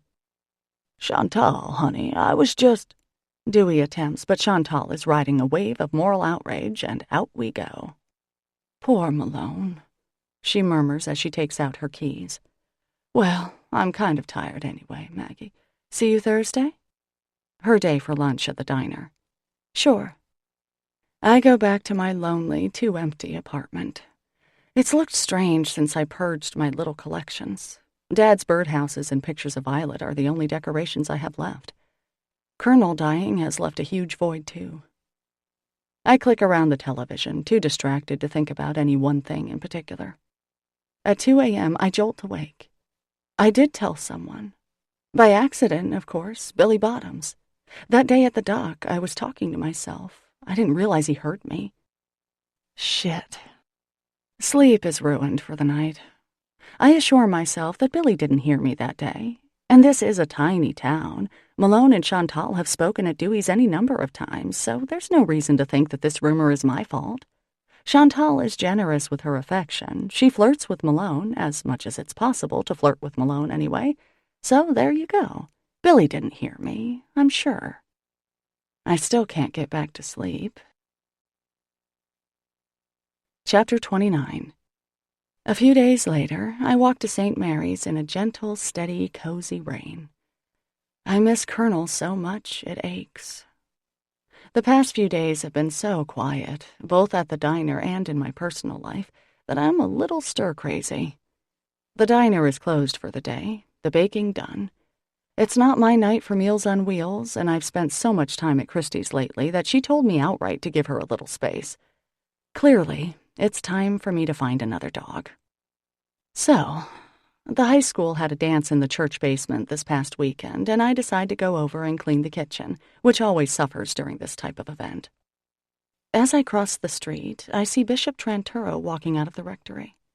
Father Tim stands in the doorway, his arms crossed on his chest. He sees me and lifts his hand in a wave, then goes back in, closing the door behind him. Bishop Tranturo has been around forever. He's not often seen in these parts, as we are a tiny parish, but I remember his round, jolly face from years past. When making his annual visit to confirm Gideon Cove's Catholic teenagers, he usually stops by the diner for breakfast. In fact, he presided over my own confirmation. I wonder what he's doing here. I wonder... Hi, Bishop, I call out, splashing across the street as he's about to get into his car. Hello, dear, he says. I'm sorry, you are... Maggie Beaumont. Oh, yes, he says, recognition lighting his cherubic face. You're Maggie, from the diner, of course. Nice to see you. He smiles and waits. So, how are things? I ask. How's everything? Just fine, dear. And you? I'm fine. So, we love Father Tim around here. He's great, a great priest. My stomach cramps with anxiety. Bishop Tranturo nods and looks over my shoulder. Is he leaving? Is that why you're here? I blurred, glancing back at the rectory. Is Father Tim... The bishop sighs, his breath fogging in the cool air. I think I'll let him tell you that himself, dear, he says. Take care. God bless you, my child. Okay, yes, thanks, and you too, I say manically. Drive safely. Bye. I step back and let him get into his car. The rain is falling harder now, but I barely notice. Father Tim is leaving the priesthood. My heart pounds sickly in my chest, and my legs feel weak and shaky. Lost in thought, I drift into the church and slide into the last pew. It's empty in here, the smell of lemon oil and candles soothing and welcoming. The door clicks shut behind me, and I am alone in this haven of stillness. The rain patters against the small stained-glass windows, and below me, the furnace kicks on. The candles in the front flicker in the drafts. Only one light is on, shining gently on the cross that hangs over the altar. I haven't been in St. Mary's for a while, too flustered by Father Tim to come here. And it's a shame, really, because it's lovely. Truly a place to think, to open myself up and listen for a whisper of wisdom. I haven't done that in a long time. My embarrassment over Father Tim has distracted me from any true spirituality I might have had in the past year. Father Tim. My mind is oddly blank as I sit there. Fragments of conversations slip through, but I'm unable to hold on to one. Father Tim has been lonely. He cares about me. I'm special to him. He's counting on that. And he asked me about Father Shea. The question is, what if it's true? What if he's leaving the priesthood and wants to find someone? What if he thinks he wants to be with me? What then? It's not like I have other contenders. The pet psychic, the groin injury guy, the old men, the unforgiving, closed-off, angry Malone. I rush outside and over to the rectory, bursting in on Mrs. Plutarski. "Where is he?" I demand. "I know he's here." "He's very busy," Mrs. P. answers. "What's got into you?" "Father Tim?" I call, sticking my head into his office. He's not there. "Father Tim?" I shove my wet hair back from my face. He comes into the common room holding a cup of tea. "Ah, Maggie," he says warmly. "Just the person I wanted to see." "Father Tim," I say, grabbing his arm, "I need to speak with you. It's an emergency." Mrs. P. sighs dramatically. "Another death in the family, Maggie. Your goldfish this time." "Bite me," I tell her. Father Tim's eyes widen as I tow him through the common room into the kitchen. I don't want Mrs. Plutarski to overhear us, and I know she'll try. "Here now, Maggie, maybe you should slow down. In fact, I was hoping to see you." "Sit down," I tell him. He obeys, and I take a seat opposite him at the small table. "I just spoke to Bishop Tranturo about, you." My hands are shaking, the palms sweaty. Father Tim's face grows somber. "Did you know? I was hoping to tell you myself." He gives me a sad smile. "Maggie, you know I care." "Wait," I bark. "Please wait. Don't say anything." I take a deep breath, then another, as Father Tim looks at me, concerned and expectant. "Okay, Father Tim," I say more gently. "Listen, you are a wonderful priest, and the thing is, I understand that it's not always easy for you, but—" I swallow. He waits patiently. "Listen, Father Tim, you're a very nice, kind man, and of course I, care for you, but I think you're making a mistake, about leaving. You can't just give this all up." Father Tim sighs and leans back in his chair. "I know, Maggie. It's been wonderful. I've loved being pastor here, as you know. But change is gonna come, whether we like it or not." I take another breath, my legs feeling weak and sick. "Does anyone else know about your decision?" "No, Maggie. I was planning to say something at Mass." "At Mass?" My mouth falls open, but he continues. "Of course, the bishop knows, but that goes without saying." Okay, wait, I need to say this." My hands are curled into fists. "We're friends, you and I, aren't we?" "Of course, Maggie." "And I think you have a lot of nice qualities." He blinks, ever patient. "Right, so, I had a killer crush on you." He smiles. Is that a happy smile, forgiving, expectant? And I force myself to go on. "But, Father Tim, I don't anymore. I just think you should know that, in case I was figuring into your decision in any way whatsoever." The smile falters, flickers, then dies completely. "I'm not clear on what you're getting at, Maggie," he says slowly. "Why would you figure into it?" "Because of the thing with Father what's that?" He frowns, clearly puzzled. Well, why don't you say what's on your mind, Maggie?" I bite my lip, wince, and go for it. I don't want you to leave the priesthood because of me." Under other circumstances, Father Tim's reaction would be funny. He lurches back in his seat, then staggers to his feet, grabbing the chair and putting it between us. "Dear Lord, Maggie, I'm not leaving the priesthood." "Oh, thank God." A hysterical laugh escapes my lips. "Oh, thank God. Great, this is great news." "How? Why? Where on earth did you get an idea like that?"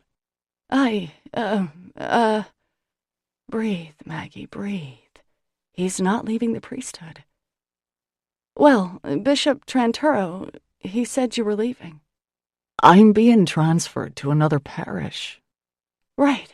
Oh, that is fantastic news." I heave a sigh of relief, my head spinning. Father Tim cocks his head. "Okay, that makes a lot more sense." I pause. "I guess I just thought that, well, you said a few things that I thought. I was afraid you had feelings for me, Father Tim." His eyes narrow, and he keeps a good grip on the chair, and he keeps that chair solidly between us. "Maggie," he says very, very carefully, "I think you're a lovely person, but no feelings of a romantic sort, at all, ever. I'd hope we'd stay friends after I leave, but of course nothing else." "Well, that's great, sure. I just could have sworn." My heart rate is returning to normal, and I take a deep breath. "I mean, I'm sorry that the parish is losing you. But Father Tim, what about Father Shea? I mean, you seemed kind of interested in him, and there were these things you said about me and being friends, and..." My voice trails off. Father Tim closes his eyes in understanding. "Oh, dear, I'm so sorry if I ever led you to believe. Oh, shite. No, Maggie. Michael Shea, formerly Father Shea, has been in hospice, and I had to ask the bishop if special arrangements might be required for his funeral, being that he was a priest at one time. Nothing else, Maggie." He pauses tentatively. "I'm terribly sorry if I ever gave you any impression whatsoever that... Well, I'm not sure what to say." At this point, he could say he was pregnant and I wouldn't care. He's not leaving the priesthood. He's not in love with me, and I am simply limp with relief.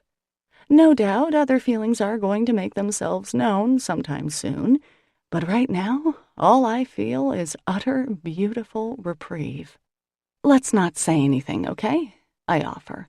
"In fact, if we could just pretend this conversation never took place." He offers me an uneasy smile. "That would probably be best," he agrees. "Though I'm glad to hear your crush on me is done." I pause. St. Mary's is really going to miss you. "And I them. And now, Maggie, I have things I need to take care of." On trembling legs, I walk through the rectory. Alas, Mrs. Plutarski's lips are white with disapproval, and I know her too well to believe she wasn't eavesdropping. She'll tell everyone. Once more, Gideon's Cove is going to have a good laugh over me, but right now, I simply don't care. A bit numbly, I walk through the rain and find myself at the harbor. The boats are all out, as the demand for lobsters has already risen, though it's only May. I picture Malone out there, alone. Maloner the loner. I miss him irrationally. Chapter 30. On Monday, my day off, I give Mrs. K's apartment a quick clean, leave her a chicken and spinach casserole, and kiss her goodbye. Then I run back upstairs and survey my closet. This errand has been a long time coming. I'm not sure what to wear. I'd be happy in a Joe's Diner t-shirt and jeans, but maybe something nicer would help at the critical moment. Plus, my mother will be happy to see me in something that's not stained, so I pull out some cream-colored pants that Christy bought me 2 Christmases ago and top it with a chocolatey silk shirt. I brush my hair and put it into a French twist, add some big gold hoops, a little lip gloss and mascara, a few dashes of blush. Then I hop into my car and head out of town. It takes about an hour and a half to reach my destination, and the drive is beautiful. The ponds gleam an electric blue under the cloudless sky. The leaves are that engaging shade of pale green.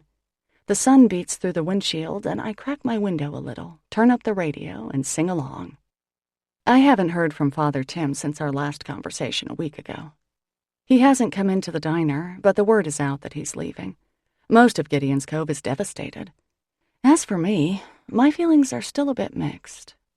I'll miss him because he was nice to have around, but I sure won't miss feeling so stupid when it came to him.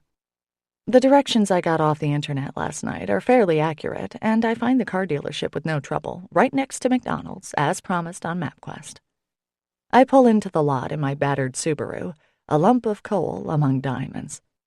A rather pleasant thrill of anticipation and nervousness runs down my legs as I get out.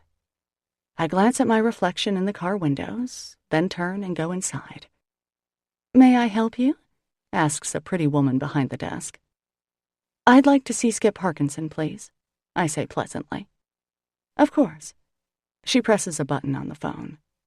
"Skip, please come to the front desk. Skip, front desk, please." Her voice is soothing and robotic. I glance around the showroom while I wait, admiring the sleek lines and tasteful colors of the expensive cars. Cars are like racehorses to me. I enjoy looking at them and have little use for them. Given where I live and what I do, I require something far more pragmatic than a $75,000 big boy toy. "Hi, can I show you something today?" Skip's voice comes from behind me. I turn around. "Hi, Skip," I say. He's wearing a beautiful charcoal suit, his blue shirt open at the neck, stylish as a European duke. His mouth drops open with a quick intake of breath. "Maggie, wow." "Do you have a minute?" I tilt my head and smile. It's so much more pleasant being the surpriser, not the surprised. "Oh, sure. Come on back to my office." He walks me to a soulless room in the back of the dealership, his windows overlooking the parking lot.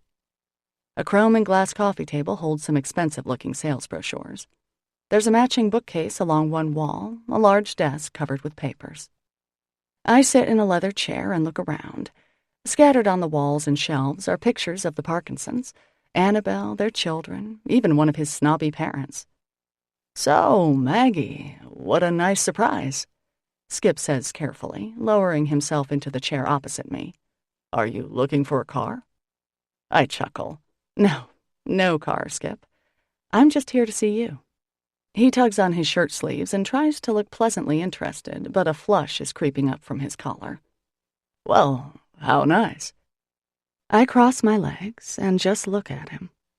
Still a handsome devil, but his face is bland, a classic American face, well-proportioned features, brown eyes, the hint of gray in his tidy little beard. Only the lines around his eyes give him any distinction at all. I imagine being married to him, having him come home to our big, lovely house, handing him one of our kids. We might have a cocktail, and I'd feign interest as he told me about the irritating customer who went with the Audi instead of the Lexus SUV he can't seem to unload. I'm glad we didn't end up together. That wasn't always true, but it is now. Suddenly, I realize I don't need anything from Skip. "So, Maggie," Skip says, pasting a fake smile on his lips. "what can I do for you?" "Well, I guess I came for that apology you owe me, Skip," I answer. The smile falls off his face with a nearly audible thud. "But, well, I don't know. I thought it mattered, but it doesn't." "Oh," he says. The flush has his face in its grip now. "Well, it was pretty bad, I tell him. You bringing Annabelle to town, not telling me that we broke up." "That was a long time ago," he mutters. You're right. I guess I've sort of been cleaning house emotionally, and it occurred to me that you never really... Well, like you said, it was a long time ago. I stand up. Sorry I wasted your time. Skip stands also. That's it? He says, a hopeful note in his voice.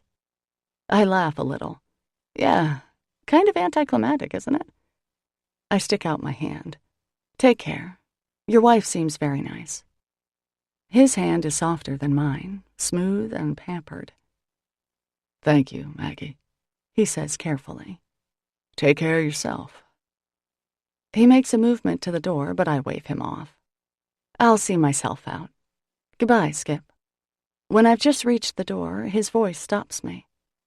Maggie. I turn. Yeah? I am sorry. He looks a little forlorn, somehow. I wish I'd done it better. I pause, then give a nod. Thanks for saying so. I wave to the receptionist and walk out into the bright sunshine. Well, that was a waste of gas, I say to myself as I climb back in my car, but I'm laughing as I say it. Around 5, I find the building where my mother works and climb the stairs to the 3rd floor.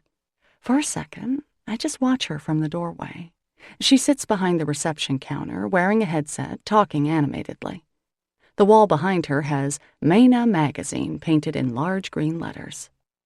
Hi, Mom, I say when she clicks off from her conversation. Maggie, she cries. We hug and kiss, and I breathe in her familiar perfume, realizing that I've missed her. Don't you look nice, she says. You too. I love your hair, I tell her. She really does look lovely, not younger exactly, but very stylish in her bright green top and pretty scarf. Let me introduce you, Mom says, pulling me along. Linda, this is my daughter, Maggie. Maggie, this is our editor, Linda Strong. Nice to meet you, I say, shaking her hand. Maggie owns a restaurant, my mother announces. Kara, this is my daughter, Maggie. Hello, Maggie. We've heard a lot about you. Kara shakes my hands. Where are you going for dinner, Lena? Well, first I'm going to show her my apartment. Then I thought we'd go to Havana. The 3 women take a moment to discuss the various restaurant choices while I revel in the rare glow of my mom's pride. A restaurant owner. She's never called me that before. Formerly, I was a cook or I ran a diner, but today, I own a restaurant. She loves hearing about my visit to Skip, loves showing me her tiny apartment. Honestly, I can't remember a time when she's gone for so long without criticizing me. Do you miss Dad? I ask as we eat dinner. She thinks a minute. Yes and no, she says. It's quiet in the evenings. I'm so used to having him just be there, I suppose. Her voice trails off. I don't really do anything on my own yet, but there are times when I think I've never been happier. I caught a mistake the other day, and Linda told me she didn't know I could proofread, and now she's asked me to look over everything before it goes out. That's great, Mom. It sounds like you really like it, I say, watching her flush with pleasure. I do, but there are also times when I cry. I'm so lonely, she adds. We miss you, all of us. I'll be home this weekend, she says, to see the baby, and everyone else, of course. She pauses. How are you, honey? I'm okay, I say. Well, there are some things that are clearer to me these days, and I'm trying to kind of sort them out. Like what? Mom asks. Oh, I don't know. I take another bite of fish, then decide to tell her. I'm over my stupid crush on Father Tim. Finally. She smiles, not unkindly. Are you seeing anyone, Maggie? I feel my back stiffen, preparing for battle. No. I might have someone for you, dear, she says. He works at... No thanks, Mom. I need a little break from dating, actually. I interrupt. I take a breath. I was seeing someone for a few weeks. Remember Malone? Malone, the lobsterman. Right. Well, we were kind of seeing each other, but then we had a fight. I take a gulp of water. Did you apologize? Mom asks. Why do you assume it was my fault? I snap, setting my glass down with a thunk and a slosh. Was it? She says with a smile. I grit my teeth, then give a rueful nod. Well, yes, actually it was. And I did apologize, but he's not the forgiving type. Well, when you're ready, then, you let me know, and I'll give you this person's number. But you don't have, I hope. You don't have much time. I hope you won't wait too long. I know what she wants to say, but to her credit, she stops herself. Well, good luck. I should probably get going, I say, glancing at my watch. It's a long drive. Mom's eyes fill with tears. All right, she says, fiddling with her bracelet to hide the fact. It was so wonderful seeing you, honey. We walk together to where we parked. Drive safely now, she says. Let the phone ring once so I know you made it home all right. Okay, Mom, will do. I kiss her cheek, hug her tight for a minute. It's still a bit of a shock that I'm taller than my mom. Even though that's been the case for more than 15 years, I still expect to look up to her. Chapter 31. I'm so tired of being a joke, Christy, I tell my sister as we walk along the shore one afternoon. Violet sits in a backpack on my back, babbling happily. You're not a joke, Christy assures me. You just drew the wrong conclusions, that's all. It could happen to anyone. That's the nice thing about having an identical twin. Loyalty. I smile gratefully. Up ahead, a group of puffins scatters at our approach. Dad, My niece yells. Dad. Christy's mouth drops open in glee. That's right, Violet, bird. I do. Dad. She's so smart, I tell my sister. Violet pulls my hair vigorously, jerking my head back. No, Violet, Christy says, unwrapping her daughter's pudgy fist. No pulling.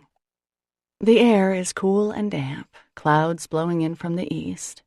Rain is in the forecast. Gulls cry above us, and the waves slap at the shore.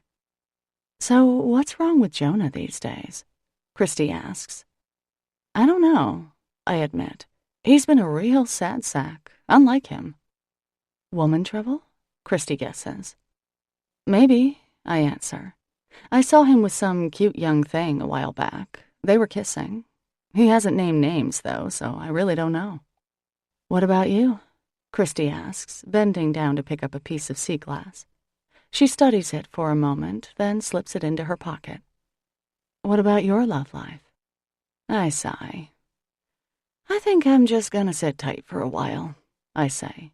No more obsessing, no more dates. Someone will come along someday, maybe. And if not, then what? She asks. If not, then I'm still okay, I tell her with a smile. Can't have everything unless your name is Christine Margaret Beaumont Jones. It's true. It's taken a while, but I've been pretty happy these days. The weight of Father Tim is off my back, as it were. My crush and wondering's finally gone for good. No more guilt over lusting after a priest. No more wasted hours imagining us together. I feel clean somehow, emptier, brighter, like my apartment. I smile at my twin, who looks beautiful today, her cheeks flushed with the damp breeze, her hair blowing in wisps around her face. When are you going to tell me? I ask her. She stops dead, her mouth falling open, and I laugh and hug her. Congratulations, Christy, I say, tears of happiness pricking my eyes. How did you know? She asks. How did I miss it? I ask back. How far along are you? She smiles hugely. A month. It was a surprise, but we're thrilled. Of course you are, and so am I. Violet, I say, craning my neck to address my niece, you're going to be a big sister. I do, she proclaims. Go by. When we get back to town, Christy and I part ways, and I watch her walk away. Melancholy pricks my heart. It's not that I'm jealous of her. I love her more than I love anyone, but she doesn't feel the same way about me. She has Violet and Will, and now a new little critter on the way. And while that's as it should be, there's a small part of me that feels left behind. Once we were all we needed, Christy and I, just the two of us. I see the Ugly Ann coming into the harbor. There are 2 figures on deck, a man and a woman. Jonah mentioned that Malone's daughter is going to be his sternman for the season. It must be nice for Malone, having his child with him all summer. Imagining that closeness, that biological link, causes a sting of jealousy to burn in my heart, and a prickle of shame, too. Because though Father Tim once said I made people feel wonderful, I'm quite sure I didn't get to do that for Malone. He did it for me, but I didn't reciprocate. Early Wednesday morning, I pack a suitcase and head out of town. Tonight is the best awards dinner from Maine Living, all the way down in Portland. Since my car isn't the most reliable vehicle in the world, Christy loans me the Volvo. "Good luck, you'll win. You deserve it," she calls from her driveway as I back down. "And you look fantastic." Last year, I had a great time at the dinner, meeting other restaurant owners, picking up tips on publicity, advertising, media, and the like. I had naively thought that Joe's might at least come in second, but we didn't. Of course, last year, I didn't realize the rules let us print out as many ballots as we wanted. The evil innkeepers, actually they're quite nice, at Blackstone Bed and Breakfast were not so ignorant and won by hundreds of votes. I don't know if it will mean a significant change if Joe's wins, but I know it would feel different. How thrilling to put Best Breakfast in Washington County in the window. Maine Living will feature the winner in an article with a color photo, which I can already picture. Me, Octavio, Judy, and Georgie, standing in front, the sun bouncing off Joe's chrome, the impatiens full and healthy. And, I admit, as I pull onto the interstate, it would be nice to drop that nugget at the Blessing of the Fleet this coming weekend. Each year, the Blessing is a marker for our town. Who's divorced since last year? Whose kid got arrested for drug dealing? Anyone get married? Graduate from college? Buy a house? Have an affair? Bury a spouse? And each year for nearly a decade, I've remained the same. No, still not married. Nope, no prospects, no kids, not engaged, not seeing anyone, just at the diner, you know? But this year, hopefully, I could say, "Well, maybe you heard that Joe's Diner just won Best Breakfast in the county." No? Oh, well, it'll be in Maine Living next month. Each former classmate who returns to town would hear that Joe's Diner is moving up in the world. That Maggie Beaumont has a real accomplishment to her name. Who am I kidding? I say out loud. No one cares but me, and maybe Octavio. I turn on the radio. It's a small event when compared with the Pope dying, say, or a U2 concert, but the best awards still attract a fair number of people. As a treat, I've booked myself in a nice room at the hotel where the awards are being held, a beautiful building on the water in Oldport. I check in, relishing the rarity of the act. The last time I was away for an overnight was last year for this same event. The room is small but elegant, and I indulge in a nap on the sleigh bed, enjoying the fine cotton sheets and down pillows. Afterward, I shower and dress carefully. Maybe I'll meet someone tonight, who knows?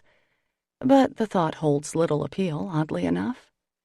God knows, I primped as carefully as a prom queen last year, hoping fervently that I would run into a good-looking, kind-hearted Washington County restaurateur or innkeeper. I didn't, but I sure as hell hoped. Nope, this year is different. I'm not over Malone. As I let his name enter my consciousness, loneliness wells up in my heart. It would be so much fun if we were together, if I had Malone's hand to hold tonight. I bet he'd look gorgeous in a suit. And if I didn't win, well, that would be okay. We'd still have a night in a city together. We could take a walk afterward or order dessert in our room. We'd sleep past 6 a.m. and feel like we'd been away for a week. Too bad, I tell my reflection. You blew it. Now get down to that ballroom and win that award. I don't win. Blackstone Bed and Breakfast wins for the 5th straight year. I clap dutifully along with the others, congratulate the irritatingly nice couple, and order a scotch. Later, when I'm safe in my room, I indulge in a quick cry. Then I call Octavio. We came in third, I tell him wetly. Hey, third's not bad, my cook says. Third sucks, Tavy. I sniffle. There are only about 3 restaurants in the damn county. Okay, now you're just feeling sorry for yourself, boss, Octavio says. Third is pretty damn good when you live where we live, okay? You should be proud of yourself. Right, I mutter. How much did we lose by? He asks. 67 votes. 67, that's great, only 67. We'll definitely get it next year, boss. I can't help but smile. Thanks, big guy. See you Friday? He asks. We should have a good crowd this weekend. Yeah, see you then. I'll open. I hang up the phone and look out my window. Portland is so clean and bright and lively, but I'm suffering a bad case of homesickness at the moment. Poor Joe's. Such a cute little place. It deserves better than third. We do serve the best breakfast in Washington County, and next year, so help us God, we'll have the award to prove it. This year, I'll do whatever it takes to get a restaurant reviewer to the diner, and a travel writer. I'll email every day if I have to, send letters, or better yet, send scones or muffins, bribe them with the quality of my goods. I can redo the menu, jazz up my lunch specials. Tavy's right, 67 more votes is not out of the question. My self-pity dries up with my tears. We didn't win, but that doesn't mean we're not the best. I take the certificate I got from Maine Living and read it. Congratulations to Joe's Diner, Gideon's Cove, Maine, second runner-up, best breakfast in Washington County. To hell with Washington County, I think, smiling wetly. Someday, we'll get best breakfast in Maine. Chapter 32. The Blessing of the Fleet is held annually the third weekend of May. The boats fly their flags, the town decorates our 3 public buildings, local organizations sell hot dogs and lobster bisque on the green. The high school band plays, the chorus performs a few patriotic songs. Little leaguers, the fire department, the board of selectmen, and our 3 living veterans march in the 5-minute parade. Then on Sunday, every boat in the harbor lines up and motors to Douglas Point, past the granite memorial for lost fishermen. They continue up to the dock, where the local clergy blesses them and prays for a safe and productive year. Last year, Father Tim had been new in town, and I'd still been getting over the embarrassment of my mistake. In order to show what a good sport I was, I threw myself into the planning committee with a vengeance. I baked cookies for the First Communion class to sell, donated my efforts to the Saturday night spaghetti supper at the church hall, helped decorate the podium on which Father Tim and the congregational minister stood to sprinkle holy water on the passing boats. I may be an idiot, I was trying to convey after humiliating myself in front of the town, but at least I'm a hard-working idiot. This year, I can admit that maybe Father Tim and I used each other a bit. He got a lot of work out of me this past year, and I, as I can now see quite clearly, got more than a guilty thrill concerning him. It's safe to be in love with someone you know you'll never have. Nothing is really risked when you know you can't lose. He was a distraction, an excuse, and a friend. No more, no less. Saturday morning of Blessing Weekend dawns foggy and warmer than usual, and by 10 a.m. the sun is shining, the air is clear, and it's a perfect spring day. May is the month of black flies, but a strong breeze off the water keeps them away, and only the most determined bugs are able to draw blood through their tiny, painful bites. As Christy, Will, and I walk down to the green, Violet in the carrier on Will's back, the smell of outdoor cooking, chowder and bacon, hot dogs and hamburgers and smoke hits us in a thick, mouth-watering wave. This weekend seems like a thank you to the residents for not moving away to an easier place. Our sense of neighborhood and friendship is strong at the Blessing. People call greetings to each other, shake hands as if it's been weeks, not hours, since they last met. Couples hold hands, children dance with excitement. When are the lobster boat races? Can we get a balloon? I'm hungry. Everywhere people smile and laugh. Music drifts in snatches on the breeze. I wave to friends, customers, neighbors. There's virtually no one I don't know by name. Now and then I catch a glimpse of Father Tim in his all-black priest clothes, but he is swamped with teary-eyed well-wishers. Main Street is closed off to cars, and people stroll the block and a half of the downtown, stopping to sample a cookie from the Girl Scouts, a muffin from the Parent-Teacher Association. The chrome on Joe's diner glistens from the cleaning I gave it yesterday. Octavio, Georgie, and I hung out bunting while Judy smoked and squinted in approval. I feel a little thrill of pride looking at it, even though it's closed. "Ow," Will says, reaching up to pry his hair from Violet's dimpled fist. "Let go, sweetie." He shifts the backpack as Violet knees him in the spine. "Want me to take her, Will?" I offer. "You won't pull Auntie's hair, will you, Pumpkin?" "You sure?" Will asks gratefully. "Sure," I say. "I'll take Violet, and you two can stroll around alone for a while. What do you say?"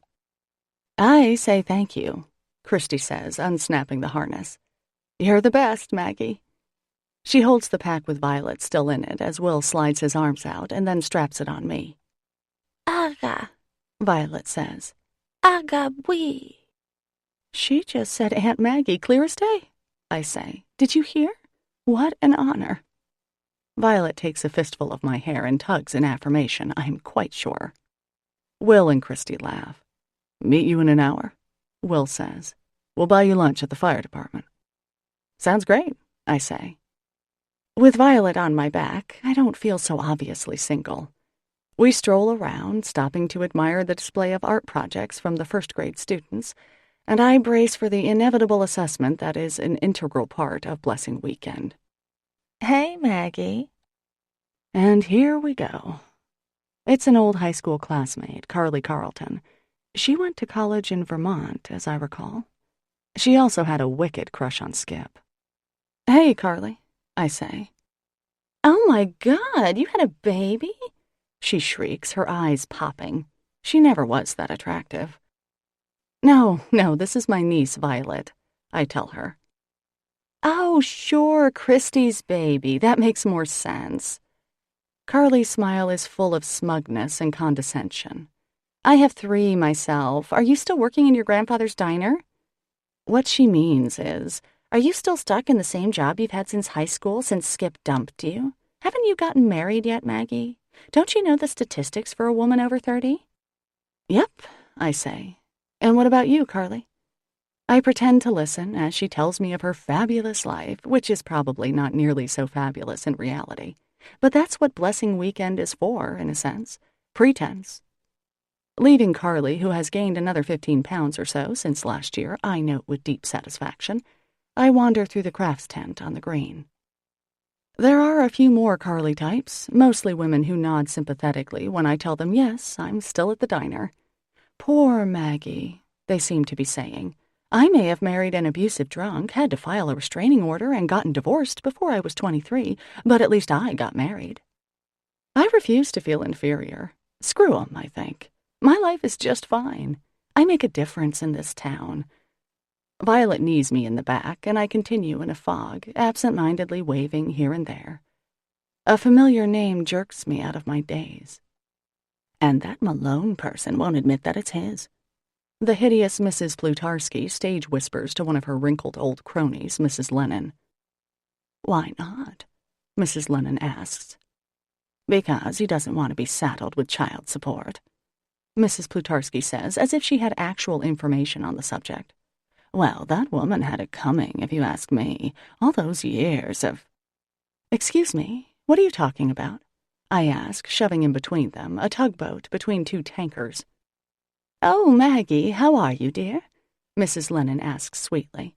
Mrs. P. assumes the lemon-sucking face she does so well. "Child support? Admitting that something is his?" "Tisk, tisk, Mrs. Plutarski. Does Father Tim know you gossip like this?" I fold my arms, my moment of righteous indignation somewhat marred by Violet yanking my hair. "This is a private conversation, Maggie," Mrs. Plutarski says coldly. "And I'd say you should be worried about what people are saying about you instead of butting into other people's conversations. Everyone knows that you thought Father Tim was going to leave the church for you."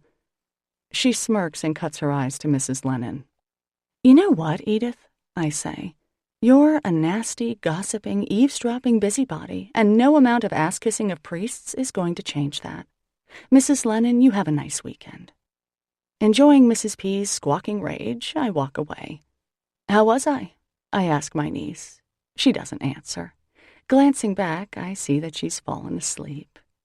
Her angelic face calms my seething anger, but my heart is still pounding, my face hot. Poor Malone. He's done nothing wrong, but the town won't drop it.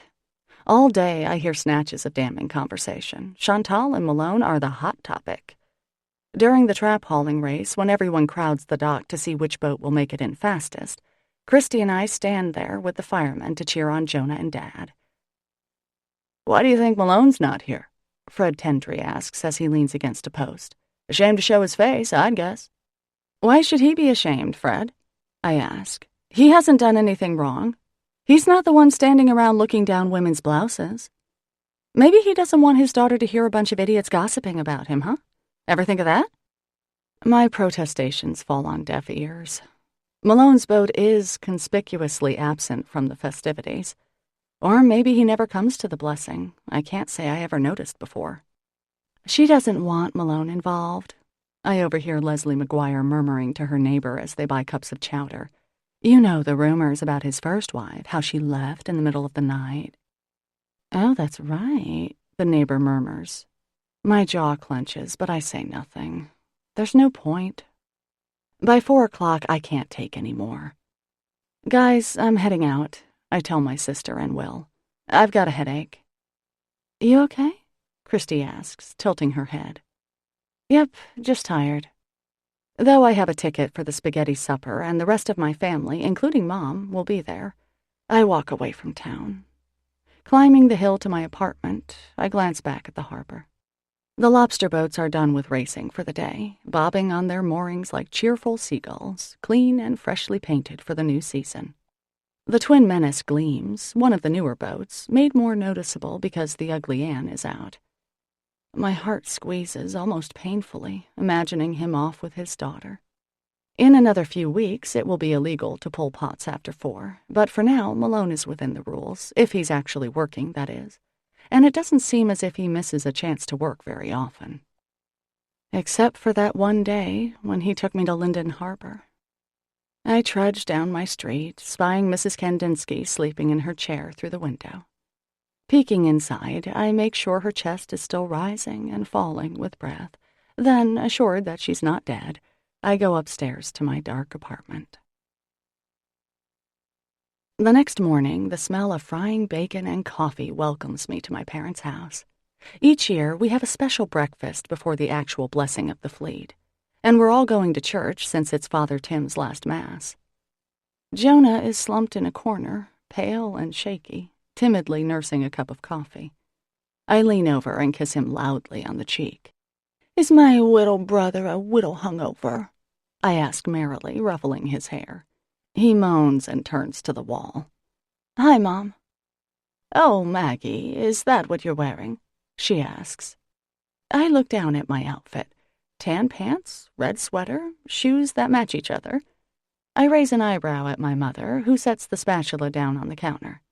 "What I meant to say, honey, is why don't you wear a skirt once in a while? You have such gorgeous legs." That was better, Mom. Better. "There's nothing gorgeous about Maggie," Jonah mumbles from the corner, apparently not in enough misery to resist bothering me. "Christy's the pretty one." I smack him on the head, savoring his yelp of pain, and pour myself some coffee. "I can't wear a skirt today, Mom," I say, giving my mother a kiss, pleased to see her back in the family domicile. "I'm going out with Jonah for the blessing." "Not if you don't stop yelling," Jonah mutters. It's wicked fun to be on the water for the blessing of the fleet. Gideon's Cove looks like a postcard. The rocky shore, tall pines, the houses that dot the hills, the spire of St. Mary's, the gray wood of the dock. Last year, the whole family went on the Twin Menace. This year, because of Violet, Christy and Will opted to stay ashore, and our parents will keep them company. Christy's face appears on the back porch. "Hello," she calls out. She has also worn tan pants and a red top, but her outfit cost more, is made with better materials, and generally looks better than mine. She hefts in Violet's car seat, a diaper bag that's bigger than my suitcase, and a vibrating bouncy seat. Will follows her with a tiny bungee jumping contraption that's made to dangle from a doorway, and another bag. "Where's Dad?" I ask. In the bomb shelter, Jonah answers. Could you stop yelling, please? Dad, I yell cheerfully. We're all here. Jonah whimpers. Serves you right, Joe, Christy says. Jell-O shots. For God's sake, we were at Dewey's last night, saw everything. Did I call you the pretty one? Jonah says, rising specter-like from his chair. I changed my mind. You're both hags. 15 minutes later, we're all sitting around the dining room table, passing platters of pancakes, scrambled eggs, cranberry scones, my contribution, and bacon. Jonah has swallowed some Advil and looks less green, though he shudders as the eggs pass him. I plop a spoonful on his plate and enjoy the blanching that follows. So, Mom, Dad, Christy begins in what Joe and I call her social worker voice. How have things been since you've been apart? Her voice is carefully pleasant. Not bad, Dad says. Delicious scones, Maggie. You sure can bake, honey. Christy's eyes close briefly. Great. Any decisions about what's next? Scones, sweetie? Will asks. No, thank you. Mom, anything to tell us? My mother takes a deep breath. Well, we've been talking, of course. She looks at Dad at the other end of the table. Dad is looking out the window, apparently fascinated with the flock of springtime birds enjoying his handiwork. Mitch, would you like to tell the children what we're planning? Dad snaps to attention. Oh, sure. Okay, well, we're not getting divorced. For now. Christy's face lights up. I take another piece of bacon and look at my mother. But, I prompt. Right, Maggie, Mom says. But I'm going to stay in Bar Harbor, at least for the foreseeable future. She looks at me for assurance, and I smile. Christy's face falls. I'm sorry, honey, Mom says to her. I know it's not what you want, but... No, it's fine. It's okay. But Christy's eyes are spilling tears. I'm sorry. She starts crying in earnest, and Will puts his arm around her, pulling her face against his shoulder. It's what you want that matters, Mom, she blubbers. And you too, Daddy. Jonah shoots me a classic little brother smirk, and suddenly we're laughing. Poor little Christy, coming from a broken home, Jonah murmurs, and she starts laughing too. Oh, shut up, Jonah, she says, wadding up her napkin and throwing it at him. I can't help it if I care about our family, unlike you freakish troglodyte. En masse, we head for town, Jonah and me in his truck, our parents with Will, Christy, and the baby in the Volvo wagon. The waxy smell of candles mixes with the lingering scent of spaghetti as we walk into church. Since Father Tim won't be returning to St. Mary's after this, the place is as packed as if it's Christmas Eve. The full choir, all 10 of them, is up in the loft, and Mr. Gordon is thumping out a torturous, wheezing piece on the old organ. My family takes up a whole pew today. We call out quiet hellos, wave to our friends and neighbors, and sit on the punishing walnut pews, prepared to offer up our suffering to the Lord. The altar servers come somberly down the aisle, washed and brushed and looking like angels, despite the high-top kids that peek out from under their robes.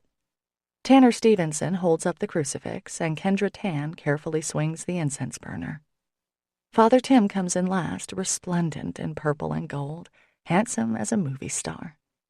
He sings along with the entrance hymn, but his eyes meet mine, and he gives a little smile around the words to lift high the cross. For the first time in a very long time, I understand why people come to church. Not because they're forced to be here by their parents, not because the priest is so cute. I listen to the words and don't notice the brogue that pronounces them. For the first time in my adult life, I imagine that there might be something here for me. Sorry I haven't been around, and sorry about lusting after one of your guys, I say silently to God. No harm, no foul, I imagine him saying. It's much more comforting than, that will be a year in hell, young lady. At the sign of peace, Father Tim comes off the altar, moving slowly, a kind word for everyone, a blessing for the children. When he gets to the Beaumont clan, he leans in for a chaste hug. "I finally got you in church, Maggie," he says, and I'm touched to see tears in his eyes. "Right when I'm leaving, but here you are." "We'll miss you, Father Tim," I whisper. An hour later, Jonah and I are on the Twin Menace, the brisk breeze ruffling our hair. In honor of my presence, Jonah has placed a plastic chair on deck, where I now sit, sipping a cup of coffee. "How's Dad working out?" I ask my brother as he stands at the wheel. "Not bad," Joe answers. "He likes it. Loves hanging out with the guys. Better than building birdhouses, I guess." "I think it's nice that you took him on," I say. Jonah looks older at the wheel. This is a side of him that I don't usually get to see. He looks manly, in control. Handsome, too. "What are you smirking about?" he asks, raising his voice to be heard over the diesel engine. "Oh, nothing. Just thinking about how cute you are, bunny boy," I answer, using the nickname Christy and I unfortunately bestowed on him at his birth. "Right," he says. He waves to Sam O'Neill, who is in front of the Twin Menace in the parade of boats. "Best date you could get was your sister," Sam yells. "At least my sister's pretty," Jonah calls back. His smile is forced and drops off the minute Sam turns away. The boats space out a bit more as we head for Douglas Point. The memorial is visible even from a distance, starkly beautiful against the backdrop of pines and stone. The mood becomes somber throughout our flotilla. No one cracks any jokes now. Jonah bows his head as we motor past. His eyes are wet when he looks up.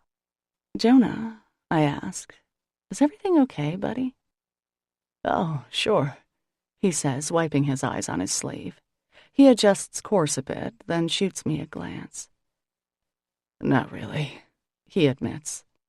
"What is it, hun?" I ask. "You've been sort of glum lately." His face crumples. "Oh, fuck it, Mags. I'm in love with Chantal, and she won't give me the time of day."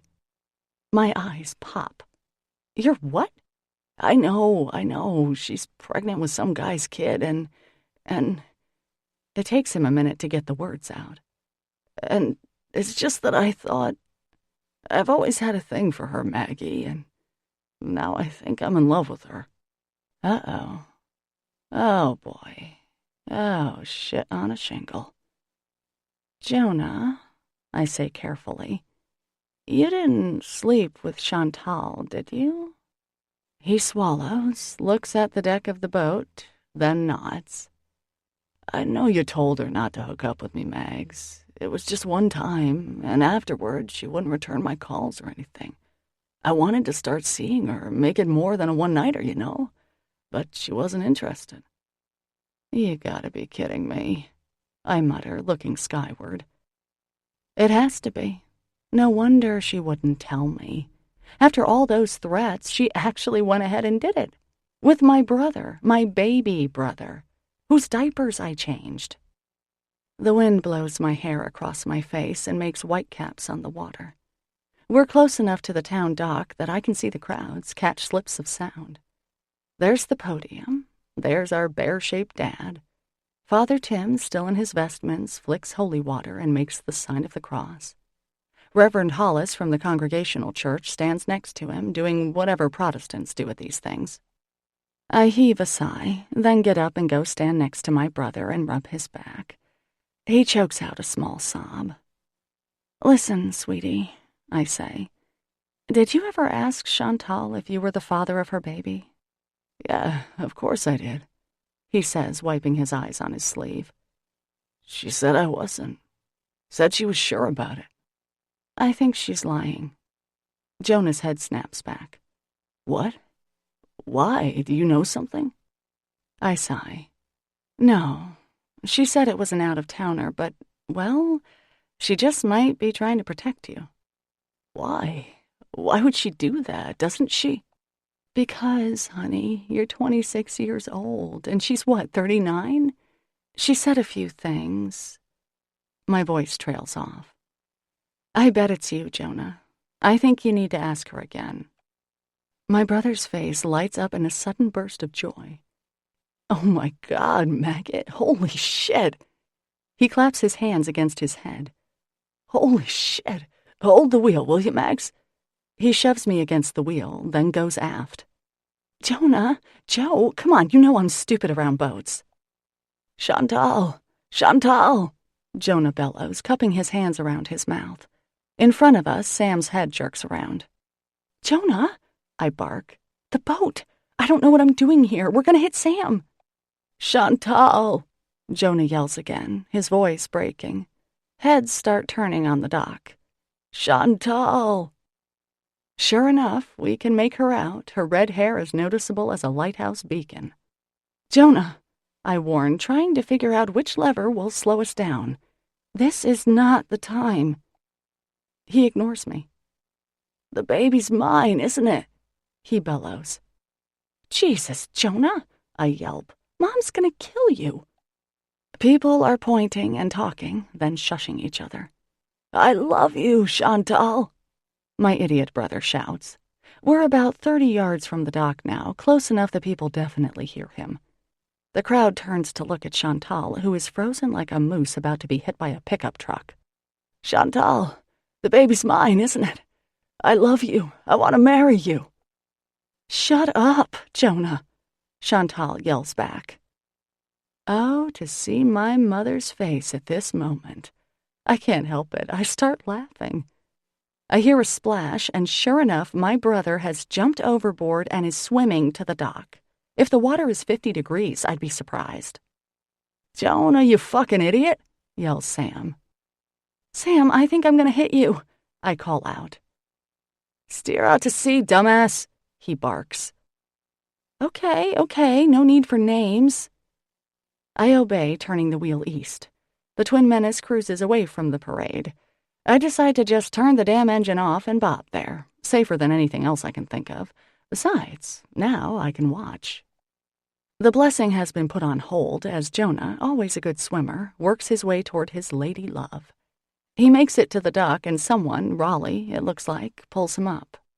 I can't hear him, but I can see my brother clear as day. He pushes his way to Chantal, streaming water, and makes his case, his hands flying. I see her shaking her head, then putting her hand over her mouth. Jonah takes her in his arms and kisses her as my parents look on in stunned horror, and in spite of my reservations about Chantal, I find that my eyes are a bit wet. Billy Bottoms pulls out of the parade and comes alongside the Twin Menace and jumps aboard as neatly as a mountain goat. His son, young Billy, waves to me from the wheel of their boat. Hey there, dear, Billy says.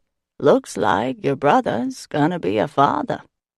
Looks like it, I agree, happily surrendering the controls to someone who won't get us killed. The blessing resumes, albeit completely overshadowed by Jonah's proclamations, and Billy steers us past the dock, where Father Tim and Reverend Hollis dutifully bless us. Would you let me off here, Billy? I ask. Sure enough, dear. Billy maneuvers the boat alongside the dock, and I jump out. Christy is waiting for me. Holy Mother of God, she proclaims. Yeah, I agree. Did you know? Not until about 5 minutes ago, I say. Where are they? Christy leads me up the ramp and through the crowd. My brother, a blanket draped around his shoulders, is drinking a cup of coffee, gripping Chantal's hand. Hello, I say. Hey, sis, Jonah says. Chantal, I grind out. Didn't I tell you Jonah was off limits? She grimaces. Sorry, Maggie. She looks at the ground. The damage is done. So it's his? I ask. Yeah. She looks nervous, but her hand is in my brother's. I take a big breath, then another, then take the coffee from my brother and have a long sip. Well, looks like I'm going to be an auntie again. What the hell? I give Chantal a big hug because really, what else can I do? Break his heart and I'll kill you, I whisper. Got it. Oh, Maggie, please forgive me, she whispers back. He's just so... Spare me the details, okay? He's my baby brother. She says she won't marry me, Maggie, Jonah says. You need to work on her, okay? Why would I do anything for you, idiot? I asked Jonah, smacking his head. "You stranded me out there." "And yet here you are." He smiles, his eyes filling with tears. "Thanks, Maggie, for figuring it out." "You're welcome, dummy." I give him a hug, too. I guess it's not the worst thing in the world that could happen.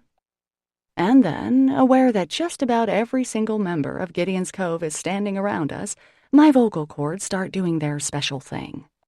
"I hope you're all proud of yourselves," I announce. "For weeks now, you've been bad-mouthing Malone, spreading rumors, cutting his lines, all because you have nothing better to do than gossip. Shame on you. Malone did nothing except keep his mouth shut, which is more than I can say for anyone else here, including me." "It was a logical guess," Stewart speculates. "Malone never denied it." "Malone shouldn't have to deny anything," I say hotly. "Besides, he wasn't even sleeping with Chantal. He was sleeping with me. So there." "Oops." A speculative murmur goes up from the crowd. My mother frowns, my dad goes white, Christy grimaces, Jonah laughs. Chapter 33. We spend the rest of the day as the chief entertainment. The Beaumont's always good for some laughs. Jonah is beaming with pride. Chantal does a fair amount of eye-rolling, but the pall that's been hanging over her is gone. She seems happy. I don't know if she'll stay with Jonah, but hey, anything is possible. "Another grandchild, Mom," I comment as the two of us sit at a picnic table. Mom swats her arm. The black flies are making themselves known. "Yes," she sighs. "And won't that be nice?" "Are you upset?" I ask tentatively. "I know Jonah's your favorite." "Oh, Maggie, don't be silly. Mothers don't have favorites. Someday you'll know that for yourself." She pats my arm. "I'm not upset. It's Jonah's life. I hope things work out for him, but it's really not my problem, is it?" "I guess not," I murmur. "I've reached a stage of life, Maggie, where I finally realize that your kids are going to do what they want. My job is done. You don't need me hovering, do you?" "Well, I guess not, Mom. Not hovering, but still, we want you involved." My mom smiles, then glances at her watch. "Well, I've got to get going," she says. "It's a long drive." She kisses my cheek, and I stand to hug her. "See you next week, all right, Maggie?" We've decided to have lunch twice a month, just the two of us. "You bet, Mom. I'm looking forward to it." "Me too. Maybe you can get something done about those roots when you come." Oddly reassured that she's still my insulting mother, I wave as she walks off. Blessing weekend is over. Families drift to their cars, tables are folded, grills extinguished. Noah Grimsley is taking apart the podium. One of Octavio's kids runs past me, calling out a greeting, and then flits away, quick as a hummingbird. "I've come to say goodbye, Maggie." "Father Tim," I say. A lump rises in my throat. "I'll be leaving first thing in the morning." "Well, do you have a replacement yet for St. Mary's?" "Father Daniels will be filling in until they find someone more permanent," he answers. "Right. Father Daniels, now retired, is the priest who gave Christy and me our first communions." "Take care of yourself, Maggie," he says, smiling, though his eyes are bright with tears. "And if you ever need anything, spiritual, that is." I laugh and pat his shoulder. "Take care, Father Tim." With Father Tim gone, the festivities over, and everything cleaned up, I go to Joe's and make myself a cup of coffee. Sitting at the corner booth, I look out at the quiet street. Father Tim's era is over, in my town and in my life. The new phase is waiting to begin. And suddenly I feel the overwhelming urge to see Malone. Before I know it, I'm walking, practically running, to the dock. The tide is out and the ramp to the water is steep, but the lobster gods have heard me because the Ugly Ann is pulled right up, not out, not at its mooring, but right there at the end of the dock, as if the fates want me to see Malone, as if it's meant to be. My feet pound against the weathered boards. "Malone," I call out, skidding to a stop. His boat is tied stern to dock, the bow farthest from me. A head pops out of the wheelhouse. Not Malone's head. "Hi," she calls. The new sternman. His daughter. Her resemblance to Malone is unmistakable. Sharp cheekbones, thickly lashed blue eyes, long and lanky. She's a beautiful, beautiful young woman. How old did Malone say she was? 17? Whatever force has propelled me this far suddenly falters. Maloner the loner is lonely no more. Maybe he never was. After all, he's had a marriage, has a child, this lovely creature who's spending the summer with him. He already has his little family. He doesn't need me. I'm Emery, she says, picking her way gracefully around the coils of rope that litter the deck. She's wearing cut-off jeans and a tank top, and yet she looks like she stepped out of a photo shoot. The lobstermen must be smitten. I swallow. Hi. Yeah, I'm Maggie. Looking for my dad? She asks pleasantly. I don't answer. What am I doing here? I ask myself. If Malone wanted anything from me, he's had weeks to find me. Emery raises her eyebrows. Did you want to see Malone? She repeats, and I feel even more like an idiot. Yeah. Actually, it's no big deal. I'll come back. Malone, she calls. Someone to see you, Cap. Malone emerges from the storage area in the bow, wiping his hands on a grease-stained towel. Aye, aye, Skipper, he says, grinning. He snaps the towel at her as he walks past, and she giggles and leaps away. God, he seems so happy. Malone of the scowls and lines has what he needs to be happy, and it ain't me. I briefly consider jumping into the water to escape. Worked for Jonah. Malone catches sight of me, and the smile on his face falls like a stone. Maggie. I take a big breath and release it. Yep. Hi. He jumps off the stern onto the dock and puts his hands on his hips, and even though his daughter is watching, I can't help feeling the effect he has on me. My chest feels tight, my eyes hot and dry. You met Emery? He asks. Oh, yes, yep, sure did. She's beautiful. His face softens into a smile as he glances back at the subject of our conversation. I swallow against the lump in my throat. Yeah, Malone agrees. So, what's up? Oh, well, any plans I had have evaporated. To hide the fact that my hands are shaking, I stuff them in my pockets. Well, guess what? It turns out that Jonah, my brother, well, he's the father of Chantal's baby. And he just figured it out, and they're together, I guess, sort of. So no one thinks it's you anymore. His bottom lip is so full and soft-looking among the black razor stubble. Those irritating lashes drop for a moment as Malone looks at the dock.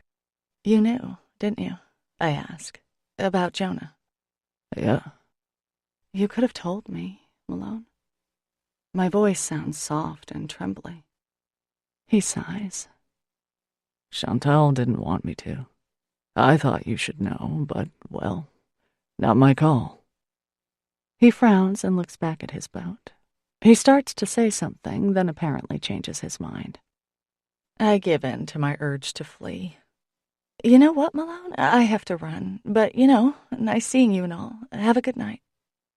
I wave to Emery, who looks as graceful as a swan even as she stuffs a bait bag. Bye. Nice meeting you. She smiles back very sweetly, and tears burn in my eyes. Turning to leave, I actually take a few steps before stopping. I came for a reason, after all. Listen, Malone, I say, turning around. I just want you to know that...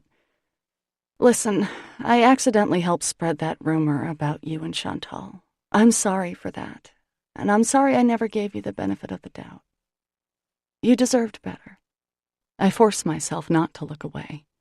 His face is unsmiling, not exactly scowling, but not happy either, God knows.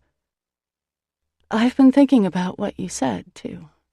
I continue, my voice unsteady. About Father Tim and me, and you and me killing time with you. I'm babbling again. Well, whatever. I guess I also wanted to say that... I take a deep breath. Malone, I never meant to make you feel inferior. I think you're, well, not inferior at all.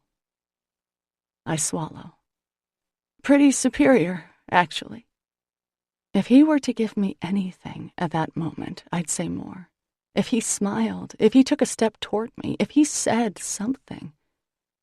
But he doesn't, just looks at me. Finally, he gives a slight nod. Thanks, he says quietly. And that's it. I wait another second, then nod and, painfully aware of my every move, walk back down the dock. Malone doesn't stop me, he doesn't forgive me, and he lets me go. What was that all about? I hear Emery ask, but though I hear the rumble of his voice, I can't make out the words. I run up the gangplank because I don't want them to know that I'm crying. Over the next few days, I feel a bit hollow. After all, I've lost 4 people in my daily life: Father Tim, my mom, Colonel, and Malone. They were a big part of things, even if only for a while. Obviously, my mother falls into a different category, as she who gave me life, and though we're starting a better phase of our relationship, it's strange to have her gone. Thank you for everything, God, I say morosely as I clean Mrs. K's apartment. I'm glad I don't have cancer. I haven't amputated a limb. I'm not blind. I'm not an orphan. I have friends, health, home, all that crap. Then I immediately chastise myself and apologize for calling it crap. But God knows what I mean. I'm not exactly a mystery wrapped in an enigma. I think I'm going to take a cooking class, I tell Mrs. K when I've turned off the Electrolux. You're already a magnificent cook. Pooh! She cries staunchly, thumping her cane for emphasis. Yeah, well, thanks, Mrs. K, but I might like to learn a bit more, you know? New sauces, new techniques, stuff like that. I'm trying to jazz up the menu at Joe's. There's a master class being offered in Machias, twice a week for 12 weeks. I've already signed up. French cooking with a twist. It sounded fun. Well, as long as you don't change your lemon cake, Mrs. K says. Don't tamper with perfection, Maggie. Maybe at the class I'll meet some new people. It would be nice to have someone else to pal around with. It's starting to dawn on me that getting out of Gideon's Cove once in a while isn't a bad idea. Chantal and I are still a little tentative with each other, but our friendship will survive her stooping Jonah. After all, he may be my little brother, but he's also a grown-up, theoretically anyway. Christy calls me later in the week. Listen, I know the last time was a disaster, she says, failing to excite me about what comes next. But Will knows this nice guy, a drug rep who came into the office last week. Can we give him your number? I sigh. I'm stretched out sideways on my bed, a pillow clutched to my side. It's no substitute for Colonel. I need to get another dog. I don't think so, Christy, I say. Not for a while, but I'll let you know, okay? Is it Malone? She asks. I had told her about my visit to the dock. Oh, Christy, I confess. It was one of those things. I didn't realize how much he meant to me until it was too late. Dumb, huh? Stupid Maggie. You're not dumb, she chides. It was a good learning experience. Think of it that way. You bet, I say with false bravado. How are you feeling? Christy launches into a description of her fatigue and vomiting, then describes Violet's newest incisor in thrilling detail. I smile. You still going out tomorrow? I ask. It's my day to babysit. Only if you want to, Christy says. I certainly do. Chapter 34. On Sunday, I find myself back at St. Mary's. Christy, Will, and Violet sit in the cry room, as Violet has discovered the church's impressive echo and enjoys piercing eardrums during Mass. Father Daniels is on the altar, his roly-poly figure barely contained in the vestments that once swirled gracefully around Father Tim. No danger in falling for Father Daniels, whose resemblance to Jabba the Hutt has been commented on many times. My mind wanders as I sit there, a feeling of gentle peace engulfing me.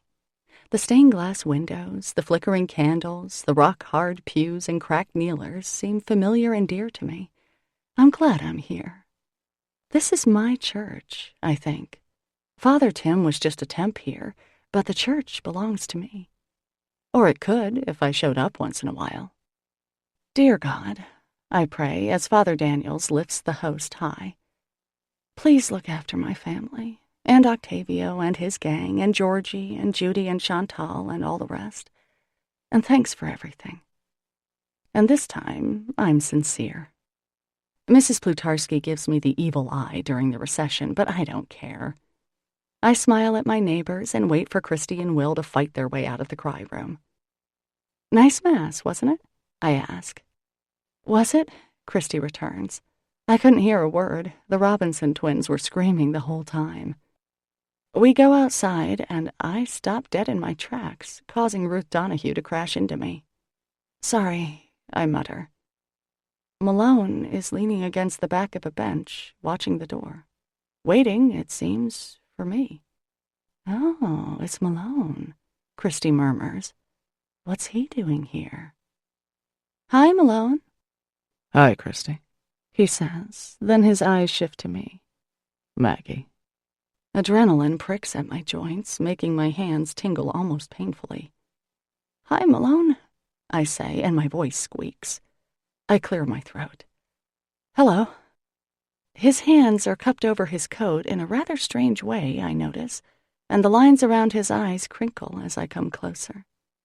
Hope aches suddenly and sharply in my heart, and I swallow. He looks happy, for Malone, that is. Happy to see me. Just then, Emery pops over to his side. I'm starving, she announces in that perfectly confident way beautiful girls have. Malone, can we get some breakfast? There's a cute little diner down the block. Her eyes light upon me. Oh, hi. Maggie, right? She tucks her arm through Malone's. Right. Hello, I say. I feel the blush creep up my neck, feeling very much like an outsider. Dad, what do you say? Breakfast? Sure, Emery. Give me a second, okay? Malone says. An awkward silence falls over our little group. My heart is thudding. A crow calls in a nearby tree. Will clears his throat. Hey, Maggie, we'll see you later, he says, towing my sister away. Right, Christy says joyfully. See you later. Her eyes are dancing. Malone gives his daughter a pointed look. Go find something to do for 5 minutes, he says. Sure, Malone, she says, trotting up the stairs of St. Mary's. We both watch her go, then, because there's no one left to look at, turn to face each other. My face prickles with heat. Malone swallows. It seems neither of us knows what to say. Then, with one hand still cupping his stomach, Malone reaches into his coat and pulls out a very small puppy. For you, he says, handing the warm little bundle of fur to me. It's a girl. She's sound asleep, cuddled against my chest before I'm fully aware that I have her. Pale blonde fur, silky ears, black nose. I can feel her little spine through her fur. Clearly she needs a good meal. Oh, Malone, I whisper, my eyes filling. 10 weeks old, half yellow lab. She's had her first shots. She's so beautiful, aren't you, honey? Malone, thank you. I stroke her tiny little head and give Malone a watery smile. He's not smiling back. He's practically glaring. My smile falters. It's Matthew, he growls. I blink. I thought you said she was a girl. He doesn't answer. You want me to name the dog Matthew? No, Maggie, he says, looking away. That's my name. The dog shifts in my hands and groans, a tiny, funny sound. She wakes enough to chew on my thumb with her needle-sharp teeth, but I barely notice. It was my father's name, too, Malone says, still looking down the block. My mom called me Little Malone when I was a kid, and then eventually she dropped the little. Since my father knocked us around, I didn't really feel like using his first name anyway, so I just go by Malone. His longest speech to me by far. Ever, maybe. Oh, I manage. His eyes snap back to me. Maggie, he says, stepping closer. He takes a deep breath. I've been thinking about what you said, too, About me and how I don't let people in, talk, whatever. He rolls his eyes, then swallows. I'm not really the type, Maggie. My shoulders drop a little. Well, I guess not every. But I'm willing to try. My mouth pops open. Seems like I have a thing for you, Maggie, he says quietly, meeting my eyes with some difficulty. My eyes are suddenly full of tears. Well, that's great, Malone, I whisper, because I know I have a thing for you. Those slashing lines soften as he smiles. Then why are you crying? He asks. Oh, these are the good tears. Happy, lovey-dovey tears. You know, the kind when things go great and you didn't expect. Mercifully, Malone cuts off my words as he kisses me, right there in front of the church, on Main Street, clear as day for anyone to see. An intent, hard kiss that nearly makes me drop the puppy. Does this mean you guys are ready? I'm gonna faint soon. Emery is smiling at us from the door of St. Mary's. Sure, Malone calls. He puts his arm around my shoulders. I hear Joe's has the best breakfast in Washington County, he says to me. You're right, I answer. My words are so ordinary, but happiness is rolling through me in big, warm waves. The desserts are excellent, too. Good, because I think you still owe me a piece of pie. He smiles, and my heart swells. We walk down the street, the three of us, 4 if you count my new puppy, and open the door to Joe's Diner. This concludes Catch of the Day. Please visit our website, www.tantor.com, for more information on our growing library of unabridged audiobooks and to take advantage of special offers. Or call toll-free 877-7-TANTOR to request a catalog.